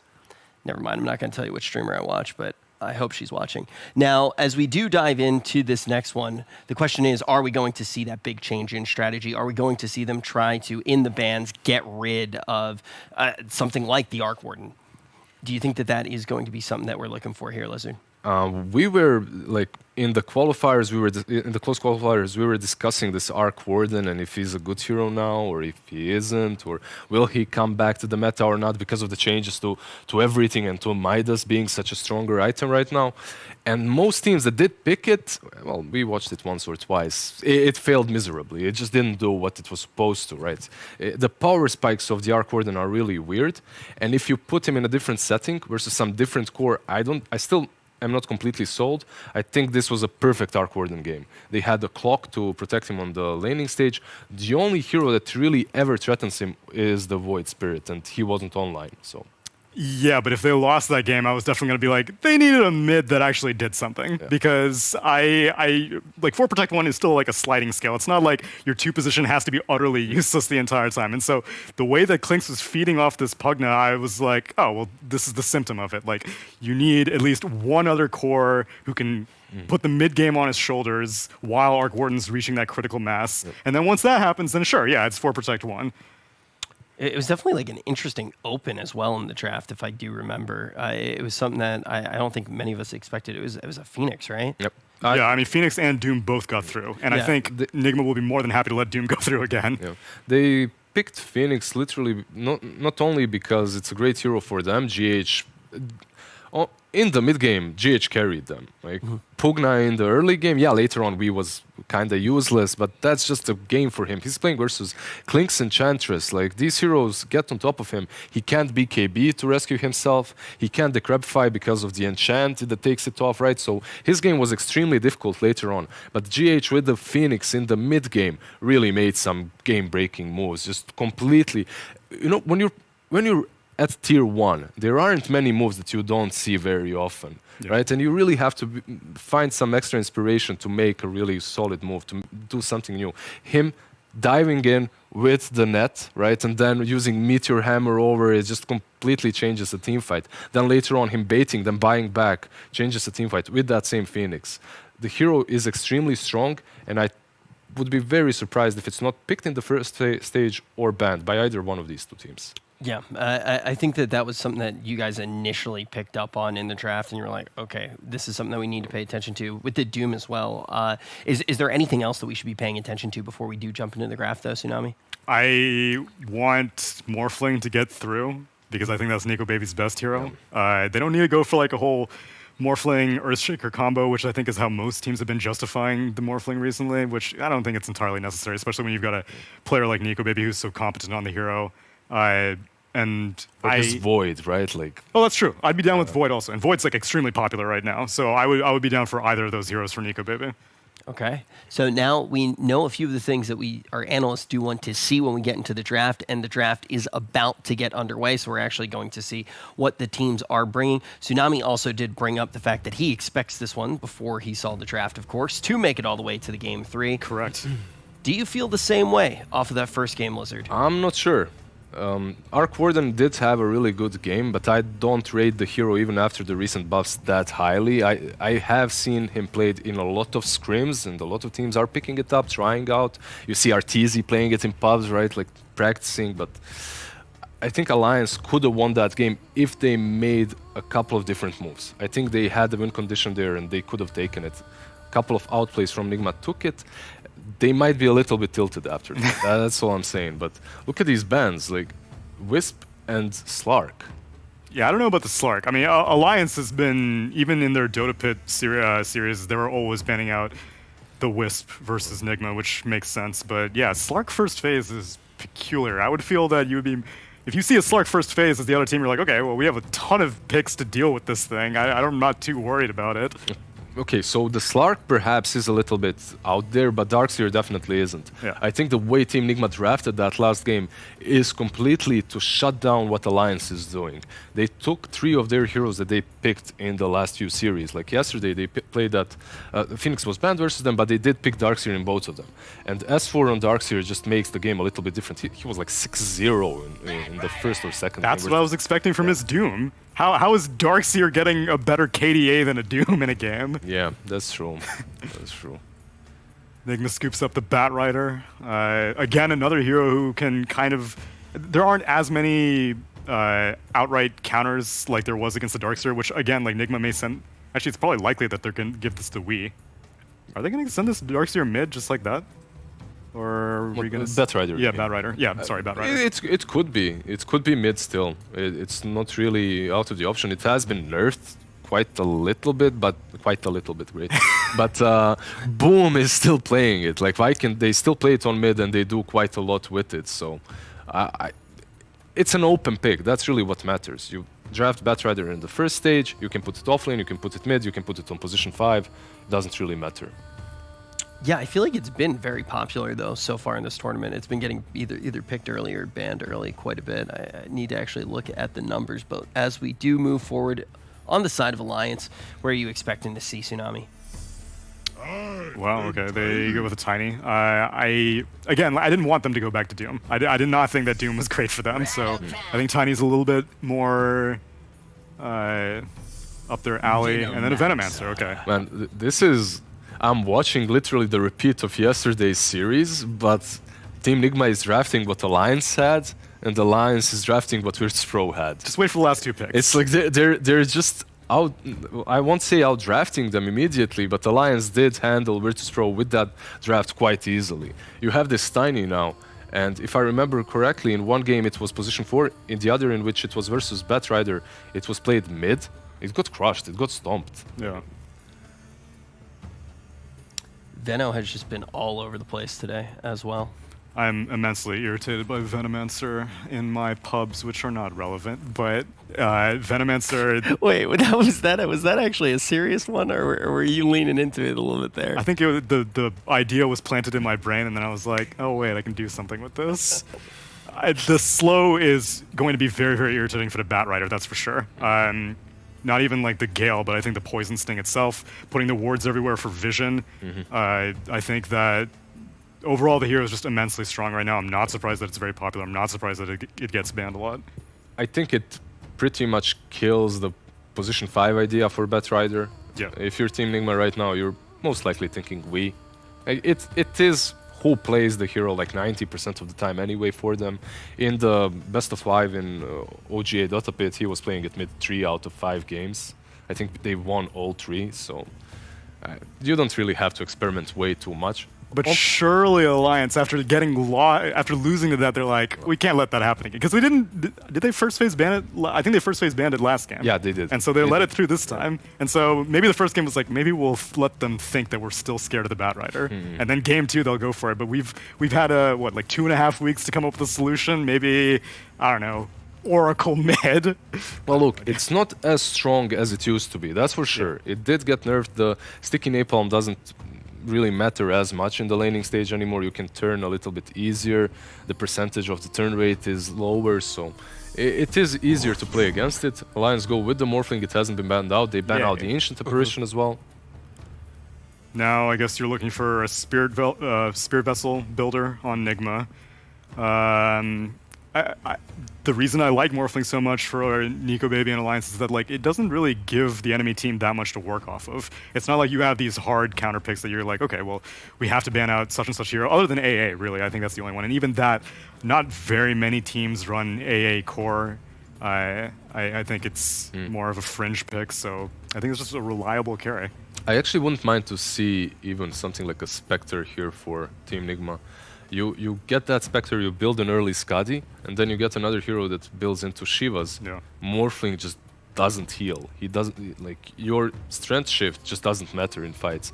Plus the amount of HP, raw HP that you get from that Skadi, if you pair it with anything else, the E-Blade is useless. Like, so I'm curious, do you think that Vessel is inherently less popular because people are more willing to build Shivas and Skadis now that they have the heal reduction? Because Vessel was like core for every single team for at least like a year or so, and now there are other sources of heal reduction. So does that mean that Vessel's fallen off, or is it still okay? Pretty much. It's pretty expensive, right? Like that recipe for 1,000 is a lot. It doesn't do as much as it used to do, and like you said, Skadi and Shivas, it's pretty sick. But they go with the Skyrat. All right, now it isn't really a hero that you see very often, right? But it's really good for Nigma here. You have a combo with the Clockwork, you have the combo with the Lasso. It's actually one of those heroes that can destroy Morphling. Yeah. Yeah, instant cast silence is very, very valuable. You don't see that very often. Very true. Why are you guys looking at me like that? Why are you looking at us like that? No, I'm smiling. It's my favorite hero. No, it's is not. it? Yeah, it is. No, it's not. Who do you think my favorite hero is? TA. No. Dark Willow. It starts with an M, I know, but it's not. Oh, wow, true. Huge oversight on my part. Yeah, actually a huge oversight. Second favorite hero, though. Actually, third. I like Morph as my second. Which is already in the game. Yeah, because then you can have two more. But we'll talk about it later as we do keep moving over. But yeah, you really don't see Skywrath very often. What does open it up here? You started to talk about some of the things in this lineup that does allow it to be locked in. But Tsunami, how do you feel about this pick? I would have thought that Faceless Void would have been a good pick for Nigma. Like Lizard said, the Clockwork is great because you can hookshot, then cog someone, and then you've created a little circle for one target to absorb all of the Mystic Flare. Same thing with the Chronosphere. I would think that you toss down a Chronosphere, then Mystic Flare would have been great, but then Nigma banned it out themselves. I guess they ban it out because if you don't, Alliance is going to pick it, right? It's their to-go hero right now, even over the Morphling. Yeah, but they already have the Morphling, so... No, before it was a bit earlier. Oh, right, you're right. Shadow Demon picked up by Alliance. Oh, there you go. That's a little bit of save right there for the Skyrat, for the Bat Rider, so... That's pretty solid. Another support that we really haven't seen a lot recently. Like in the qualifiers, maybe picked once or twice. That's it. Skyrat, just the same. I believe it's only Save that plays it. Versus Pro Prodigy guy. He's the only one that really spams Skyrat. Skyrat is... Wait, like, Skyrat or Shadow Demon? I was first talking about Shadow Demon, then okay. about Skyrat. Yeah. But Skyrat is just something that Nigma picks. It's not a lot of teams are willing to experiment like this. Beastmaster. Beastmaster. I feel like they have some sort of plan, and I don't really see it yet. There's no reason that you need BKB Piercing Disable, although I guess it kind of covers both bases because Skywrath falls off a little bit once BKBs come out. Not that Morphlings are very eager to build a BKB anyway, so... It gives you some tower push that they're extremely lacking right now. Like objective taking is nowhere to be found on Team Nigma. With the Beastmaster, you kind of get those necros. You're able to take down towers. You're able to take control of the map. You can counterplay the vision that they have from the Venomancer with the Hawk as well. Like there are some upsides, but like he said, the grand plan, it's coming because these 4 heroes, this is a 4 protect 1 that you see right here. They need something that's going to be able to match up versus Morphling later on. Okay. So neither of you think it's just like they're just rolling with the punches here. Definitely do have a plan. We'll have to see what that is on the side of Nigma. But when we look over at the Alliance lineup, is there anything in particular that you feel like you want to see here, Tsunami? They're shoring up the shortcomings that they had in the previous game, and so they're covering their bases. They ban out the Arc Warden, so they are also anticipating another 4 Protect 1 coming. This is a Spectre ban from Alliance, I think. After the Viper ban, if you aren't banning the Spectre, like there aren't many heroes that really care about Viper as much as her, so I think you really have to consider banning that, unless it's some master bait from Team Nigma with the Viper. They're just trying to, get that. Props to production to immediately switching the camera to Rich right after Lizard says that. That's actually yeah. Well, they know I've done my research on that particular strategy. Everybody has their own preparation. There you go. The Spectre ban. I told you. Yeah. So now you have other late game carry options. I've been streaming way too much recently. I've been practicing this strategy way too much recently, honestly. It's been a long quarantine. Yeah, but let's see if it has the same. I mean, look, the strategy's been implemented before. Let's see if it has the same diminishing returns that I've had. Well. I mean, there's kind of like a refractory period on that strategy. You know, you can only bait so many times before it just doesn't. You're not going to fall for it anymore. And so I'm anticipating. Okay, so anti-mage would be not great because you have to deal with Shadow Demon. Oh, and banned. Yeah. Oh, Terrorblade is available. Versus Morphling could be a little bit problematic though, right, for Nigma? Yeah. But it's really good versus Veno though in the lane, right? Yeah. That would be cool. Who else? Medusa. I'd be okay with Medusa, but I don't really see if they could protect it in the lane enough. I think she would get... Oh, they go with the Drow. All right. Okay. Drow is pretty strong right now. She's been buffed up a little bit when you have a hero as a Beastmaster next to you to bring you that extra attack speed, so it can be pretty strong. You have, like, whenever I see a Drow, I'm literally thinking the same thing when I see a Sniper. Do you have the front line that will be able to protect this hero? And when you look at Team Nigma, okay, you do have the Beast, you have the Clock, you have the Batrider that will be constantly attacking, so it can work out. But there is a point in the game in which Morphling just outright wins that. Like, he gets on top of you, he has that E-Blade, he has a Manta, he just deals way too much damage, and he has that reach capability, so... That's great for the mid and late game, but this Draw Ranger is going to have a miserable laning phase. I don't know how she's going to be able to deal with, like, whoever goes to her lane. So they pick up a Batten as their last pick. I am guessing, 3 Veno? And... Or... Could it be a Cora Batten? I would prefer... Oh, wait, so Morphling mid is what you're thinking? It could be more for tiny mid, right? Like one of these two. Yeah, and then the 3 position is either going to be Abaddon or Veno. Yeah. Most likely, like you said, tiny mid, Morphling safe lane, 3 position Abaddon or Veno. Whoever goes in that off lane is going to abuse Drow Ranger. It's Abaddon versus the Batrider. What are we talking about? Oh, yeah. That's literally what they're picking. So he's just going to follow him around.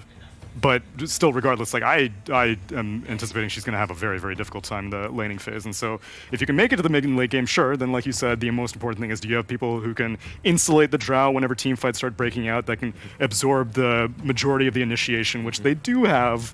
But I am leaning, I mean, I was already going to lean Alliance. You already know that. I'm playing devil's advocate here. I didn't need to look at the draft. It's Alliance's game.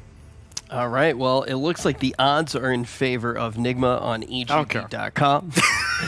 Who do you side with? I'm going to flip again and go against Tsunami. I do like Nigma. Like you said, I'm hoping for game 3. I'm on the same boat, but I really like their draft. I think this Drow Beastmaster combo is strong enough, unless Nico Baby just blows out on control. Okay, all right. So we heard it. We heard it from everybody here. You're feeling Alliance. Are you actually feeling Alliance, or do you just feel the game 3? Listen, this is just Hollywood magic, all right? You don't really need to know what I think. We're putting on a show here. I'm here to entertain, and I don't... Sight unseen, it's Alliance. It's actually Nigma. Okay, Yeah. I heard that there. I did hear that there. I'm pretty sure with that, we are ready to get this one underway. You've heard it from the analysts, who they think is going to be able to come out on top, and also you heard it from the odds on EGB.com. But let's actually hear it from our lovely casters, Fogged and OD. Thank you very much, Rich, and very much looking forward to this one. We had an excellent game 1 between Alliance and Nigma, and let's hope that game 2 can be, if anything, just as close to the amount of action that we saw. We're seeing this approach this time around. Alliance, they're saying we're going to go with this big carry morph. Nigma, looks like they sort of want to run them over. This Beastmaster, Drow, Bat, run at you lineup. It looks kind of scary for the morph. Can Alliance keep this morphling safe? They do at least have some ways to protect him, double ways even, right? Shadow Demon and Abaddon, both these heroes to try to hold him and protect him. So I'm glad that they're actually going to make the Abaddon a core, which makes it a lot harder for him to be the save. So now FNG is going to have to, but I think they had to do this because I feel like if you had Abaddon and SD as your 2 supports, I don't know how you make any plays on the map. So I feel like having Hanskin, at least on Tiny, they can make moves and try to do some stuff, and it's pretty interesting to see. Wait, is that an Abaddon mid? It looks like it's going to be in the mid. I guess he was trying to play versus the Bat Rider, but that's now going to be Miracle mid. So it's going to be a Drow versus an Abaddon, which sounds pretty damn good for a Drow. Well, just free farm for Miracle in the mid lane then? Free farm and free extra levels, because now he's on the dual lane. I mean, that actually sounds like the most ideal situation that could have happened for Nigma. I mean, to the point where Alliance going to try and switch it up again, or do they just sort of accept this? And I mean, it's Limp playing it, so as you say, maybe going to be hard for them to really adjust. They may just have to stick with this. I don't think Limp's going to be very happy. He's probably like, oh my god, I'm versus Drow. Like, this should be very good for a Miracle. Yeah, this is going to be exciting to see. I mean, so you know, some of the fans as well of Nigma, you know, they like seeing it. They like seeing Miracle back to mid. They're going to get this game on the drought. Yep, and I feel like you mentioned, it's all about Nigma this game trying to run the game over. I think this is them going to try to end or have like a huge lead going into like the 20-25 minute mark. Maybe you go for Roche, go for Roche control, go for map dominance, and just shut down this Morphling and Shadow Demon duo from being able to actually take it to the later stage of the game. All about that early aggression. We're going to have some sort of sticky, icky lane up here at the top between the Napalm and the Poison, between the 2 of them. And I bet you that they also were like, oh, Nico Baby was like, oh, nice, I'm versus like a Beastmaster up here, you know, with the Shadow Demon behind me, not so bad. Now it's a Morphling versus the Bat Rider, which is not so fun, especially not in the first few levels. You get pressured a lot, especially if they're able to double the creep wave, which they did right off the bat. Arman already level 2, FNG getting ran down. Oh, and the Cox as well. That's going to hold him in, but we are to come flying over. First blood for we. And Nico Baby too. Look at this, it's a double creep wave. They fully doubled it up. So he's also going to get pressured super hard here. Forced to waveform away. And they're just going to stick on him, just make his life miserable for the time being. He's going to have to farm some cogs under the tower here, but missing last hits. And still so many sticky stacks on him. No stick. Stick's on the way out. He's got it now. There it is. Comes out now, but already feeling the heat of these two. We are an RMN. Limp's actually doing pretty well mid. At least on the last hit department. Yeah, he is actually, yeah. Getting heavily pressured though. Miracle's actually looking to just go for kills, it looks like. Unable to this time. It's in that bottom. I mean, how do you sort of imagine this lane to sort of play out? We saw in first game S4 have a very good start on the off lane. This time around, can he sort of take over in the same way, or does Mind Control care not too much about the spam. I prefer to be the Beastmaster in this situation, but they can get kills. This is a lane where both sides can get kills constantly. GH, he's going to be the one to go down this time. Once they start getting more levels, that Skywrath plus Beastmaster becomes more threatening. But at the early game, Tiny is really just king. Tiny Veno, you can just, easy kills if they do is go for the Gale skill, even without it. Armen found on the side here. Nico Baby might be able to pick himself up a kill. Oh, just not able to. All right. Get a nice little side pull there down bottom, Alliance.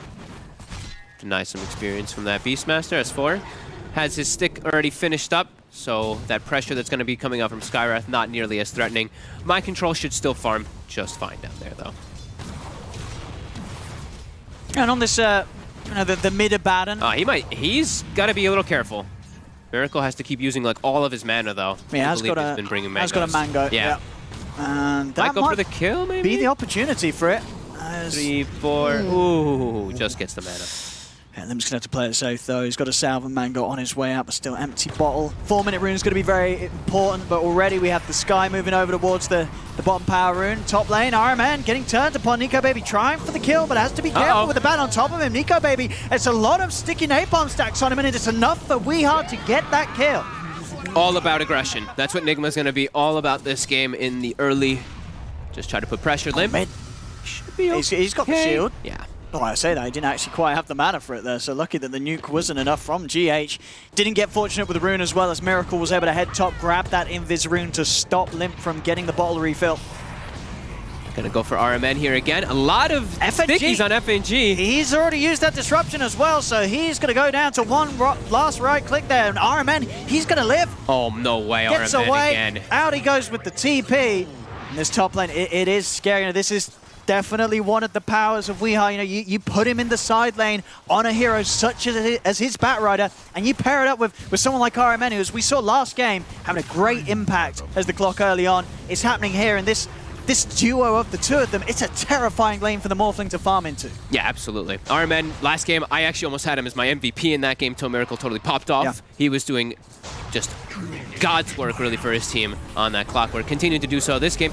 Weehard able to get the bottle filled up on the rune there, and they are saving the secondary one for him too, so he'll be able to heal up really well as, FNG, he might be dead here. He's got enough on his own. Okay, he's got Limp there. Limp's gonna offer a bit of safety here. Okay. Thought perhaps maybe Miracle might make a small rotation over, but no boots. He's focused on getting a 6. This could be nice for Alliance if they could get this. Looking for Miracle. Can't quite find the initial toss back. Does finally get it. He's kind of tanky. Hanskin's getting low. Have to use the disruption to keep Hanskin safe, if anything. Miracle turns, tries to bring someone down with him, but won't be able to do so. Alliance get the clean kill in mid. Also, Nico Baby able to nuke down Weehard at the same time, so 2 core kills there for Alliance. Wow, what happened up top? I guess Weehard may overplayed his hand trying to go on Nico Baby, just got turned on. Okay, they had 2 heroes up there too. That's a bit surprising to see. A great little turnaround there for Alliance. Something I feel like they did need a bit here in this early game. Nico Baby's now back, right? Now all the way up to level 5, where it was Weehard before having the lead. See TP's in on mid as they're getting aggressive again around the tower, looking to poke at Miracle. This time Miracle's got backup. GH throws out the nukes onto FNG. He'll die for this one. And there's also Hansken was still looking for some action there, despite the fact that GH showed his hand, and RMN also has shown up. Tries for the toss combo, but it just ends up giving a kill to Miracle there. A bit of a... After we saw such a great move from Alliance around the mid, they try and do the same again, sort of fool me once. You're not going to be able to fool them twice. Nico Baby, Weehard just really keeping the pressure onto him there. 5 stacks. The TP coming out though. Weehard will have to be a little cautious. Mind Control is 6. Okay, Arcane Boots. Bit rare to see. Must be going for just the auras then, I guess. No, I guess the Grease Rush, because you say nowadays as a Beastmaster, you're not getting the axes, so mana is really an issue. Might be for his teammates. I think that's the biggest thing. Just being able to just pump up that Drow, pump up that Skywrath and Clockwork always. Ooh. Limp down to 11 HP. Top lane, Nico Baby trying to fight back. 10 stacks. 10 stacks. He's at the maximum. Oh, I was going to say. FNG will go down. One more hit. Look at Nico, baby. That looks so funny. Just spewing fire out his backside. 1 HP with fire behind you. Yeah. Really playing his limits here. Oh. Gonna try and go in onto Weehaw, and actually nearly finds him there. Weehaw with the dukes around. Nico, baby. Got the stick charges. Still a few stacks on him. He's got the backup of Limp. Shield comes out. Nico, baby knocks into the cogs. Trying to look for RMM, but won't be able to chase this one out there, even with Limp coming in. I mean, Limp keeps him safe, but won't be able to set up for them finding a kill onto Nigma. Yeah, he's really playing the limits on the morphing there. It's got to be so scary to play at that low HP, but did have Limp behind him, which means mid lane opens up. We see Hanskin wants to take that experience. All right. Level 7 up onto S4 at the moment. Mind control about to hit level 7 as well. Just wanting to constantly defend this tower. He's dropping low, though. These wards are really starting to add up onto him. 20 stick charges, though, ready to go if he does get committed onto. All right, only a 1k gold lead off of these last 8 minutes for Team Nigma. Alliance doing pretty damn well. Look at these levels, too. Not so bad. Support's all doing about the same. Weehaw's the only one who's falling behind at the moment on that Bat Rider.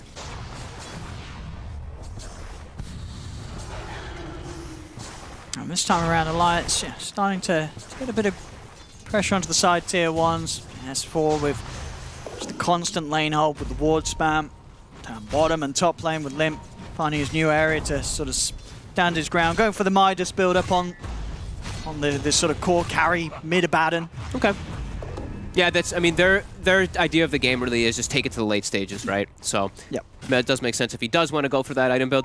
I think they should try to give a solo lane to the Skywrath now at this point on Team Nigma. They want him to get that 6 pretty early on in this game because he's got 3 heroes that can work so well with him, right? Oh, Clockwork, Bat Rider, Beastmaster. If you have a good early level 6 on that Sky, it could be pretty nice, but they're really trying to keep this tower bottom alive as long as possible. So that also makes sense why he's down there. Heavy rotations coming down. Looks like Miracle wants to come to get involved. 5 heroes for Team Nigma. Here we go. 5 heroes for Team Alliance. They're ready to fight on this one. The silence is out. RMN tries to get out of the cogs that he places himself, but he cannot do so. He goes down. Lasso's there. Have they got the damage to kill off this Morphling? The silence will catch him, but he's out to the side. Nigma, they've got to run. Weehaw's out of mana. Limp's on top of him. Will get the 4 hits in as the Bat Rider goes down, tossed forward as Limp headed over towards Mind Control. Mind Control used the Raw to get out of the way. The Blade Ward does catch him with that final hit, slowing him down. As Alliance, they'll take the 3 of them there. Bringing everybody down to the bottom lane. They really want to take out this tower early on here. Venomancer fighting around him this early on is just so damn good. They can't actually chase or do much of anything. That lasso comes out and Weehaw just can't move. He's just already slowed too much. Nice rotations coming out from Alliance, and they will be able to claim that tower. So the team without the Drow Ranger in the game is going to be the first one to claim a Tier 1. That would be a pretty... If I was an Alliance fan, I'd be pretty happy at the moment. Oh yeah, this is some good tempo from a lineup that, on paper, could fall behind early, and it hasn't. It's just the power of having these cores outside the Morph, as you say, the S4 Veno and the Limp Abaddon. It doesn't matter that the Morph is... it's sort of more geared toward the later portion of the game. You've got these heroes that allow these fights to be safe for him to turn up. He's going to have setup, he's going to have team fight control from behind him, and he's always going to have those saves to make sure that he can get involved without the risk of feeding. Yeah, and this is all about being a tempo lineup for Nigma, is they want to be the ones to set the pace. They want to be the ones to be constantly taking those towers and objectives. But look, Alliance is reacting really well. Weehaw. Really nice movements here, straight up towards top. They'll look to push Mind Control away from Weehaw, separating the 2 of them. Demonic Purge down onto the bat. Weehaw will go down. Mind Control, he's trying to hide, but Limp and Nico, baby, they're hot on the chase. Miracle will be able to kill off S4. Top lane, Mind Control, he'll pop the roar onto Limp, immediately removed by the borrowed time. Alliance just continuing to make some very nice early game rotations. Yeah, great reactive moves, and just making sure that their towers do not get taken out at all. Look at this Limp. No hesitation, TPs to mid lane, parks himself in front of it. No way that Nigma can push through to go for that tower there. Very good moves for Alliance so far in this game. 7 to 8, matching the aggression constantly. And have not had anybody really get caught out and get brought down there by the combo from that Skywrath. will be Boots of Travel. Almost finished up on Weehaw, but he's getting spotted again. Silvans can't provide the toss, he cannot. It's the creep instead, so setup's not there. Now with the ball on hands, Ken may pay the price there for that whiffed attempt, unless FNG could do something. He's able to hold back the Beastmaster still. The boar chases on with the axes out. Hansken goes down, but now Demonic Purge is back up. FNG just turns with the setup onto the Beastmaster. He gets his strength Silences out into the Mystic Flare, but you're right, he's already building up the HP. Limp's also there with the backups. They cannot continue to focus down Nico Baby's morph. They'll look towards Limp, but Borrowed time's up once more. Another shield as he continues to run. Miracle will control him though with the slow of the Frost Arrows. Limp will get left behind and does go down. Miracle making his first move away from the mid lane to get involved in these side lane pushes and fight back into Alliance. They really want to go for a tower, but look at this. S4 immediately shows up to mid. He's already starting to pressure this one too. Good moves. And now Miracle, he's actually alone up top trying to take out this tower. I guess the boar actually gets the last hit as its dying wish is done. And do you like this active build-up as well from Miracle going for the very early, the Shadow Blade and potentially even the, well, we'll see if it fills out the Silver Age. I imagine not straight away, just getting that Shadow Blade for sort of ways to duck and dive in and out of the fights and to find that sort of surprise silence on heroes like the Morphling. I definitely like it this game just because there's also limited ways to catch him. There's like a Shadow Demon Purge and then Tiny are the big ones to really get onto him. Veno, the Gale, like Veno's not really going to get that close to get a Gale on a Drow Ranger a lot of the times in the game, so yeah, I do like this one. He can play around it to be aggressive or defensive inside of the team fights pretty nicely. Here we go. Okay, so hook shot ready. Skywrath ult ready too. These two can pretty much kill anybody if they find the right opportunity. Yeah, Weehaw just also staying near the way. Just sort of what the disruption and the borrowed time that could sort of put a stop to it. They want to find the Morphling. That's why they're going for the ancient area here. Oh. They're going to find him, but oh, that was quick. He gets the morph off anyway. Very, very quick reaction there, building up the strength for the backup. On top of that from FNG and his disruption puts a stop to that play. They saw the ward get put up onto the high ground. They smoked, they put the ward up, and they already had a Sentry and Obs ward play. So as soon as he gets put down, it's actually a bait play by Nico Baby. Yeah. That's why he went right to the edge, breaks the smoke, has the time to get that morph off. Mid, looks like they're going to be able to find S4 here maybe, lasso back. Yeah, trying to hold him down to stop him getting the spells off, but won't kill him in time, so he still gets the Nova out onto Weehaw. They want more. Silence out onto the Tiny, extra TP coming in on mid prompt Limp. He's going to be there to keep Hansken safe. Hansken getting knocked back down into the river. Still kind of hard for GH and the rest of them to push into Alliance any further as GH now out of mana. 10 to 10, 15 minutes in, less than 1k in it. We had an excellently close opening in game 1. We're getting it again here in game 2. Yep. This is a pretty big Drow Ranger, level 13 again. Miracle getting all the space from his team. Midas is finished up for the Abaddon, so it's going to take him some time to really ramp up and be a strong force in this game. Could hurt them a bit, but if they make it to the later stages, it definitely will pay off. Yeah, and I think definitely the fact that Alliance have got this draft against Nigma that they could have maybe fallen behind at this 15-minute mark. The fact that it stayed even, you get away with that greed on the Abaddon. This is it's a good move from Limp. Yep. Because they were never behind. They've kept the game close. Definitely agree.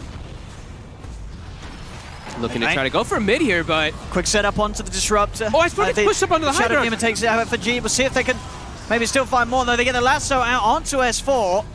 It's not going to be enough to do anything as S4 immediately saved by Limp with that Aphotic Shield. That looked scary for a second, the way he got pushed so far up, but does have the Abaddon to bail him out of that precarious situation. Looks like they have to go back away, though. They have to deal with some lanes now. Top being pushed in quite heavily. Bottom also starting to have a lot of farm for them, so they're going to break away. I think maybe it's time for them to give up this mid tower finally. But nope, they're bringing Shadow Demon in anyway. So going to defend his 3 while the other 2 farm up on the side lanes. Let's see if Alliance can push them off here. Miracle. No way. Siege in this tower. Top lane, Weehaw is poking at Nico Baby on his own. What the? Hello? That was a bit crazy. I mean, maybe... yeah. I mean... That was crazy. Yeah. Iron Man walks up. He does have hookshot defensive. He has wand charges too. Maybe he thought his team was behind him. But you know, just very behind him. They were all the way back on mid. I don't know. FNG walks up, gets gusted. The roar does come out. Do they have follow-up, though? Miracle is going to throw out his multi-shot there. As far Wee's gets a coming bit low. back in. Okay, maybe this was the plan. This He was wanted the to scare plan. them. This was the plan. Die top, come back in with the bots mid. Well, Aramen dies, and now, now we and then maybe feed again. Oh, no. Not the plan. Maybe it's the long con, you know? You feed once top, you feed mid. And look at Hanskin with the Blink Dagger finished up. He also finds Mind Control. Okay. All right, big kills for Alliance now in the gold lead. And, I mean, we are just back-to-back dying in very weird ways. Yes. I mean, the top one was... Don't try this at home, kids. I mean, the top one is very strange because he just dove under tier 2 by himself. The mid one, understandable death because he's trying to get aggressive with his team. Hanskin looks like he'll be found out trying to go for a deep dive. But yeah, Weehaw definitely hurting his team quite a bit there in those last few moments. And Alliance capitalizing heavily. Yeah, and they need Weehaw to be strong, right? Because he's, I guess him and the clock, they're the ones charging in on the front. And he's dead again. Well, that was weird. That was Weehaw. I didn't even know he was back in the game. Oh. All right. Now, Weehaw sort of come in and he said, you know, he sort of last year, he's like, hey, Pi, hold my beer. You know, I got, when it comes to dying, I can one-up you. He actually just died. He died on respawn, pretty much. I think he died before he respawned. Oh, man, that was... All right, well, that happened. Yeah. Poor Weehaw is probably feeling pretty bad right now in those last few moments. But yeah, because that's a lot of kills as well that Nico Baby's getting involved in. Nico Baby's having a brilliant time on this morph. These fights, he's been involved in a lot of action very early as a morphling. Yeah, I mean, he's going to be able to get his E-Blade if he chooses to go for that pretty early on. I know he has the Manta already finished, so he already has a way to play around the silence that was supposed to be a problem for him in a lot of the game. He doesn't even have to worry about the you know, they picked Skywrath because he has that silence built in. They have Drow also because that silence. Now Morphling already has Manta, 19 minutes in. 18 minutes in even. That's quick. And he's going for a Scotty next, so more tankability. Yeah, that's real concerning for Nigma for these next few moments. Alliance now going to find another target, Mind Control. Things are starting to fall apart a bit here for Nigma. Yeah. Alliance all around the Roche pit too for this. And they can let's try and poke at this. 35 seconds, no Beastmaster. This one's going to start working away at it. They've got the Illusion Rune as well. I mean, they've got ways to snipe this. RMN could get in with a good hook shot.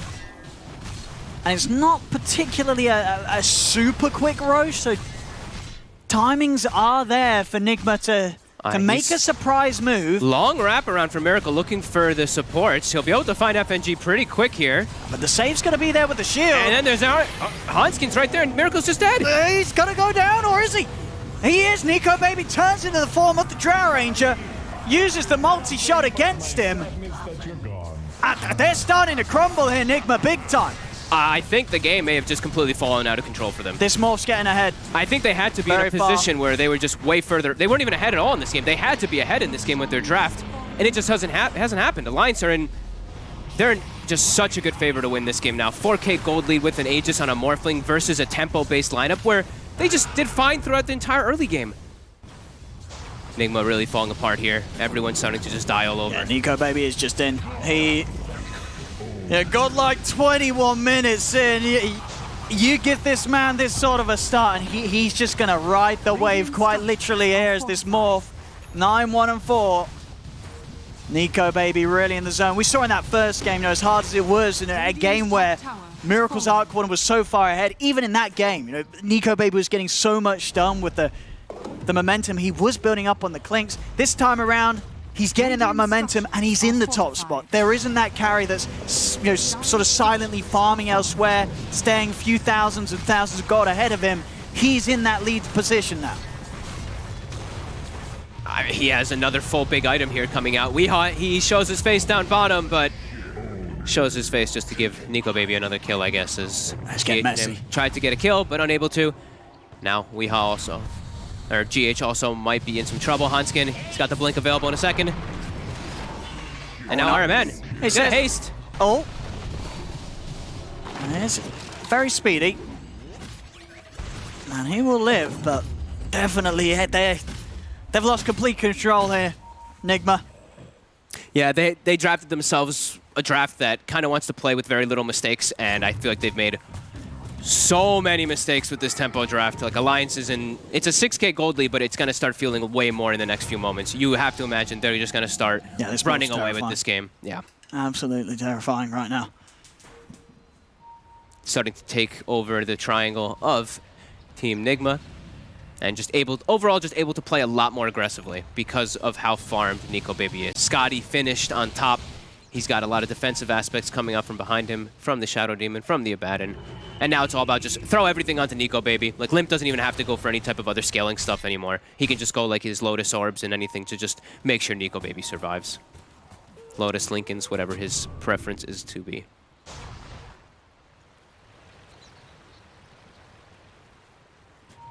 Just aggressively getting onto Nigma's half of the map. Setting up for this tier 2 down bottom.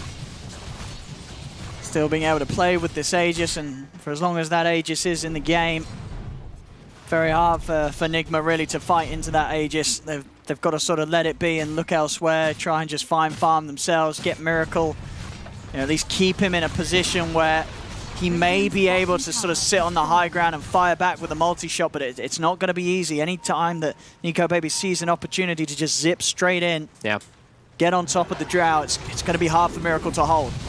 So here we have it, Miracle. Shadowblade will break him away from that advance of NicoBaby.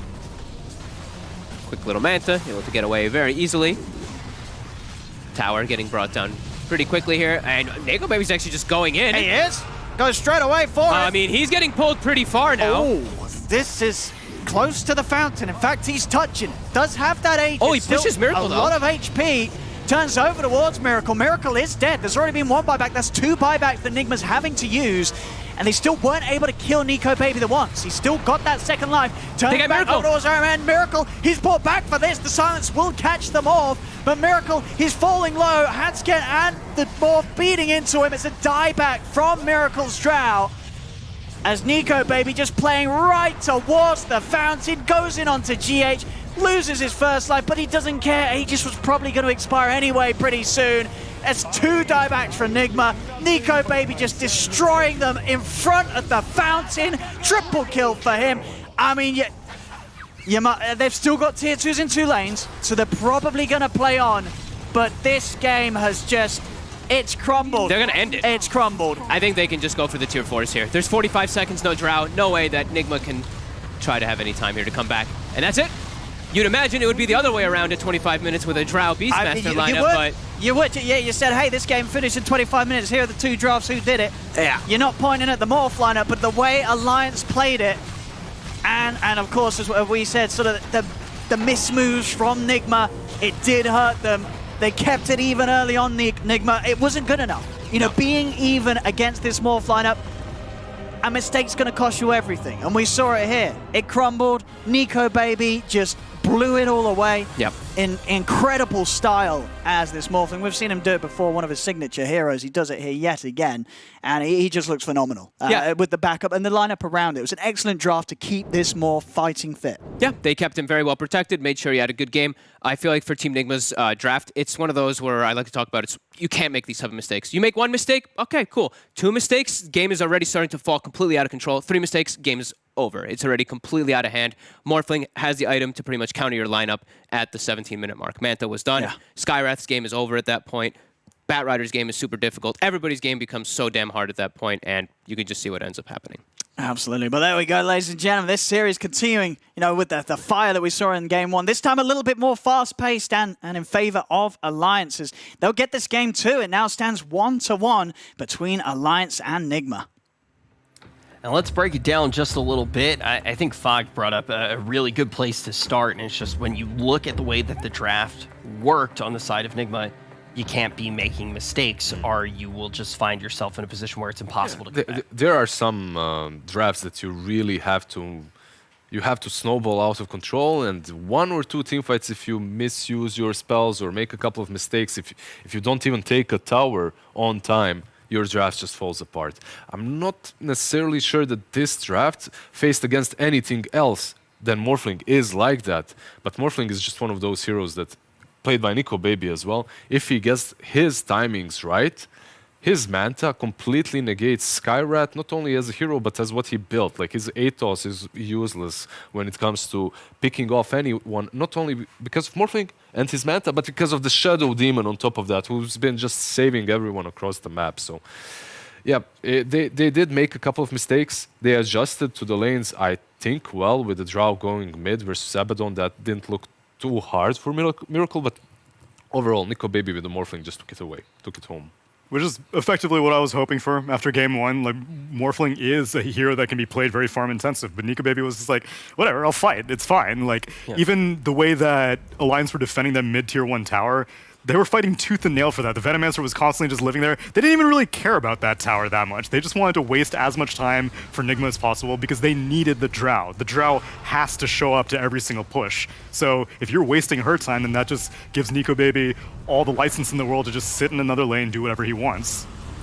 Now, when Fogged was starting to talk about some of those mistakes, as we go through these moments, are we going to see any big moments that you would consider mistakes? I hear perhaps Batrider, like just as you're speaking, he's buying those travels, he just died, he respawns, he goes back mid, he's gonna fall again.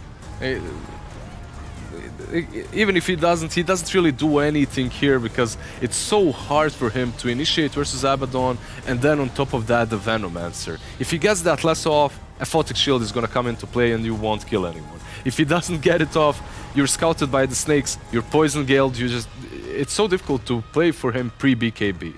And everyone on the side of Alliance is activated pre-BKB. They don't need a lot. That Abaddon and the Shadow Demon, it brings you two different styles of saves that just make this Morphling an unkillable beast that's diving your tower 20 minutes. Tower fountain 20 minutes. Yeah, even though they didn't get the lane matchup that they wanted with the Abaddon, it's still good against Batrider all game long. And Weehaw was trying to deal with it. He went top to try to solo kill the Morphling because like, okay, I know that Abaddon's not here, so then probably I could maybe get a pick while the rest of my team's keeping him busy, but Nico Baby was just too farmed at that point. I'm curious if Nigma were planning on making this a 4-position Skywrath from the beginning of the draft, because they first picked the Batrider, and so you'd lean, it would be a Weehaw Batrider, but I don't think a 4-position Skywrath can be very useful in this draft the way that they had it engineered.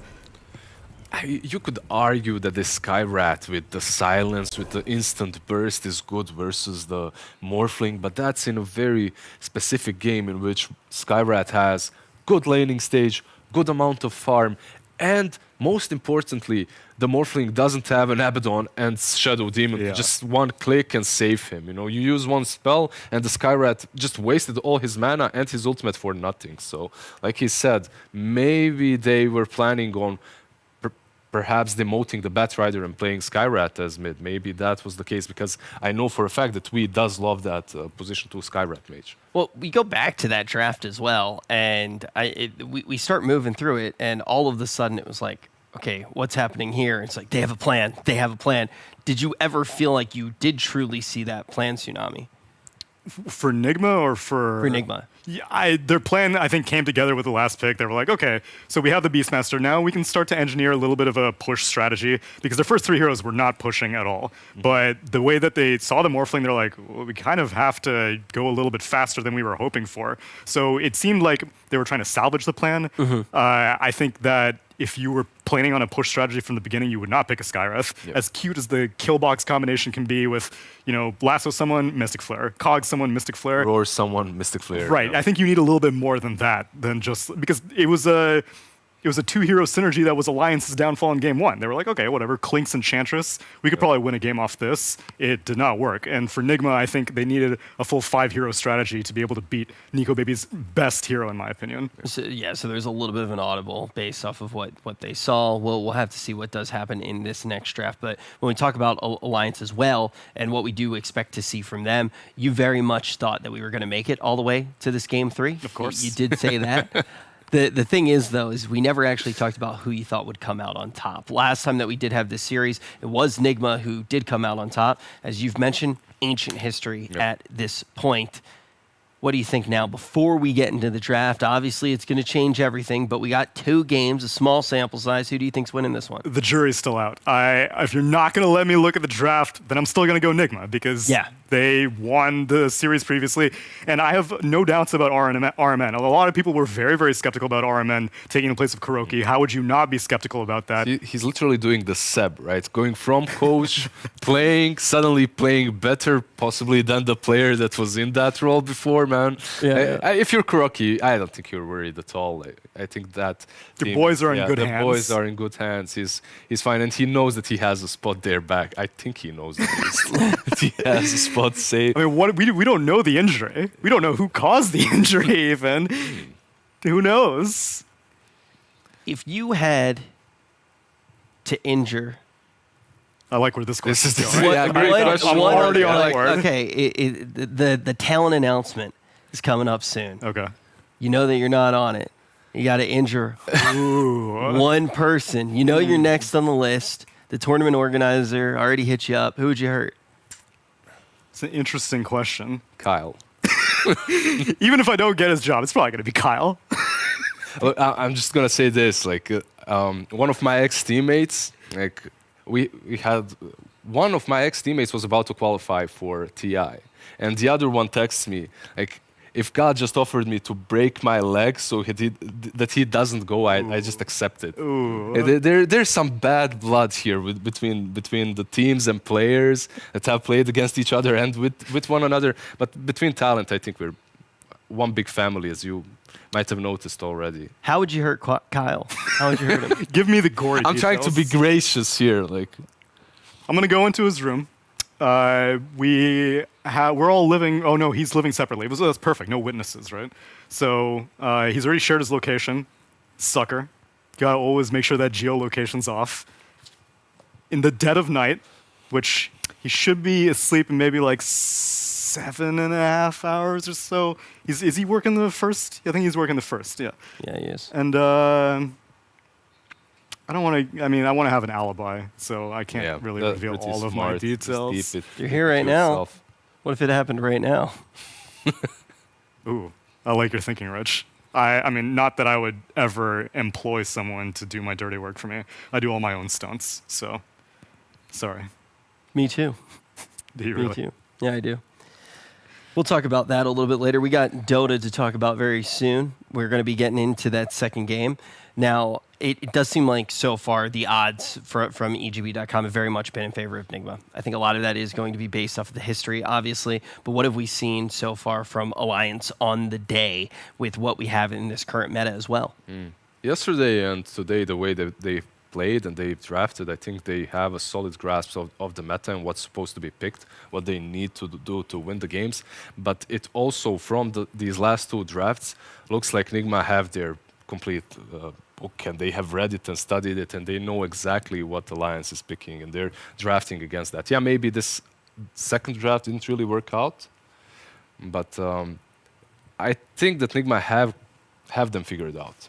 I also think Nigma is more versatile than Alliance. Every single Alliance iteration, whether S4 was on it or whatever, I think that Nico Baby almost always carries the game. Limp. What if you made a machine that shocked Kyle every time he talked? A Skinner box for talking. Usually you want to set up a reward system.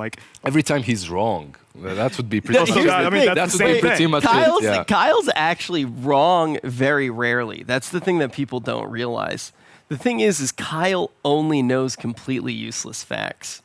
I think that Kyle, in his youth, collected Snapple bottles and just read all of the facts under the cap in a feeble attempt to try to appeal to his preferred mating partners.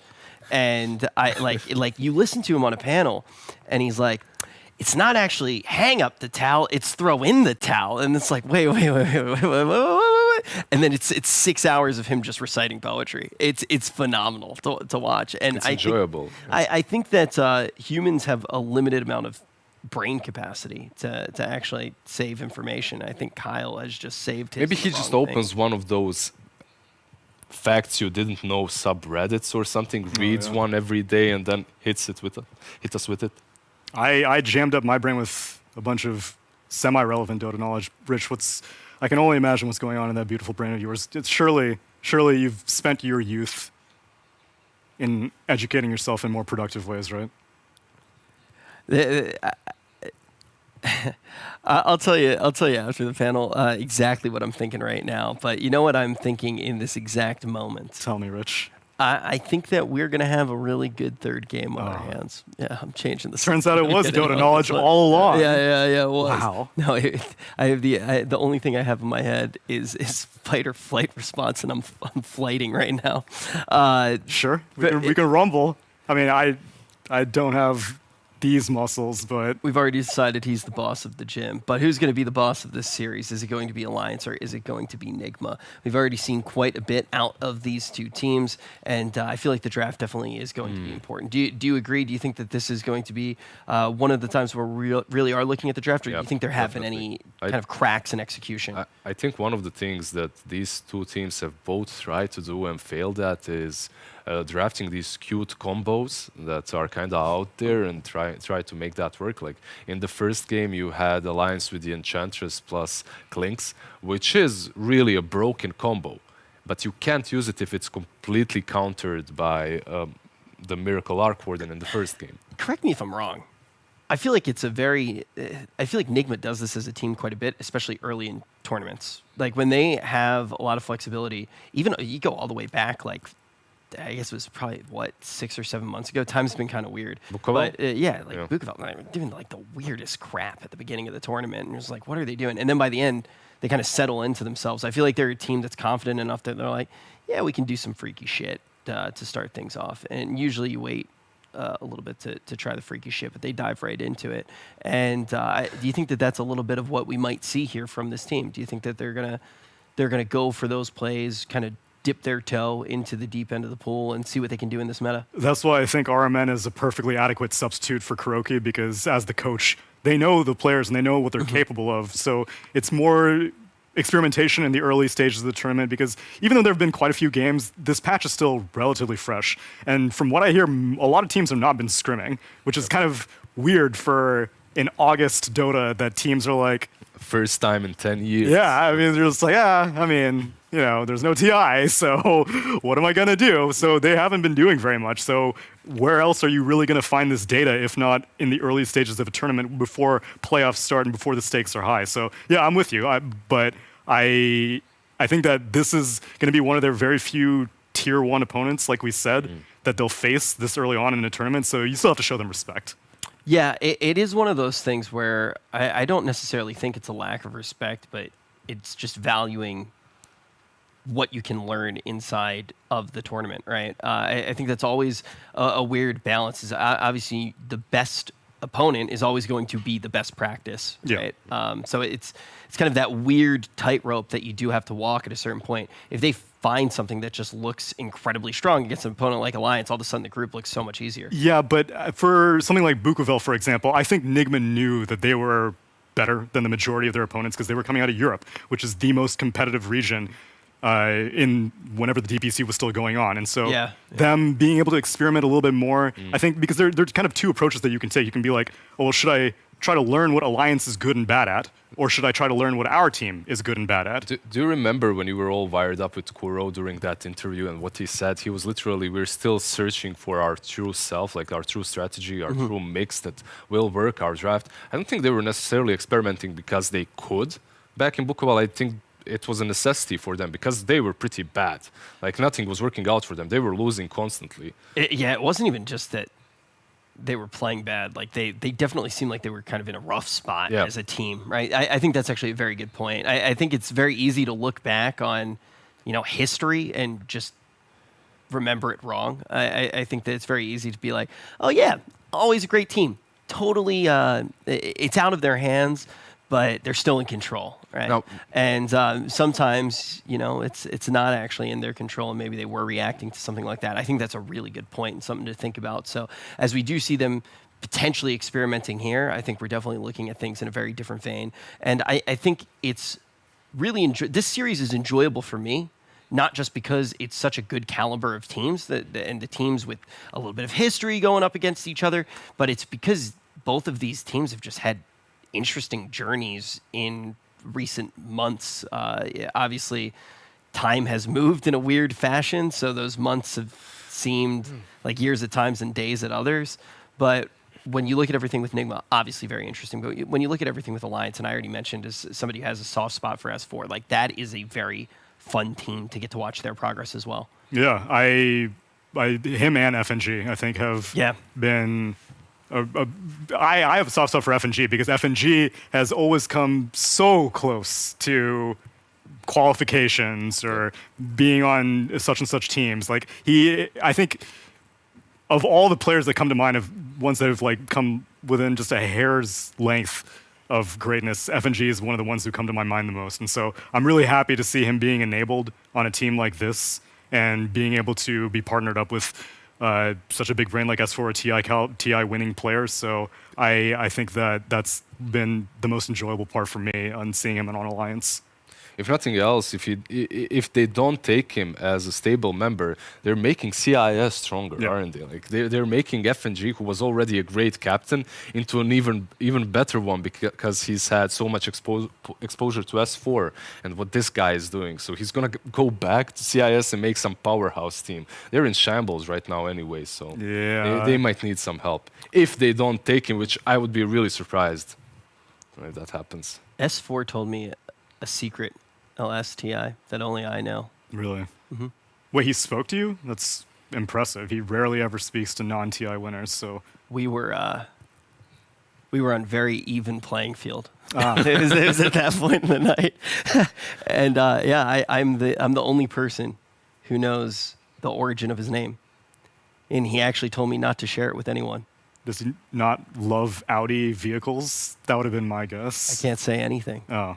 My hands are tied. What a shame. Just like they were at the end of that night. But I think that ultimately S4 and getting to see him on this team is something that's fun to watch. You guys have mentioned a bunch of other reasons why this is an exciting series to get to watch. What do we expect to see in the draft? Is there anything in particular for either of these teams, Lizard, that you're like... I don't see them experimenting way too hard any longer. After you've seen these two cute strats from both teams fail.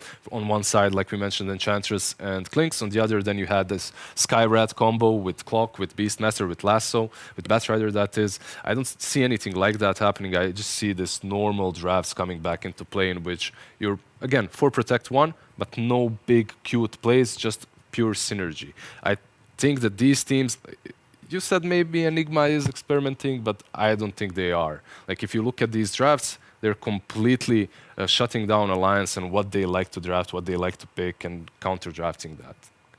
What do you perceive in this current meta as being normal?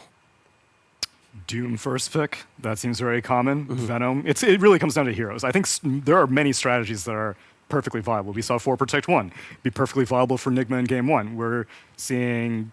I don't even really know what you would call Game 2. A hero that you can also mention is Magnus, right? But that has a really high win rate. But remember, this is the first Tier 1 tournament in a really long time. And all the stats that we have, like, you can throw them out. Like, it really doesn't matter anymore. Well, also, it's one of those things that I don't think we've really talked about at all. Obviously, like, we've been working for probably just a couple of hours, and this is a very long, like, this is not just a tournament, right? It very much is a league. And in any tournament, we see within like a week, you see crazy changes in the meta. And when we were in the typical flow of minor to major, from the minor to the major, you see incredible jumps based off of what teams are going to be able to extrapolate from watching games and from what they're actually going to see once they start playing in the tournament itself and pushing that meta. What the heck is going to happen with the amount of time that we're going to see these top tier teams playing against each other? What we see today obviously is not what we're going to be seeing in it's pretty much another 3 full weeks of games, maybe even more. I believe it's September 6th is I know it. September 6th is the final day, and now we are going to see once again Phoenix be the open here. Again, you pick this hero that's really good for you. You can play him on 5 or 4, and you take it away from Alliance. It's one of Fanskin's most played heroes for them. Like, every time they have that Phoenix, they look a little bit stronger. So it's only natural that you try and steal it once again. But you do leave that Doom in the pool. Perhaps Alliance will try it once again. Magnus is still in the pool. Instead they go with the Darkseer. I like this. Remember, last game, they leave the Doom in the pool. The first game of the series. Alliance snatched the Doom, but Team Nigma instantly takes the Darkseer. And Darkseer is kind of strong versus Doom. You have that surge to run away from Doom targets. He would always have to find Darkseer to Doom before anyone else, and that didn't really work out every single time. So Alliance responding a little bit better this time around. I just want to see what Nico Baby gets up to. If I was Nigma, I would just spend... if I was Alliance, I would use my Nico Baby pick now, because I think the next phase of bans is going to be all targeted towards Nico Baby. So if you are able to get your hands on a Morphling... Even here, Slark. There we go. Oh, they did it. Yeah, Slark. They've really been targeting the Slark. I don't know why they're so terrified of it. It has been quite good so far in this tournament, but I would be more scared of the Morphling, which Alliance have no qualms whatsoever picking at first phase. Yeah, I mean... No surprise there after what we were able to see Nico Baby do. Morphling going to be picked up here. How do you feel about the Morphling being snatched? It's pretty strong here. We have seen some Dooms, even from the offlane or the mid lane, go into an early earn into Vessel, like Tsunami mentioned before. It's one of those items that's really strong against Morph at least until he gets a BKB or Manta. So we might see that approach from the Doom. And the Phoenix with the Sunray obviously does deal well once Morphling starts morphing into that extra strength for extra HP. So, but I still like it. It's Nico Baby. And there are some players that just make any hero work at any given game because they've played versus every single counter. In pubs, in competitive games, they know what they need to do throughout the game to make it work. Yeah, stats sometimes are kind of stupid. They don't take into account absolutely everything, right? Like they're not going to take into account the pilot. What do you think about stats being stupid? I know a gray-haired individual who would think very much the opposite. I know like whenever the stream catches up, I'm actually gonna get like that was a bait to have Alan text me. He's gonna text me. That was the bat signal? Yeah, I'm just gonna start. It's just my phone's gonna just start heating up. But I think it obviously like he would be like actually stats, and I understand that. I understand, but I think it is very important. Like you said, you can look at win rates until you're blue in the face, but if you're not taking into account the player that is playing it, you're not using the stats the right way. If you just look at the qualifier, Magnus and Doom had an incredible win rate, 80 to 100%. But now you have this Doom. He's instantly countered, let's say, by Darkseer, by any a little bit better team. And we have seen Magnus today as well picked up, instantly countered by a Winter Wyvern. I haven't seen that counter picked up once in the close qualifier, at least from the games that I have covered. So Tier 1 teams, they just do not shy away always from letting these meta heroes go through, and then they counter them accordingly. Yeah. And also, just to take it a step further, to really talk about the numbers while they're hot right now. I mean, also, when we're starting to see these Tier 1 teams against Tier 1 teams, because I think it was you who mentioned it a little bit earlier, maybe, I'm trying to remember which panel it was actually on, but some of the matchups that we had a little bit earlier obviously weren't just Tier 1 against Tier 1. Now we're getting into the Tier 1 versus Tier 1, so a lot of those stats you can almost throw out the window and start tracking everything again now. And we obviously have a very small sample size to go off of. How do you feel about this pick, though, Tsunami?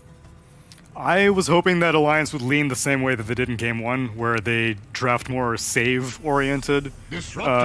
Granted, it's not as critical because you don't have to worry about a lasso for the Morphling. You don't have to worry about Mystic Flare or Silence on the Morphling. But Doom is still like you have to be quick on your fingers as a Morphling to be able to survive against a Doom. But it seems like Alliance are going to go in a different approach and go more damage-oriented, more playmaking-oriented. At least that's what Alina would suggest.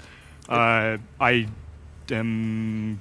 Actually, I don't know where they're going to play this. It's the Phoenix counter, right? One of those heroes that you have built-in attack speed from Fiery Souls, and because of that, you'll be able to take care of the egg. But I think it also might be a snatch pick. Like you take this Lina away from them because it's one of those heroes that can burst the Morphling down fast, right? So there are different things. I've been doing a little bit of research just so people think analysts aren't just talking here, BSing. Like, Hanskin has been practicing Lina a little bit too in his pubs, so it could be a position 4 too, but most likely it will be a limp, right? He just loves the hero. I would prefer it to be Limp. I position 4, Lina You like it fell more? off. Yeah. I love it more too.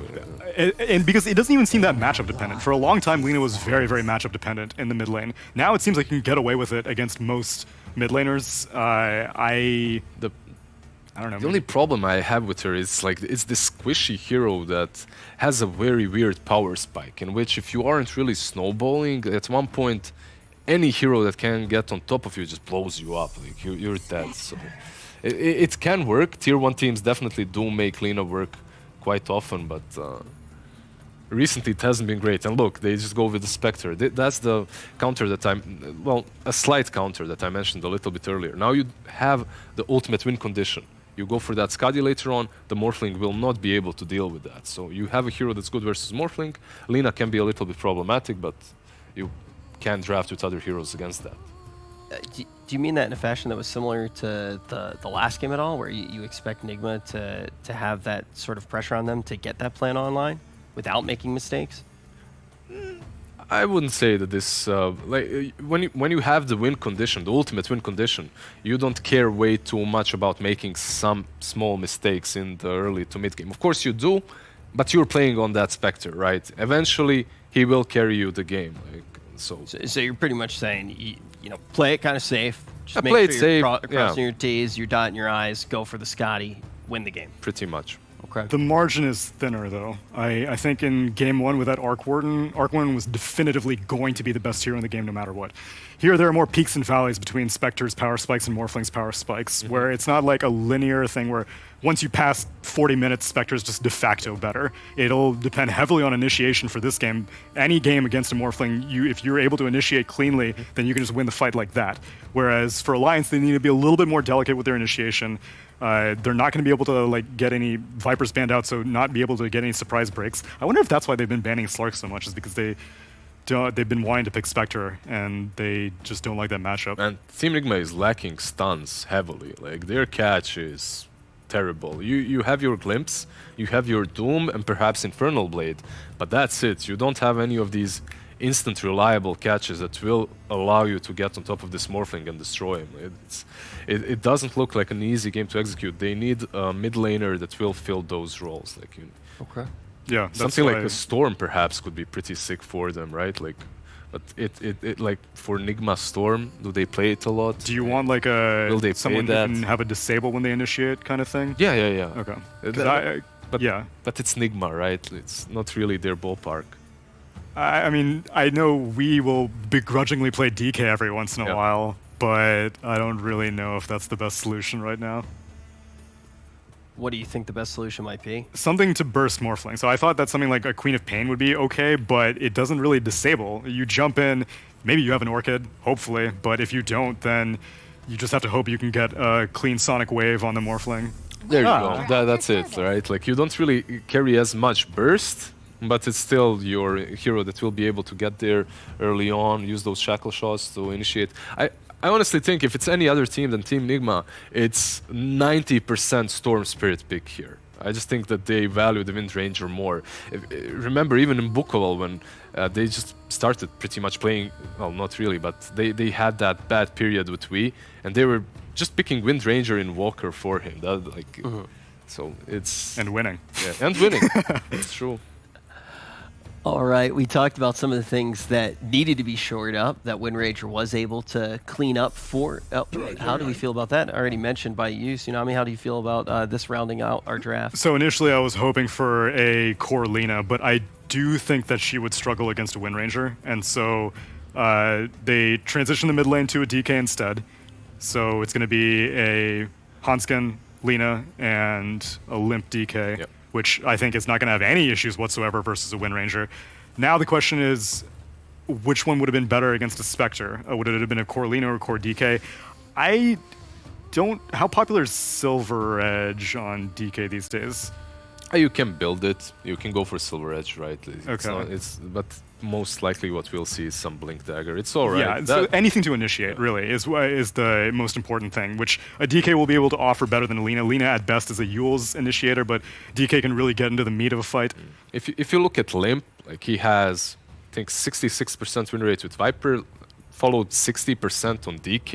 Like, it's just one of those heroes that he plays really well. I think what's really good for them when it comes to this DK is that they play on a tempo and they will be controlling the game. He will be the one going from one objective to another, pushing before the Spectre really comes online. Because, as he said, it's not linear when it comes to power spikes from Morphling and Spectre, but eventually Spectre, with the right item choices, can take the game.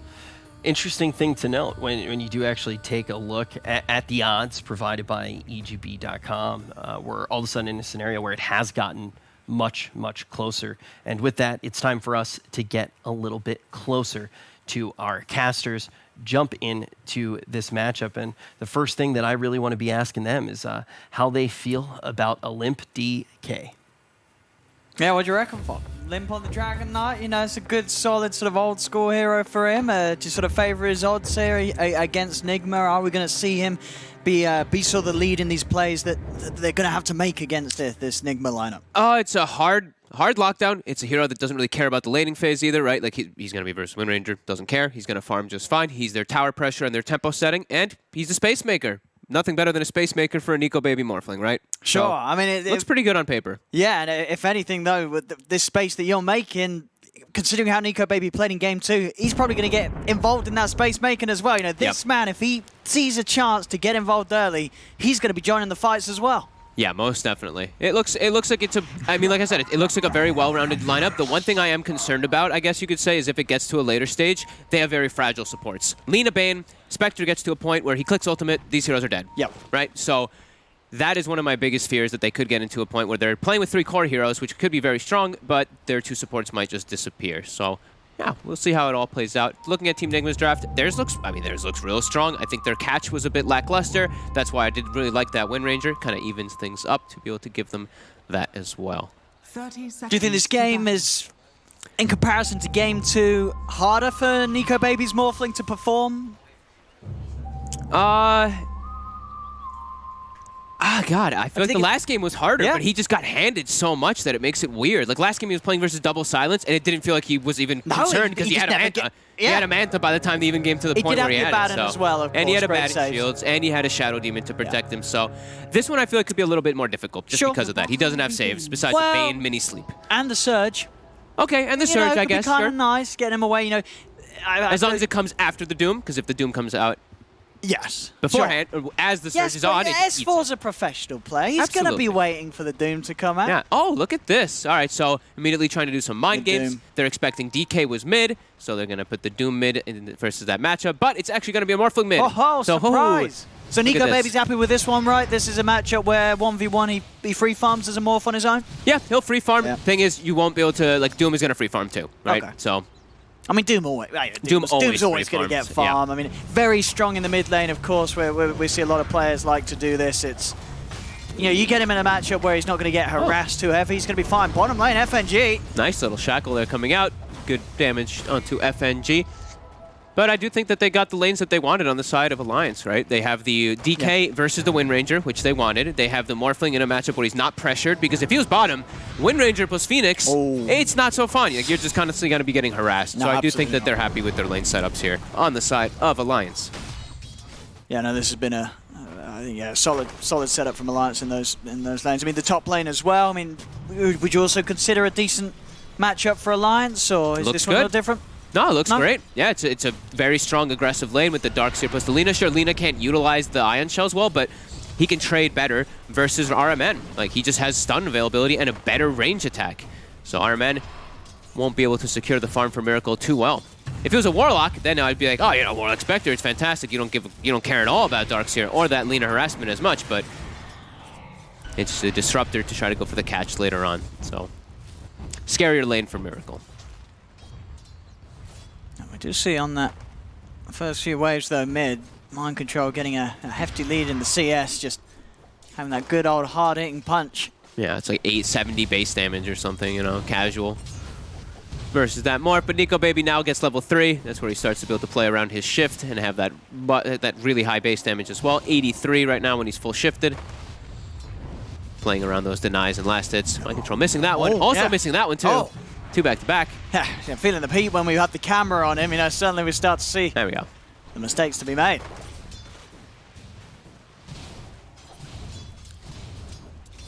But yeah, should just be farm. So range creep both trying to secure. One will get a deny. Either way.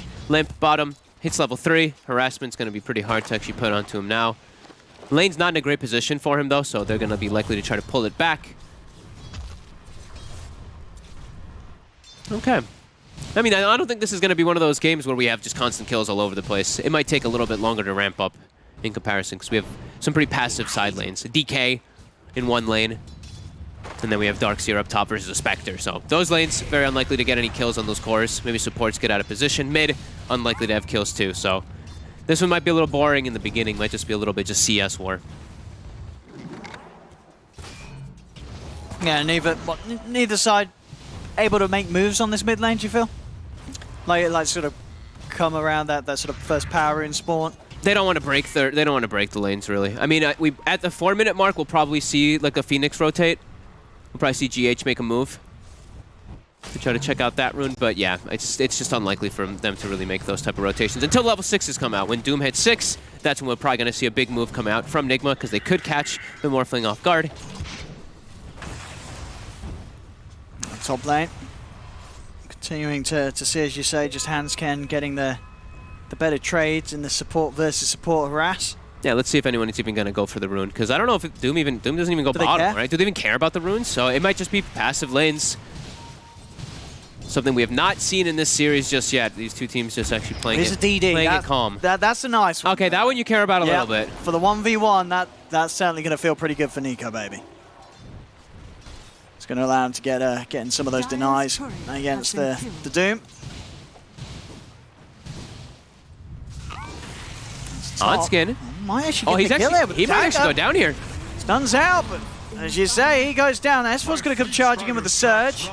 Iron Shell, as he looks to beat down Iron Man, has the vacuum skilled, but the Iron Shell... He might die too now. It wears out. He's dead for it. Pops the Fairy Fire, it's not going to save him. Both of them going down on that top lane. Mistakes to be made there by Alliance. Did they what? They went for a... Hansken got a courier kill and paid with his life for it, and then S4 tried to just go for a trade kill and just gives up a death. Those were very, very avoidable deaths from the two of them there. As we were saying, like it can be very passive lanes, but they tried to take a risk and they pay for it. That was around these 5-minute runes. We will see that Hansken up top will manage to grab the one, but Mind Control gets in and gets the other, so it should be 3 runes here for Nigma. Yep. And he's very likely to have better farm on that Doom there than the Morphling at this current moment because of Devour. So even though those last hits do say that Morph's winning by a little bit, Doom just gets more money. We'll see. Bottom. I'm just going to go for the Dragon Tail. We are. Turns with the Shackle. I mean, again, Limp not... Doesn't do anything. He just stands there. He's like, I'll walk it off. I've got 12.5 HP regen. I'm good. Top lane. Another attempt onto Hansken with the Thunderstrike on him, bringing him low. Miracle's going for the chase. Backing back from S4. We'll hold the Spectre back and keep Hansken safe. Did he go for the... He went for Desolate on the Spectre this game, I believe, right? Instead of Dispersion, it looked like. Because he was dealing a lot more damage than I thought he would whenever those heroes were isolated. Yeah, he did go for the 1 point in it. Okay, so, yeah, definitely giving him a little bit of bonus damage. I mean, maybe just, sort of seeing the way that they're playing Alliance. These two, they have been caught in positions where they're out alone. Yep. Getting a little too aggressive. S4 still farming very well. Just giving up that death was, like I said, avoidable. Because he was already doing such a good job. Oh, he has a haste and he might be able to catch Nico. Can he surprise him? Can he get him from the tree line there? He's gonna get a moment of vision because that tree he's that's gonna be able to react. The tree that's eaten is actually gonna give vision when Mind Control walks up for a split second. Surely Nico Baby reacts to this. Let's see. Oh, he's out to the other side. He's not even gonna be found. Yeah, Nico Baby's fine. Meanwhile, up top, Hansken chased down again here by Miracle. They'll get it. Again? Hansken goes down. They'll turn over towards S4. If they got the damage to do it, Miracle's still got a Fairy Fire ready to pop. Nico Baby shows up. Nico Baby ready to make amends on this top lane. He says, guys, can we calm down, stop the feeding? And bottom 2, Limp able to get a double kill for, I believe, FNG dying when they dove too far forward for him. I mean, Limp will take that. Yeah, so not only avoiding the potential hasted Doom in the mid lane, but making moves up top, Nico Baby. He's just going to Doom FNG. Goodbye, FNG.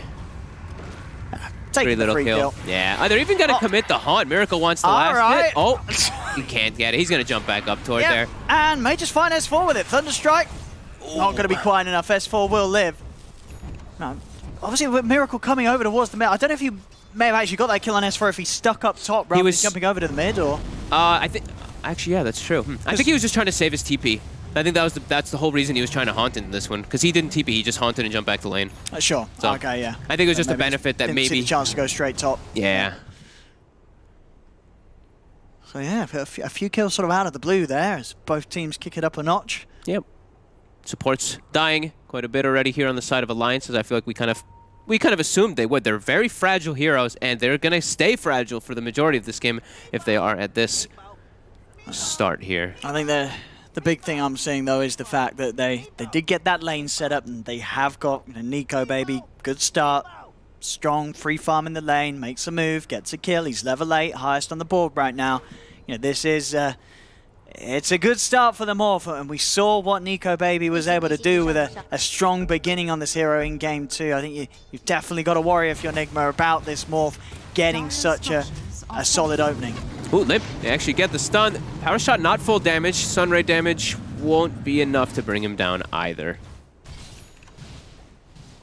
Mind control, as we said, though, he's still going to be that top net worth. He's doomed.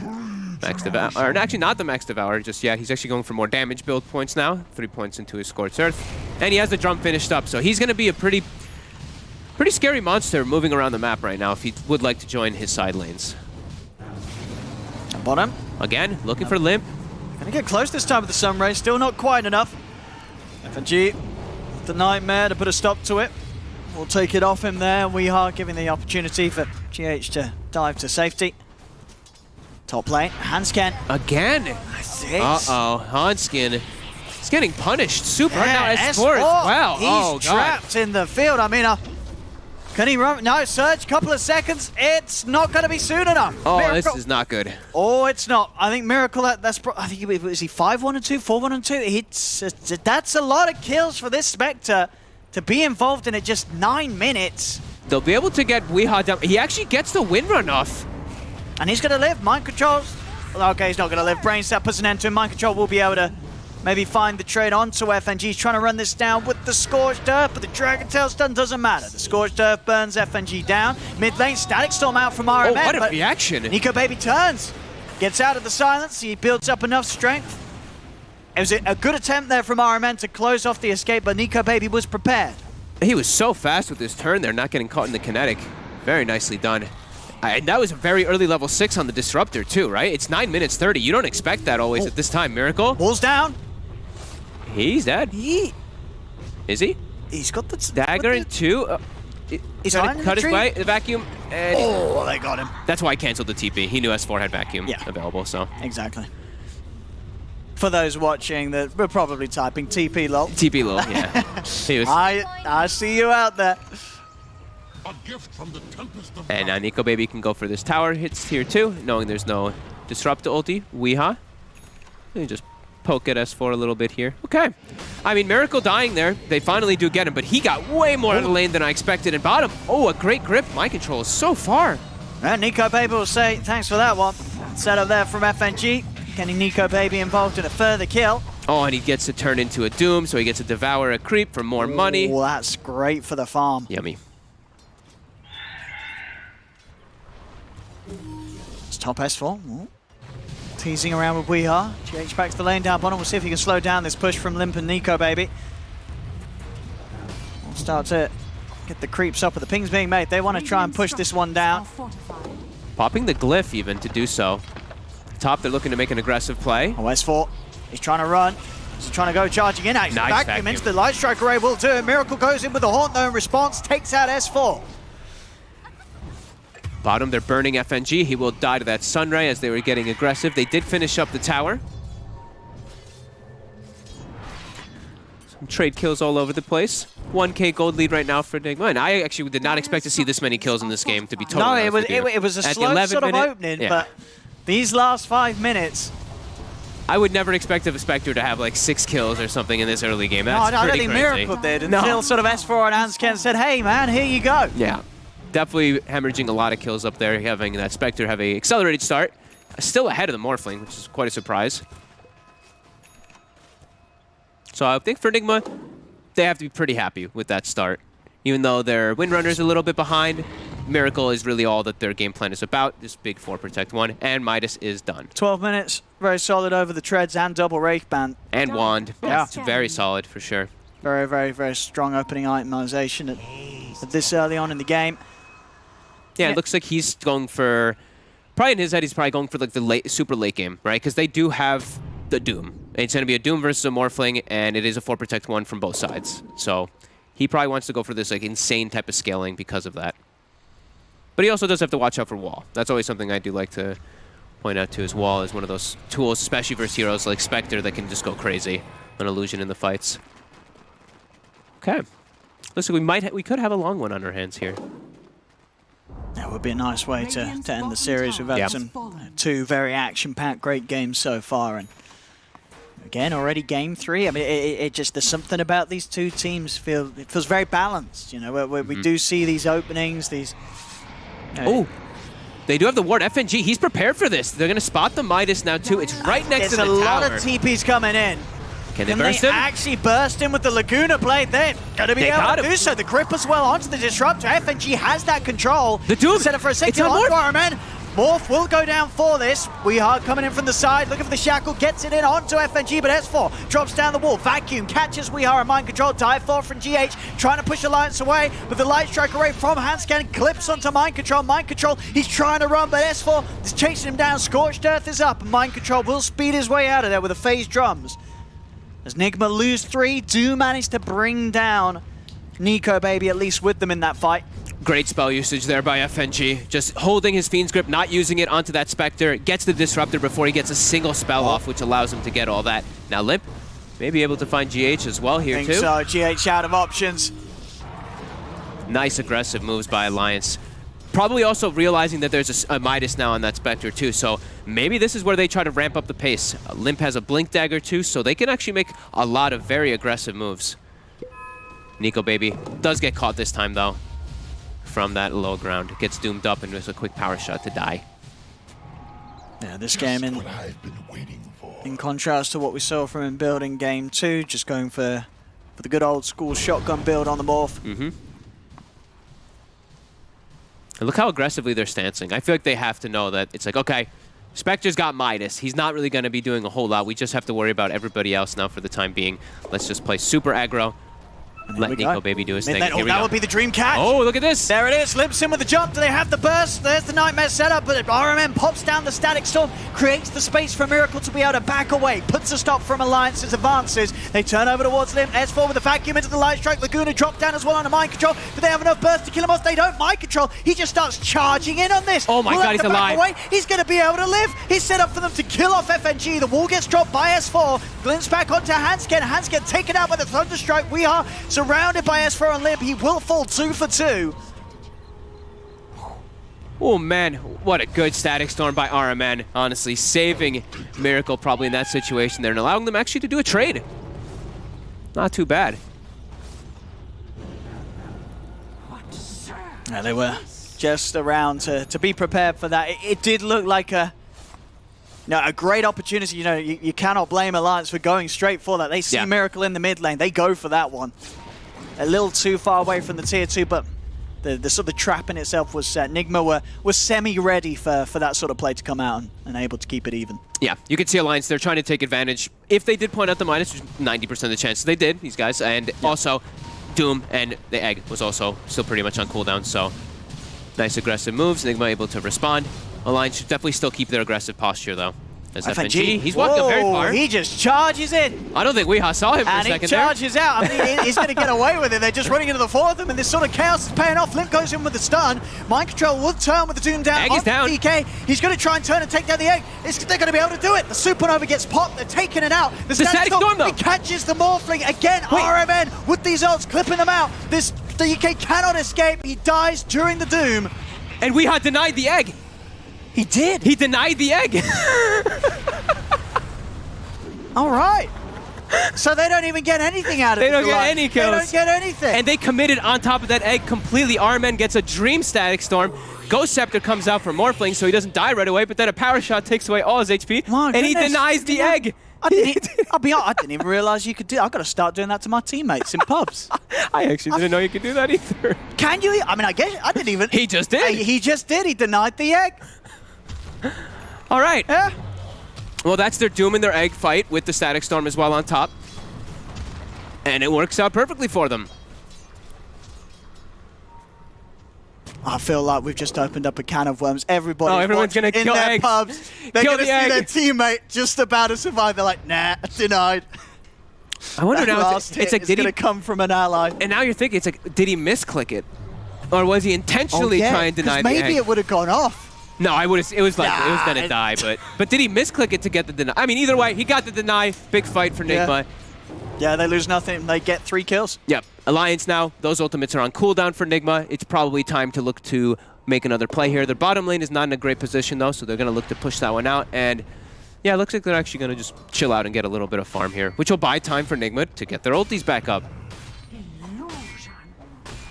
Oh, it's just such a lovely close game again. It's what we love to see. Alliance versus Nigma. What a beautiful way to end this day. Yeah, and it's 29 kills in 18 minutes. It's a lot more than we expected with these two types of like passive, I mean not passive, but you know, these Spectre carries, and don't expect so many kills to go for him. And yeah, Nigma gets time to sit back and let their ultis recharge during these next few moments.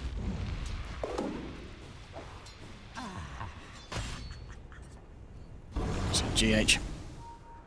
I mean, you know that man, he's going to be hoping for the clumsy net again this game. Oh yeah. Oh yeah. He's got a good one right now though. Nethershaw, plus he almost has that Meteor Hammer finished. Nice game for Meteor Hammer too. He has kinetic field to work with, which is much easier for him to land some good Meteor Hammers. I mean, RMN's been doing some great setups in these fights. We're seeing this Disruptor cause a lot of issues for Alliance. Each time they try and fight into it, just the way he's placing it. You know, he's not necessarily waiting for the big catch. He's sort of been placing down the wall. He drops it off and makes it very hard for Alliance to continue to move in the way they want to. Top lane charging for Limp, but Mind Control quick with the blink there to avoid that initial jump in, and now Limp, he's underneath the tower again. Static Storm from RMN onto the 2 of them. S4 will surge himself away, but he's trying to run. He can't quite find his way out of this. Mind Control jumps in with the stun. Nice back with the vacuum. Light Strike down onto the 2 of them. Catches We Are and GH. GH able to dive onto the side, but Mind Control, he's found his target. He's found it onto the Morph. The Morph in the Phoenix form right now. Miracle, has he got enough damage to push him over the edge? The Surge trying to get this Morph out of there, but the glimpse back from RMN will catch the Morph out. Nico Baby is down, and now it's up to Nigma to clean this fight up. FNG picked off as well. Oh, and they made that move so aggressively, but they took too long to make it. The ultis are all back up. Yeah. Everything comes back up for Nigma when Alliance tries to go for that dive play. It's just super quick reactions from Nigma. We're seeing the way that, you know, Mind Control, that quick blink back behind the tower. You know, Limp, he tries to continue. It's just a little too far at that point. And very easy once again for RMN just to lay down that Static Storm and make it so hard for Alliance to fight into the area that they want to. He really has been so clutch with that, right? You could see S4, he's running in, he probably saw an opportunity at a great vacuum combo, but RMN just, he's ruining so much. He's doing such a good job. There's backup this time for Limp. This time, it could be Nigma that's pushing a little too far. Handscan finds the Light Strike Array onto RMN, the Sleep Control as well onto the Doom. Good setup for enough as FNG has the Nightmare into the Fiend's Grip. As Nigma sort of falling foul to the mistakes that Alliance themselves made as this time they go out a little split up onto Alliance's half as Alliance respawn. And now Alliance, they head into the pit. They're going to be able to go for this Roshan with 2 heroes of Nigma out of the game. Yeah, I mean, the kills were brought to them pretty much right next to the Roche, so it's natural for them to make this quick move into it. And Nigma, they can't fight this. They got to give this one up. Over-aggression punished by Nigma, this time by Alliance's respawns. And now, Nico Baby Aegis. That's going to be super nice for these next upcoming fights versus a Doom in particular. Yeah, they've got to look out for that burst combo. I mean, not only from just himself, but the heroes around him. You sort of add in the Lina to the 1-2 of the E-Blade, and you're deleting most of the heroes of Nigma's lineup, even the tankier ones like the Doom and the Spectre. Yeah. Got to be careful. This could be, I mean, this is a nice, having Aegis now as Morphling, I feel like is such a good window for you to just back up, chill a little bit, take a breather, get your Lincolns finished up, and you can worry a little bit less about the Doom in particular, and also, I guess, Shackle Shot as well, which can be pretty annoying. Iron Man's going to go for this glimpse it. Okay. Anything more, though, it is onto that Aegis, so... I mean, wanting to be too heavy with the commitment. My Control is thinking about it. Miracle, he's diving forward as well, too. They're just going to go for the easy kill onto Hanskin. I'll take that one. Okay. Oh, he's got to be careful. Glimpse. One of the most powerful catching tools in the game. Smoke as well. See if they can do something else whilst Hanskin's down. They have everything available for themselves here. Smoke does get dispelled. They're on the high ground. It's going to be the jump forward from Mind Control. They get the vision onto the Static Storm. It does morph. It takes out the Aegis straight away. FNG's still alive for now. Miracle's going to come in with the Haunt. The Supernova is out onto the high ground. Alliance trying to break themselves away. FNG's going to buy back. Weehard trying to chase on towards Nico Baby. Nico Baby knocks back Weehard, but Mind Control. He's done. He's doomed. With the jump, the stun, the Doom. They've caught them all. The Aegis and his life after taken away immediately. Nigma quick to fight into that Aegis that Alliance just picked up, and they do so successfully, but there's the buyback. It's a big one. It's Nico Baby coming back into the action. The Light Trigger Ray catches out Weehar, zip across, nuke out onto the bird. The Phoenix is dead. No way, My Control is, he actually gets out doing it. Oh my god. Does not get vacuumed. They do get a couple of return kills from that over chase, but... They get the kill. It's a big buyback, though. It is Nico Baby's buyback. Still, the gold does favor them in that change. But the relentless plays by Nigma just diving forward, looking for these kills. Putting Alliance onto the back foot. Every time they have their ultimates, it seems like the team fight's just too hard for Alliance to actually take. And Nico Baby, he gets isolated. He's got to be careful versus this. Like, sure, this game, Lincoln's good versus Doom, good versus Shackle, but he also needs a BKB because there's a Disruptor in the game. We see that coming into play pretty much instantly. Yeah, we've seen multiple times the Static Storm being the cause of his death. Dude, our man's on fire this series. His Clockwork was just crushing it, especially game one. Disruptor so far setting up for so many kills up top to give Miracle a good game. He's having a real good time. Now, Nico Baby, it's in an awkward spot, right? If he gets caught again, they're gonna have a long window when he's just not in the game. But he does have some time until those ultimates are back up. And they have so many defensive wards. I'm just looking at the map. Nigma, they have a couple wards down, but nowhere near as many of Alliance. Like, Alliance has just a Christmas tree on the map, trying to protect their Morphling. Yeah, very tough for sure for Nigma to get over onto Alliance's half. I mean, we saw those last few times, one of the reasons why Alliance was so confident with that morph buyback. They knew that this area, somewhere they can very much fight in with all the intel that they have. Yeah. No aggressive wards placed down just yet in these moments from Alliance. Haven't gotten the opportunity from those last few fights. Miracle just continuing to get scarier and scarier. Not going to be going for Diffusal in this type of game, just trying to tank up as much as possible so he can just soak up the pressure. Because a lot of Alliance's teamfight is really just, they're trying to pop this Spectre for the fight, but if he tanks up, it'll be problematic because of the build that the Morphling went for, since he went for E-Blade. Yeah, and it against these heroes like the Morph and the DK, the effect of the Skadi, right, reducing that regen, yes. The heals. The quicker you get it, it's a game where you don't really need that Diffusal in the mid play because the Skadi itself is just going to do so much against these sort of heroes. Smoke up from Nigma. See what they can catch. Alliance are a little split. You have Hanskin showing down bottom. They see FNG. No Doom available just yet. Now it comes back up. They get the glimpse. FNG go for the self-nightmare. Mind Control's going to continue to hunt for more. Let Weehar and GH deal with the FNG Bane. FNG's going to go for the TP out. He's going to actually get out of this. And Mind Control gets killed off for his greed there as he was charging and looking for more. And now Alliance, they're going to hit back and go over towards RMN. There'll be a buyback from Mind Control to stop Alliance from diving in, and the Alliance won't. They'll happily take that one, forcing out the buyback reaction there from Mind Control. Just punished for greed. He felt confident because they do have that Observer Ward behind the Tier 1 top, but even so, when you're charging in on your own like that, Alliance, they're going to turn and take you out. They didn't want to settle for just a Bane kill. Mind Control wanted something bigger, but yeah, ends up paying pretty costly death there. He has to be very careful with his positioning in the next fight. Like, they need that Doom to be able to get a good spellcast stuff in the fight. And if he gets picked up before the fight starts, could definitely prove to be problems for Nigma. Some scary times now. Yeah. Still as minutes pass, it is Miracle Spectre getting further and further ahead. Alliance a little more reliant on finding action for Nico Baby to keep things even. As over towards the river, the Static Storm down, controlling the Bane. FNG has to step away. Limp pops the BKB. Horn 4 from Miracle. He's going to charge over towards the Bane. They've taken out Limp. They'll find FNG too. More than enough damage for the DK when they have this Wind Ranger with that MKB. Quick, easy damage. They also have a Veil, so they have a lot of ways to amplify their magic damage that does come out from both Wind Ranger and Phoenix. Yeah, and that's going to be the Skadi complete for Miracle now, thanks to those kills. And 400 health talent, so all right. Up to 3,000 health now for Spectre. This Spectre's very, very scary. I mean, you know, the burst now at this point, not quite enough to really threaten Miracle alone. It's going to be so easy for him to stick onto targets now, too. These supports just, like we said, they're going to be food in this game as it gets later. And as you pointed out, yeah, Morphling DK not enjoying to play versus that Skadi if he actually is able to stick on them. Yep, 3,100 HP on Agitreads. Radiant's top tower. Yeah, that's a pretty farmed Morphling, or a pretty farmed Spectre if I say so myself. 20 minutes, 27 minutes, level 20. 2 full items finished with a Midas. Well, Nico Baby's got the BKB, so he does. Now can have a better shot at fighting and not having to worry about RMN just dropping the Static Storm and causing him to just have to back out and escape from every attempt that he makes. Still quite a bit of other abilities you have to worry about. Hanskin in a very sneaky spot here. Trying for the setup here. Limp's going to jump for the backlines. Looks towards Weehaw with the Dragon Tail. The Laguna Blade's done as well as enough to nuke him down. It's not, because Weehaw, he's got the Essence Ring. Pops it, gets the HP back up. He gets to be dropped down on the morph, but he's already building up the strength, Nico Baby. The Static Storm again, and the Glimpse also bringing back S4 into the Static Storm.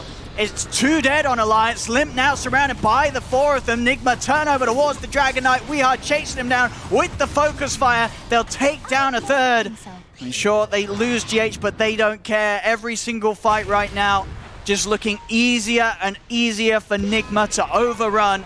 This Spectre just getting stronger and stronger. And again, RMN just continuing to control Alliance's team.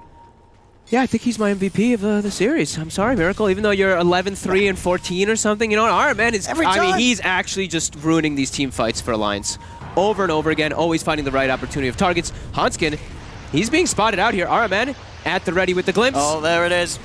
Back in the reaches of Mind Control. It's a little deep, though. Bit of a dive. TPs are coming in. They're respawning Alliance. Mind Control's got to back out of there. We are. Turns with the Shackle. Will be able to grab Nico Baby. Mind Control's hiding in the trees.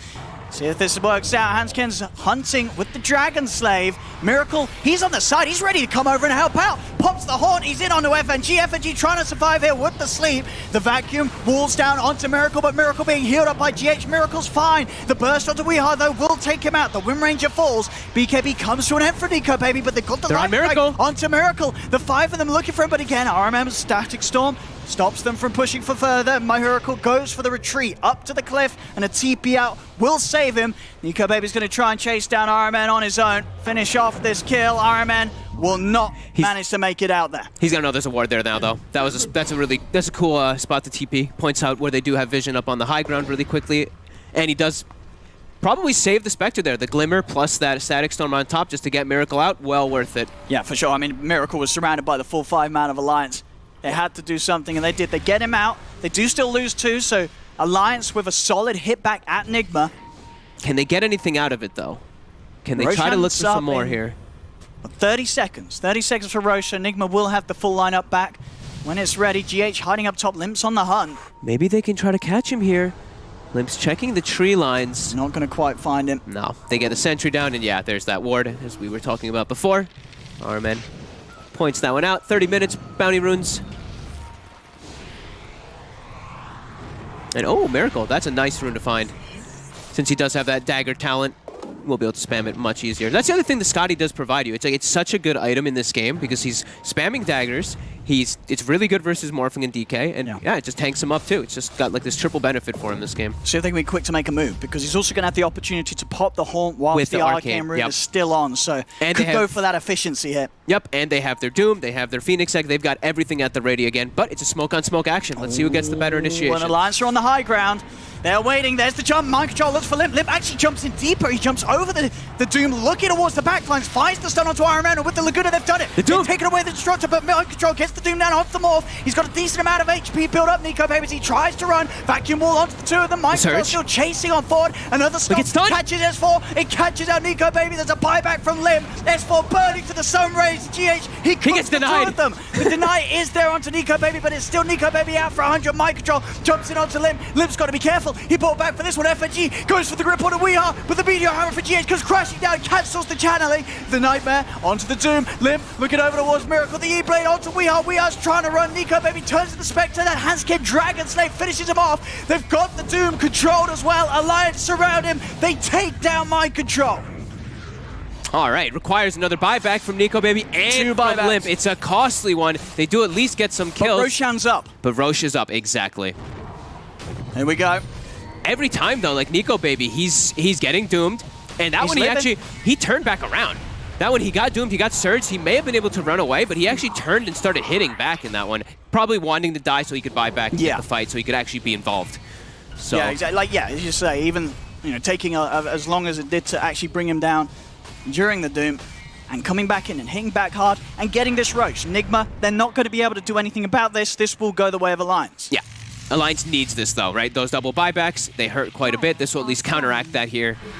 But Nigma, it still seems like these fights, like Alliance cannot win a fight unless they start using the buybacks and getting number advantage. It's the worry. It's really quite a scare. But with the Aegis and the Cheese, sort of these two pseudo buybacks, maybe they can use this aggressively and sort of get the same effect, but with the opportunity to actually keep pushing on. The thing is, what we see sort of the buyback status of Nigma, it's not actually looking great. Only GH with the buyback available. Everyone else a little short on the money. Literally a little short though, as it just comes back up for both the Disruptor and they're looking for more too. And Weeheart on the Wind Ranger. Limp. They've got the blink in, Limp. He's jumping in. Can they burst this down? Static Soul straight away on a Handscan. Miracle comes in with a horn. He's also got a double damage rune. They've got to be careful there. Limp. Blink up to the high ground. Nico Baby turns into the Wind Ranger. Wind runs forward. Looks for the shackle on it. Weehar's trying to turn, but the Dragon Tail stuns out. They'll go for the egg. They're going to try and turn and kill the egg. Can they do it in time? The Supernova getting low. They've got it. They take down the egg. Double buyback though for Nigma here as both GH and Weeha come back into the fray. They look towards Miracle. The vacuum. The wall. The stun. They're held in the wall. They're falling low. Weeha. He's going to go down. It's a dive back from the Wind Ranger. The Doom's down onto Limp. He's Glimmer caped up. He's trying to get himself into the tree line, but the Doom damage will tick him out. The Dragon Knight goes down. The dive into the hammer. FNG caught out.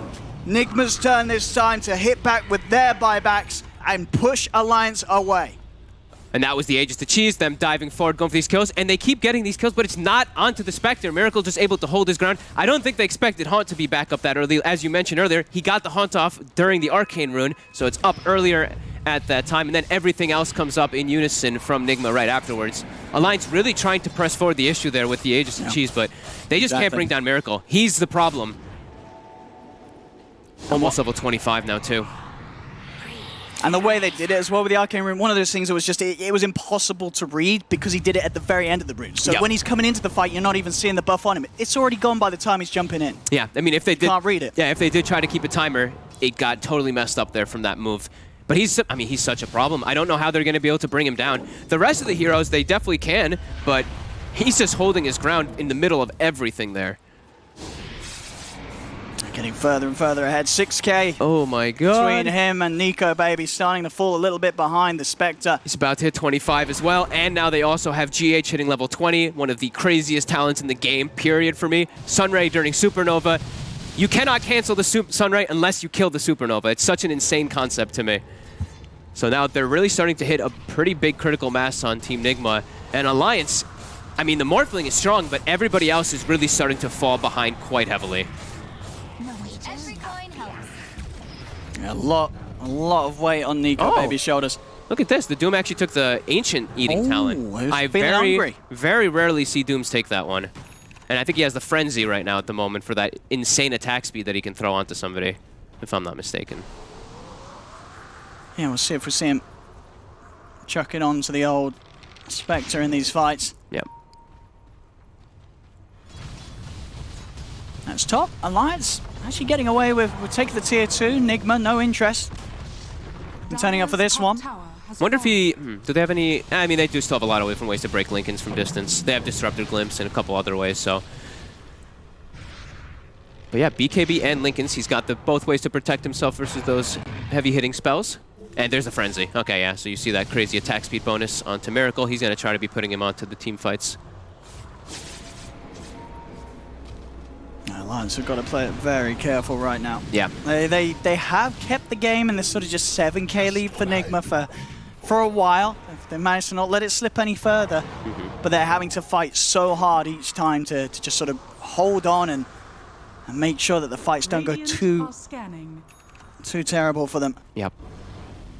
They still have the Aegis, and they also did not use the cheese in the last fight. I thought they actually had used it, but they did hang on to it. So they do still have that. But yeah, level 25 Spectre. Still such an absolute beast. This Midas definitely paying off dividends quite heavily in this game. 13, 3, and 18. You know, 31 kill involvement of 33 on a Spectre. That's what you want to see as a Spectre. I mean, Miracle, we saw sort of in the laning stage for the first 10 minutes, he was already getting that involved, and yeah, he's kept that up through the whole of this match. Smoke again. They've got all their abilities up. Top lane, not in the best position, but they have a Spectre, so Spectre can push it out and then haunt in to join the team. And I believe they're smoking because this is the Aegis timer, right? So Aegis is about to time out. They're looking to see if they can try to catch something off of this. 37 minutes though, new neutral items. Alliance claims 2 right away, Timeless Relic and Magic Lamp. And there we go, the noise of the Aegis ticking out. Nigma makes their move up onto the high ground. Let's see who they can get. Trying to get some deep wards down here to see something at first. Yeah, they are completely hidden at the moment, Alliance. It's a little hard for Nigma to find the way in. Playing around their ward really right now at the moment. Yeah, just keeping very, very tight to one another. Not allowing them to be jumped by this Doom. The Halberd, so now they've got a few Halberds in play, Nigma.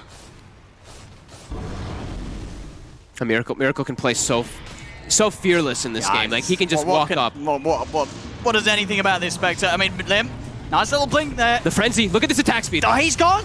He's dead. Look at that attack speed from the Frenzy. The Dragon is down. The Grip's there onto Mind Control. They'll try and attempt to look towards the Doom. The Supernova's out. Alliance, they've just got to try and run away, but they can't. They've already lost the 3 of them.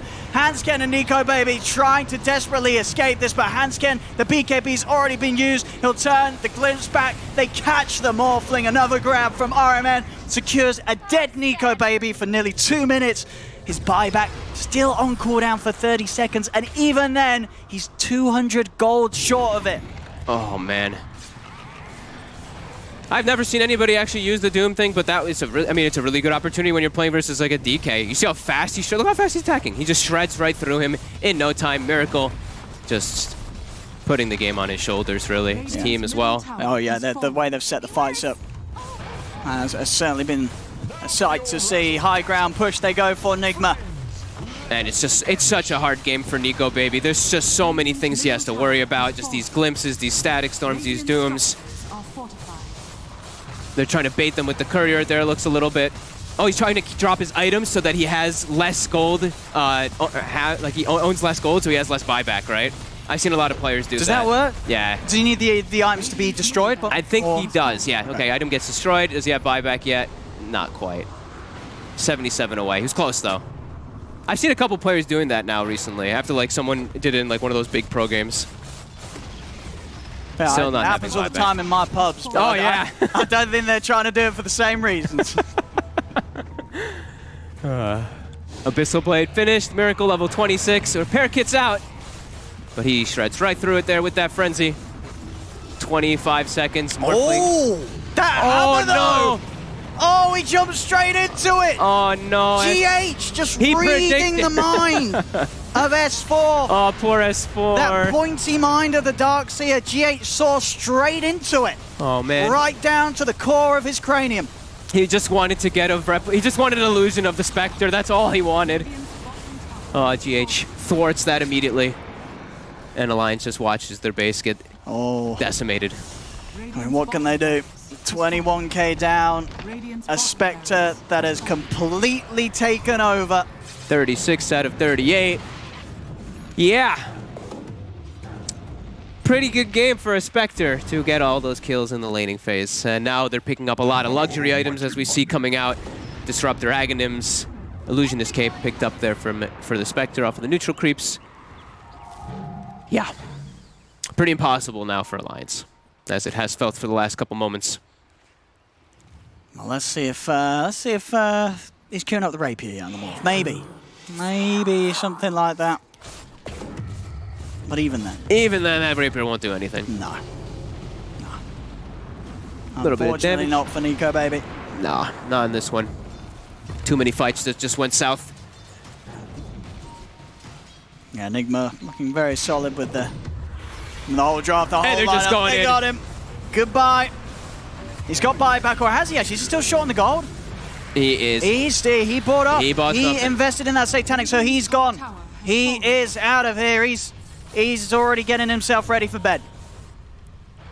All right, let's go. Vacuum combo with the wall. S4 Hanskin, let's see what you can do. Oh, stun. Into nothing. Here we go. Do they have the combo? They've got the vacuum wall, the stun, actually, the light strike. He catches the two of them. They've got the grab as well on a miracle. Do they have the damage? They're trying to beat him down. They don't. The Sunray's healing him up. They get the Dragon Tail off onto the Doom instead. Supernova's popped down. They're backing away. Still a minute without Nico, baby. As Nigma, they're taking this third and final tier 3 tower. Or are they? The Dragon steps forth, and Dragon, it's spooky, it's scary. He may be a ghost, but he's still got a fear of the dragons. Miracle is they will back off. They'll let Alliance live another day. I wonder how much unspent gold they have that they just want to pick up items just to be safe. They probably have like 12,000, 15,000 unspent gold on their team or something, let's say. Yeah, 12,000, 13,000 something. Yeah, what's that? More. It's 13,625 gold. No, it's more than that. It's like 14. Yeah, whatever. It's like 14,000-ish something Nobody was unspent going to gold. check that. I was meant to sound smart. So yeah, they'll back up. They'll play it a little calm. They probably know they've got it in the bag anyway, but just discipline at its finest.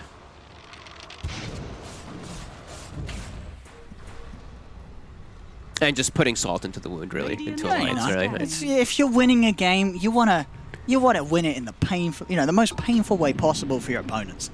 Draw it out. Take it easy.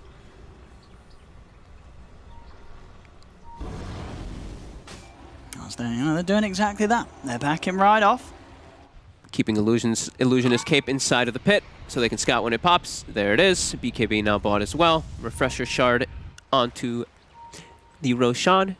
See if they look to just go for it right away. Alliance, stepping the out. last smoke. Here we go. 26k down, but not a team to give up. Absolutely not. Limp with the bait.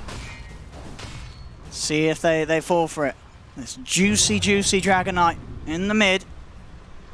Do Nigma go for this one? Oh, they're going to fall for the trap that Alliance is trying to set. FNG. Lincoln's is popped. Nightmare to set things up, but the Horn comes out, getting the vision. Now looks as if forward with the Laguna Blade. They're trying to burst down the Doom, but they can't quite do so. Mind Control gets the BKB off in time. Dive for Nico Baby as he turns into the Phoenix, but now the Supernova down. He's doomed. He's static stormed. He's trapped, hit by the egg. They do kill off Weeheart. S4 still alive. The wall doing some damage here to Mind Controller's lip. He's actually going to be able to get the two of them, but he's the last one left alive. The other four members of Alliance will die. Limp will live. He TP's back to base. I mean, 2 for 4. That's... He tries to save his buddy. You can see he was turning to try to kill the DK for a second. I think Armed was probably like, help! Turns, help as the Disruptor. We've got GH soloing Roche. He did that all himself. I mean, I think he did. Yeah, he did. Roche, he already had a refresher anyway on this Phoenix. Why not give him another one? And I think it's time now to perhaps close it out here. Let's see. Eats a Moon Shard.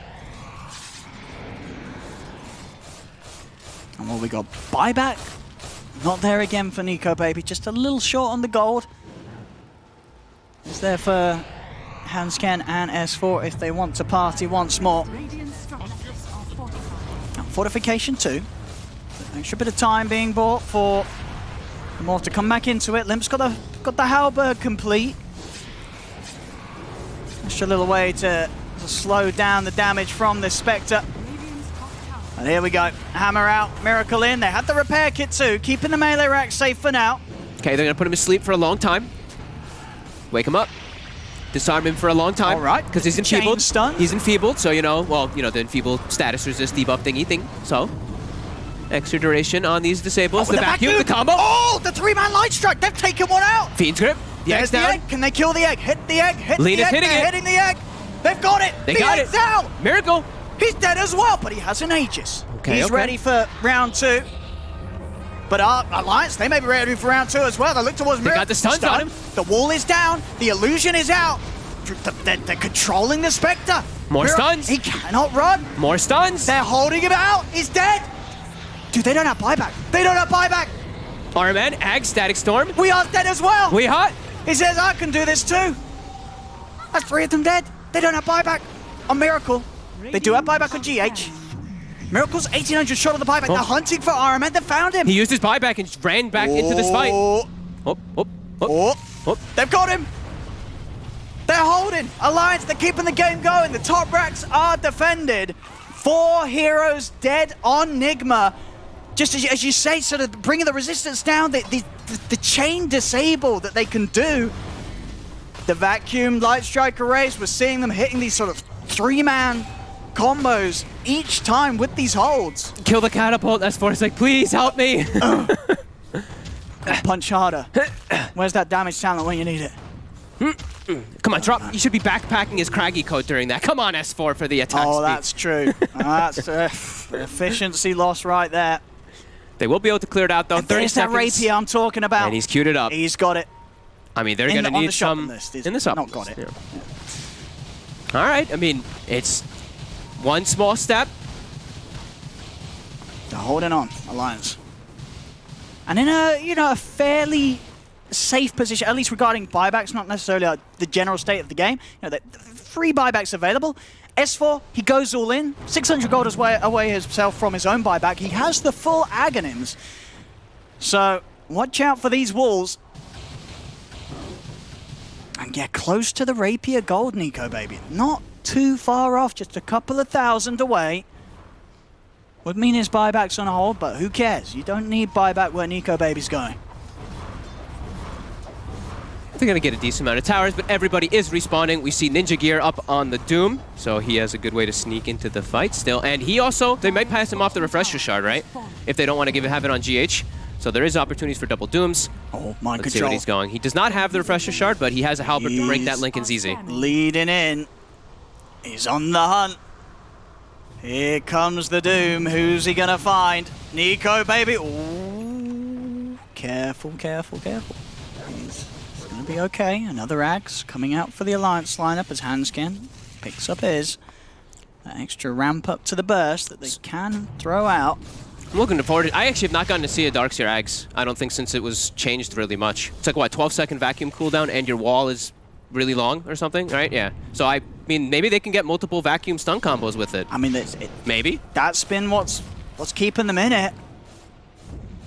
It's still extremely hard, because now it's going to be Nigma all in position for this. They're all level 25s, all spending their gold. It's 4 buybacks. They've got 4 buybacks available on Alliance. So That's very true. How much does the Miracle hold need? is strong. I think they probably just want to farm Miracle's buyback so he can just go into the fight, and if he does die, he just buyback haunts, and then it's disaster. Yeah. So let's see. I think they probably just want to play it a little bit passive back, just let Miracle finish that farm. Nico baby's he's going to be close to that gold for the rapier. He's got to be able to get out to buy it though. Oh, he went for the Satan. He said, never mind. Okay. Never mind, he went back for the Satanic, so no rapier, I'm afraid. All right. Fair. Yet. Who knows? A few more holds and another 10 minutes, and maybe we get there.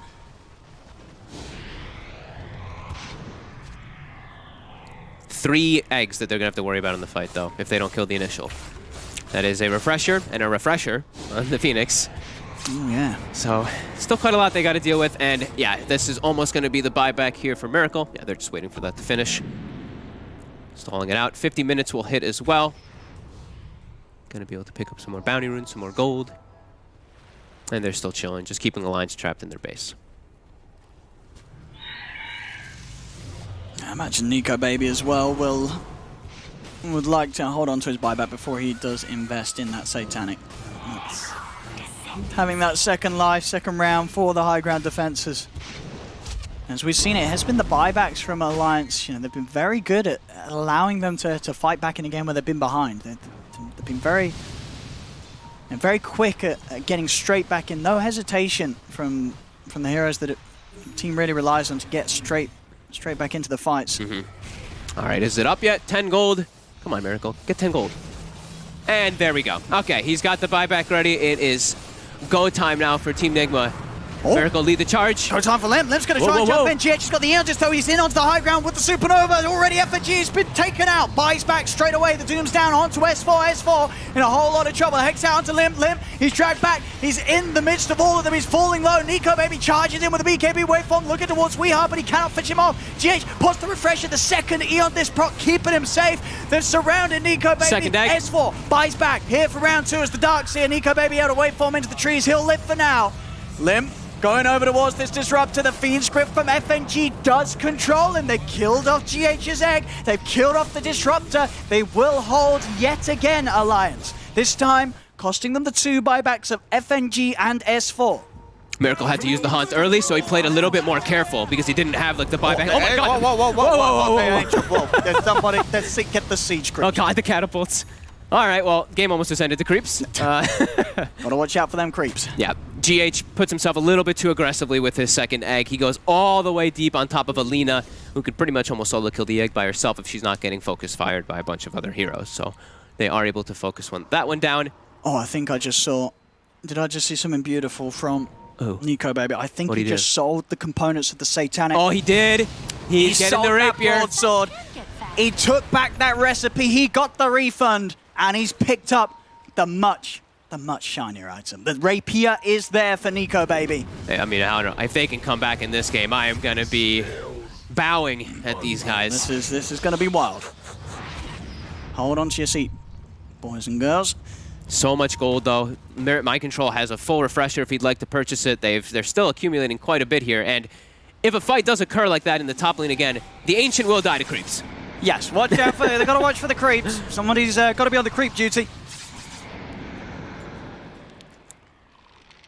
Still keeping them trapped inside of their base. Still very difficult for Alliance to poke out. Haunt is back online. Miracle approaching level 30. And he's got a lot of money, Miracle. Is there anything he can do? I mean, he's already swallowed a moon shard. Are you looking at anything in it? Is it itemization? I mean, maybe with the Haunt, can you sort of get rid of the treads? Oh, he's talking about the Haunt. He's in. He's in, he's ready to go. They do, they would have tried it, but there's a repair kit. Have they got the damage to beat through it? They're trying to take it out. The egg is down. The egg is out. They've killed off one. The Grimmers one, they're holding back. Miracle the throne. He's at the throne. Can they have the damage to do so? They've stunned the Spectre. Miracle, he can't hit it any longer. Mind Control, he's dead. They've disarmed the Spectre. Miracle cannot hit. Another egg. Cannot hit. They're trying their best. RMN's punching the hitting it. He's trying to finish the game. They've got it. They've done it. Nigma will finally manage to close this one up. I love how even the Disruptors whacking the throne, just trying to end it. And they do. They get themselves the victory in Nigma. But Alliance, again, certainly putting up quite the fight indeed. Right to the bitter end. But Nigma, they do it here. They take game 3, the series. It's theirs. And I mean, I guess it did sort of seem like Nigma sort of said, we got this one easy. We're going to chill out a bit. But then it was like, oh, hang on. Yeah, wait a minute. Hang on. Maybe we should have been a little bit more hasty with the way they shut it down, but they get the win at the end of the day. And I think we got what we wanted, right? We saw the Midas come out from the Spectre. We're like, this is going to be a long one. We got the long one. It was good, fun fights overall. But Nigma, I think pretty much across the board when they had those big team fights, they were almost every single time just successful. Always great positioning. Miracle just went out of control. 90% kill involvement on a Spectre from the laning phase as well, which is...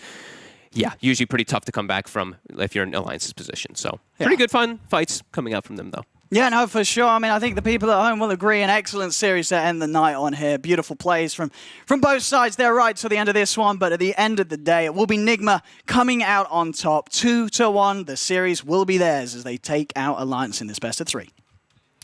And you know, Owen, you mentioned the folks at home, and I'm kind of curious if they've ever seen anything like that, those final moments in their pubs. But we're going to dive in and talk to the analysts about what we did actually see. We see some really good fights at the end of the game, though, Tsunami. Yeah, I couldn't have asked for a hyper way to end that series, which is what I expected not only from the series, but the fact that in this Game 3, both teams basically got what I think that they're best at.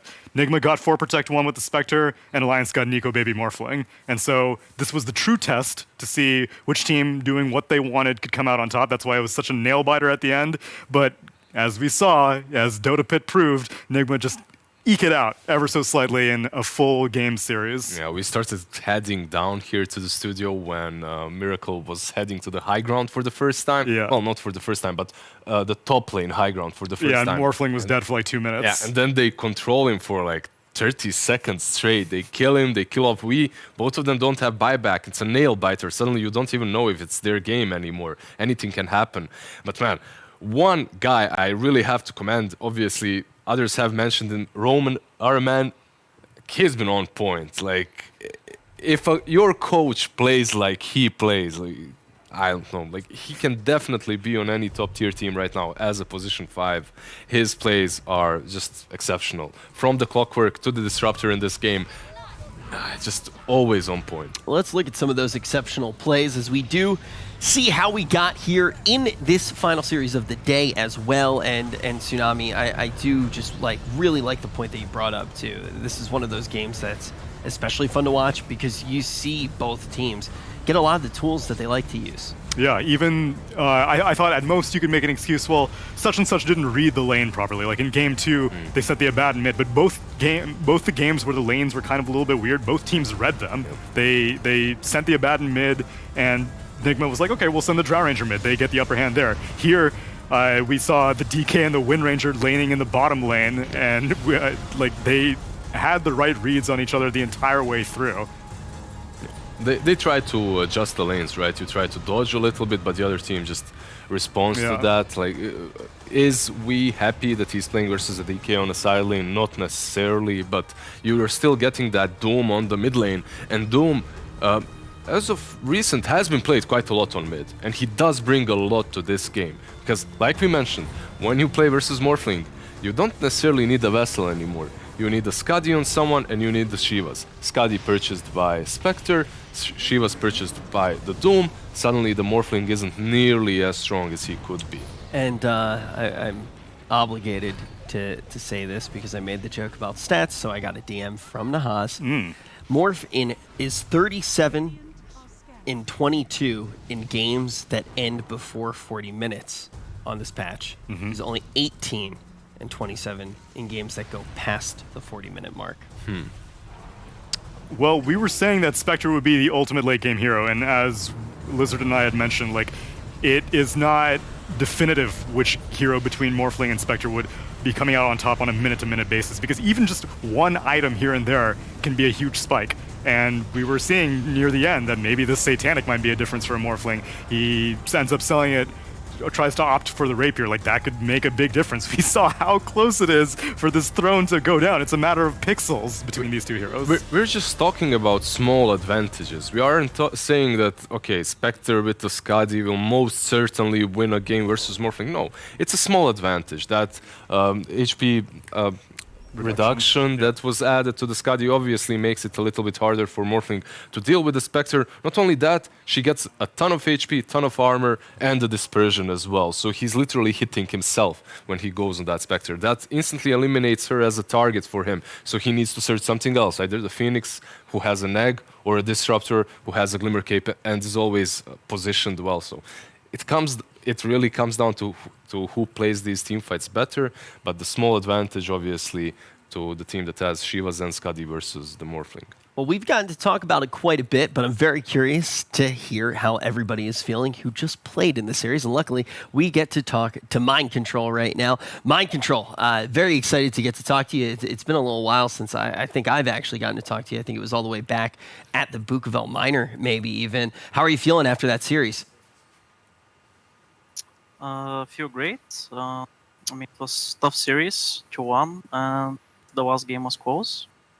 And we got the Bulgarian derby between me and Nico, so it feels really good to win. Just one question about the Doom. Like, I saw you went for the Devour Ancients talents. I don't really see that too often. Was there a real reason why you did it in this game, or is it something that you just prefer to go for? So when I saw he went Basher on Spectre, so I was just about to choose a talent, and I was thinking, so Morph will buy Lincoln, so the damage won't matter, right? So it's like so much attack speed on Basher, so I thought it's a really good idea to just put it on Spec. Yeah, and we didn't have much building damage, so... that goes way deeper than I thought. Okay, my ally has a basher. I'm gonna devour this creep that gives her attack speed. Yeah, like, great. I'm sure what's on a lot of people's minds right now is how it's like for you guys playing without Kuroki and how it is with RMN substituting in. You guys obviously seemed comfortable based off of your Dota pit performance, but is it, do you think, particularly stressful for RMN to be taking coaching duties and playing duties, or is it seeming pretty natural for all 5 of you guys? So I think it's different. So with Roman, without Kuro, we're losing the leadership a lot. So sometimes in the game, we don't even know what to do. So we're trying to compensate by everyone trying to figure it out together instead of having a leader. So it's a bit rough sometimes. But Roman is playing super well since Dota Pits and even now. So it's coming together because he's playing so well. So it's actually really good for us right now. What about Kuro? Is he around? Is he helping you perhaps with drafts, analyzing the games after? Maybe he took the role of coach now that he can play or something like that? Or is he just chilling? So in Dota Pit, he was helping us with the drafts. And I think now he has some real life stuff to do, like private stuff. So he's not with us in this tournament. But in Dota Pit, he was with us. Yo, you asked me, this sounds like a master plan of his. He's taking the training wheels off. He wants you guys to be very self-sufficient. He knows that you guys lack the leadership, so he's like, guys, I can't play this tournament, but I'll coach you for the first one. And I was like, guys, I can't even coach you for this one, but I have faith. You know, you guys are going to be able to beat Alliance again, no question. Yeah, Right. I mean, Alliance is a great team, so we had to prepare to beat them, and but we got a lot of experience from the final before, the 3-2 final in the pit. So they're a rough opponent, honestly, for us. I'm just wondering about the Phoenix first drafts as well. Is that something that you would do versus... I'm going a bit too much into your draft, but is it Alliance specific? You want to take that Phoenix away from them, and then the Darkseer as well, something that they like to pick, right? Or is it just a strategy that you love to roll? So we value the Phoenix a lot, especially against them. Yes, you're right about it. So against them, Phoenix we always win with Phoenix against them, I think. I didn't check the stats, but it's pretty good win rate against them. And the Darkseer, it's something new now. Everyone plays Darkseer now, all of a sudden. So we just took it, and they took it one game. So it's a good hero in this meta, I think. That's why we picked. Awesome. I want to thank you so much, Mind Control, for your time. Congratulations on that victory, and I'll be looking forward to talking to you soon in one of these interviews. Yeah, thank you so much.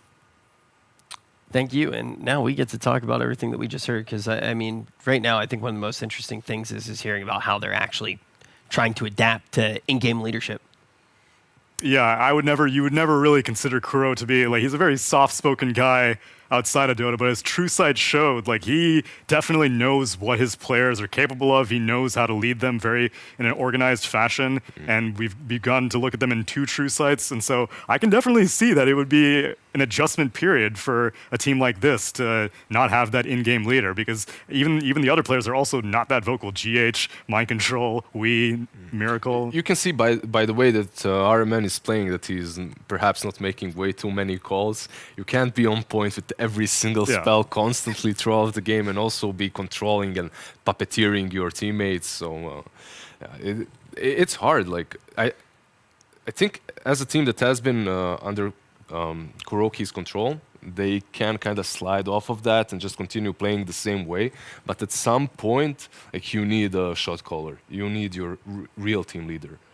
Yeah, that's why I think that this will make him a stronger team, even though, like, a few tournaments here and there, maybe they won't hit their peak performance. But I think that ultimately your goal is to have 5 players who are just on the same page all the time without anyone really having to say anything. I think that's the upside, but let's look at the potential problems that they would have in this tournament very quickly. You mentioned that obviously you can look at one player and you can kind of say, okay, this one player, just based off of what they're doing, maybe they're not making as many calls. What do you think it looks like when you're assessing the entire team? Like if we're watching them throughout the tournament and this is a problem that's somewhat holding them back, or it is the thing that is somewhat of their limiting factor, if you will, what would that look like to us watching? A lack of decision-making at critical moments. I know during the 5 men, I think it was a series yesterday. I think it was NIP. There was a point at which there was Dire team was bought and NIP was sieging high ground top. And there was a split-second decision where they were like, oh, okay, if the whole team is down bot, then whenever they're coming back to defend their high ground, it's going to be one TP it's going to come one by one. So we should be able to win a fight. And that's the kind of split-second decision-making that someone needs to have the initiative to say. And in those moments, if you don't have a strong in-game leader, then someone's like, well, we'll just take the cookie-cutter approach. We'll take the typical approach. We'll play it safe. We'll play it conservatively. And you probably just won't have as many risky maneuvers that are necessary to win against tier 1 teams. When it comes to short tournaments, like multiple teams have proven that you can really do well with your coaches as captains or as stand-ins. Even OG with Soshka in the epicenter last year.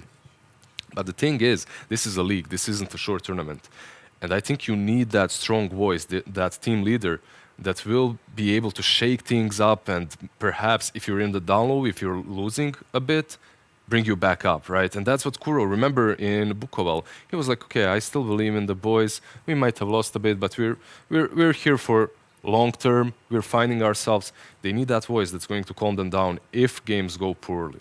Yeah, I think that's a really interesting thing. Yeah, like some of the problems that might crop up because of this, obviously looking fantastic here today, but some of the problems that might crop up because of this, we might not see those symptoms for a little bit of a while. You know, you have a new player on the roster, sometimes you almost get a little bit of a honeymoon phase. You start firing on all cylinders, then eventually something goes wrong, usually after the honeymoon, and pretty much everything in life, right? And the question is whether or not we will see it, because this is a very different format than a lot of the tournaments that you do watch, because it is a league. And with that, we need to start thinking about what we're actually going to see tomorrow. First, let's take a look at everything that we did see today, in case you woke up a little bit late and didn't get to see everything. Obviously, our full coverage was on these 3 matches to start off everything here. And for anyone who did miss them, what were the key moments for you today, Tsunami?